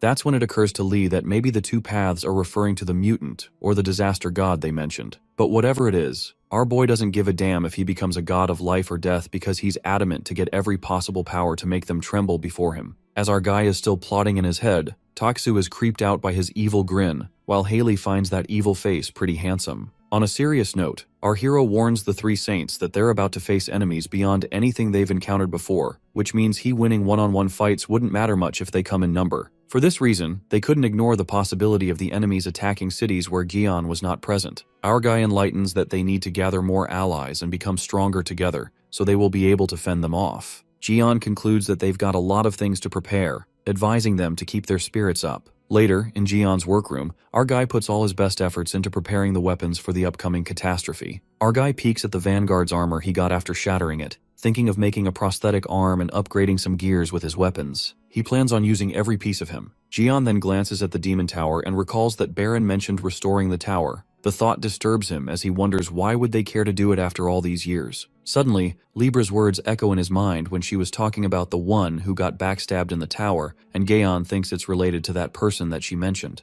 Our boy gets furious and regrets losing Libra again as questions are left unanswered. We are then taken back to a flashback when Astria dropped her palace and takes that chance to slip away, teleporting to another realm. Lee never expected Libra to escape like that, thinking she's tougher than a cockroach. Well, he doesn't regret it because what's lost is lost, and he thinks of getting into the tower for more information. While he decides to be well prepared to go inside the tower, Gion peeks at the notification that tells him that Yuha's propagation is being processed. Our guy notices that Yuha hasn't fully registered with his sect, and gets to know that candidates for a saint can be given temporary authority as a saint. After this, something pops up in Gion's mind. The scene then switches to Taiksu, who orders his disciples to unpack their stuff as they arrive at Gion's tower that screams grandiose. Hugo's disciples freak out as they can't believe their eyes to crash at a place that's out of their league. Chief Goat corroborates with Saint Hugo if they're really staying here, and the saint nods, revealing that it was Gion's idea. Since the Sagittarius Sanctuary was demolished due to the recent attack,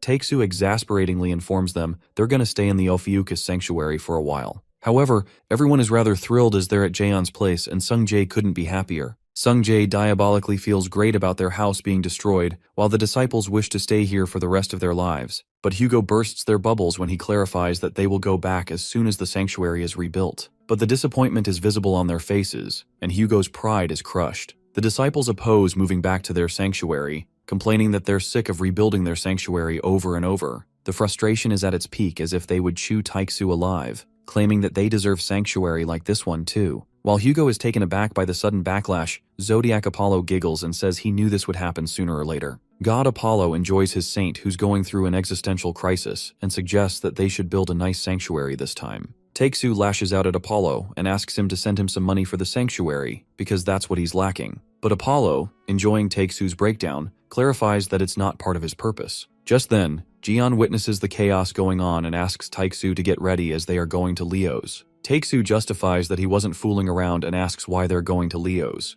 Gion explains that he gave a mission to Yuha to join the Ophiuchus, and was thinking about appointing her to be his saint if she proved to be suitable. Hugo overlooks for a second, however, the guy goes frantic, knowing his daughter is going to join Gion's sect. Hugo was scammed by our cunning fella as he thought he was just giving Yuha a new weapon, but he was actually testing her. Archer grabs his hair and goes through an emotional breakdown, muttering that bastard Gion stole his family. Archer sulks as he couldn't take this anymore, given that his god is disrespectful to him and none of his men obeys him anyway. Hugo grabs him vigorously and asks Gion to appoint him as his saint. While Apollo thinks his saint is joking and calls it pure nonsense, our guy pats Taiksu's head and immediately agrees. What Taiksu didn't realize was the intensity of his words, but Gion was exactly looking for this opportunity. As Sungjae, Hugo's disciples, Hailey, Reliquine, and Little Wei Yang are left in a state of hysteria, Gion takes Taiksu into the Ophiuchus realm and chooses him as a temporary saint for the Ophiuchus. Our guy welcomes him to the sect while Taiksu's head is spinning around as he can't process what has just happened. Archer's world has turned upside down as he became a temporary Ophiuchus saint while kicking the Sagittarius aside. Apollo thinks it was all fun, but he actually begins to weep to see his saint betray him. Thinking what the fuck just happened, Hugo and Apollo bawl their eyes out. On the contrary, outside the tower, Kaylee arrives at the city and glances at the Ophiuchus tower. She then screams Master Gion's name. On the other hand, God Apollo furiously asks Hugo how he can move to another sect while Hugo isn't in his right mind. Apollo asks him what was so dissatisfied about Sagittarius, and Taiksu can't bear the thought that he has to be Gion's sidekick again. Archer grits his teeth in frustration and presumes that being a sidekick is better than being a saint, which is more like a slave. Meanwhile, Apollo reads his thoughts and tries to convince him to come back by stating that he never thought of Hugo as his slave. But at the moment, Taiksu is having a full-blown meltdown. Our guy couldn't believe how persistent they are and finds it pathetic. Suddenly, a loud rumble is heard in the tower and someone calls for the Snake Master. As they all rush to see what all the commotion is, Sung-jae points towards the sky and tells Uncle Jeon to look up there. Well, it appears to be Baron's private force who have come to take revenge on his life, and they ask Jeon to come out before they destroy everything. Jeon assembles his thoughts when Smirks asks Sung-jae where's the hairball, referring to Wei Yang. On the other hand, Wei Yang is living his best life as he peacefully watches television and giggles as the doll life suits him politely, even better than a saint. However, his moments of solace are disrupted when our boy grabs Yang's ears with a cunning grin. Jeon asks Wei Yang to do something for him, and starts crafting something while poor Yang cries his eyes out, begging him to stop as he can sense his malicious intentions. Lee gets even more frantic as he does something with Baron's armor, while Yang begs him to stop whatever he's planning to do. On the contrary, everyone except Gion and Yang Wei heads outside of the sanctuary to face the enemies. The leader of the Baron's private force couldn't believe that the Snake Master sent his men instead to fight them, guessing that Gion didn't think they're good enough for him. But from Kevin's point of view, we get to know that our boy was too distracted to come outside. The Night Leader then decides to make the Snake Master come outside by killing his men one by one until he shows his face. The captain plans to begin with the stupid-looking one, referring to Hugo Otters who has lost his brain cells. The Knight charges a spear, targeted at Taeksu, and while Kevin yells at him to dodge. While all of them gasp with shock and ask Archer if he's okay, the spear couldn't pierce through Taeksu's head, since he is under the protection of the Ophiuchus, pointing out that the protection is unparalleled to Sagittarius. Apollo bawls his eyes out to see Taeksu under the serpent's protection,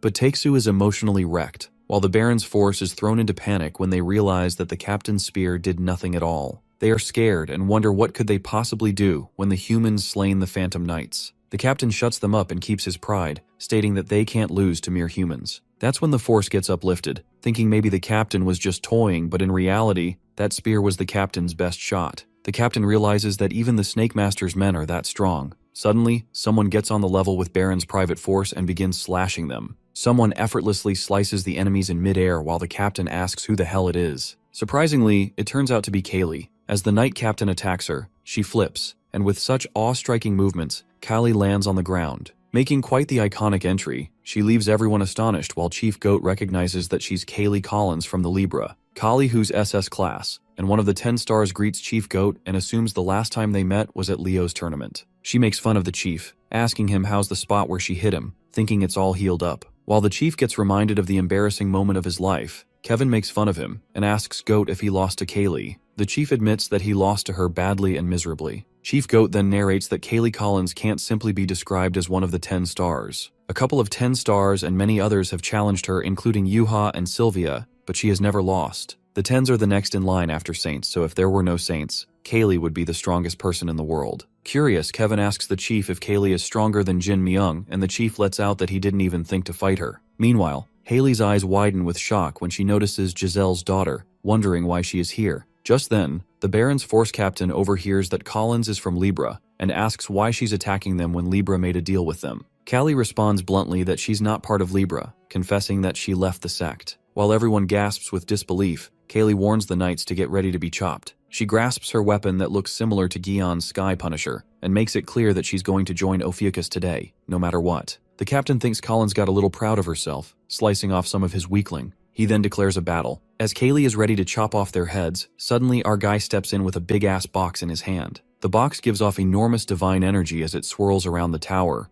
plus the mysterious civilization is peeling away with the energy. Our guy questions the Baron's force, asking what they're doing in his sanctuary. Just then, Kaylee catches a glimpse of Master Gion and blushes while the Baron's force finally gets to confront the Snake Master. Lee gets to know they've come to take revenge and believes that Baron must be proud to have such faithful servants, but he warns them if they don't stop now, someone will get into trouble. That's when he throws that big box on the ground and opens it up. To everyone's surprise, the armor that was once broken was now fixed into Armet, the Baron's face. Lee lets out that he was having a great day so far with a new sanctuary and everything, so he decides to cut them off some slack. Our guy offers them to take the leftover Baron and buzz off. As Taeksu and Kevin ask Gaeon if they're giving up on the Baron now, our guy shuts them up and affirms that he has a plan. On the other hand, the Baron's force is left in turmoil as they weren't expecting this, and the knights are furious to witness what Gion had done to Baron. The knights agree that the commander's spear was nothing more than a mosquito bite, and many of them turn to dust by just Gion's energy burst. However, they refuse to take what's left of their Baron and run away just like the Snake Master said.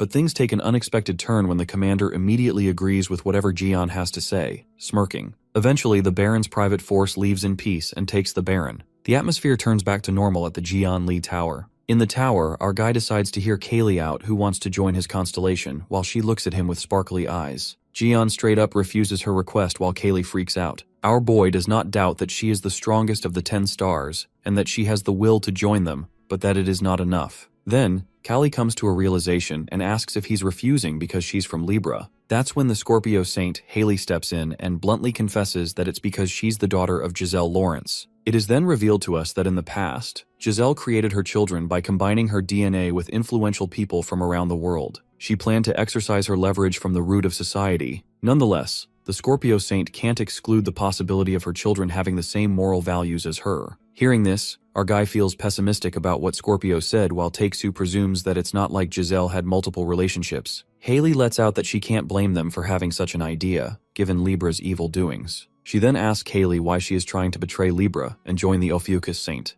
Callie turns red, and as she's about to spill some truth, she immediately confesses that she's a Jian's daunting fan. Admitting that Libra has done bad things, Callie justifies that she didn't want to just move to any sect. She pleads with Gian to trust her and assures him that she'll prove her loyalty. Our guy activates his god's gaze to find out the truth and looks through Kaylee's faith, which is 200% Ophiuchus and 1% Libra. Even our boy is shocked to look at her faith and thinks she'll never betray him. The system gives remarks that Callie possesses a similar aura to that of the Serpent Bearer, which leaves him baffled. Gian tells her that it's her lucky day and asks Kaylee to meet the rest of them and prove her sincerity. Callie smiles and assures Master Gian that she'll do her best. Callie didn't expect Gian to accept her right away, and she sure loves a challenge. Our guy loves her spirit, and Callie gladly takes that as she hears this a lot. On the other hand, their frankness doesn't settle with Haley and Kevin, who find it a surprise that a Libra is joining Gian's sect. Not to mention, she seems to get along well with Lee too. Meanwhile, Haley is going through emotional chaos as she's jealous,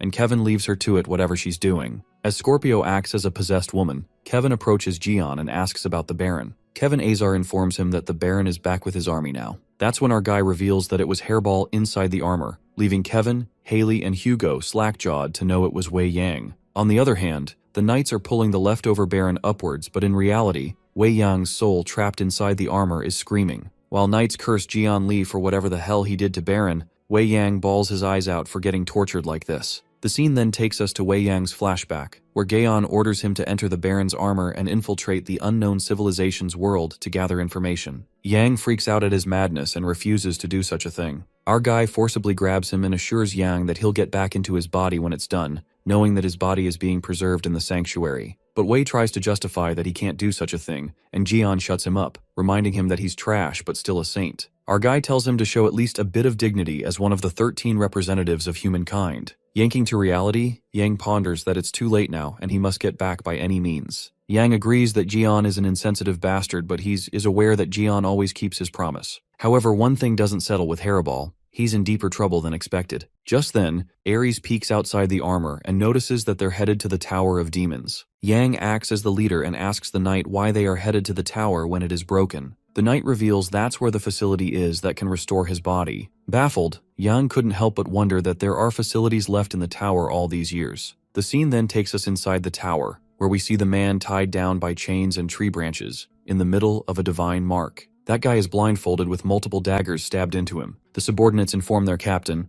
that is the place where they will restore his body. Hearing this, the Hairball seems to be nervous. Referring to the Lord who's chained, they inform Baron that this is the facility they have been talking about. That's what they use to restore their bodies, even in the tower. Although its function has been reduced to the bare minimum, they think that restoring the Baron's body will be the end of it. Yang Wei gets scared and tries to procrastinate the process, lying that he's not ready. His underlings try to console him, telling him to trust them. Wei assures them that he's fine, telling them he likes being in there better. Baron's subordinates seem to be concerned for their boss, knowing that he isn't himself right now. They curse Gaon, thinking that he brainwashed their chief. The Lord awakens, pointing towards Armet the Baron, and claims that he's not one of them. The Lord questions why he's in the Baron's shell. Meanwhile, Jian Li is notified that one of the Lords has awakened, sensing the Snake Bearer's energy. The underlings are in disbelief, as they see the Lord moving for once in a blue moon. They wonder what he meant by saying about Baron not being one of them. Upon hearing this, Yang Wei knows that he's doomed, now that the Lord knows. The Lord asks them if they have any idea whom they've brought here.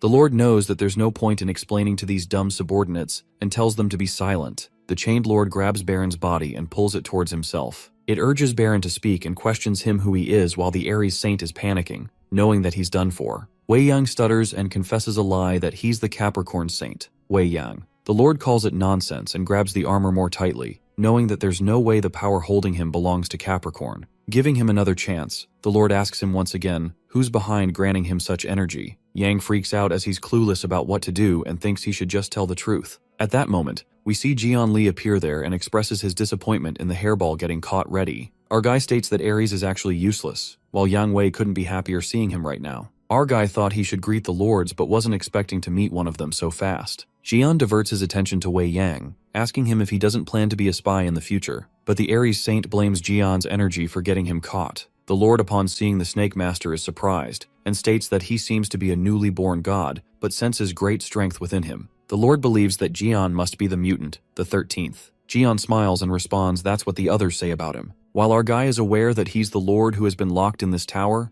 the lord acknowledges the fact that he knows Jian. The lord then asks Li that he must know what he's going through right now. It grabs Yang Wei with force and unravels that he's been locked in his tower and starved for a long period of time. The lord lets out that he's going to take the power from the saint and starts to suck it in. Our guy learns that the snake bearer's energy is being consumed by the lord, and the power sustaining the baron's body is vanishing. The baron's body starts to crumble as Wei Yang struggles and he shouts at Gaon for help. Jian, who seems to be worked up about something, snaps at what the hell he just said. Meanwhile, the Aries saint cries in tears of joy, being certain that Jaeon won't abandon him upon hearing his response. But to Hairball's bad luck, it's revealed that our guy got super furious over the fact that the lord called Wei Yang his saint. Hearing this, Wei Yang sulks. While the lord already knew that Yang didn't fit anything like a real saint, it assumes that Gaon must have run out of candidates to take Wei Yang in. Having enough of this insult, the Aries saint asks Jian to help him out now, but our guy tells him to stay calm, as everything is going as he planned. While Yang has high hopes that Gaon is going to help him, our guy praises him for his great job. Our guy affirms that he won't ever forget this beautiful sacrifice of his. Baffled, Wei Yang asks him where he's getting at. Jian Li reveals to him that before that, he was planning to greet the lords. That's why he sent Yang in the first place. That's when it occurs to Yang Wei that he was being used as bait this whole time. But our guy tells him not to worry and affirms Yang that he will make sure to tell everyone that he had a terrific ending. Hairball calls out Jian's name before being sucked in by the lord. After this, the Aries skill, World Destroyer, is activated. Our guy enjoys the show from a building afar, knowing that retrieving data from Libra would be useful. Jian wears sunglasses sitting along with Lime. With that, he decides to finish up his work and get there to source from whatever is left. Our guy wonders if he should start with Yuha, but then he's notified about something that makes him go nuts. We see Yuha, on the other hand, not expecting the situation to go like this. Stephen Marker's body emits immense energy as he calls out to Yuha, asking her how she could leave their sect and move to another. Not just any sect, but the 13th. The Leo disciples try to stop their chief, but Yuha stops them, letting them know it's no use since that is not Stephen at the moment. That's the Leo Zodiac, Narasimha. Our guy is notified about Yuha's special mission to defeat all the enemies who interfere in her path, with her target being the Leo Saint Stephen Marker and Leo Zodiac Narasimha. The Leo Zodiac attacks Yuha. Narasimha is unaware of the situation going around as he questions Yuha. The Zodiac questions what happened to his sanctuary and asks why Stephen got his arms cut off and why is she moving to another sect. Yuha is freaked out and realizes this is getting awkward. She confronts the Leo Zodiac and tells him to read the previous episodes. Accepting the fact that what's done is done, the Zodiac uses the Leo skill, 2 hands for reading, and grasps the depth of the situation. Narasimha realizes that everything they've done is nothing but sabotage to the sect, giving them 1 star for that. He finds out that the so-called Captain Oliver betrayed the sect and unleashed a monster. The vice chief suddenly quits the sect, and yet the saint couldn't do anything about it. Not to mention Saint Stephen has lost arms. Narasimha is also mad about the fact that his saint couldn't even do anything about it, and even granted powers to Jian Li without his permission. The Leo Zodiac decides it's about time they settle things right here. With yellow lightning all over the sky, Yuha is notified about her qualification mission to join Ophiuchus. Yuha realizes instantly that it's literally impossible to defeat a Zodiac. She decides to go for it nonetheless, as she needs is to enter her Uncle Jian's sect whatsoever. She grabs her spear and points it towards the Zodiac, ready to fight. The Leo Zodiac is shocked to his disciple as Yuha just pointed the weapon at him. Narasimha accepts the challenge, determined to teach her a lesson now. As the Leo Zodiac activates skill, Lightning Mace, the disciples worriedly call out for the vice chief as she's literally going up against the Zodiac. The disciple warns them to get away from there while Yuha awaits the attack approaching her. Suddenly she hears a voice, telling her that her decision was reckless, and instructs her to quickly insert the spear on the ground. She instantly recognizes that it's Gion's voice that tells her to follow the instructions. The Ophiuchus snake scale protects Gion's temporary follower Yuha from the lion's attack. While the Leo Zodiac lashes out, asking if this is Gion's power, he uses the Leo skill, Thunderclaw, letting her know it can't protect her forever. The lion decides to rip the shield apart with his bare hands as he leaps on the protective globe. At the same time, Gion's leg appears out of it, and he greets Narasimha, calling him the Captain Cat. Narasimha holds him accountable for what he's doing to his followers, but before he can continue, our guy smacks his foot onto the Leo Zodiac's head, slamming him on the ground. The ground rumbles with immense strength, while Yuha is awestruck, telling her uncle that he scared her for a moment there. Gion asks her where she learned to be so reckless and lets out that it's obvious she can't win against a Zodiac. Although our guy admits that she can beat the hairless Captain Oliver and Little Kitty Steven, defeating a Zodiac is too far-fetched. But Yuha is lost in her world, being certain that Gion would come to help her. Our guy decides to interfere in this one and asks the Lion Zodiac what made him show up here since he was busy sleeping all day, leaving everything to his saint. Trembling with anger, Narasimha tries to get Gion off his head while threatening him to do so. Our guy realizes that he can push him up and asks the beast if he has been lifting. Narasimha loses it and tells him to shut up, growling how dare he step on his head. Gion lands on the ground and asks the cat Zodiac the reason he's here. The Leo Zodiac reveals that he didn't just show up. In fact, Stephen Marker summoned him. Leo admits that he might be a little late, but he still answered his saint's call. Narasimha was summoned when Stephen was trying to fight the Red Eye earlier, as Yuha realizes that was hours ago. Getting back to business, the Leo Zodiac claims that he didn't do anything wrong to Gion after his return, and even lent his powers to him. Yet, he wonders why our guy is still trying to steal his followers. He decides to teach Gion Li a lesson first. A ridiculous amount of energy is released by him, as the divine mark appears over Narasimha. Our guy, upon witnessing this, smiles, knowing very well that they can never settle things out with words. Meanwhile, the Leo Zodiac claims to settle this with powers. Yuha discloses a weak point of Narasimha, that he can only be here until the energy gained from the offering is depleted. Gion then decides to fight with the time being key in it. Gion takes out his Sky Punisher and grins when he gets reminded that penalties are gone,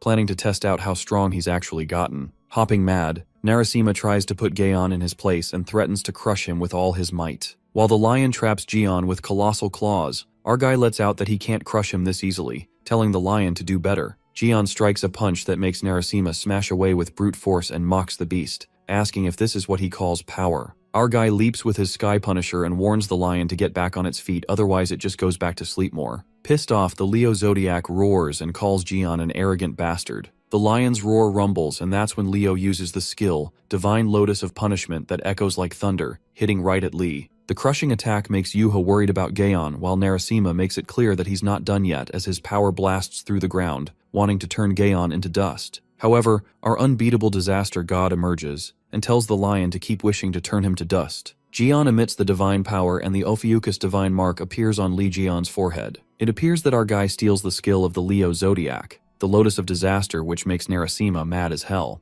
Our guy gets diabolical and calls Lion a cheap bastard, justifying stealing the skill in the name of sharing. Gion, with the power of the serpent being too overwhelming, his Sky Punisher struggles to withstand its master's power. The Serpent Master's power rattles the city to its bone, making it crumble. It turns out that the combined power of the two divine gods, Leo and Ophiuchus, gets too overwhelming for the environment to sustain, and it warns Lee to either control his power or withdraw before the planet's integrity is completely compromised. Narasimha suggests our Serpent Master back down, as he surely doesn't want to see this planet destroyed. While Yuha and the others are enveloped in the Ophiuchuk's shield, Leo's Zodiac asks Gion if he would be sent back first, or the planet will get destroyed. But our guy doesn't have any plans to back down, as controlling his power is a cinch. That's when Gion suppresses his power and Narasimha freaks out when he witnesses his power getting sucked in. At that moment, the lion realizes what skill our Serpent Master is using, and he asks Gion if he's out of his fucking mind. It appears to be the Monarch Baron's axe that our guy uses, while Narasimha asks Lee how a god can wield a weapon of the other side.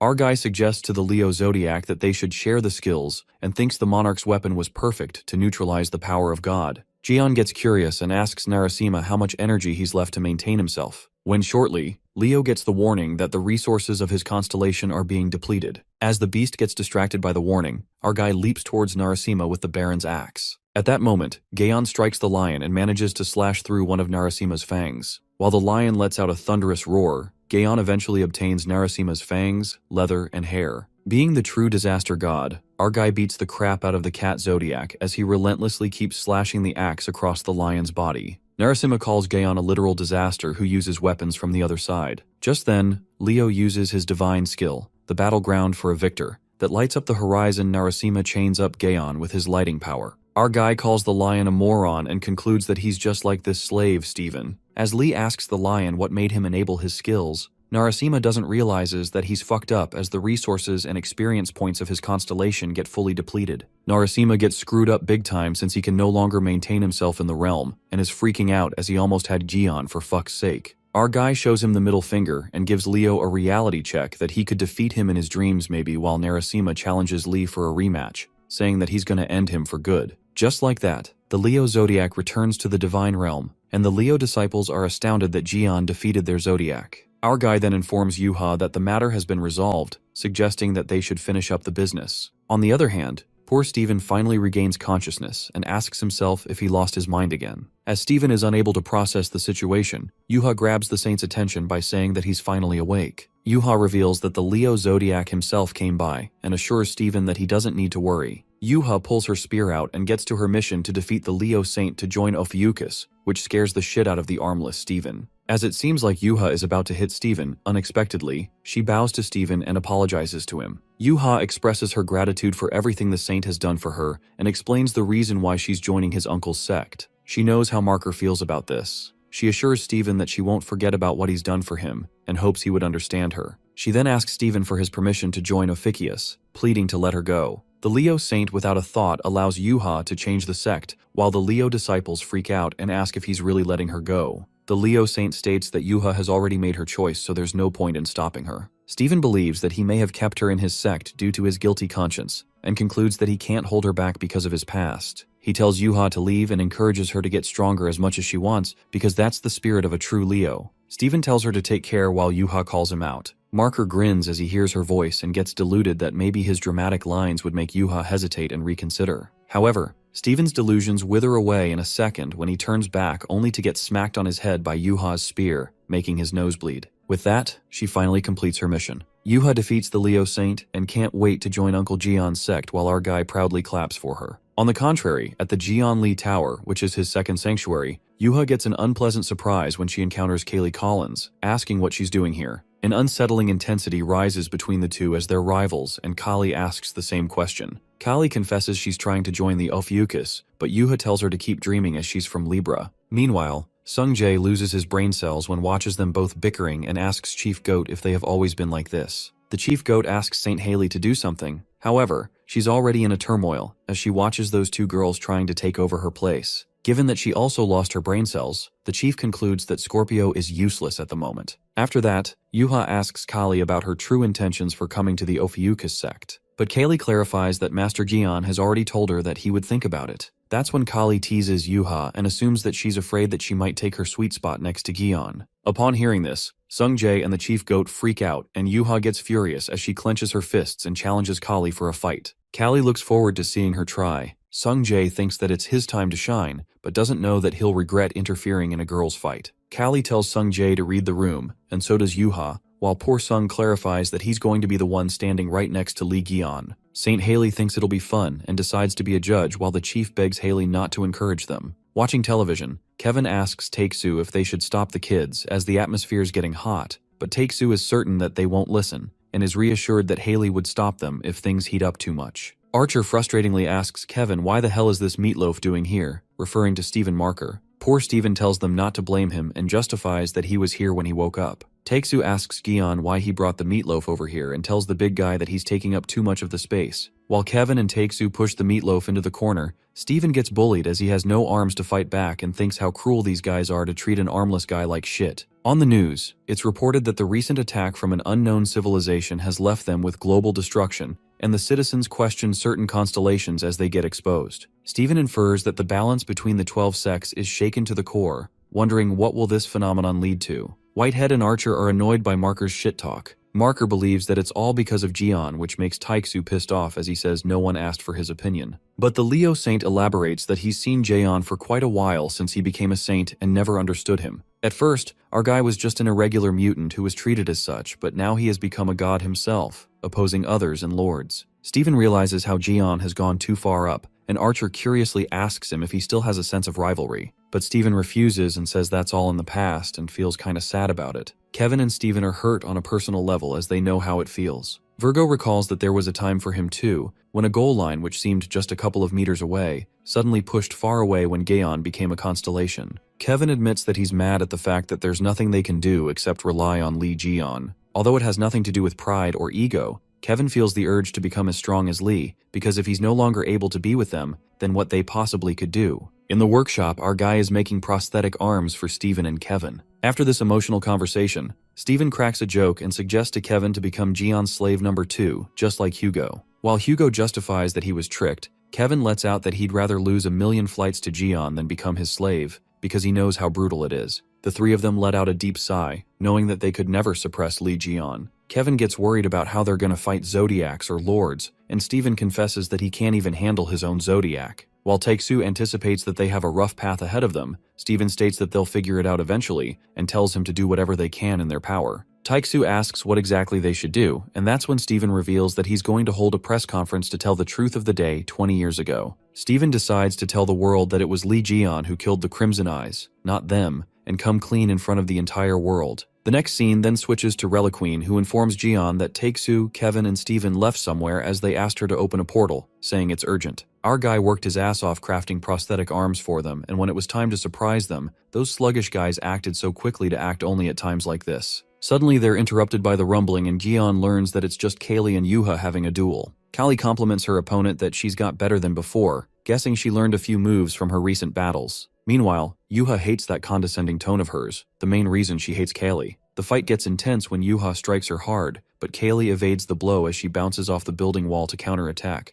admitting that she has that over-the-top personality because she's stronger. While Jian can't believe the two are fighting over being closer to him, Haley is just surprised that the three of them are pretty serious about it. As our boy admires the girl's energy, he realizes that the third one is Sung Jae, who got knocked out by the girls as he was trying to intervene, fighting for Jian's love. Looking at his nephew getting beaten by girls, our guy presumes that he needs more development compared to those two. A matter of fact is that Kaylee is an SS class from Libra, Yuha got close to SS class after the last fight, and Sung Jae advanced to S class from A through various incidents. Jian decides to do something with Sung Jae to encourage a fair fight. Just then, our guy requests Scorpio to bring Kali and Yuha to him, and Haley gladly accepts. The girls don't realize that a rope is tossed towards them, and in a split second, Haley's rope tangles them together. They bicker even more now that they are tied together, and that's when Lee Jian tells them to stop, adding that he has a thing for them. Our guy gives Yuha and Kali the very first mission as a disciple of Ophiuchus. On the contrary, Sung Jae finally awakes and finds himself riding on the dragon.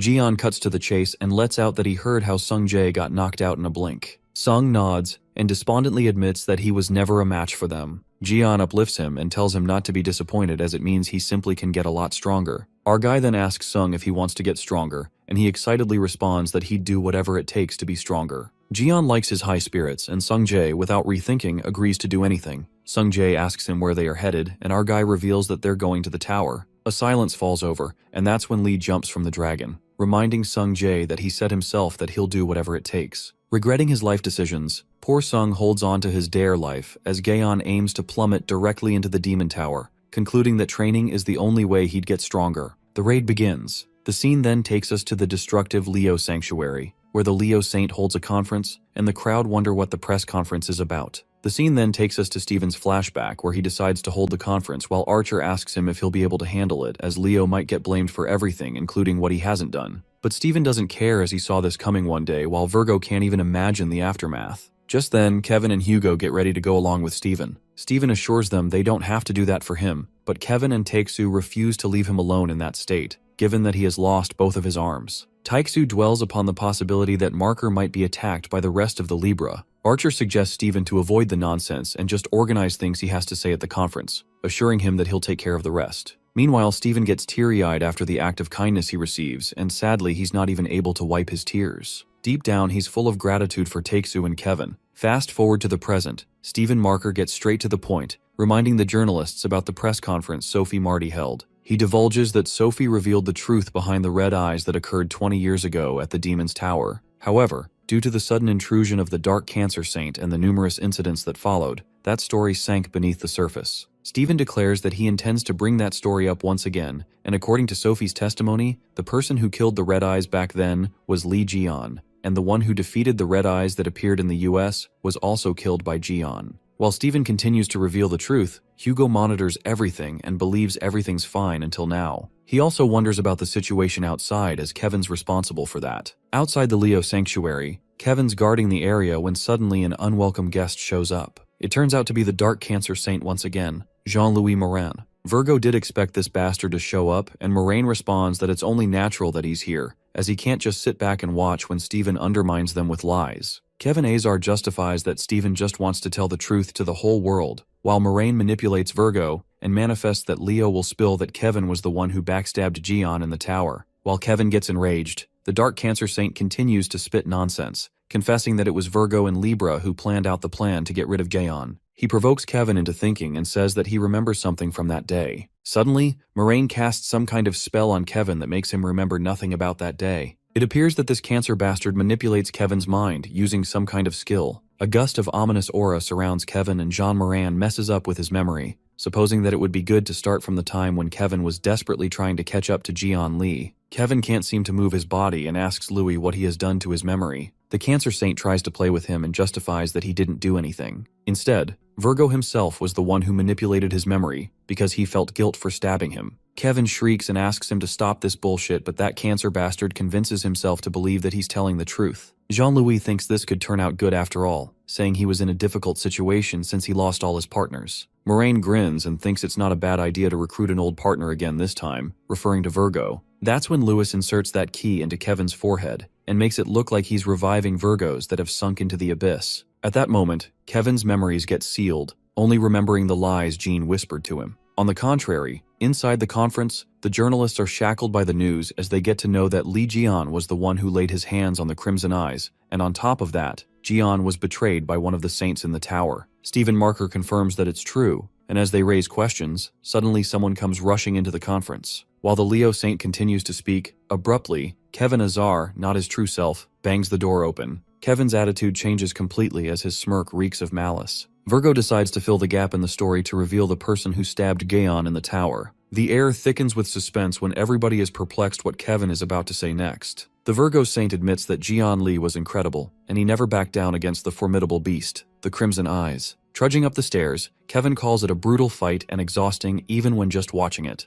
Nevertheless, Jian managed to defeat the foul beast. Kevin Azar agrees that it was an emotional moment, and somehow in his memories, he's the one who stabbed Jian from behind. Kevin then reveals to the world that the moment Lee killed the Crimson Eyes, he could easily finish him as he was exhausted and defenseless. Kevin screams and lets out that he felt very empty in a way. He was so tense, yet it was so easy. Kevin urges them that they should have watched Jian fall, shocked, with a look of disbelief on his face. As Steven and Hugo ask what the hell he's saying, Virgo repeats it one more time so that they can believe his words. At that moment, a chilling smirk slithers onto his face, and Kevin confesses that he was the one who stabbed Jian in the tower. Things get heated up when the Archer Saint gets furious after hearing Kevin's confession, and he tells him that he better have a pretty good reason for that. Virgo responds that he has already said it, but Hugo demands to explain everything in detail. With unsettling intensity rising between the two, Kevin bluntly mumbles that he doesn't have time for that right now, and just then, he holds a relic in his hand. A strange aura oozes out of the relic that turns out to be soul monsters, similar to the Crimson Fog. Chaos rumbles through the crowd when they're attacked by monsters, and Steven immediately commands his Leo disciples to stop them. Steven wasn't expecting this commotion and asks Hugo what they should do. Archer suggests that they kill the monsters and grab Kevin for more answers. Kevin sends more monsters their way. In a flash of a moment, relentless monsters break out of that relic. The monsters leap at the journalists to annihilate them, but Hugo and Steven step in, attacking the monsters. Leo fights with his feet and asks the people to run to the exit. Just then, something makes Steven pause for a moment when he witnesses the monster with a red eye. Smirking, Kevin tells them not to look down on the monsters from the Lord of Harvest. The red-eyed monster slams its branches on the ground, making it tremble. Steven ponders that the building might collapse if the fight gets too long with all the rumbling, and they plan to finish it as quickly as possible. The Leo Saint leaps toward the monster and forcefully lands a kick on the monster's head, making it crumble. However, the worst is yet to come when the red-eye monster regenerates and ambushes Steven. Meanwhile, Leo gets banged to the ground. Taixu's powers roar to life when he burns the monster's branches to a crisp. Just then, Taixu heads to Steven to see if he's okay, who is struggling to fight off the tentacles with his feet. freaking out as his attacks aren't as effective as Hugo's. Suddenly, Ophiuchus's aura emits from Takesu and Marker nervously asks him why he is using Lee Jion's abilities, while Apollo cries in the corner to look at his former saint using Snake's energy. At that moment, the monster branch wraps around Steven's leg, and he asks Archer to do something instead of just standing there. In that instant, an illuminating light burst forth that rips through that monster, shredding it into pieces. Steven wonders what was just that, and to their surprise, it turns out to be a flashy prosthetic arm that cuts through the monster like a vengeful comet. Looking at the arm showing up a thumbs up, Marker is left speechless. While Steven notices it's an arm, suddenly, that arm flies towards him, scaring the shit out of the armless guy. The arm fits into the right place, and that is one of Leo's arms. Leo couldn't process what had just happened, and just then, Yuha barges in, searching for something. Yuha is relieved when she sees Steven and is glad to see that arm found him well. Leo is utterly shocked as it flies right into his arm, and Yuha reveals that it's a prosthetic arm Uncle Jion made for him, a custom-made arm made for Steven Marker by Jion Lee. Upon hearing these words, immense energy explodes through the lion, given that Jion made an arm for him, custom-made at that. Virgo is left slack-jawed. Leo couldn't control his happiness to see Jion finally acknowledge his true power and made this for him while Yuha thinks he's such a drama queen. Steven's dramatic ass thinks he's the boss and gives an entry monologue which says the main character always shows up when they are about to be forgotten, while Leo flips all the metaphorical tables. Archer couldn't be happier for Steven and asks how he feels, and with wild energy surging through him, Steven says he's invincible now. While Takesu envies Leo for how simple-minded he is, Yuha decides not to break Steven's heart and plays along with him just for today. The trio gets ready and Leo declares that from this moment on, the legend of Steven Marker begins, which scares Virgo. The scene then switches to Jion, who loses his brain cells and lets out that there's no such thing, suggesting him not to waste his energy. While it seems like our guy is talking about Steven, he's actually saying that to Sung Jae, letting him know that there are no monsters left here in the tower. Our guy ruminates that he should have weakened the blast while Sung curiously asks him why they are here. Jion points at the throne and reveals that it's because of the Lord who was held captive in this tower. Sung Jae concludes that it looks dead to him while our boy tells him to wait, asking the Lord to stop acting dead. Jion says that with certainty that he knows he's alive, and shortly, the Lord smirks, greeting our 13th zodiac. The talking skeleton scares the shit out of Sung Jae. Sung thought there were no monsters left according to Jion, but our guy corrected it, saying that there were no pawns left. Lee knew the Lord wouldn't be harmed by such blasts, and the Lord responds that no Lord could be taken down by an explosion. The Lord addresses him as Jion Lee and greets him while our guy is startled and asks if he knows him. The Lord knows Jion somehow, and elucidates that he's not just the power source, but also the archive, revealing that Jion successfully raided this tower 20 years ago, yet he was betrayed by his own kind and stuck here for decades. The Lord couldn't help but to pay attention as he was stuck in his damn tower. Our guy is convinced that the Lord knows him well and decides to question him directly. Suddenly, Jion switches to serious mode and asks the Lord who the fuck stabbed him, knowing that he'd know. Of course, the Lord knows really well, but he makes it clear that it'll cost him. Our guy clarifies that he isn't here for some kind of stupid negotiations and furiously summons his weapon to beat the fuck out of the Lord. The Lord suggests Jion that they help each other since he has nothing to lose and puts up a rather tempting offer to show him everything that happened in the tower, and in return, Lee has to free the Lord from here. Our guy is gripped as it's quite the offer and asks what's the catch. The skeleton reminisces when he was once a lord but now he's stuck like this, drained of his strength. The desperation is visible when Lord claims that he doesn't care who he teams up with or what price he has to pay once he gets out of this place. He clearly unveils that he wants to escape the damn tower and take revenge on those who did this to him, and he provokes Jion, saying that he out of all people would understand exactly how that feels, to be betrayed. Those words hit Jion hard and he calls the Lord son of a bitch, uttering that he still has some doubts, but those last words were a real knocker. Our boy slams his Sky Punisher on the ground, making it crumble, and decides to pretend that he got fooled for this once. However, Jion demands to see the memory first, and the Lord is happy with the deal. Just then, our guy tells Sung Jae to stay outside, assuring him that he'll be back soon. The Lord tells Jion to stand there and relax while he points the figure at him to synchronize his memories with our boy. That's how Lee will be able to view whatever records he wants. Our guy finally gets to witness all the records. Jion sees all these records bring back memories, but he snaps out of it as there's no time to get lost in the sentiment. He then asks to show the record right after he defeated the Red Eyes in the tower. At that moment, the record plays when our boy finally defeats the Red Eyes, and in the next moment, he gets stabbed.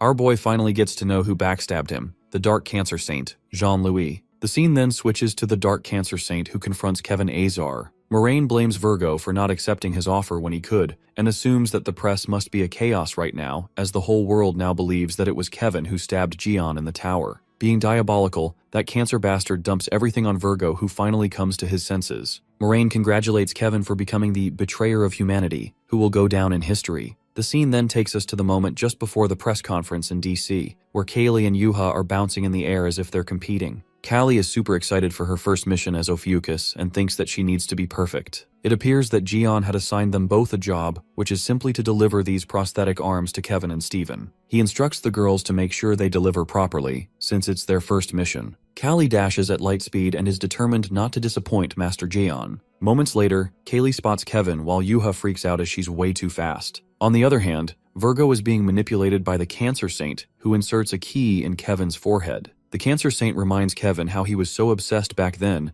that he crossed the line. Twisting his memories, Moraine replays wrong events in Kevin's head and convinces that it's the reason why Virgo wanted to kill the Capricorn Saint Jian Li and even took the Sky Punisher as a trophy. Jean makes him believe that Kevin was tormented by guilt and asks him to lock away his memories. He convinces Virgo that they were on the same boat 20 years ago. Moraine understands that Virgo still wants to overcome Jian Li and decides to help him with that. He even lures Kevin to give him powers he could not imagine. While Moraine is spitting bullshit, someone lands an unintentional dropkick on Cancer's Saint that makes the guy's mouth bleed. That's what he deserved after all. It turns out to be Kaylee Collins, and she finally finds Kevin to complete her mission. Callie excitedly gives Kevin the prosthetic arm that Master Gaon ordered her to hand to him to Virgo. She assures Kevin that he can once again wield his sword with the right arm. The guilt overtakes Kevin, and he bows, confessing that he doesn't deserve such luxury. Callie asks him the reason when suddenly she's distracted by the whispering of the red aura sweeping across the ground. It appears to be that bastard again, the Cancer Saint whose red energy cloaks the scene. However, Moraine's energy is so terrifying that Kevin sticks his sword to the ground while Kaylee trips as she couldn't take it. Virgo then assumes that the Cancer Saint has teleported them to a different location, which looks like a desert. Cancer's divine mark emerges, and Moraine lets out that he moved them to a location where they have no disturbance, making it look like it's Kevin's last conversation.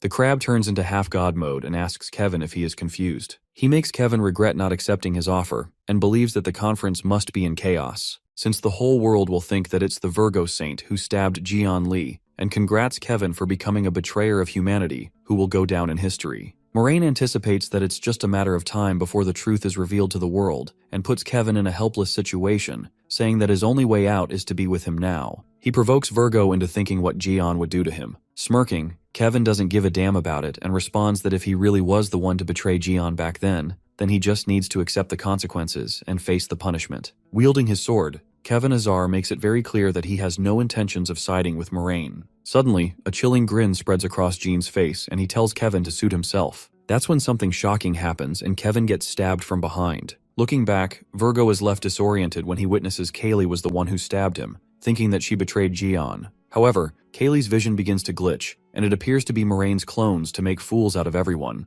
That's when Kevin realizes that it's a skill combination of division and transformation. Just then, Moraine's tentacles stab through Virgo. On the contrary, Kaylee is left off track after the strange occurrence, and she's protected from a possible threat by Ophiuchus' skill. Saved by the shield, she hopes that Kevin is okay. However, Virgo is on the brink of death when multiple sharp-edged tentacles pierce through his body, leaving him lifeless. The crab Jean-Louis thinks how futile it is that once the second-ranked saint like Kevin has fallen just like that. Moraine mumbles that he may have failed at persuasion, but he thinks killing Kevin is almost like cutting off one of Jian Li's arms. I mean, this Cancer dude is high on something to think something so stupid. Moments later, Moraine is interrupted when gets a message from his pawn Sylvia, who informs the Cancer Saint that Kaylee has just left the conference area. Moraine orders Sylvia to proceed as planned. Meanwhile, the blood flows from Kevin's body as he's gravely hurt. That's when Kevin's Zodiac had to intervene as she couldn't see her child like this, and took over things from this point on. Abruptly, the ice begins to sweep across the tentacles that are penetrated through Virgo, while Moraine finally wraps up things here and moves. At that moment, someone steps in, and the Cancer Saint is not much surprised to see the Master of Crescent intervene in the fight.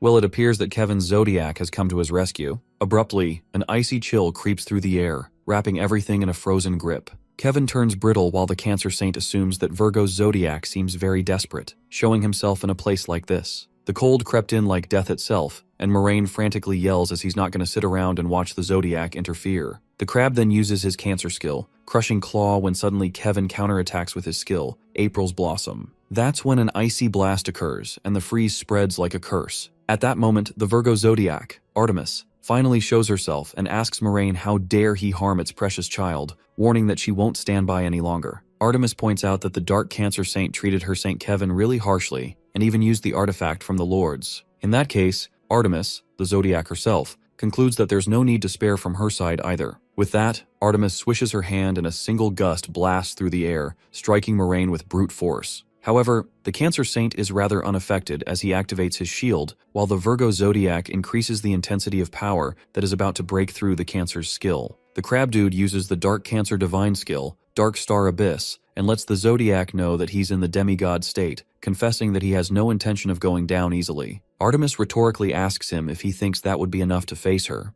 Virgo Zodiac finds it quite arrogant, and with all her might, she strikes the relentless ice spikes that crush through Cancer's shield. The Cancer Dude decides to use the last card rolled up his sleeves, and with all the resources available, he summons his Zodiac. Just then, the Zodiac is summoned, and Artemis passes some colorful remarks that he still looks disgusting. Karkanos, the Cancer Zodiac, eventually appears. Karkanos roars and warns the Virgo Zodiac not to interfere with the path his servant walks, while Artemis justifies that his servant was the one who harmed her child first. With that, the power of the two Zodiacs now confronts each other, and with their divine powers so immense like God's wrath, the surrounding environment gets destroyed. As they're in the middle of an intense battle, suddenly, the Cancer Zodiac is interrupted by a noise, wondering where it's coming from. It turns out to be Kaylee. Callie holds onto Kevin's prosthetic arm as it dashes at light speed, and she warns everyone to move aside. Moraine stiffs for a second, and before he can make sense, that arm forcefully smacks the Cancer Dude across his face. While Kaylee fails to control the arm's speed and crashes into Moraine,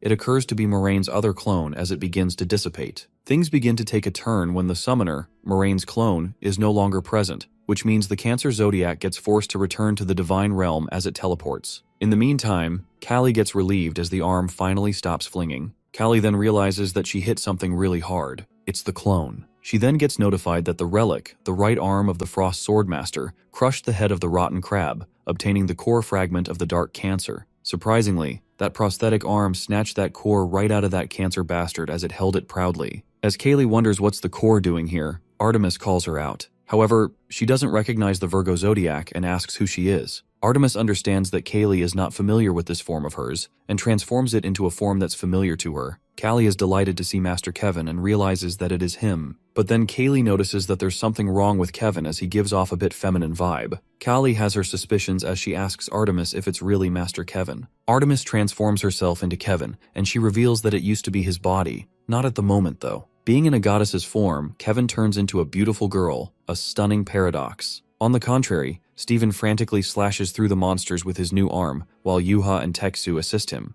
Kevin is still here, and a strike of terror runs through him when the monsters he summoned are getting ripped apart. While it might be confusing that Kevin is present on two sides, he immediately hides behind the wall and sweats profusely. He couldn't believe that the monsters were too easy to handle, not to mention that they were created from the relics of the Lords. Kevin freaks out as he wonders why these monsters are losing when each one of them is class black. Just then, Taksu steps in and tells Kevin that he can't defeat them with just these monsters, urging him to use skills from his constellation if he wishes to fight them. Well, it appears that Hugo had some other motive when he said that. Archer asks Kevin if something is bothering him, and Yuha forces him to use his constellation powers because if he's not going to start, she will. With that, Yuha dashes towards Kevin, and using her rapid step skill, she chases Kevin at crazy speed. Suddenly, a monster bumps in Kevin, making the relic slip out of Kevin's hand. Steven blocks Kevin's way, asking where he's going. The holy relic falls near Hugo, and that's when there comes a plot twist when Kevin starts to glitch, and it turns out to be someone else who used the Aquarius skill, Metamorphosis, which finally deactivates and exposes the truth. That person mutters about her streak of bad luck. In an inexplicable scenario, that person happens to be Sylvia again, Pisces SS class. Now that she's caught again doing bad stuff, Sylvia is feeling jealous and asks where they got those new powers. Stephen Marker gets to see Sylvia again, who once disguised as Commander Oliver with the same skill, and asks her what's the deal between her and Leo's constellation. In the meantime, Taiksu grabs the relic and seems certain that Kevin would never use such an item to summon monsters. He's just too proud of himself. While Taiksu pulls Sylvia's leg lying, she is screaming inside as her relic also gets caught. Yuha scares Sylvia and utters not to dare get out of this mess in one piece. Looking at three enraged faces, Sylvia realizes that she's so fucked big time. But that bitch Sylvia continuously keeps contacting the saint, Jean-Louis, using telepathy who's not answering. On the contrary, The Cancer Saint Moraine's clone is dropped dead, and the Virgo Saint transforms into her saint to let Kaylee recognize her. Armidas lets out that she borrowed Kevin's body for now, who's in her body rental form. Saint Kevin, who's freaking out like a maniac, pleads with his zodiac to get out of his body. Kevin's soul gets out of his body as tries to make Artemis understand not to change his gender as she pleases. The zodiac grabs Kevin's soul and she's kinda disappointed, reminding Kevin to thank her first for saving his life. Poor Kevin fumes with anger and thanks Aremptis for saving his life perfectly, but he begs her to get out. While he screams to stop wasting the resources, Armidas wonders where Kevin plans to use all these resources anyway, adding, "This is the right to use them." The Virgo zodiac justifies that she had no other choice, given that Kevin's wounds were not just a small scratch, but his body was critically ruptured by the blade of the Cancer Saint. She thought Kevin will die if she goes out of his body, while Kevin drowns in dread to see as she plans to stay in her body for a while. The Zodiac smirks and asserts that she's going to stay until Kevin's all healed up. Meanwhile, Kaylee seems to be enjoying this chaos as she captures Kevin's embarrassing moments on her phone. Kevin then catches her recording him and tells Kaylee to stop recording. But Artemis thinks there's nothing wrong in capturing this moment, and like a true fashion diva, she begins posing for a flick. Kevin screams as he's freaking mortified and asks them to stop. After the photo session, Armidas pats Kaylee's head and thanks her for the help as they couldn't leave if it weren't for her. Kaylee asks Artemis and Kevin if they're leaving, and sadly, the Zodiac responds that they need to leave since the enemies didn't just plan this in Leo's territory, so they should head back to their territory and prepare for defense. Just as she's leaving, Kaylee gives her the prosthetic arm to take with her since Master Gion made it especially for Master Kevin, but Artemis refuses to take it, ascertaining that Kevin doesn't want to have this arm as he says that it'll break the bond between them if she accepts it. Kali insists on revealing the reason, and Artemis promises to explain Gion later. Just like that, they return to the sanctuary. Armidas tells Kaylee to give her regards to Gion as he took care of her child. Kali is left behind along with the arm, and it's not good, since she basically failed in the first mission that Gion assigned her. She couldn't accept the fact that she failed as she needed to enter the Ophiuchus sect, wondering what she should say to Master Gion. On the contrary, our boy is still watching the memory when the Lord interrupts him, asking if he has watched everything he wished for. Gion responds that he has not had enough of it because the Lord's memory is limited to just inside the tower. Our guy then desires to watch his own memory as the Lord as he needs more information about the other lords as well. But the Lord thinks it's difficult, and the fact that he already kept his promise to show Lee who stabbed him is complete. Calling it bullshit, Gion asks the Lord if he thinks he's stupid, which catches the Lord off guard. Our fella elaborates that the Lord synchronized his memories with Gion, which simply means he's able to see his memories as well. The Lord is impressed to see how keen our boy is as he almost fooled him, but Gion got him instead. He then asks Gion why he didn't say it from the beginning, and our guy responds that he needs tons of information from him, adding that it would only be fair to share his knowledge with the Lord to have a fair deal. Our guy states that the Lord better put everything he's got on the table before he bets on anything if the old hag desires to leave the tower. The Lord doesn't mind sharing his memory with Gion, however, on one condition. He offers Gion to become one of them. As ridiculous as it sounds, the Lord gives our guy a chance to become a devil and devour this world, urging him to become the Lord. Sungjae, who is waiting on Gion, wonders if he's alright since it's been a long time. His attention is diverted when he hears someone talking while entering the tower through the gate. He overhears them and gets to know that some knights were sent here by the monarch since the tower collapsed. Realizing the door is opening, Sungjae turns around only to be caught by them. The monarch's minions take Sung as an intruder who's a human, asking him who the hell is he. They wonder how a human entered this place and thinks he's the one who destroyed the tower. As Sungjae tries to confront them, they find out that the tower system is being used. The minions try to stop Gion as one of the monarch's subordinates attacks him, but his first disciple Sungjae defends him. The boy makes sure they won't lay a finger on his uncle, however. The other minion comes forward. The knight kicks Sungjae, but he's protected by the Ophiuchus snake scale shield. Sungjae feels relieved as if it wasn't for his uncle he would have died by now. Although the boy is clueless where these monarch minions came from, he knows they're very strong to deal with. Sung knows that Uncle Gion is completely defenseless right now since he's reading the memory of the monarch. Therefore, he decides to stop them until Gion comes back. One of the underlings suggests that he will deal with the human and orders the other minion to deal with Gion who's using the system. Sungjae interrupts them yet again, telling them he won't let them do that. The subordinate thinks he's very brave for a human as he positions himself to attack him while Sungjae punches him. The underling is impressed by the boy's spirit and makes fun of him, asking if that's all he has got to fight. The monarch minions thought Sungjae would be fun to fight with, but his powers disappoint them. Sungjae trembles as he ponders about how much this guy talks and desperately wants to defeat him by himself. He then looks for an Ophiuchus skill and he finally finds one, being sure it would help him. On the contrary, in Washington, Leo's Divine Cadre headquarters, we see Sylvia, who's captured by Hugo's team. Archer interrogates Sylvia, who reveals everything, and Hugo confirms the details with her. Archer sums it up that the Cancer Saint Moraine kidnapped the real Kevin,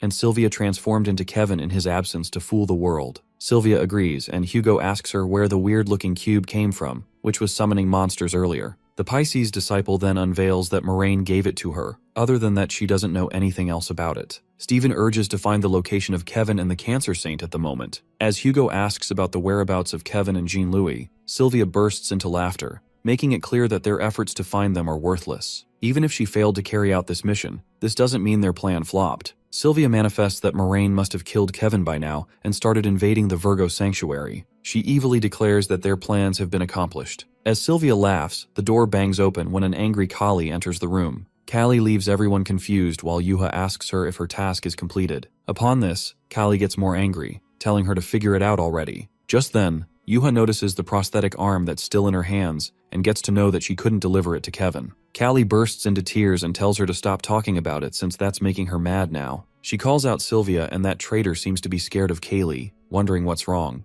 Kali smacks the prosthetic arm on her face to vent her anger and asks her what's so funny. With that, Kali starts beating the shit out of Sylvia and warns her to shut her mouth. While everyone is taken aback as Kaylee gets frantic, Hugo and Steven ask Yuha to stop her right now. But Sylvia gets knocked out by now while tears stream down Kaylee's face as she's frustrated that she lost the first mission that Jean-Lee gave her because of them. Meanwhile, Yuha tries to calm her down. Kaylee looks unstoppable and tells Yuha that it's none of her business. To tease her more, Yuha brags about completing her mission. Hearing this, Kaylee snaps her head towards her as it is the last straw for her. The poor girl sobs while claiming to kill all of them. Steven stresses out as he can't take care of this while Hugo sighs, looking done with everything. While Archer begs everyone to stop Kaylee, he's interrupted by a notification. It is revealed to him that the skill "Get Hit Instead of Me" is used, and Hugo gets teleported to be the family shield. Suddenly, Hugo disappears while the Leo Saint looks at his side only to see nothing. Kali is ready to slap the shit out of everyone, while Yuha sneers at her for not being able to deliver a mere item. Kali warns Yuha that she's next after this fish bastard. Stephen Marker claims this day was harder to endure than the days where he was scolded by his divine gods for the whole day. On the other hand, Hugo travels through the portal while the other subordinate walks towards Jean-Lee, asking him how dare he access the tower's central system. As the Calamity is ready to execute Gaon, Taixu makes an entry at the same time. The subordinate is confused as to what's happening, but Sung Jae is glad his trick worked. Sung protected his divine god as an Ophiuchus disciple, therefore his divine cadre contribution increases. The poor Archer Saint unintentionally protected his divine god, being the temporary Ophiuchus's saint. Archer Dude has no clue that he defeated the Calamity's attack with a tough defense. Upon hearing the Lord's offer about Jean-Lee becoming a lord, our guy laughs, wondering what kind of bullshit is that. But the Lord seems to be persistent about convincing him into this. The Lord then claims that he saw the possibility through his memory that he is ascribed to become a disaster god. He continues by saying that he's not destined to end just as a zodiac, therefore he offers him yet again to accept him. The Lord assures our guy that this won't be a loss for him, and he's about to finish the sentence. They're interrupted by the monarch's underlings. Jian is confused as to who they are, and the Lord opens up that they're generals under the Lord of Times. As Jian ponders about the Lord of Times, it is revealed that he's the owner of the tower and the one who put our guy in the tower. Moreover, the Monarch of Time was the one who set up the plan to backstab Jian with those who wanted him dead. This makes our guy's nerves pop, but he tries to suppress his anger while the Lord waits for his answer about their deal. In order to get his response quickly, the Lord reminds him that since the generals are here, he doesn't have much time to think. The Lord manipulates Jian and offers him to take their revenge together, implying they should crush the Zodiacs and Lords who backstabbed them. The Lord believes that if they unify and our boy becomes a Lord, they will stand on top of the world. However, Jian, being the savage guy he is, straight up refuses the offer. While the Lord asks him to justify, our guy asks the Lord if the revenge he's mentioning is a thing he couldn't even attempt without him. The Lord stutters, asking him what he means, but our guy bluntly exposes the Lord as he sniffs the Lord is playing to lure him in as a tool for his revenge. But sadly, it's now exposed. Our guy reminds the Lord that if it weren't for him, he must have still been in his seat. That means if Jian had to team up with someone like the Lord, he wouldn't have started in the first place. It appears that the Lord wanted to devour his powers. Jian grabs one of the Lord's branches and assures him that he will take his revenge. Just like that, our hero uses the Ophiuchus skill, gluttony, and asks the Lord if there's a better way to become one if he just gets digested in his stomach. The Lord attempts to halt him, but that doesn't happen. Instead, they catch the general's attention. The general questions what the human is doing, and Sung Jae wishes he could answer that, since he himself doesn't know what's happening here. One of the subordinates leaps onto them while Hugo gets ready to defend. Sung, who's clueless about this whole thing, plans not to let anyone go near Jian. The subordinate threatens to kill the red-haired boy as he's blocking them. As they are about to attack, Archer uses his skills and burns them away. While Sung Jae grabs one of them, he wonders how dare he lay a finger on him. Sung tries to save himself but fails.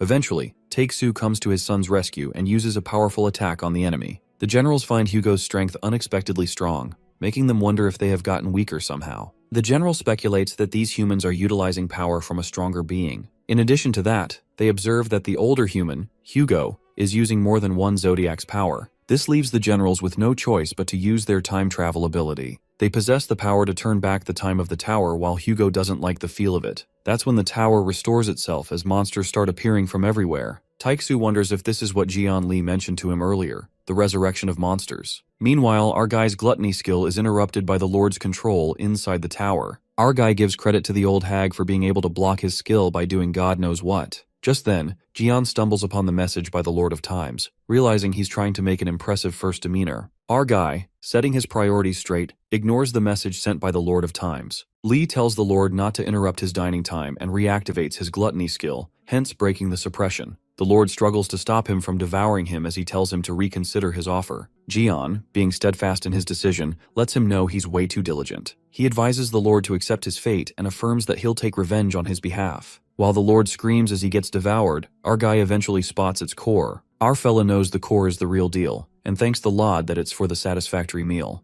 In the meantime, to everyone's surprise, the Lord of Time makes a sudden appearance and interferes with our guy's business, stating he can't let him do that. Jian received a warning about the mighty power of the Lord being overpowering from everywhere. The Lord, while being devoured, growls, harshly questioning the arrival of the Lord of Times. As our guy finds out that it's the Lord of Times, he gets furious, ready to attack him. Claiming that it's good to finally meet him in person, Jian Lee lets him know that he's aware of the Lord of Times being responsible for him getting backstabbed. He also just interrupted our hero's dining time, adding a cherry on top. The Lord of Times, on the other hand, seems to be pretty calm, letting Jaeon know that he can't just let him devour the Lord. Although he's competent and useless, he's still a good energy source for the tower. Telling him to shut up, our guy attacks him but couldn't really do anything to him. The Lord reveals to him that he is no match to the Lord of Times. In fact, it will only be absorbed by him. Hearing this, the Lord of Times mocks the Lord, telling him to worry about himself rather than the others. With that, he reveals that his generals have turned back the time of the tower. That means that the Lord will vanish completely. The Lord reminds him that he needs him to maintain the tower, but the Lord of Time reveals his true intent, that he didn't come here to save the tower, but to end the Lord for good.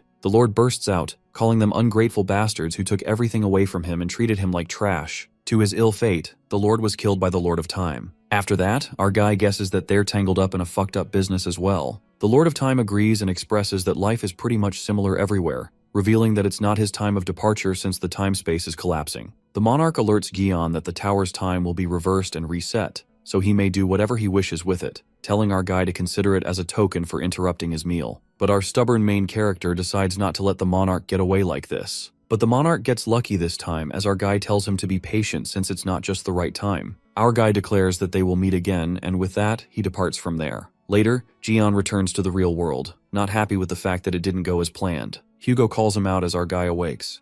Our fella then looks behind only to find Hugo and Sungjae fighting an army of monsters. The generals, referring to Gaon, ask him what he did to the Lord of Space-Time that made him burn like that. Our hero then analyzes the dead body of the Lord, seeing him burnt to a crisp. Jian then warns Taek-soo and Sung-jae to duck as he uses a powerful attack. With most of the monsters now gone, our boy addresses the generals, stating that he's in a bad mood because of their boss. The generals tremble in fear when they see the disaster god furious. Jian reveals to them that he has nothing to do with the Lord of Space-Time, but their scaredy cat boss. The general gets furious over Jian bad-mouthing their lord, and as he threatens to rip his body into pieces, a huge number of monsters appear. All of the monsters appear to be red class or higher. Sung-jae gets terrified and wonders how his uncle stayed in a hell of a place like this for 20 years. Our hero then reminds him of the training he mentioned earlier and decides to demonstrate for him a little before the training begins. Jian instructs his nephew to watch and learn since Sung has always wondered how to survive and fight for 20 years. While Sung sees this as a golden opportunity to learn, Gaeon lures all the monsters to attack him. Our guy feels sorry for lying to his nephew, but can't let someone else defeat these monsters when he, himself, is too freaking excited to get a chance to crush them all once again in the tower. Looking around the mess our guy just made, the general wonders if they're still going to continue the fight. The generals try to find the humans' whereabouts but are left in disbelief upon seeing the damage Gion has caused. Our guy sarcastically confirms with them if they're the generals as he shows off his power. Archer behind his back witnesses the scene and learns that Gion was stronger before but now he's just unparalleled. After our guy got his dignity, no one can imagine his limit. Our guy makes it clear that the generals are no match for him, demanding them to bring someone like the Baron. The generals shut up our disaster god and tell him not to compare them with someone who has already lost, justifying that they would have been stronger if they were given the powers of the lords. Our guy learns that they have the same hierarchy system as them. The generals and the lords must be the same as the saints and the zodiacs. Gion supposes that these two generals haven't been authorized with the power of the lord yet, or maybe he's just too strong. As Gion concludes he's too strong for those two, Sung Jae cheers for his uncle since he knows he's the best. Just then, our guy points at his nephew and orders him to fight the monsters in his place. Hearing this, both the general and the red-haired kid are left in utter shock. A few hours later, the scene takes us to Jeonli Tower, which is the second sanctuary for Ophiuchus. We see our guy welcoming Yuha and Kali as they come back after their first mission. Upon being asked about the mission, Yuha appears to be totally satisfied. Our guy then addresses Kaylee and asks her the same thing, to which she just sulks and sag. But our guy ignores the details and decides to give it to Kevin later. Our guy then asks about Steven's remakes on his arm, and Yuha responds that Steven was more than satisfied. In fact, he was supposed to come here to ask about the other arm. Hearing this, our guy thinks of Leo as a greedy bastard. Just then, Yuha spots her dad who's been sighing and asks him the matter. Taesku grabs Gion's neck and can't believe that our guy actually did that. We are then taken to a flashback, where we see Gion telling Sungjae to fight the generals instead of him. He tells Sung to take it as a part of training and instructs him to go and defeat them. The red-haired kid tries to make his uncle believe it's impossible, but Gion assures him, stating that he's already drained their energy. While the generals object to fighting with a kid, Gion is bored since the generals said themselves they lost to him since they weren't granted the powers of the Lord. Therefore, in order to make this a fair fight, Gion, who's too strong for them, puts them against someone on their level. The general thinks he's mocking them, but our guy tells them not to be upset since Sung Jae is the candidate to be his right arm, although he's 4th place out of 4. Sung Jae gets insulted, yet praised at the same time, but being positive, the words about him being Gion's right arm echoes in his mind. Archer interrupts and reminds Gion they're freaking generals they're talking out, but his son Sung Jae cuts him off, confessing that he's the right arm of Gion Lee and the first disciple of Ophiuchus, so he will take over from here. Hugo calls him an idiot for his foolish choice. In the present, Yuha assumes her dad is worried about Sung Jae being all alone. The restless Archer shakes Gion like a ketchup bottle and freaks out, wondering what if Sung gets hurt, or worse. However, Yuha thinks that Hugo is being too soft for Sung Jae. And since her bro is one of the disciples, in order to become Uncle Gion's right arm, this risk must be taken. In her opinion, Sung has already gone through a few crises, therefore he should be fine. Kali agrees with Yuha on that and Gion as well, while he blinks at Hugo with an evil smile. Our guy tells Taeksu not to worry about Sung Jae, since he can get to the Demon Tower in no time in case anything goes wrong. After that, Taeksu asks him about his plan, and our boy reveals that he's now heading to Virgo's place to face the Rotten Crab. With that, our guy gets determined to end the Rotten Crab for good, as he's done playing hide-and-seek with him for this long. The scene then takes us to the Yule Palace, Virgo sanctuary in Europe, where we see the Cancer Saint walking in a mellow manner. He informs his people about the Virgo sect who have moved their line to the back. Therefore, the crab instructs his people to push forward, since they have an advantage if it turns into a war. Calling out his allies, Moraine commands the Taurus to deploy the encirclement forward, Aquarius to heal the wounded, and assigns Capricorn and Aries to replace the depleted relics with new ones. They march towards the Virgo sanctuary, looking forward to its fall. Meanwhile, the Virgo army struggles to defend themselves and decides to fall back in order to prevent them from getting into the throne room. As they struggle to stop the Cancer army from coming any closer, the Virgo Zodiac steps in her human form, assuring her people know that their Zodiac has come to their rescue. Artemis encourages her disciples to fight the enemy, commanding them to march forward. The Taurus army realizes that Virgo's Zodiac has stepped in and knows that they can't beat a Zodiac. While some of them wonder if the Virgo Saint was a woman,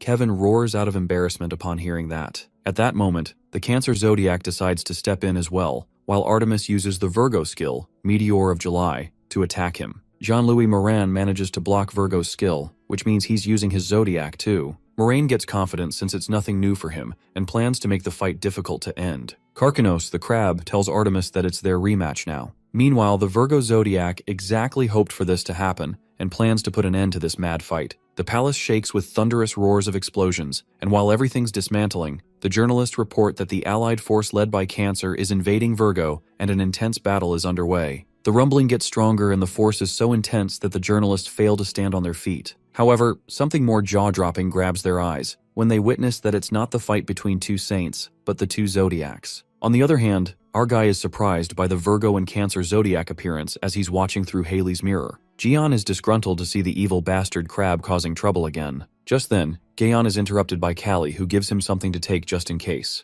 On the battlefield, Artemis commands the disciples to charge at the enemy to protect their sanctuary, and the Cancer disciple attacks them from the front. The intensity rises when Moraine declares that the true war of attrition begins now, and commands his army to induce the consumption of Virgo's resources, just like what Li Jian did at Leo. Artemis realizes that the Cancer Saint is using the tactics Jian Li used to fight off Narasima, but the Virgo Zodiac rhetorically questions them if they think they have endless resources, reminding the enemy that they're the second biggest constellation. Jean-Louis divulges that they are not just one sect, but a group of sects that lost their saints. Not to mention these sects have funneled all the resources from each constellation to them. The Cancer dude confidently claims they would never lack resources to maintain the Zodiac before Virgo. Well, Artemis isn't happy to hear this, and therefore she decides to end things quickly before they run out of resources. With that, she braces her sword and suddenly there's a whirl of ice. All the people from the sects are thrown into a state of panic when they realize that it's a divine skill. As that power covers the horizon, it's as if the sky is being frozen by the intensity of that divine skill of Virgo. While the disciples back away as they are scared by Virgo's divine skill, the Cancer Zodiac calls it a cute trick. Using the Virgo divine skill, Frosty Sky, Artemis wields her sword, and as soon as she slams the sword, endless frost spikes pierce through them. However, those deadly ice spikes fail to penetrate through something, and it even leaves the Virgo Zodiac in shambles when she witnesses those getting sucked into the abyss. The Cancer Zodiac brings out the big guns when he reveals his dark skill can still be used like this. It's an abyss that engulfs everything. As crazy as it sounds, the abyss blocked Virgo's divine skill like it was nothing. Strangely, the Virgo disciples also begin to get sucked into the abyss, while Artemis seems helpless at the moment since her sword is stuck in the ice rock. At that moment, the red aura lingers around Artemis as she trembles in pain, while Moraine declares that it's about time things end. The Cancer Saint has another card up his sleeves when he says that it took quite a while to penetrate the mind of a saint when the Zodiac is being descended, asking Artemis how she feels to be affected by the skill of Lord in the flesh. Artemis learns that the binding skill Jean used on Kevin back then is still in effect. Meanwhile, Jean's allies from the other sects notify their master that the binding skill is effective against them as well.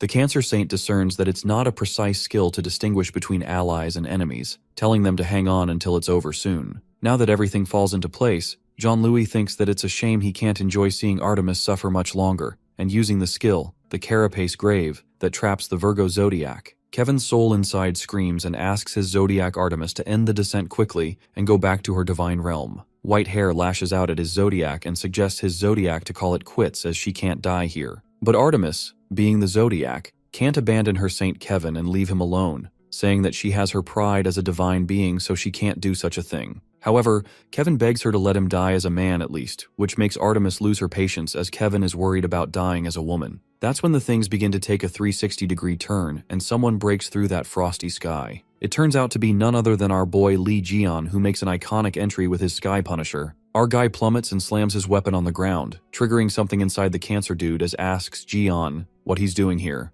Jian responds to Moraine that he's here to make him pay back for what he did to him back in the tower. Suddenly, goosebumps shiver down Moraine's spine, and a strike of terror runs through him while our guy gives him a menacing stare and asks him if he has anything to say. The scene takes us to Jian's flashback, where he got to see who stabbed him in the tower with the help of the Lord. The Lord appears and asks him if he's seen what he wanted to, which our boy replies that he's satisfied for now. It is then finally revealed to us, the person who stabbed Jian in the back. It was the Dark Cancer Saint, Jean-Louis after all. Coming to the present, Jian confronts the Cancer Saint since he was the culprit. Jian's eyes flash a deadly stare that would shred one to pieces. The Cancer Saint denies whatever our boy has just said and says that he got the wrong person to save his ass, not knowing that Jian has seen the dark past with his own eyes. Our guy asks him if he's going to play dumb now, and seeing that it's one way to play, this makes our boy more eager to crush Moraine. The disaster's god grin is enough to scare the shit out of the Cancer dude since Jian's energy is burning the black swamp. The The disciples of the other sects witness Master Louis in danger,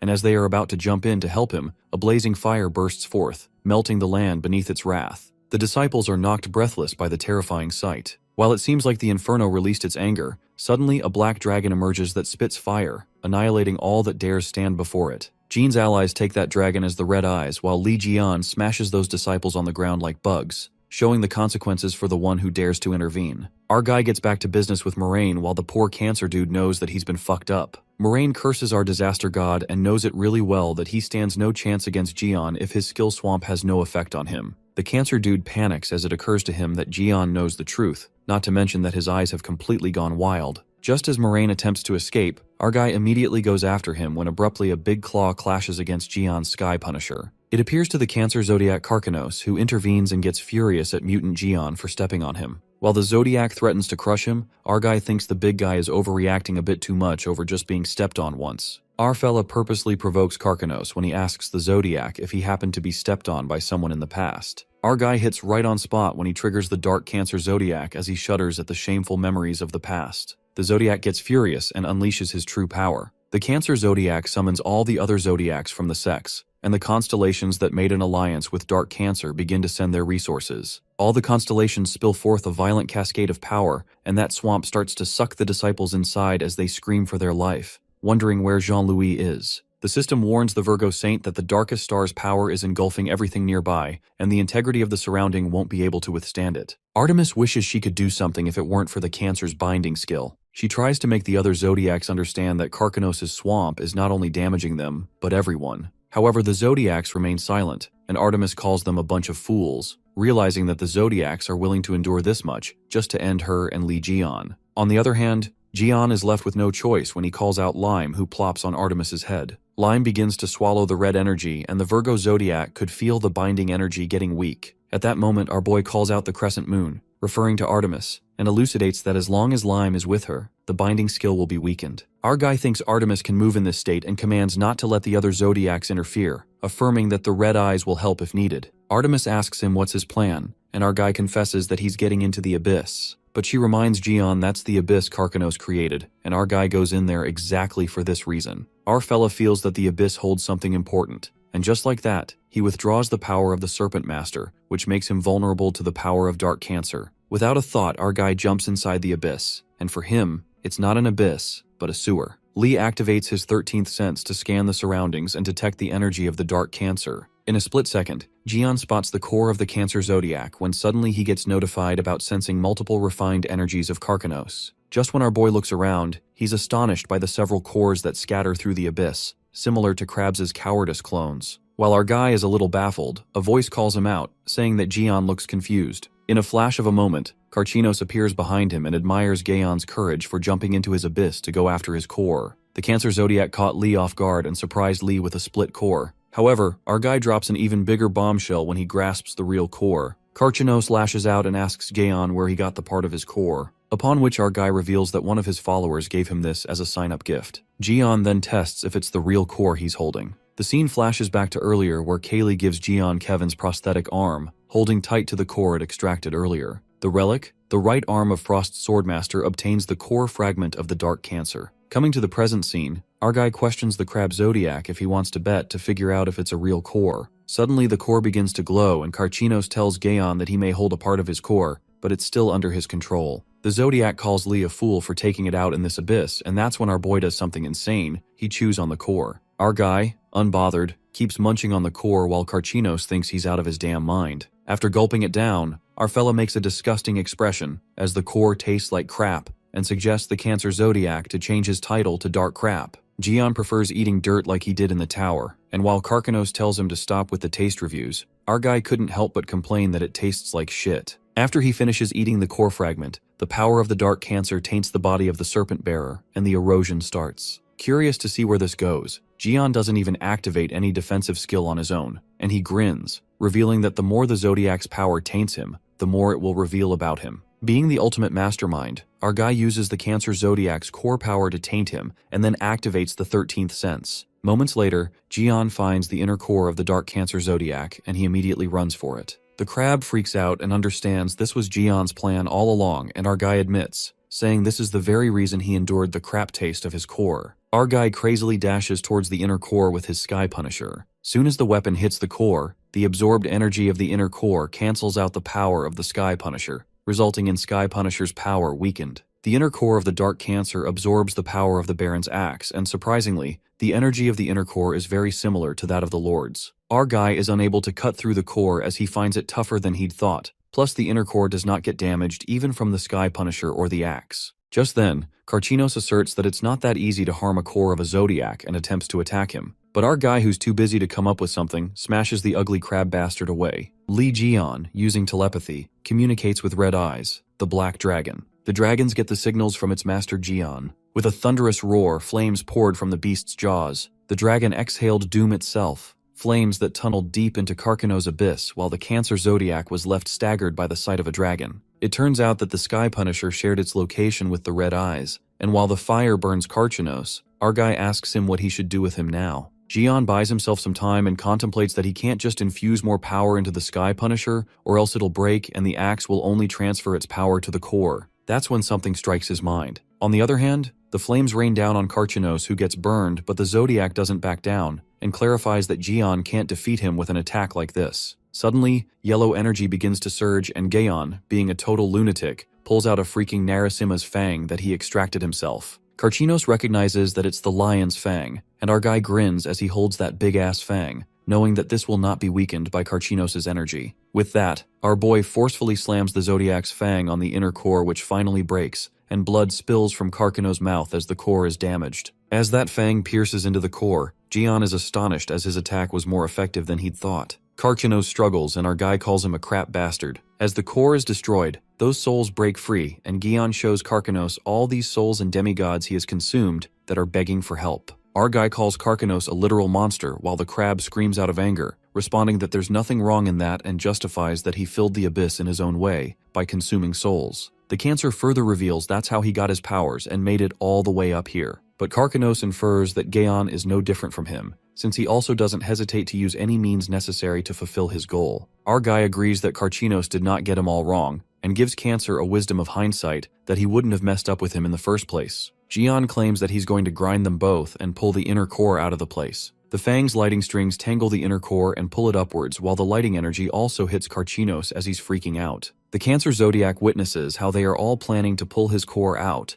and looks at the dragon using the lighting ropes to tug the core above. While Cancer underestimates their power, there comes another help to hand, and it's Artemis in her true Zodiac form who descends and helps the Black Dragon in yanking that core upwards. The scene crackles with intensity when the core is pulled by the crab's claw from one side in the abyss, and yanked by the Black Dragon and the Virgo Zodiac from the other side. At that moment, Li Jian makes an announcement, stating that all the personnel are released, and assures them that they won't get sucked in the abyss anymore. While Carchinos screams as loud as he can, Gaon grins and thinks that it's for liberation. With a single snap, our guy uses the skill Lotus of Disaster that shatters the core into pieces. Just like that, Li Jian destroys the Dark Cancer's core, and all the souls are retrieved. And the good news is our guy Kevin takes over his manly body. Finally, Carchinos screams in agony as he's breaking away piece by piece, and the body begins to collapse rapidly. The dark latent energy leaks out of Carchinos' body while the swamp dries up and all the people make it out alive. Jian isn't much surprised to see that even a Zodiac is all that special or invulnerable, given the despairing state of the Cancer Zodiac. Our guy deduces that whether it's a Lord or a Zodiac, all they need is a good whack on the head to learn their lesson. Abruptly, there's a drastic increase in Jian's popularity, as he helped the people who gained freedom, as they were trapped within the Dark Cancer's inner core, showing gratitude towards him. As the crab is withering away, our guy casually holds the axe and assumes that the Dark Cancer is much weaker now, asking Carchinos how he wants him to end this. Dark Cancer trembles and tells Jian what he's been through to save that much energy. The crab threatens our boy that he won't let him leave this place alive. Carchinos blames our guy for losing everything he had,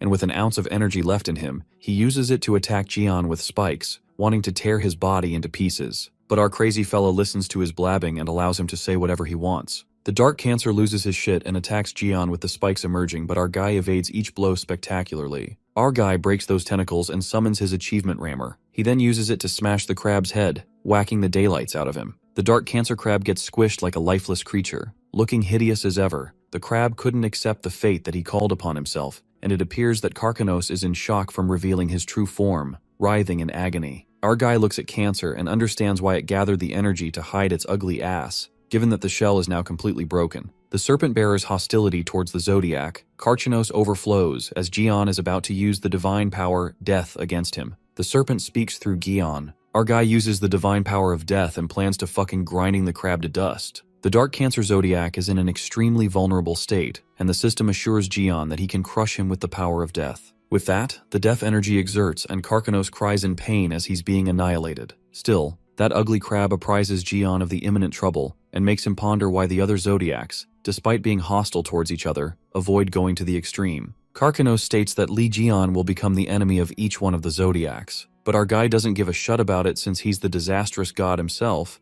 and responds that he doesn't just intend to end this with the Dark Cancer Zodiac, but his friends as well. Just like that, the power of Gion's divine skill, Death, targets the resources being transmitted, and the allied Zodiacs immediately cut off the transmission of resources all at once as they're scared to death. All the Zodiacs save their asses and escape the disaster, sever ties with the Dark Cancer Zodiac, and all the resources of the Cancer constellation gets depleted. Karchanos roars in tortured despair as he gets betrayed by the other Zodiacs and calls them traitors who've been using him up until now. The divine power of the Serpent Bearer crushes the crab to death, and as he breaks away, our boy grabs him. Gion states that the rotten crab was done the moment he was in his grasp. While our boy tortures the rotten crab like hell, Dark Cancer yells in excruciating despair and warns him that someone will follow in his footsteps and become the new Zodiac of Dark Cancer. Eventually, Karchanos finally meets the end he deserved. Our boy kills a freaking Zodiac, leaving the whole Virgo sect in utter chaos. The crab disappears, and the Zodiacs are agitated as they can't make sense of what has happened.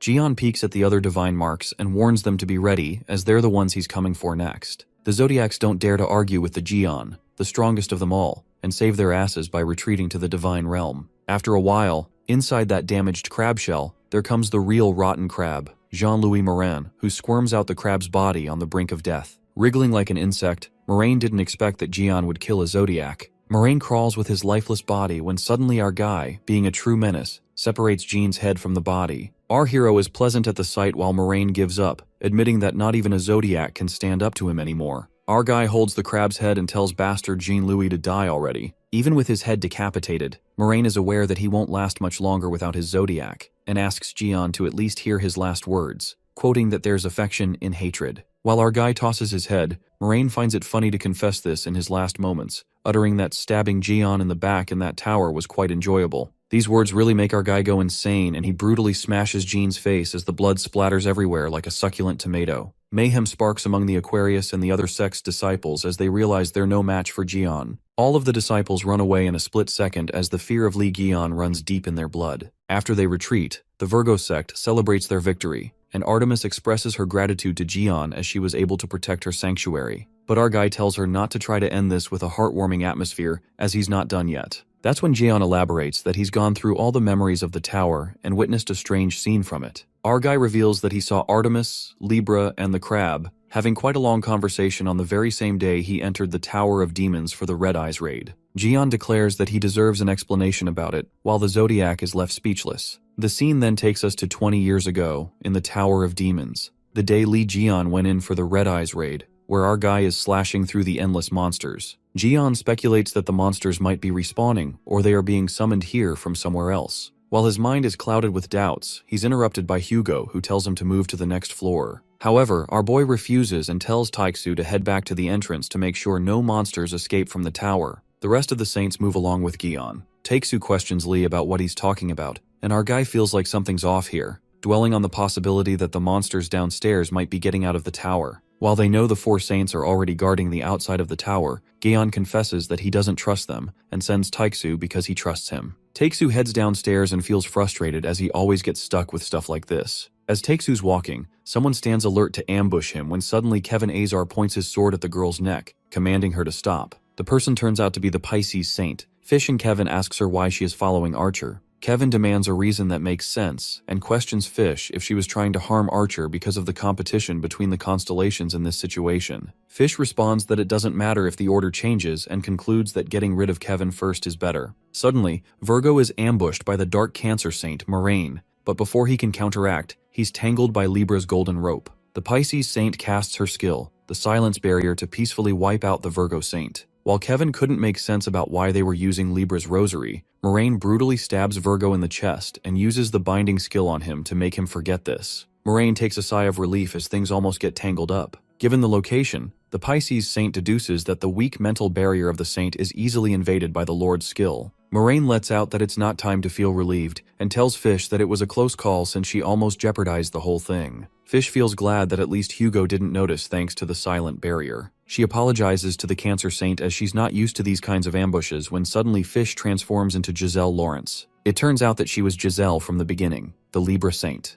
After that, Moraine asks her what they should do with the Virgo Saint when Giselle expresses that Kevin Azar is the most dangerous one to watch out for, aside from Gian and Hugo. Giselle orders Moraine to kill the Virgo Saint and affirms that she'll cover up the aftermath. The Cancer Saint follows the orders to stab Kevin when suddenly a barrier blocks his attack. As Moraine is left disoriented, it turns out to be Artemis who protects her saint. Giselle smirks, saying the Zodiac who wraps her saint in the folds of her skirt has arrived. Giselle greets the Crescent Zodiac, and Artemis reveals herself in her spiritual form, whose power greatly diminishes due to the influence of the tower. Artemis asks Giselle what the hell she was doing to her saint, and she shamelessly confesses that it's her last chance to get rid of Gion's followers. The Virgo Zodiac lashes out and warns Giselle not to dare touch Kevin and states that she refuses to overlook the violation of the constellation's rights, despite how Libra is acting recklessly since she's allies with other Zodiacs. Being an over-the-top bitch, Giselle challenges Artemis to stop her because she knows if the Zodiac descends, she'll be pretty weakened due to the influence of the tower. Artemis grits her teeth in anger, and Giselle lets it slide this once that Virgo is not helping in her evil plots, but the majority of Zodiacs have already agreed to eliminate Gian from his operation. Giselle clearly warns the Virgo Zodiac not to interfere in their plan, and being the bigger person this time, she says that she's not planning on creating any difference between her and Artemis. The Libra Saint then gives Artemis two choices, either to keep quiet about his forever in exchange for saving Kevin, or come down and face her along with the other Zodiacs in the tower on her own. Virgo is left to make an arduous decision, and eventually she surrenders before Giselle Lawrence, agreeing to save Kevin. Moraine is glad that she's come to her senses. But this doesn't end here when Giselle takes out a key, thinking it's a good idea to have some insurance. Libra inserts that key into Kevin's head and reveals that she's implanting a mental restraint skill in him. Artemis could feel it clearly and concluded that it was the energy of the Lords. Coming to the present scene, the Virgo Zodiac explains herself, and our guy is pissed off that Artemis knew it all along, yet stayed quiet. Kevin also lashes out at his Zodiac, and Artemis drops her head in her shame, justifying that she couldn't do anything else at that moment, as there was no way she could face all those enemies alone. But Artemis reveals that after Gian was resurrected, she believed they could get out of this situation, so she cooperated with everything. Kevin scolds Artemis for the real problem that she even listened to the words of Libra in the tower from the start,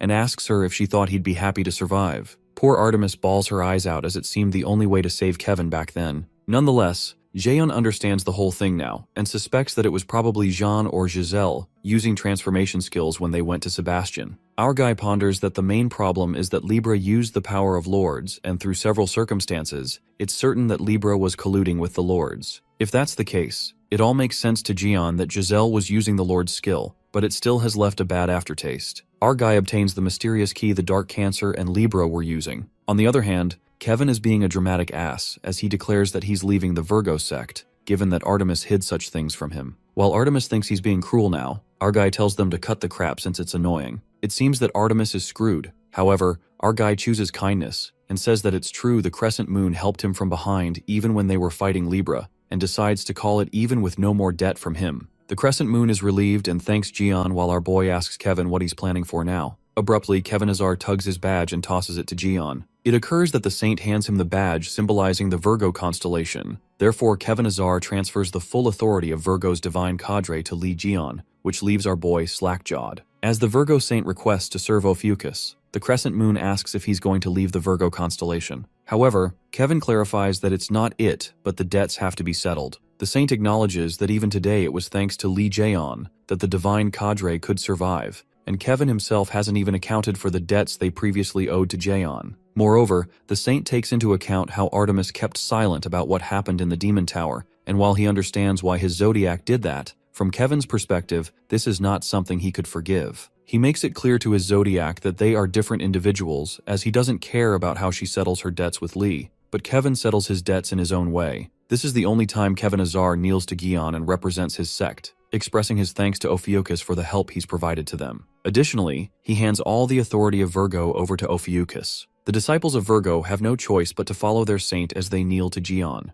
Kevin declares that they'll strive to bring success to both divine cadres as they serve under Ophiuchus, asking Lee to accept their request. As Artemis watches her saint in awe, our guy lets out that it's a no-brainer for him, and gladly accepts Virgo's request. Our guy assumes that the crescent moon would object to her servant's decision, but Artemis surrenders to her saint's decision as everything Kevin said is true. The Zodiac also bets her constellation's future on Lee Gion and entrusts everything in his hands. With that, Virgo becomes a subordinate of the Ophiuchus constellation, and all of their resources now belong to the Serpent Bearer. A great piece of history has been recorded in the Ophiuchus Bible. After that, Gion sits on his tower's roof and glances at the Virgo constellation badge. Suddenly, our guy gets reminded that he has a lot of family members to take care of now that Virgo is in his hands, and thinks it'll be a lot of work. Gion supposes that he has one more divine cadre that he can make this subordinate when suddenly his cunning plans are disrupted, as Yuha calls him out. Our guy decides to get done with the piled-up tasks and begins with Yuha's baptism. On the other hand, Takesu is cursing Gion and is sitting right in front of the demon tower. Takesu calls Gion a bastard for locking up the demon tower so that he couldn't go in, but he still asked Archer to come here. It turns out that Lee puts a certain time limit that no one can enter until disciple Sung Jae completes his training except the Ophiuchus' divine god and saint. Hugo furiously backs down as he can't do anything since it's the god divine's authority, but he finds it weird that he can't enter the tower despite the Ophiuchus saint. To make it worse, Hugo gets notified that his entry is not permitted since he's a temporary saint. Along with it comes an offer when the system allows Hugo to enter the tower, on a condition that he becomes the Ophiuchus' official saint. Hugo ponders about becoming Ophiuchus' official saint. However, he refuses to go back to being Gion's lapdog. To ease his decision, Apollo appears and pleads with Hugo not to leave and even asks him what he'd like to eat. The Sagittarius divine god even offers to pay interest on his house repair loan. While the divine god bawls his eyes out, suddenly, Takesu freaks out when he witnesses the Ophiuchus energy bursting out of the tower. Hugo learns about his daughter Yuha's baptism in Ophiuchus, and his dramatic ass spirals down in disbelief, screaming at Gion to keep his hands off Yuha. Just as Hugo rushes to interrupt the most awaited baptism of his daughter, he's grabbed by Apollo, who begs for an answer before he leaves. Apollo's giant hand grabs Takesu at such an important time, not letting his saint go at any cost. Takesu is gripped by the unmatched love of his divine god. The scene then switches to Yuha's baptism, where she's in memory of the Ophiuchus and witnesses the serpent being stabbed to death. In the memory, the serpent roars and collapses. She wonders if it's something that has happened in the past, and assumes that she's watching someone's memories right now. Moments later, she witnesses Gion weeping as he holds onto a lifeless hand while the people cheer for the 13th saint that has appeared on the land. The people danced with joy for the 13th saint to save mankind while Lee Gion drowned in the Sea of Sorrows. Yuha recognizes that it's Uncle Gion, who looks a lot younger, and she finds herself standing on the constellation Gion Lee's palm as she calls out his name. Eventually, the baptism ends, and our boy pats Yuha's head, who's gushing with happiness. She gets promoted to the SS rank, and Gaon tells her to leave his hand if she's done, as Yuha seems to be holding his hand for quite a while now. But the reason she's holding on to is Gion's excruciating memories that she saw, and she decides not to talk about it with him. However, their moment gets interrupted by Takesu, who's burning with fury and uses the skill God of Gaze to find his daughter.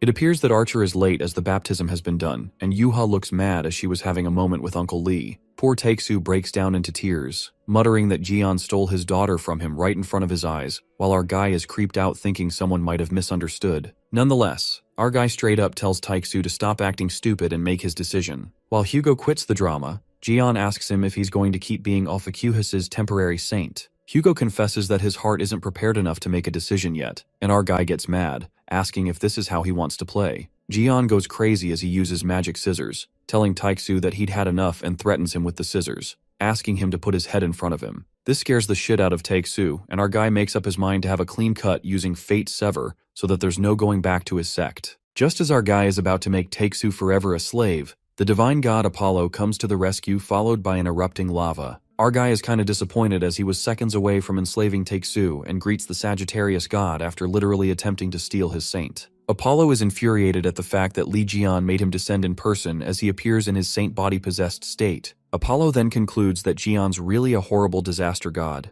Moments later, Kaylee delightfully comes along with the pile of papers as Gion assigns her a task and tells her to write a 500-page self-introduction letter if she wants to become an official disciple. Kali is ready to present her life's masterpiece with great literature. In her delusions, Gaon makes her a saint after reading her letter while Yuha is infuriated. Kali then calls out Jian, but at that very moment, a gust of blazing fire burns the 500 long letters in a split second. It appears to be Apollo's blazing entry as Jian makes him descend in person. Meanwhile, it happens, Kali watches her letter turn to ashes. She loses her shit and lashes out at God Apollo while Yuha grabs her and tells her to hold it in. Our guy then asks Yuha and Kali to leave as they're talking about something serious. As poor Kali is freaking out, Yuha believes that things should be fine if it's dad's divine god. On the other hand, Apollo is not happy with the fact that Jian summoned him like that, and our guy justifies that this is him being courteous already. Nonetheless, Jian gets right into this as he has a lot of questions for the scorching sun, Apollo, and states that he discovered something strange after appointing Hugo as his temporary saint. Lee reveals that he received a standard contract between the divine god and the saint, claiming to find some strange sentences in it. Jian states the sentence from the contract that says, "As the price of the saint, receiving the power of the divine god, the saint's soul will be offered to the divine god after they die." This doesn't settle well with Jian as the divine gods go on talking about lending their power and saving humanity, yet they hold the saint's soul as collateral is absolutely absurd. This leads Jian to ask Apollo if all the 12 divine gods do the same. The scorching sun asks Gion if he thinks the divine gods should lend their powers to Earth for no price whatsoever, and makes him realize that the divine gods do not do anything out of pure goodwill by now, though. Our guy is left speechless since Apollo is acting shamelessly. That's when Apollo makes Gion count the things divine gods do for the saints, plus the various kinds of payments that the disciples make, and the saints' souls are the most expensive prices which the saints need to pay for. Gion then asks Apollo what the divine gods do after collecting their souls, and remembers that's what the rotten crab did. Our guy wonders if these so-called divine gods are calamities, and Apollo reveals that their souls are generally used as nourishment for the eternal life of divine gods and the inheritance of the zodiac. Beyond that, the Sagittarius god clarifies that how each divine god uses them is none of his concern. There are also some who make that payment in advance, knowing that Gion knows that person very well. Our guy gets the hint that Apollo is talking about the super trash Estrella, while Apollo nods, elucidating that the soul of Giselle Lawrence, the former saint of Libra, was collected, and her divine god took over her body. Gion asks Apollo if he's going to take away Taksu's soul one day, and the scorching sun confesses that he does not need Hugo Otter's soul since he also got the payment in advance. That's when Apollo opens his hand, and 2 souls linger above his palm. The souls turn out to be the souls of Hugo's parents, Emily Otters and Sam Otters. Gion gets furious as he asks Apollo what he plans to do with Hugo's parents' souls, to which the divine god responds that he will do nothing with the souls. Apollo further reveals that this occurred when his servant had just awakened as a new saint and was killed by a calamity, so he simply saved their souls and held on to them. Apollo admits that he did list it as compensation when drafting the contract and hopes that Gion would understand, because even divine gods are bound by certain formalities that don't even make sense. With respect to taking their souls, Apollo discerns if the divine god is willing to take the loss, then there's no need for them to put the clause in, and asks Lee if he didn't bind Hugo's soul to the contract. While our guy remains silent, the scorching sun makes it clear that he doesn't intend to use these souls either, and hands them to Gion, concluding that for the soul-related authority, it's better for them to be under Gion than him. Now the souls of Emily and Sam Otters are handed to the Ophiuchus divine god, Lee Gion. However, Gion feels suspicious since Apollo is being too nonchalant about it, and asks the Zodiac to tell what he wants, so that he doesn't grumble about this being an unfair transaction later on. Well, Apollo does have something he wants and frantically asks Gion to return his servant, Taiksu. Apollo believes Hugo, that asshole, is being too much and is having a mental breakdown at the fact that a Sagittarius saint has more faith in Ophiuchus than in Sagittarius. That's straight up betrayal. Hugo's faith keeps wavering as a consequence of continuous requests from the Ophiuchus to define divine cadres, and his faith in Ophiuchus is 400%. That's just freaking high. Our guy confidently confesses that it's because of his great personality, while Apollo freaks out at such a lie, and is glad that Gion brought that up. The scorching sun stresses out and tells Gion to take Hugo if he wants, but first, he asks him to consider the help he's given to Ophiuchus this whole time. Gion couldn't remember what help he's talking about and asks Apollo to make him recall. Sagittarius begins spilling the endless list of the prerogatives he's given to Gion, like how Apollo gave him the artifacts as thanks for looking after his servant Taiku and asked Gion to pay him back later on. Secondly, 20 years ago, Apollo was the one who prophesied the danger for Gion, which he called bullshit, and totally ignored it though. Thirdly, Gion makes use of his servant Taiksu as he pleases, reminding him how the scorching sun stood by when he fought Libra. Not to mention that Apollo returned the souls that were mentioned in his contract. Apollo finally hits the end of his tolerance bandwidth when he rolls on the ground while Takesu tells him not to do it with his body. Our guy guesses that Apollo completely loses it when he has an outburst and asks the Zodiac if he lost his screw or what. As this shit continues for quite a while, Jian eventually acknowledges that his relationship with the Sagittarius divine god has been pretty good. He admits that Apollo was his biggest form of support. Meanwhile, Apollo's dramatic ass goes on a rampage. Our guy admits that he did go a little overboard. Just as Jian is finally about to set things right, Apollo ruins it all when he grumbles that he has thrown a ton of curses at him back when the rest of the divine gods cursed him 20 years ago. Apollo regrets being nice to someone and confesses that all he did was curse Jian with something like a drastic change in appearance and impotence. As soon as Apollo spits out these words, something inside our guy shatters, because a man's worst fear is dysfunction. Well, almost felt pity for the sun god until he messed with my bro and gave him an impotence curse. The scorching sun realizes that he'd fucked up while Jian monstrously asks him to repeat that again. Knowing that he's screwed up big time, Apollo L sits on the edge of the building. Apollo tells Jian to continue to work well together, however, he now could not escape our boy's wrath. While we do get it, there's a reasonable crash out on both sides. Apollo took it too far with the impotence curse, and now he gets to experience the menacing side of Li Jian. Suddenly, there's a power outburst of Ophiuchus on the top of the tower, and Yuha knew this would happen. Jian's fuse burns to the core when he smacks Apollo's face, and reveals that up until now, he thought the reason his body was always in tatters was because he had to use a lot of power, and didn't have a divine god backing him up. But in the end, it turns out it was curses, and our guy furiously asks Sagittarius what other curses were on him. Hoping for a chance to save his ass, Apollo has nothing to hide in front of Jian, and reveals that the other divine gods cursed his life and stats, but all he did was make him less charming, change his appearance, and inflict his impotence. Our guy calls Apollo an asshole because impotency is a huge problem and can't even beat him since it's Takesu's body. The scorching sun reminds Jian that offset Virgo's debt to him with the help she gave, supposing he can also do that for him. However, our guy straight up refuses as it's way too much for him to call it even. To make it up, the divine god decides to disclose a piece of good information and asks Jian to let him off this time. It turns out that Sagittarius is on the way to betray his own sister, the crescent moon, Artemis, and deep down apologizes for being a lousy brother. Apollo reveals that Artemis has casted a curse on Jian that watches him 24/7, not to mention she's also seen his private life along with everything he did in his private time. Sanity slips away through Jian's fingers as he couldn't process that first he got cursed with impotence that makes him less of a man, and then his privacy gets invaded. Our guy has a valid crash out and takes back the offsetting of debt for Virgo,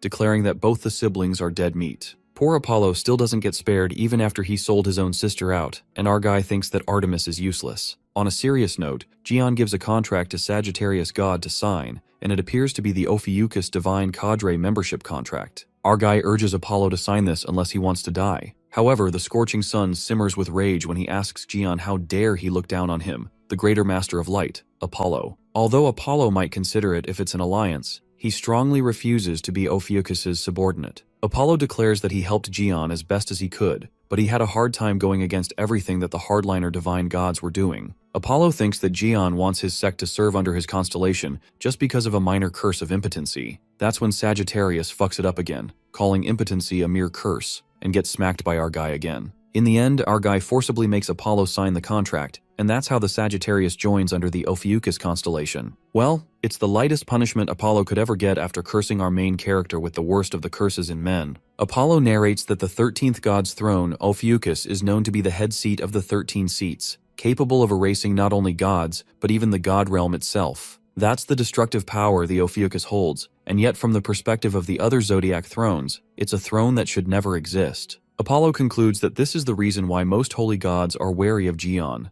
They're terrified by the power he possesses. Our guy was aware of the skills and abilities related to life and death, but failed to realize that its power reached such a level. The Sagittarius zodiac warns about his power being that powerful, reminding Jian that he used this power to annihilate Karkanos. He then narrates about the zodiac thrones being the highest of the thrones converted by countless gods. Therefore, if one of those seats is left vacant, then a storm is bound to follow. Jian asks him if he means that a war for the throne will break out, and Apollo agrees on that, making our guy recall that he has already demonstrated the power to remove a holy god sitting on the throne. That means infinite beings will strive for Gaon's life or power, including the gods, disaster misfortunes from the mysterious civilization, and even monarchs. Apollo tells Jian about the caution from the desires of the transcendent beings, which has no limit to it. Since Sagittarius has now joined Ophiuchus, Apollo proclaims that its safety is now directly linked to him and tells Gion to be fully prepared. The scene takes us to Hawaii, in Ophiuchus's holy domain, the Serpent's Palace,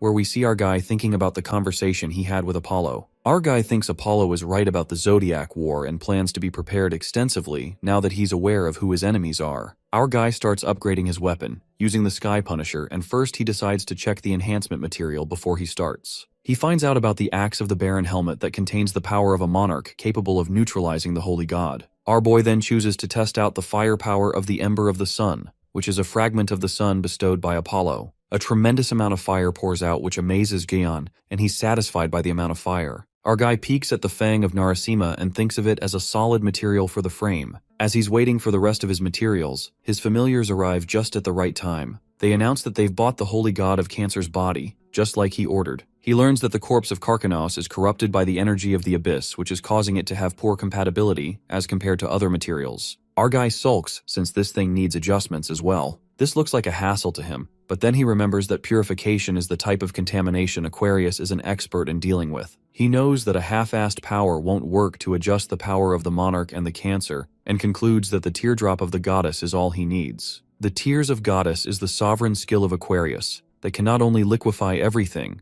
but is also a miraculous substance that purifies contamination, cures all diseases, and heals any wounds. However, the only way to obtain it is through the power of the holy god of Aquarius. Our guy then plans to find Aquarius and decides to put his slave Hugo on that task. But then he remembers Hugo went to the Demon Tower to find Sung Jae. On the other hand, in the Demon Tower, we see Archer along with the Reliqueen, and the trouble he went through to get Gion's permission to come here, only to find no one. Taixu calls out to his son, and strangely, he finds faint traces of Ophiuchus energy indicating something is wrong. Archer is certain that his son was fighting exactly at this place. To find out, Reliqueen uses a detection skill while Hugo counts on her. The fairy uses the skill of Ophiuchus's avatar in order to locate Sung Jae and discovers that he's being held in an area that's at least a black class zone. Abruptly, her detection is caught by the general, who calls spying a nasty hobby. Wei Yang, inside the Baron's armor, who's present there, asks him if something's wrong, but the general shrugs it off, stating that it's just an annoying fly. The monarch wonders if the detection skill used was the same used by the jerks from those sects. He concludes that they're trying to locate their disciple. The monarch saves them the trouble and sends them an invitation himself. While Hugo and Reliqueen are busy freaking out, the generals appear through the portal. They call out the humans and the holy god of Ophiuchus,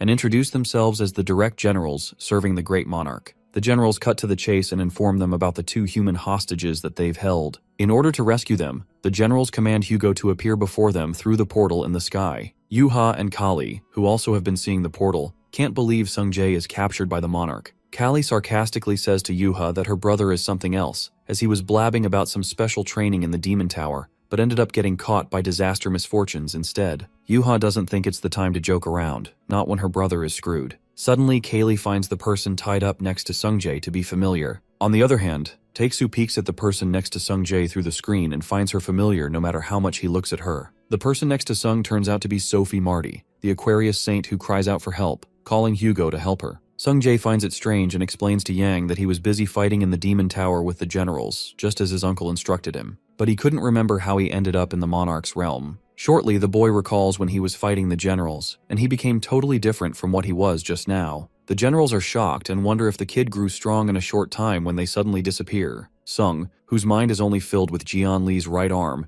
goes on a full-blown rampage as he decides to keep up the momentum and defeat them. Due to their sudden disappearance, he looks around only to witness someone coming from the front. It occurs to be the Duke of Space who questions his 2 generals, Apex and Iron Fist, if they're having trouble defeating a mere human. The generals apologizes to the Duke and reports him about the encounter they had with Ophiuchus. Sung Jae, who's now in disbelief as he peeks at the generals being completely helpless in front of the Duke, and wonders why he had to appear now out of all times. The Duke reveals that the power that flows within Sung Jae is the power of Ophiuchus the monarch mentioned earlier, calling him a brat. Duke analyzes that Sung is still very young and inexperienced, but he's sure the boy will grow to become strong very quickly with the talent of his and Ophiuchus's support. Suddenly, the Duke of Space sees the boy as a threat and makes up his mind to end the dangerous human right now. Suddenly, Baron appears and pleads to the monarch to at least hear him. While the Duke is shocked to see Armet alive, the generals Apex and Iron Fist wonder if he came back to life while rewinding the time of the Demon Tower. Baron tries to save Sung Jae and suggests making better use of the kid. He reveals that Sung is the subordinate of the Ophiuchus divine god, so it's a waste to get rid of him. He suggests using him as bait to lure out Ophiuchus. Upon hearing this, the Duke likes the idea of that, and the general thinks it's a good proposition if they can lure out Ophiuchus. They decide to use both the kid and the girl as hostages. With that, they decide to return to the base for the time being. In the present, Sung-jae remembers everything as he sarcastically thanks Yang Wei, who came back to life, as he's the reason why Sung ended up in the monarch's realm. The red-haired kid kicks Yang as he blames him for the circumstances. In Yang Wei's opinion, it's better than dying back there since he had to buy some time. Also, if he had just left Sung-jae dying there, then Jian Li would have killed him. Sung-jae asks the hairball if he has plans on what to do now. Sung-jae calls Yang an incompetent piece of lamb while Sophie cries out for help. The sudden shout of generals shuts the three of them up as the Duke is trying to communicate with the humans. The generals insult the Baron and remind him that his old self was so noble, but now it's nowhere to be found. Baron tries to man up and makes the humans shut up, starting with Sophie Marty, who is willing to communicate.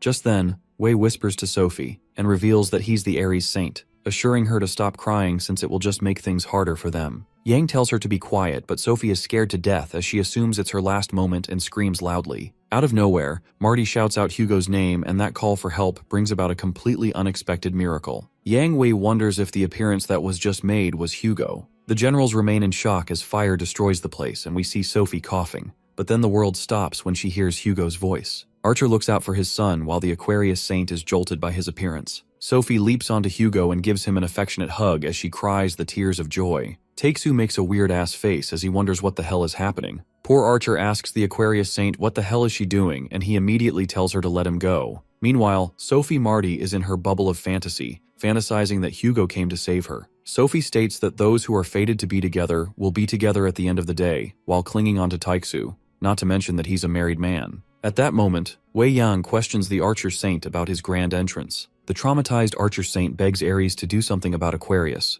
believing that she went mad after she went through a lot. That's when the truth gets revealed, and Wei Yang confesses that Sophie likes Hugo for a long time now. In those shocking terms of events, this confession was not only heard by Hugo, but Yang Wei's voice echoed through the sea, the space, to everyone through the portal who are watching it, even the disaster misfortunes who wonder if it's a confession, or if these two are dating. The generals and the Duke enjoy this dramatic rom-com with popcorn and glasses, and lastly, Jian Li, who smiles demonically. Since the portal opened by the Duke appeared everywhere in the sky, Cheon Jiwoo, Hugo's wife, also witnesses the mushy romance going on between her husband and Sophie. The people start gossiping about Sagittarius being married as they now believe he has a scandal, while Jiwoo, who's standing there listening to them, appears as if she's going to bury Hugo alive. Upon hearing Yang Wei's words, Taeksu fears the wrath of his wife as he begs Yang to stop saying bullshit. But then Taeksu remembers how Sophie has behaved and talked to him this whole time. Finding it absolute fucking rubbish, Taeksu can't take it anymore and panics about the scandals this will create since he does not want that. But Sophie Marty says that she did that just so he would look at her since his eyes were always fixed on that damn Cheon Jiwoo.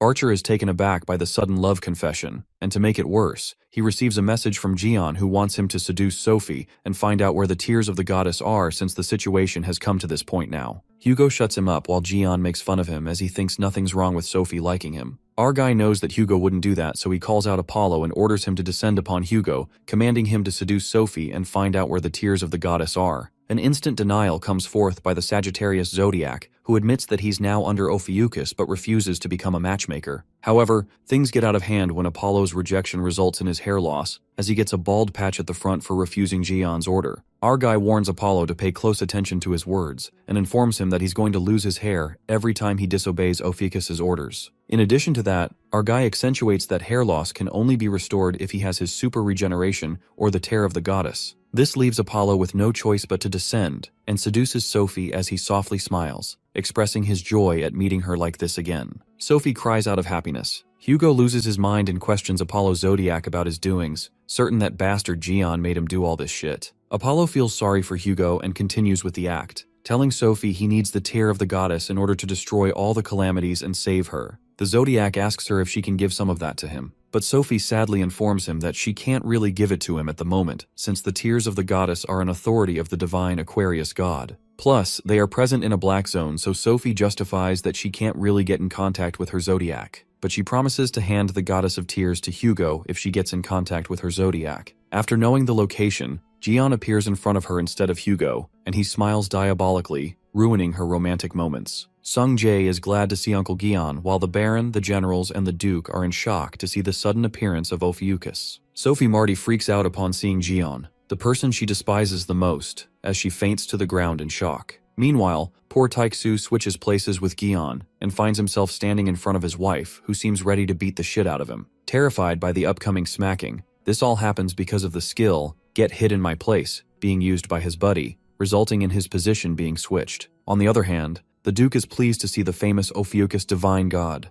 Duke expresses his curiosity to meet the person capable of destroying the Demon Tower, killing the Crimson Eye, getting rid of the tower's administrator, killing the fallen monarch, and cancer. With that, Duke reveals that he's the direct general who serves the Monarch of Time, but he's interrupted when Gion raises his hand. The generals panic, confused if he's about to use a skill or something else, and warn the Duke to be careful, but to their surprise, it's something unexpected. Gion slaps across Sophie's face, which leaves everyone slack-jawed, confusing the Duke to think if he's not here to rescue the Saintess. Laughing like a freaking manic, Gion reveals that he's here to retrieve info out of her. The generals call our guy an insane threat. Our guy calls out the Aquarius's zodiac, knowing she's watching the situation through her saint. He's aware of Aquarius's tricks she played along with Cancer and came down to Earth not too long ago. Our guy urges the zodiac to stop bluffing and show herself. Gion holds Sophie's face and warns the zodiac to come out, or else he will pull her out forcefully. The Duke calls him crazy since he didn't expect him to be wild to this extent, as he wonders how a divine god could be so crude, infamy, and ill-mannered.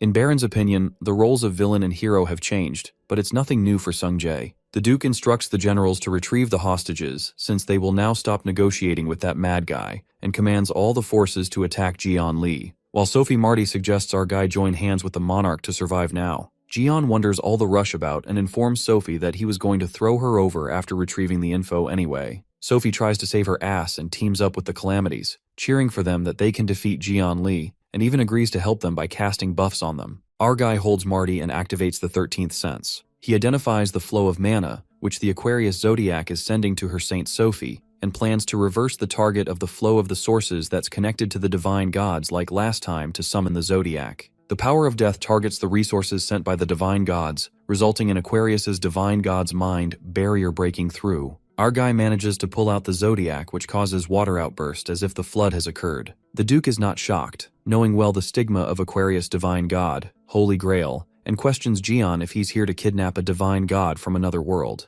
Our guy calls out Holy Grail and asks her if she thought she would enjoy everything just from behind the scenes, but it's too bad since she got too voracious. Gion brutally holds Holy Grail by the neck, having a chokehold on her, and demands that he needs the tear of the goddess, and knows that she won't hand them over nicely. Upon hearing this, Holy Grail snaps at him and immediately refuses to give the goddess's tears to a bastard maniac like him. Our guy turns his attention to the Duke and tells him to come back later since he needs to talk to her for a while. The Duke gets angry and tells him not to be ridiculous as he gets ready to attack him. Our guy then advises the Duke not to push back today and go all out since he will make sure to raise hell this time. The presence of Aquarius brings a tremendous amount of water that floods all over the place. General Apex struggles to maintain his composure as he calls out for Iron Fist and Baron, asking them if they're alive. We see Sung Jae along with the Baron clinged on a tree to save themselves from getting swayed away by the water. Baron, being busy saving himself, wonders why General Apex is calling him for help. Apex questions Armet why he's stuck on a tree, but Baron, instead of answering, fires back another question, asking if he can't see he's avoiding the water. General Apex bursts out of anger to see how useless fuck Baron is. Since he's not the real Baron but Yang Wei, he makes the general understand this is the best he can do. The general calls him a piece of trash while he swirls away with the waves. Sung Jae freaks out by the pressure of water, seeing how Apex swirled away like a fly in the toilet. The Baron hopes that they will be fine as long as they're holding onto the tree, while he wonders if things on the other side are okay. The red-haired kid calls him a fat ass, realizing that Yang Wei still doesn't trust Gaon. On the other side, Gion Lee tortures Saint Holy Grail when the Duke uses a skill which damages his arm. Our guy activates his super regeneration skill and compliments the Duke for using such a crazy skill. The Duke yet again reminds him that he's the Duke of Space while he comes forth to attack. Meanwhile, Holy Grail prays that she does not get beaten up by these two. To save herself, the divine god uses the Aquarius skill, the Rising Ocean, and fights for herself, while our guy sees the situation fit for a perfect bath as he stands firm against the colossal wave. The Duke uses the authority of space to protect himself, claiming that a little water like that can't do anything to him. Gion recognizes the skill and the Duke reveals that it's a gift personally given to him by the Monarch of Time. Our guy leaps onto his authority of space, and infers that the authority of space that the monarch of space-time took ended up with the Duke. The skill helps to distort space at will to stand against a tidal wave. Our guy compliments the Duke for living up to his name, and the Duke feels proud, stating that such an ability was wasted on a loser like the fallen monarch. Our guy states that it's even worse it ended with someone like the Duke, and wonders why monarchs can't choose decent generals and dukes. The Duke calls him a punk and attacks him, wondering how dare he insult him like this. Jian swims away into the water as his arm is injured, and the Duke yells at Holy Grail to get out of the way as his prey is swimming away. Losing her nerves, the divine god is amused to see a mere calamity raising its voice against her and finds it absurd. She lets it slide for now and worries about the bigger problem that is to get rid of the disaster god in front of them first. Aquaria's divine god allows Jian to be as much goddess of tears as he wants. Holy Grail acts smart and activates the royal skill to test if our guy is capable of even receiving it.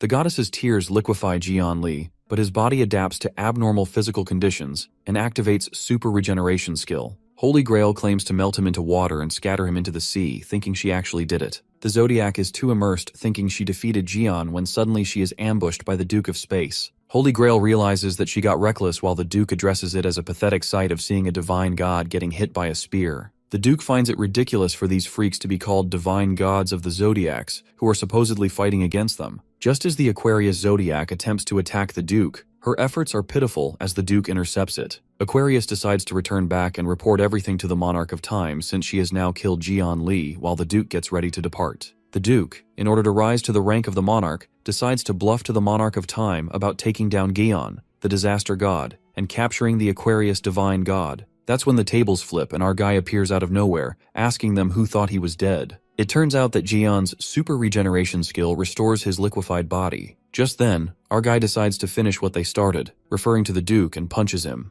The Duke uses spatial distortion, but Jian activates the divinity of death, which starts tearing apart the Duke Space's authority. With that, our guy is able to punch him directly in his face while the Duke goes into a flashback. In the flashback, the Monarch of Time congratulates the Duke upon him earning his new title, Space, and boosts his spirit by stating that the title of Monarch is now within his reach. Thanking his lord, the Duke is satisfied with being his servant, and talks big when he claims to bring the arrogant Ophiuchus divine god's severed head next time. The Monarch of Time warns the Duke and gives him a reality check, telling him that he better stop now as he's far too beyond his ability. In the present, Jian pierces the Duke's chest with his bare hand, taking the power out of it. As death flashes before his eyes, this reminds the Duke of what Jian said earlier about the power being wasted on him. Just like that, our guy takes the powers as he tears the Duke's body apart. Our guy rips his body to shreds, and Holy Grail takes it as an opportunity to run. She decides to return to the God Realm but then sees Sophie Marty in Baron's captivity. The Zodiac senses the danger that she might get because her saint, Holy Grail, cut off the contract with Sophie Marty. After that, Holy Grail quickly escapes, believing if she crosses over to the God Realm, she will be safe. Upon reaching the God Realm, Aquarius Sanctuary, the divine god makes an alarmed entrance, telling everyone to get out of the way. The Aquarius disciples guarding the sanctuary seem to be concerned to see their divine god in such a frantic state as they question her about being in a rush. Holy Grail frantically commands them to block the entrance as she finally eases down. She takes a sigh of relief and believes that not even Jian Li can do anything to her now. But she's just making a fool out of herself to think that. She breathes heavily as if she just ran a marathon and asks for something to drink as she's thirsty. Aquarius is glad of how quick the service was, but her happiness shatters when she witnesses the guy who handed her the water turns out to be Jian Li, who freaking broke the wall of her sanctuary. The Zodiac screams in terror and finds it impossible for him to get here since it's the god's realm, and she even broke her contract with Sophie. That's when it hits the Aquarius that our guy absorbed the power of the Duke Space, which is the reason how he got here. Everyone defending the sanctuary aims their weapons at Li Jian, knowing that the disaster god is here. But our guy states it isn't the space she should be talking about right now. Holy Grail commands to do something, meanwhile she herself tries to escape. Our guy tells the divine god she shouldn't be ordering her subordinates to do something when she herself isn't doing anything. Holy Grail finally suggests they make amendments, asking Jian if he needs the goddess's tears, and decides to give him how much he wants. But Jian states that it's too late for a deal now, and refuses to accept it since he has his own ways of getting them instead of taking from her. Given the amount needed to enhance Sky Punisher, our guy, coming up with the craziest ideas, thinks squeezing the Aquarius divine god should give him a good amount. Holy Grail tries to make him realize that he will need the authority of Aquarius. She desperately implies her importance, and states that they'll need her when fighting calamities, as she's an expert in healing buffs and purification. She reveals that she's the manifestation of the Holy Grail's ego, and without her, Jian would have to rely on the Grail to use the powers of Aquarius. It is then revealed that Aquarius's true body is hidden somewhere deep under the vast Milky Way. Therefore, if our boy kills her, he will never find the Grail's whereabouts. Just then, Gaon mentions the 5 sisters, which leaves the Aquarius divine god quite speechless. Our guy continues to reveal that the Aquarius household gods were sold off to Libra. Jian reveals that those 5 sisters who were sold to Libra told him everything after seeing how the Aquarius abandoned them like rubbish, including the details about the Grail and how to use it. Our boy gives her wisdom of hindsight and says she should have taken better care of her people, referring to the 5 daughters of Asclepius, who are now prisoners of Ophiuchus. Jian Li uses the skill ruler of space by combining the authorities of death and space, and compresses the Aquarius celestial spirit to the limit. The system warns the divine god about not being able to withstand the further power strain. With that, Aquarius's divine god gets compressed and converted into the core of the Grail Master, and our guy obtains the goddess's tears. Aquarius's divine god has been annihilated. Jian then addresses one of the 5 daughters of Asclepius, Iaso, and isn't certain if they are really going to be able to persuade the other Aquarius household gods not to go crook. But Iaso assures him that these sisters are top-class household gods. Therefore, if they give them clear directions during this messy situation, they will obey them. With the divine god being no more, public opinion will spread quickly at the slightest trigger. Iaso expresses that's what the Elysian told them, while Jian wonders if the old guy is bored now that he's not training Sung Jae anymore. Strangely, Iaso looks sad when she looks at the goddess's tears, and how the Holy Grail meets her ill-fated end. Our guy asks Iaso if she doesn't like the outcome, and Iaso reveals that she feels a bit sour since Holy Grail was her master once. Jian tells her to quit the sentimentality and reminds her that they're still in the god realm, on the home turf of divine gods. And soon others will notice the disappearance of the divine god of Aquarius and come swarming in like bugs. Jian suggests they recover the Grail's main body and return to the human realm. Iaso then reveals the location where the Grail is hidden and guarded by the water sentinels, creations of the divine gods of Aquarius. Our guy lets her know that it's not his first time dealing with them. Disinfectant reveals that it's on an island in the Pacific, once a black zone in the human world. Later, Sophie Marty wakes up only to find not a single fragment of power in her body, plus she's now cut off from Zodiac, wondering what happened to her. Yang Wei gladly reveals to her that she was abandoned by her divine god, just like him in the past. Sophie breaks down into tears and shuts him up since he's getting on her nerves. Sung Jae, on the other hand, looks exhausted as he just wishes to go home. Suddenly, Hugo, alongside Jiwoo, appears out of a portal, and the Archer Saint, looking concerned for his son, rushes towards him. Sung runs towards the direction of his dad, happy to go back while Hugo is relieved to see that he's safe. The red-haired kid suddenly gets curious as to how his dad managed to survive his mom's temper. Taeksu doesn't want to answer that, but eventually reveals that it was the worst crisis of his life. Taeksu then asks Sung about Jian's whereabouts, but the kid speculates that our guy followed the Aquarius divine god when she tried to escape earlier. Sung believes that Lee might have followed her all the way to God's realm, but isn't certain about it, while Sophie freaks out upon hearing that. Yang Wei sniffs and assumes that Sophie is hiding something from Jian. The hairball gives her a piece of advice to reveal anything that might get her into trouble before it's too late. Otherwise, Yang warns her to be prepared for the consequences to receive 100 flicks on the forehead and 50 slaps on the cheek. However, Sophie can't bring herself to say it since she's afraid, because she is aware that after she confesses, it won't be just flicks or slaps, but she might actually be killed. Moments later, we see Yu Ha and a yawning Kali appear out of the portal as well, and they witness Sophie having a breakdown on why her life is such a mess.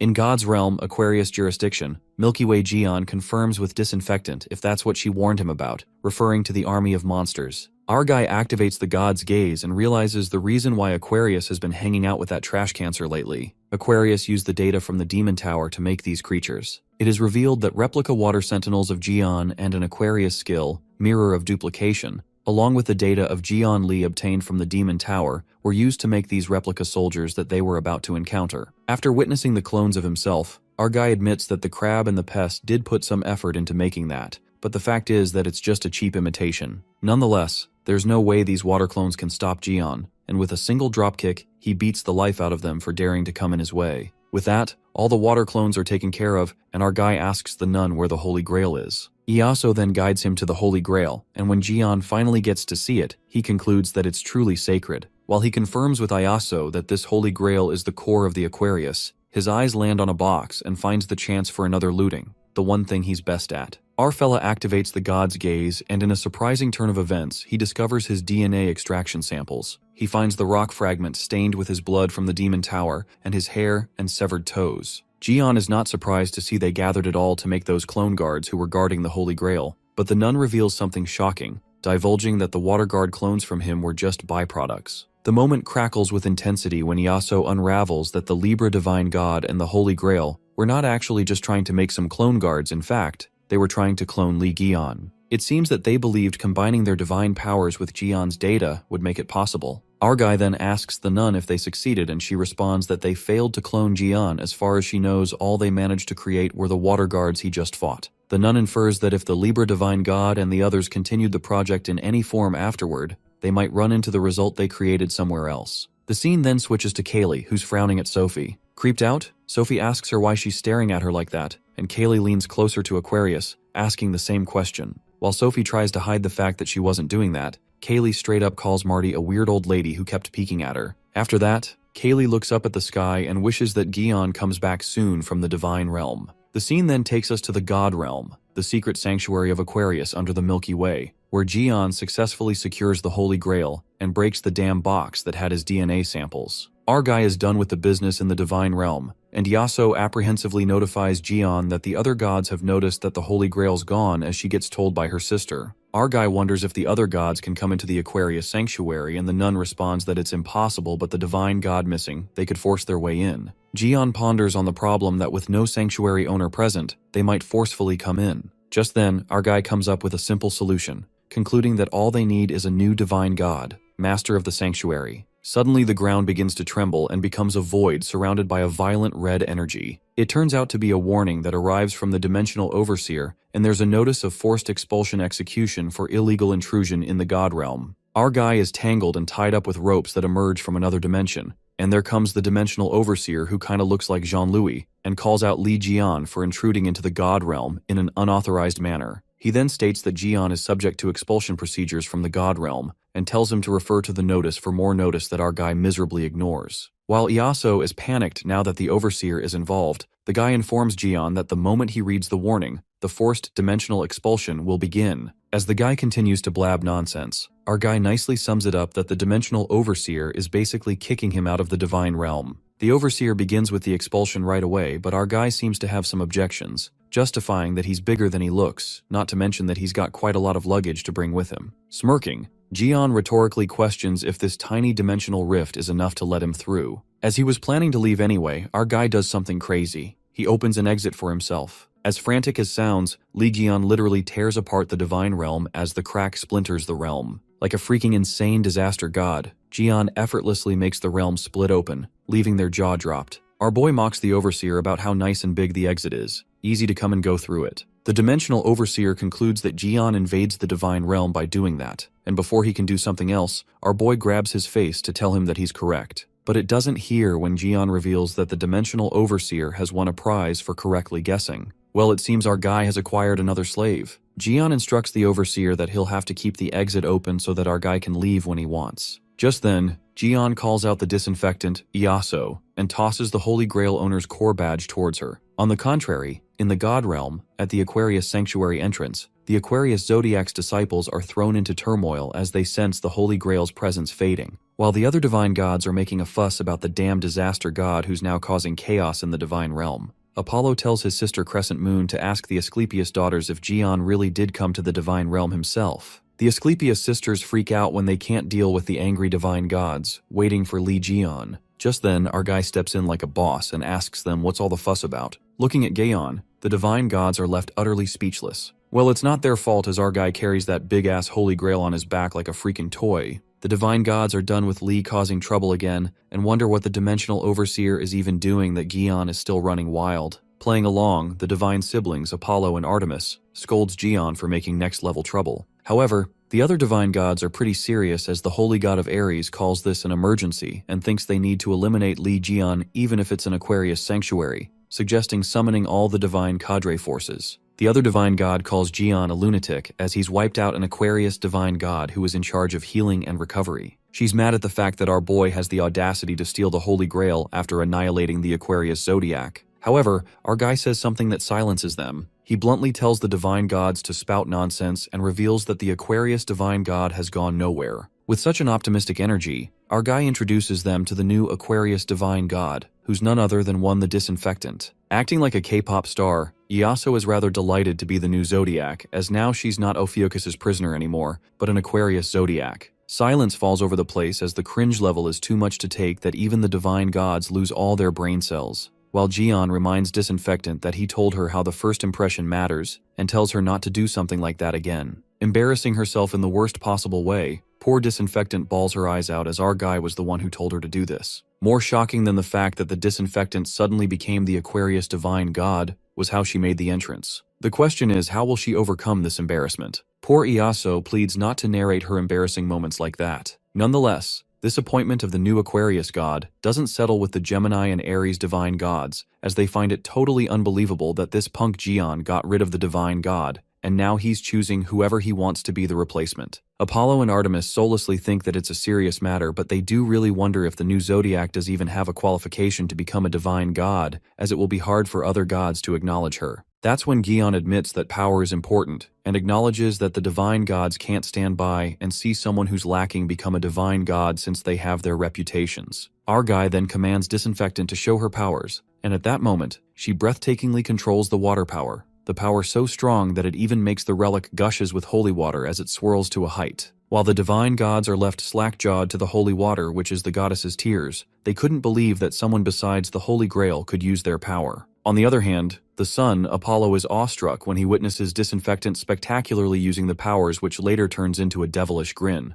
Well, no wonder, because Apollo grows back his hair with the goddess teardrops. Gion proudly looks at Iaso as he presumes that it paid off to give her the Holy Grail's core. Given that her original abilities were amazing, our guy infers that now that she's inherited the Holy Grail's authority, she's extraordinary. The scene then takes us to the flashback, where Li Jian tosses the Holy Grail's core to Iaso and tells her to swallow it, adding that if she does this, she'll be the Aquarius divine god. Iaso refuses to do it, but our guy convinces her to swallow it and tells her to absorb the power that comes with the core. Jian suggests that Iaso should become the divine god instead of there being internal chaos because there's no Aquarius. While she does get convinced to do it, our guy tells her that she's strong, assuring her he'll cover for her when it comes to others. Lastly, he tells her to show off her powers properly in front of the other divine gods. Coming to the present scene, Iaso, who's now known as Disinfectant, confesses that she can manifest the power of the Holy Grail and can also use all authorities that the previous divine god used. She confidently represents Aquarius,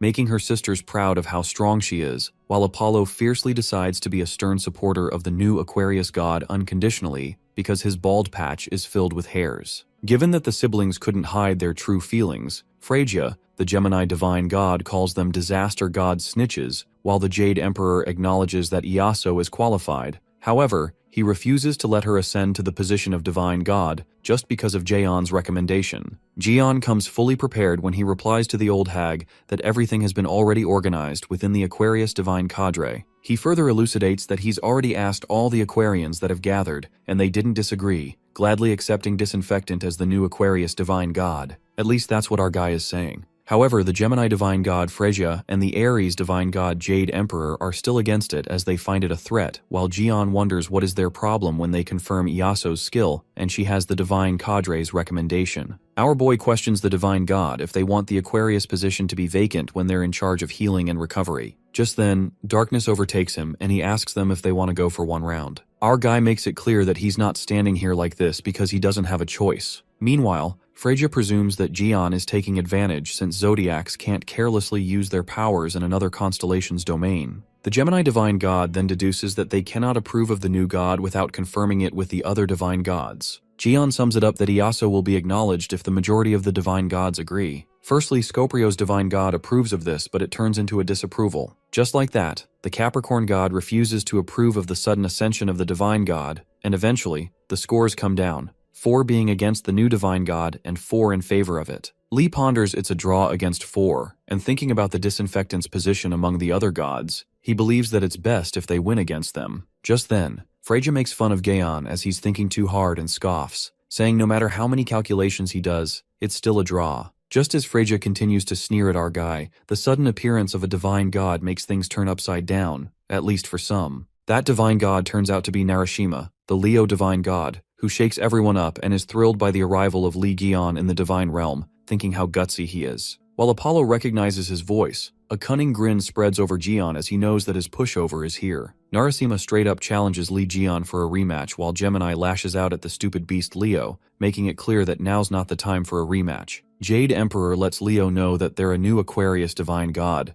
but Narasimha doesn't give a fuck about it as he's fully focused on having a fateful match against our fella. While Freja calls him a beast bastard, Gaon steps in and uses his wild card when he agrees to fight with Narasimha on the condition that he votes yes for the new divine god. Our guy even offers the beast a complimentary sports drink made of the Aquarius holy water, while Narasimha roars with a broken fang and votes yes. The deafening lion's roar shakes everyone while Freja, covering her ears, thinks how senseless and idiotic of a beast he is. Gemini immediately tries to make 23rd attempts to contact the Pisces divine god, however, there's no reply. With that, the vote closes, and with one divine god being dead, one being absent, and one missing, 5 votes are in favor, and 4 are against it. Now with the support of the 4 divine cadres excluding Ophiuchus, Disinfectant, a god from Ophiuchus will ascend as the new divine god of Aquarius. Disinfectant celebrates it with her sisters while Apollo is sternly happy about it, as if he's constipated, and his sister Artemis tells him to smile. After Narasimha's vote, the divine gods come at the beast and call him an idiotic bastard for adding oil to the fire at the last minute, asking him how he's gonna clean this mess. The beast Leo is blinded by the rematch as he removes his fellow divine gods out of his way to confront Jian. Determined, Narasimha asks him to fulfill his promise, and of course, our boy doesn't back off. Just as the lion is about to get payback on him for what he did last time, our guy, being an absolute crackhead, uses the Dimensional Overseer to give him a warning of forced expulsion for illegally entering the realm. Like the ultimate smartass he is, Gaon slips away as he successfully gets expelled from the divine realm, leaving the poor beast low-spirited. Narasimha's fighting spirit turns out to be a waste of time, and at that moment, the Dimensional Overseer appears, who's been used by Gaon. As the Overseer himself loses his sanity, the beast loses his shit when he begins to throw his claws, making everyone run for their lives. The scene then flips to the human realm, an island in the Pacific Ocean which is in the Black Zone, where Taeksu is waiting for Gaon to come as he's worried about him. But Sungjae assures his dad that nothing big would have happened, but Taeksu is actually worried about what Gaon is going around and doing, which is more problematic. Inside the sleeping bag, Sophie Marty prays that Gaon doesn't come back. She puts all the blame on Lee Jian for what the hell she's been through, and he always pisses her off by saying that she's a saint.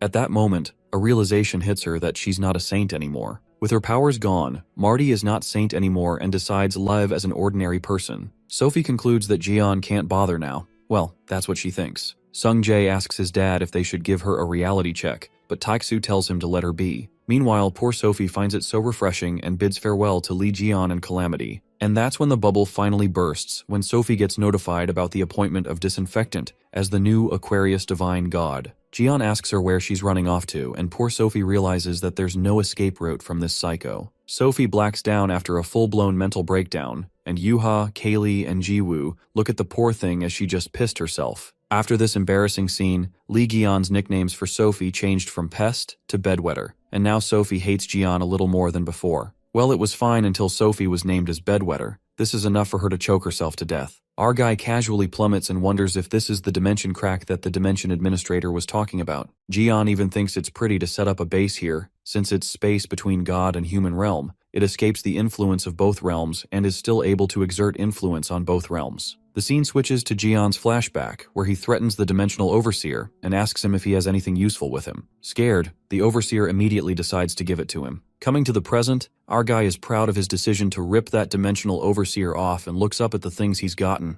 more like stolen. As the Aquarius Divine Cadre now serves Ophiuchus, our guy obtains the goddess's tears, not to mention that he stole the coordinates of the sub-god realm and the god realm entry permit from the Dimensional Overseer. Jian believes that he can go in through the front doors of the god realm since he has the entry card. It is then narrated by our guy that he was called the Disaster God by the other saints, and just as Apollo told him, all gods and the god realm fear the Ophiuchus, the forbidden 13th sign of the zodiac. That is because the power of Ophiuchus could influence not just zodiacs, but all gods. And this is the sole reason that led the zodiac gods, Libra and Cancer, to attempt to eliminate Jian in the Demon Tower. Lee Gaon was given a choice to either come under Libra and be reborn as a being at the top of this world, or fall and be erased as just another insignificant constellation. However, when things didn't go their way, they tried to win over Jian instead, even trapping those who were once friendly toward him. Since they kept resorting to such underhanded tactics, Jian couldn't sit back and wait for them to attack. Our guy decides to prepare thoroughly this time and then storm through the gates of the god realm like a boss. Lee for the very first time thinks that he's not prepared yet, but he's taken down 3 divine gods so far. Jian infers that Libra's trash, Astrea, fled to the monarch's side, and soon he decides to check whether there's something worth salvaging from the remnants of Libra. Cancer's rotten crab, Karkanos, who our guy completely obliterated, deduces that there's no value in absorbing his divine seed anymore since he used his corpse as materials. Lastly,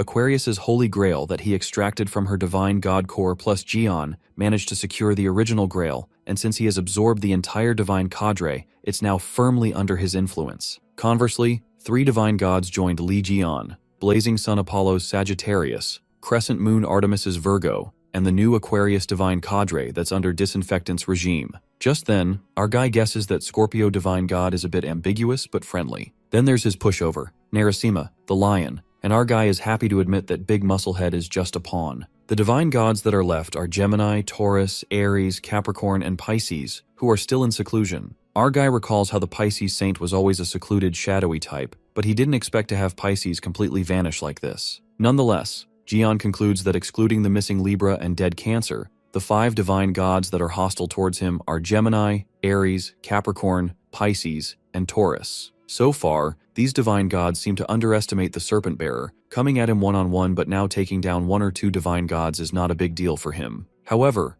a thought lingers in Gaon's mind when he manifests that he might end up facing all the divine gods, or he might have to fight all the other gods of the god realm. Even so, an all-out war and being outnumbered would still overwhelm Gaon at this stage. Plus, if he also factors in the monarchs of the unknown civilization, our guy recalls that the Duke Space once desired his power, and according to Apollo, the reason they're after Jian is because of his dominion over life and death. It is anticipated that many beings will come after Jian's power, and there's no reason to think the monarchs will be any different. After a long contemplation, Gaon organized his thoughts because in the end he'll have no choice but to face his enemies. Jian also gets reminded that he'll have to enhance his Sky Punisher to face them, and he finally arrives at the island where Taiksu and the others eagerly wait for him. Our guy comes back stronger as now his motives are clear. He decides to finally confirm the Saint of Ophiuchus that he's been postponing, and gets adamant to crush the divine gods that tried to kill him in the Demon Tower and eliminate the monarchs who orchestrated and supported it all. Just as all of them rush towards Jian, our guy concludes that they must become resilient enough to endure and overcome any external assault. The scene then switches to the monarch, who gets to know that disaster god Li Jian is unlikely to collapse from external attacks. The monarch's underling informs him that it was reported that Duke Space died after having his powers stolen by the disaster god.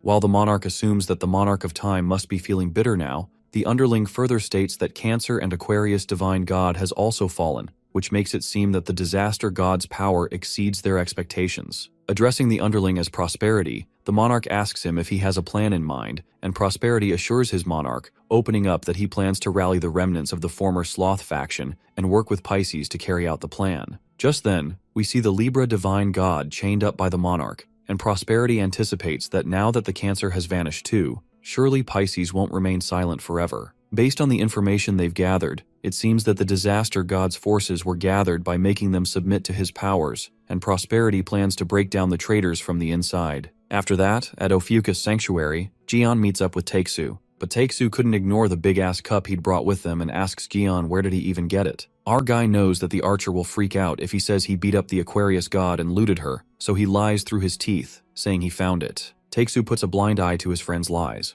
Jian really wants to try the Holy Grail now that he's brought it with him, and decides to take a break. Our guy then decides to use the Holy Grail to make something nice, and at that moment, he even builds a new facility and sends out invites to everyone. It turns out that our guy creates a hot spring bath with the holy water, and Taiksu freaks out when he sees it. That's when the Reliqueen along with others arrive, and they're all thrilled to see a hot spring. Stephen Marker arrives as soon as he heard that Jian made a muscle protein bath, so he comes running, and poor Kevin asks Lunatic Marker to stop spitting. On the other hand, Haley is in her daydream bubble when she sees a hot spring, while Kaylee and Eugene are disgusted by her dirty thoughts. Just then, all of the members prepare to dive in the hot spring. The scene then takes us to Jian's workshop where he's enhancing his weapon, the Heavenly Punishment. Suddenly, our guy looks serious like never before and tells the Sky Punisher to hold on. The weapon endures its master's forging with all its might, and deep down, Jian also feels the pain along with it as he holds on to that scorching weapon. Meanwhile, Haley quietly looks at Jian and gets curious to know what he's thinking when he wears that cold expression on his face. She wonders if our guy is reminiscing about his memories that she doesn't know about. Well, that's exactly what's replaying in Jian's mind. In his memories, our boy breaks down in uncontrollable grief as he holds the ashes of people he loved. It appears that Jian uses his friend's ashes to forge the sword, and that's the reason he cares for it so much. Jian orders his familiar to prepare to quench the weapon, and that's when the familiar lets the quench of purification begin with the goddess's tears. The worker then pours the Holy Grail's holy water, and Jian then drenches his weapon into the holy water to quench it. On the other hand, in the hot spring, Yuha, Kali, and Sung Jae are having the time of their lives. Taeksu couldn't believe that Gion bastard used the Holy Grail's holy water and the blacksmith's heat to create a hot spring. Taeksu thinks that Gaeon's such a workaholic as he told them to rest and went to work himself, and Jiwoo thinks that Jaeon cares about them so much. However, Hugo thinks they should thank others who are working hard later, referring to Sophie and Yang Wei who are working their asses off. But Jiwoo doesn't take this well, and Taeksu immediately apologizes to his wife. On the other hand, Stephen Marker bawls his eyes out as he didn't expect Jion would call for him too, wondering if he has finally acknowledged him. Taeksu knows the real struggle of being Gaeon's slave and chooses to stay quiet. Just then, Kevin tells Steven and Hugo that they're wasting time and being too carefree. Kevin feels a sense of inferiority as he lets out that Jion is getting stronger as they speak, so instead of playing around, they should also train. Just then, the divine god, Artemis, takes over Kevin's body, saying that she'll descend and play instead of him, so he can go away. Artemis then asks Eugene to prepare his swimming costume while Kevin's soul freaks out as he refuses to wear the girl's costume that's going to damage his manhood. Poor Eugene is stuck as he questions if he should listen to Kevin or Artemis. Just then, they all divert their attention to a cruise that is cruising toward the Ophiuchus sanctuary. Just then, they all get down there and get to know that it's a broadcasting station interview from the LGB broadcasting station. The journalist wishes to interview all the heroic saints who saved this world from the calamity, and Kevin wonders how'd they even find them. Not to mention it's their day off. But Taeksu thinks they should do the interview as Jion is working, so Archer feels bad if they rest. Plus they can't tell them that Jion can't come while he's working, so they should handle this themselves. Just as they decide to do the interview, the girl journalist is a devil in disguise as it turns out to be the general of the Monarch of Abundance, Marquis Prosperity, along with his minions. Marquis presumes that it was a good idea to get the transformation skill from the Pisces and thinks it would have been easier if the disaster god didn't interfere. The general of the monarch plans to break the bonds between Li Jian and the saints by using the interview as a disguise. He is about to ask questions that will cause bad blood between them. Well, at least that's what Marquis plans to do. He then decides to target the one who looks the easiest, and suddenly, the camera pans towards the Leo saint, Stephen Marker. Even the camera knows that Stephen is a stupid dumbass. Marquis then takes the first interview from Marker, and after he mentions how Leo has gone through the unfortunate events, the journalist purposely asks him about his arms. Stephen reveals that it's a minor injury that was caused by a mistake and lost both of his arms, but he got one replaced with a prosthetic that Jion made for him. Marquis provokes Stephen into thinking why Jion replaced one arm when he's capable of replacing both arms. On top of that, Marquis accentuates that Jion could bring back his arms instead of giving him uncomfortable prosthetics. At that moment, Leo pauses and confesses that the prosthetic arm Jion gave him is better than his own arms, which leaves the reporter in utter disbelief. The first shit stirs, and the reporter tries to provoke Kevin Azar, who's the next to interview, telling him whatever Stephen said. Calling Stephen a simpleton, Kevin knows that it's a weapon made by Jion. Stephen drools over it and gets pissed at the thought. Just as Marquis thinks that the war is about to begin, the Virgo Saint declares that he doesn't want a prosthetic, instead he wants to fight Li Jian. Kevin's frustration unleashes when he admits that losing his arm is proof that he's lacking, and to make a testament out of this incident, he refused the prosthetic Jion gave him. Kevin seems desperate to have just one duel, even if they're on different levels, thinking it's the least Jion can do since Virgo volunteered and donated to the Divine Cadre. Marquis calms the overly upset Kevin, and with that, the second shit stir. The third interview is with the Scorpio Saint, Haley Orga, but she didn't come back because she was watching Jion work, so this also failed without doing anything. Just like that, General Marquis' plan to cause a bloodbath amongst the Saints fails miserably. Marquis lashes out as he recalls the informants say that if he stirred up shit a little, then the Saints would turn their backs on Li Jian. However, they're all bastards who are head over heels for Jian, and that fact can't be hidden. Marquis asks his minions what kind of intel the Monarch of Time minions gave them. The minion who's disguised as the fat guy concludes that there's no way this shit is happening and reveals that it's the recent intel they received from the Black Zone guys who detained the Aquarius Saint recently. Those Black Zone guys deduced that all the Saints hated Li Jian, but that is totally opposite from the intel. Marquis plans to fuck up that informant later himself. Just then, their moment of rage is interrupted by Eugene, who informs the reporters that Taeksu went to find Miss Haley. Eugene suggests that they wrap up the interview since it has gone out of the window, while poor Marquis freaks out and hates to see this whole plan going down in vain. Suddenly, the general's minion whispers to Marquis and tells him that this guy Eugene was in the intel they received from Sloth. They said the secretary was taken by a traitor from their people. Marquis suggests they do an interview with Eugene, who refuses. As the boy is taking his leave, the general tells Eugene it would have been better if he said yes, addressing him as secretary. Eugene is left baffled as to how the reporter knows he's the secretary, and the reporter reveals his true form when Marquis transforms back. The general of the monarch, Marquis Prosperity, shows himself and unravels something about Eugene's previous master, Haley, the Scorpio saint who's the daughter of the Red Monarch. The general concludes that he's got something to say about that lady. While Eugene tries to hide the truth, Marquis tells the secretary that there's no need to feign ignorance. The general further unravels that they received information about him, and the fact that his previous master was the Scorpio saint, the daughter of the Red Monarch that had been provided to them by the Sloth Monarch. For better clarity, Marquis opens up that the Sloth Monarch he's referring to is the Libra Saint. Marquis lets out that when he heard from the Sloth who the Scorpio Saint really was, he couldn't help but laugh to think one of their own would pose as a Scorpio Saint. Eugene makes it clear that bringing up Miss Haley's past now won't change anything, stating that Haley was recognized by both the Scorpio Divine God and the Divine Cadre long ago. Marquis asks the boy if he's sure about that, and states that the other divine gods may not care because of the overwhelming threat that is Li Jian right now. The general infers that the divine gods won't turn a blind eye even after Jian is eliminated, and anticipates that what's more likely to happen is the god will seek unity by purging the daughter of the Red Monarch. Eugene frantically reveals that Lady Haley has already formed an alliance with Li Jian, and Marquis tries his best to use this kid as his last chance to make the Saints go against Jian. The general calls Eugene a fool for believing that and asks him if he truly believes that Li Jian, who hates their kind so deeply, sincerely accepted his master. Raising suspicions in the boy's mind, Marquis Prosperity conjectures that Jian is using Haley as a pawn, only to discard her once he reaches his goal. The monarch general questions Eugene if Haley would ever be welcomed back into their ranks. While Eugene is devastated to hear all this, Marquis accentuates that Haley will be branded a traitor and condemned by both monarchs and divine gods alike. The general assures him that the monarch of abundance is generous and merciful, so depending on his next move, he may take responsibility and offer protection. Marquis further tries to change Eugene's mind and presses on his pain points, saying that he can already imagine the hardships he's been through. Well, these words make Eugene remember how he works his ass off as Jian's slave, and deep down admits that he did go through a lot. The general offers Eugene to join them as it's better than staying with the reckless leader, and affirms that he'll be the one to protect the Scorpio Saint this time, who once saved him. The scene then switches to Taiksu, who's helping Gaon in the workshop with his firepower, and gets complimented by the familiars. Archer is more than happy to hear the compliments and leaves to get some water. Just as he steps outside, he encounters Eugene, who hides something behind that smile. Taiksu asks him if he sent the broadcasting crew away properly, and apologizes to Eugene for being busy. The boy then activates the secretary's Bible management skill and selects the Gospel of Taiksu.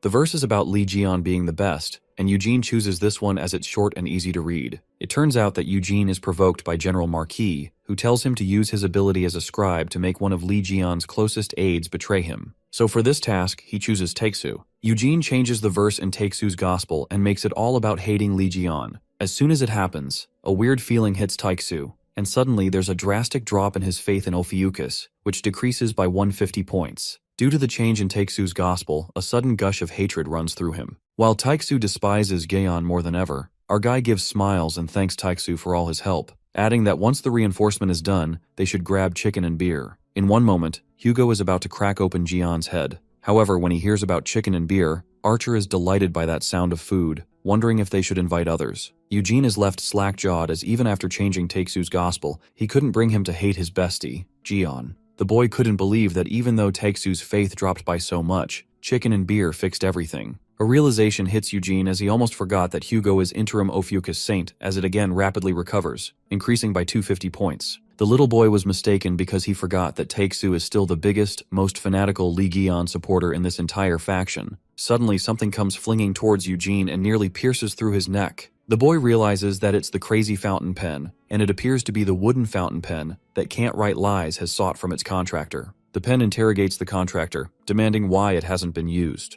At that moment, Li Jian appears and calls out Park Gwisun, Eugene. Our guy asks the young boy if he thought he wouldn't notice him editing the Bible just because he assigned it to him. Jian wanted to see how far Park would go, but he seemed to have crossed a line. Our guy seriously demands for a satisfactory explanation for his actions, which scares the shit out of Eugene. As Park is fucked up real bad, Suddenly there's an outburst of energy in the workshop, and Jaeon assumes that the heavenly punishment has awakened. But it turns out that a violent cascade of energy breaks through the sanctuary's wall. The General Monarch and his minion outside are wonderstruck by the incredible power, believing it's the power of the disaster god. Suddenly, that blinding flash heads towards Marquis as it takes a surprising turn, and that deadly power strikes the land and creates a ripple in the water. The powerful external force has destroyed the Pisces stigma, which makes the transformation of the monarch undone, revealing who he truly is. Marquis looks for his minion to see if he's okay. However, he's been burned to a crisp by Jaeon's weapon. Just then, our boy appears and thinks that guy is the first casualty of the new prototype.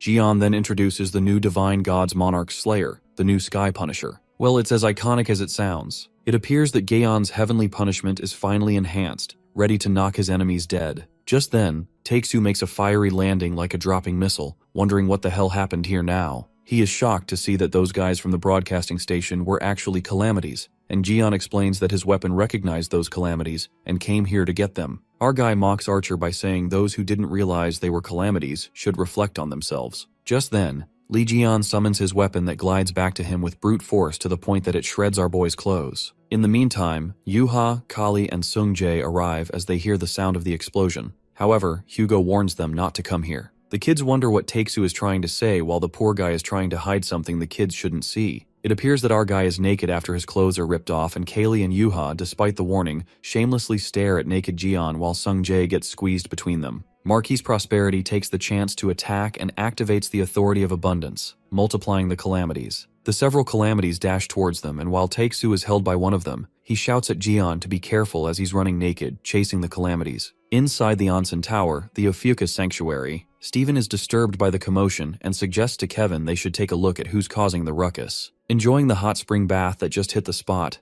Kevin is sure that Jaeon made something strange again. Suddenly, Stephen Marker witnesses something crazy when he sees the calamity gliding in the sky who's asking the naked bastard to stop following him. What's even crazier is that Jaeon chases Marquis while Taeksu clings to him, begging Jaeon to at least wear his underwear. Leo tells Kevin that Jaeon's naked with Hugo hanging onto him and they're chasing after a four-legged calamity, but Virgo doesn't give a damn. The scene then switches to the god realm of Sagittarius Sanctuary, where the Serenity falls over the place with Apollo playing some music. The Sagittarius household god, the black market shop's crow, compliments Master Apollo as he's become more handsome after his hair grew thicker. Apollo commands his household god, the crow, to visit Aquarius as he needs to order more goddess teardrops. Just when the crow is about to go, the saint of Sagittarius, Taeksu, summons the crow urgently. The crow asks Saint Taeksu why he suddenly summoned him. It turns out that Taeksu calls the crow for a traumatizing purpose when it covers Jaeon's exposed body part. The poor crow feels something unpleasant all over it and asks what on earth has he done to him. At that moment, our guy just gets bird underwear, and Taeksu justifies that he doesn't have any spare underwear, so this bird will have to do it. Meanwhile, poor crow demands for an answer for what the fuck he's done to him. And our guy doesn't really mind not wearing anything. That aside, our guy gets frustrated because if Taeksu wouldn't have grabbed him, he would have caught that general guy. Well, Jaeon concludes what's done is done, and they lose the general. While Kaylee, Yuha, and Sungjae are handling those multiplying calamities well enough, Jaeon has another task to handle when he asks Taeksu what they should do about this traitor Eugene. While the boy is tied up with Lime, Jaeon asks him why he pulled a stunt like this. The boy opens up that the general of the monarch started bringing up Lady Haley. They said because the Scorpio saint is from an unknown civilization, she'd be isolated by both monarchs and divine gods. After hearing this, our guy suggests that Eugene would have consulted him or Haley rather than believing what those calamity bastards said. The boy says that he won't make any more excuses and asks Jaeon to punish him. Our guy smacks him on the head and his only punishment is a single flick on the head. Gwisun yells at Jaeon and asks him if he's not going to get rid of him since he betrayed them. Our guy then clarifies that Park is still capable and useful, plus he should know how rare a secretary is.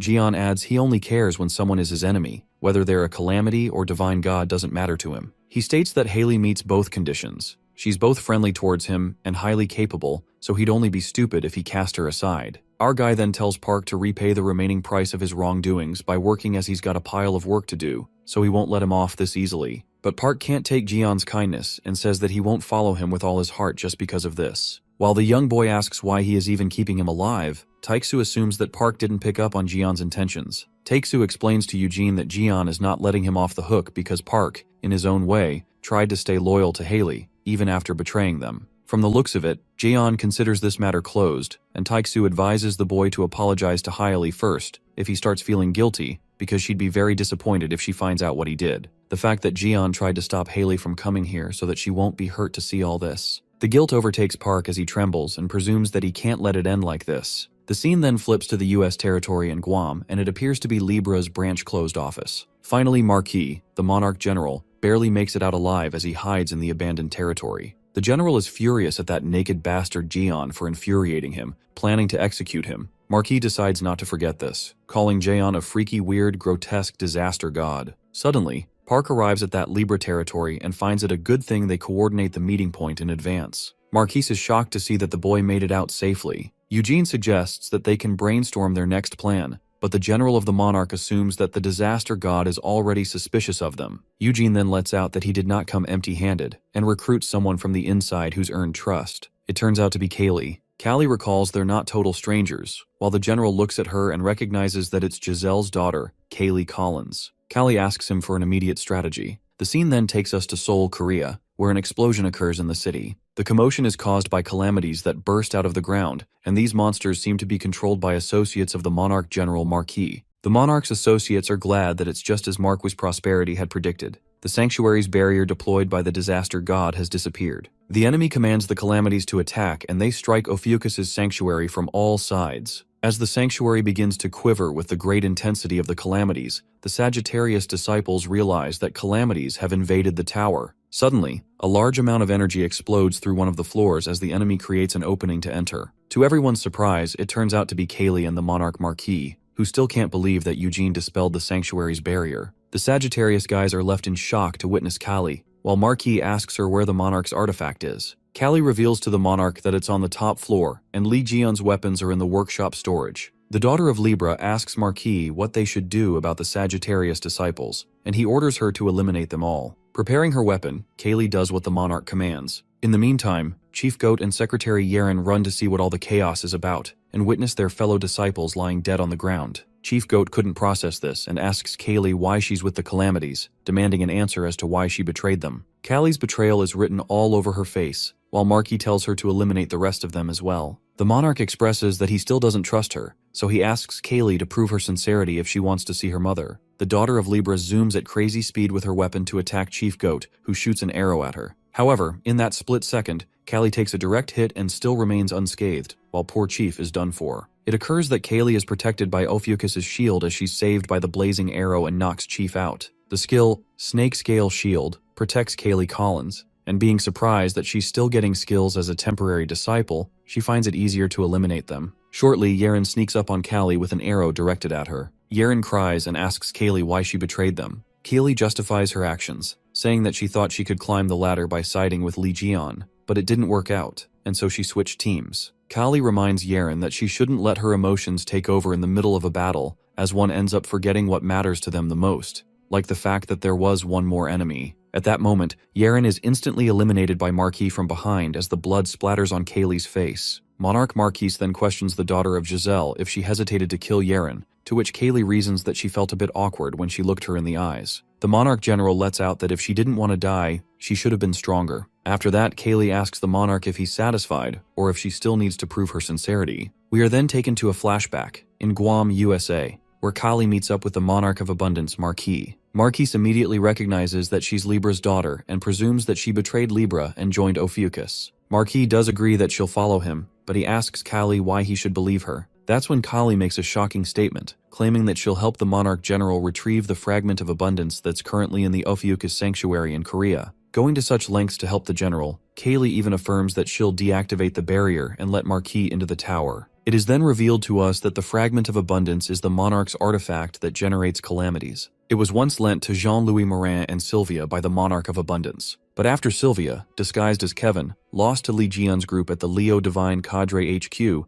it was taken away by Li Jian's party. Kaylee then informs Marquis that the fragment is now stored on the top floor of Li Jian's tower in Korea, in Jian's workshop storage. Just then, Eugene, the secretary, comes up with a plan and explains that Li Jian and his group will be staying in Hawaii for a while, as he's busy tuning the new weapons he just built. So before Li Jian notices, Park plans to tamper with the Bible, deactivate the barrier, and retrieve the fragment from the workshop. As the secretary, Park will be the one to manipulate the Bible, and since he needs to act alone to deactivate the barrier, He tells the monarch not to expect help from him, and that Marquis has to go by himself once the barrier is down. The monarch states that he won't trust both of them unless they bring the fragment to him by themselves, but Park responds that they need insurance too, because there's no certainty that Marquis would not ditch them. Park reminds Marquis of his motive of destroying Ophiuchus from within, and states that he still needs their help, whatsoever. Park assigns Kali to the monarch, accentuating that she'll guide Marquis personally and assures him not to be so paranoid, as Kali is trustworthy. Eugene further affirms that Kaylee is the daughter of Giselle Lawrence, and aside from the 12 saints, she's humanity's strongest. After getting a bit convinced, the monarch asks Kaylee what she would ask in return for joining him. Kali shares that her mom, Giselle, and the Libra sect had fallen, so she had no choice but to side with Ophiuchus, but things didn't go well. She assumes it's discrimination because she's from Libra. Anyway, Kali plans on going back and rebuilding Libra's sanctuary and taking over a decent position in Libra. She requests him to let her meet Giselle, and she promises to cooperate. Coming to the present scene, the Monarch General of Abundance finally acknowledges Kaylee's sincerity toward him and hopes everything continues smoothly. Marquis then asks how they are going to get to the upper levels, and Kaylee tells him that they'll be using the elevator. The monarch asks Kaylee if there are any other threats, and she assures Marquis they're already inside the sanctuary, so it's already a done deal. At that very moment, Haley, the Scorpio Saint, controls the lift with her skills and compliments Kaylee for her good acting skills. Well, it appears it was a drama after all, because there's no way Kaylee is betraying her daddy, Jian. Kaylee and Marquis arrive at the floor where Jian's workshop is, and while the monarch doesn't realize that he's about to get fucked, Kaylee suggests that they should take other items as well as the Fragment of Abundance. Marquis commands her to open the door and feels sorry for doubting them. Marquis says that he didn't expect Kaylee to be this good at getting things done, for a traitor that is, and that's when he catches Kaylee off guard, piercing his monstrous claws into her gut. The monarch lets out that he could never trust people who had betrayed their own side, and while Kali is trembling in pain, Marquis assures her that he's shortly gonna send Secretary Eugene to her. After realizing that he got played, the Monarch General is about to get on the elevator when suddenly it malfunctions. While Marquis panics as to what is happening, abruptly, a voice reveals to Marquis Prosperity that the moment he entered this tower, he got screwed as he walked into her illusory trap. The monarch immediately recognizes that it's the voice of the daughter of the Red Monarch, and the Scorpio Saint takes it as an honor to be recognized by him. Haley then asks Marquis how dare he seduce her subordinate into doing something stupid and threatens that he will have to pay for that. The Monarch General calls it foolish, but then surprising things unravel when Red Aura begins cloaking the place, and Marquis realizes that it's the Cancer's Saint's ability. That's when he gets to know that it was Kaylee's clone all along. Marquis Prosperity screams as he learns that they plan to betray him from the very beginning, and just then, he gets hit by a brute force that makes him plummet into the space where the elevator dropped. The monarch notices that it's not solid ground but a freaking swamp. At that moment, the realization dawns on him that it's the Scorpio's venom pit. Marquis feels the urge to get out of the pit quickly and uses the authority of abundance, Amplify. Calamities help the monarch to get out of the pit, and soon enough he spots the exit and scampers for it. As soon as the general makes the leap for it, a group of Sagittarius Saints seems to be waiting for his mighty arrival to shower their arrows at him. Chief Goat expresses how long he has been waiting for the Monarch General, while Marquis is left baffled as he witnesses all those people who Kaylee killed are standing alive. The disciples begin with the parade of fire arrows and shoot towards Marquis. Eventually, after getting relentlessly hit by the blazing arrows, Monarch Marquis is on the verge of his end. Marquis reckons that the moment he entered the tower, everything that happened there was just an illusion. While the monarch got fooled big time, Kali makes an appearance and tells Marquis that he looks like a total mess. Marcus Prosperity calls Kali a damned witch for deceiving him, but Kali snaps back at him, asking if he's really in a position to talk after he attacked her from the shadows like a coward. During this, Chief Goat and Yaren are praising Kali for helping them capture a general-class threat in one go. Kali hugs Yaren and apologizes for the act she did earlier, while the disciples cheer for them. Marquis couldn't help but ask Kaylee if she was even thinking about meeting her mother, calling her a bitch. At that moment, Kaylee can't deny the fact that her mother committed way too many crimes, so she must face the consequences. She claims that the only reason she mentioned her mother was to reel Marquis in, while the General Monarch finds it contradictory. Just then, the monarch reveals something jaw-dropping when he divulges that Kaylee threw away her mother, who adored her, just to go crawling to her father she didn't even know, hoping to leech off him like a parasite. Hearing this, Kali descends into madness as she gets provoked by the monarch and kicks Marquis. The Monarch General triggers Kali even more when he's surprised that nobody knew this dark truth about her and is about to enunciate that she's Jian's daughter. That's when Kali loses control and beats the hell out of the monarch, telling him to shut the fuck up. But Marquis asks Kali if she's ashamed now that her dirty laundry got aired. Just then, the monarch emits energy and reminds Kaylee not to get emotional during a battle as he activates his curse of prosperity, contamination. Abruptly, Kaylee gets attacked by that curse while Yuha and Sungjae make a dramatic entry. As Sungjae asks her if she's okay, Yuha makes fun of Kaylee as the strongest of the 10 saints got injured out of carelessness. Yuha points her spear at Kaylee's injury and uses the power of Ophiuchus and Aquarius, removing the contaminated energy of the calamity. Meanwhile, Kaylee awkwardly thanks Yuha for doing that. Sungjae is pumped up as he informs the monarch that they've wiped out all his troops, so there's no point in resisting anymore. Not to mention the curse Marquis cast on Kaylee has already been lifted, making him realize that he's totally messed up every step of the way. It appears that Monarch Marquis has nothing to lose, as there's only one thing left for him to do. He plans to self-destruct and take at least one of them with him to die. As Kaylee thinks it was a bad decision to provoke the monarch, Yuha tells her not to worry, revealing that he has arrived. Just then, a blinding light descends from the sky. Well, the presence could be felt in the atmosphere as the god of Ophiuchus, Lee Jian, makes an iconic appearance. We are then taken to a flashback where Jian, with his naked body, was chasing the monarchs,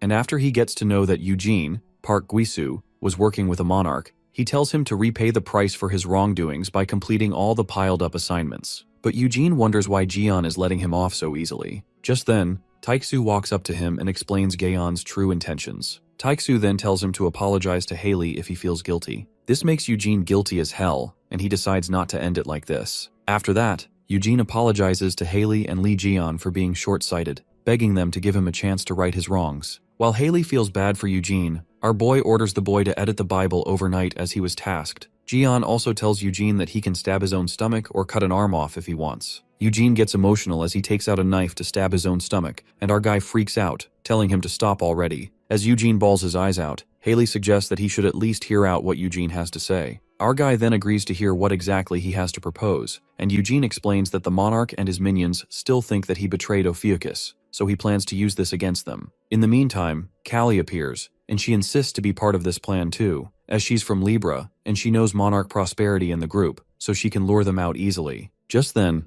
our guy supposes that idea doesn't sound so bad, and if needed, he and Haley assure them to help. Jian then allows them to do it and commands Callie and Eugene to continue with their plan because if it works, they could take down one of the general's factions with minimal effort. Coming to the present scene, that's how they all caught the General Monarch of Abundance, Marquis Prosperity, who's now chained and disfigured. Eugene tampers with Marquis using the Bible. Marquis understands that he'd been dancing in the palm of her hand all along, while Saint Haley commands Eugene to keep analyzing the monarch. Scorpio Saint anticipates that they might be able to uncover Marquis' commandment. Marquis, being completely doomed, calls Haley a traitor of their kind and warns her not to touch his commandment. On the contrary, as Sungjae and Yuha could hear the sound of Marquis getting tortured, thinking one of his lungs might just explode at this rate. Yuha asks Sung about Callie's side, to which he responds that she's been quiet and not even answering his texts. This makes Yuha wonder if Callie has been holed up in her room ever since she came back. Just as the siblings are passing by, they overhear the conversation of some of the archers talking about Marquis's remarks about Callie, and taking the context into account, they think that implies that Jian is her father. The disciples blab bullshit, supposing that the last fight between Giselle and Jian was about romance. Upon hearing such gossip, Sungjae is left slack-jawed, while Yuha gets enraged when she nicely tells those guys not to chat in a place where everyone can hear them talking. The archers run away like cowards, making up excuses. While Yuha is boiling with anger, Sungjae suggests that they should just check up on Callie, which makes Yuha lash out on her brother, as she knows that he's curious about Callie too, just like the others. Yuha acknowledges that Kaylee must have had her own reasons for hiding such truth, giving her time to think. Sung snickers as Yuha is worried about Callie, even though they bicker all the time. Yuha decides to take some fresh air outside along with Sungjae. On the other hand, in the workshop, our guy tells Taeksu about something that he hadn't had the chance to say earlier. The moment crackles with intensity as our guy takes out a box, revealing to Hugo that Apollo returned his parents' souls. The cascade of emotions flows through Taeksu when he witnesses his parents' souls, as never in a million years thought he'd see his parents again, even if it's their souls. Apollo says that recovering their souls was the best he could do. Getting reminded of his past when his parents died, Taeksu states that he was in a desperate situation back then and sincerely thanks Apollo. Taeksu decides to leave these souls to Gion, and our boy, with the power of Ophiuchus, ascends the two souls. The liberating souls thank Gion, and for the last time, they compliment their son Hugo, that he's turned into a fine young man, telling him that they're proud of him. Hugging his parents for the last time, Taeksu breaks down in tears. Just like that, the souls of Sam Otters and Emily Otters ascend. Taeksu feels kind of embarrassed that Jian had to see his pathetic side. Jian could feel what his friend was going through as he says that he knows very well what it means to lose them. After that, our guy infers that Taeksu's official appointment as the Ophiuchus Saint is off the table now that this has happened. Hugo tells Jian that he's spot on, asking how he knows. Our guy expresses that he's well aware of Taeksu's personality. Since he got his parents' souls back, he wants to stay in Sagittarius to honor Apollo. Taeksu lets out that Gian's right. Besides, Archer still has people in Sagittarius who rely on him, so there's no way he could face them if he left to become an Ophiuchus' saint. Just like that, Taeksu relinquishes his temporary saint role in Ophiuchus, and Apollo rushes to him with tears of joy as he's happy at the return of his rightful saint. Deep down, our guy still feels a bit of shame for letting Taeksu go, even though he's already made his decision. Jian knows that there's no one like Taeksu, but given his personality, he couldn't force him. But our guy electrifies the Archer to make up for it. Our fella admits that he rushed the saint appointment anyway, wondering who he should make the saint next. Given faith, experience, and steady contribution, our guy thinks maybe Yuha or Sung Jae. The scene then takes us to the coffee shop, where Yuha and Sung Jae glued to their phones. In the meantime, Jimin arrives, and strangely, Sung asks him if the person behind him is with him. Jimin looks back only to find an ominous woman who looks like a hobo, who finally finds him. Suddenly, radiant blue aura reverberates across the building, leaving everyone shocked. After the blast, the coffee shop appears empty as if everyone had disappeared into thin air. Later, Yuha wakes Sung Jae up as he was blacked out. Sung Jae notices that all the people from the cafe are here. While Yuha wonders where on earth they are, the ominous girl sees that everyone's awake, and Sung Jae questions that girl if she's the one who brought them. The girl then flicks her finger and tells them that it's not the time to worry about who she is. With that, she disables the Pisces skill Soundless Barrier, and they all find themselves in a different realm. The girl reveals that this is the center of the Monarch of Abundance's land. As crazy as it sounds, the whole stadium is filled with calamities, and that girl further reveals that it's a coliseum that he personally manages, assuming that Yuha must be pretty familiar with this kind of atmosphere. While the people are staggered by the strange occurrence, suddenly, the crowd gets even louder when they see the monarch appearing. Yuha reckons that it's one of the monarchs, beings akin to divine gods in the unknown civilization, and when she looks at the monarch from up close, it instantly occurs to her that it's the monarch of abundance. The monarch announces that right now, they've captured the servants of the disaster god in this coliseum, and all of them are humans who serve Li Jian. On top of that, the monarch unravels that they're the ones who captured Marquis Prosperity, their commander, and tortured him in all sorts of ways. The monarch of abundance declares death for all the humans who serve disaster god, and the calamities cheer joyfully. He accentuates to bestow a painful death unto the vile and petty humans, commanding to execute them all. Upon hearing this, all the humans are thrown into turmoil, and Sung Jae realizes they're in serious trouble. Shortly, Yuha recognizes that girl to be Ribu Rich, the Pisces saint. Meanwhile, Ribu is surprised that she knows her. Yuha explains that Pisces is the only one who can freely travel in and out of Black Zone,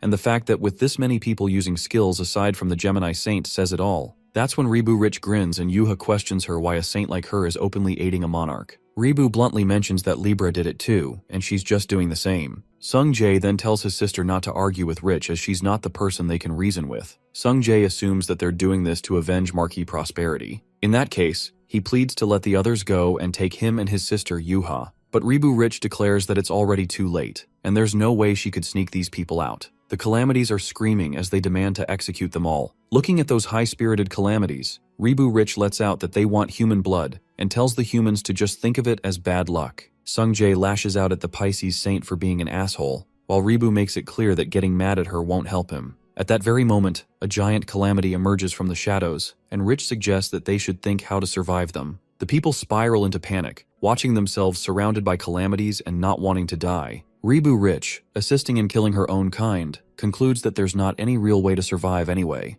That's when the Monarch of Abundance signals the calamities to execute all the humans, and the monsters leap towards them. On the other hand, Callie arrives at the cafe, where it's all blocked by the police, and the people get to know that people inside the building vanished without a trace. It occurs that Callie came out as Sung Jae messaged her to meet at the cafe, and now she wonders what kind of trouble these siblings are caught up in now. Suddenly, someone calls out to Callie. A strike of terror runs through her when Callie notices that it's the Libra's household god among the crowd. The household god then gets straight to the point, since the situation is urgent, and asks Callie to come with him since her mother is looking for her desperately. Inside the Colosseum, there's quite a show as Yuha stabs the calamities to death with her sword. Meanwhile, Sung Jae, with help of his shadow skill, fights off all the monsters incredibly. While the people think they're saved, Yuha asks Sung if he's okay, but the poor guy is just tired. Listening to the calamities jeering, Sung-jae feels those calamities aren't in a good mood, while the monarch of abundance is convinced that they really are the disaster god's generals. The monarch thinks of trying what Sloth told him, and roars that reverberates through the stadium, echoing the authority of abundance. Suddenly the people start to choke,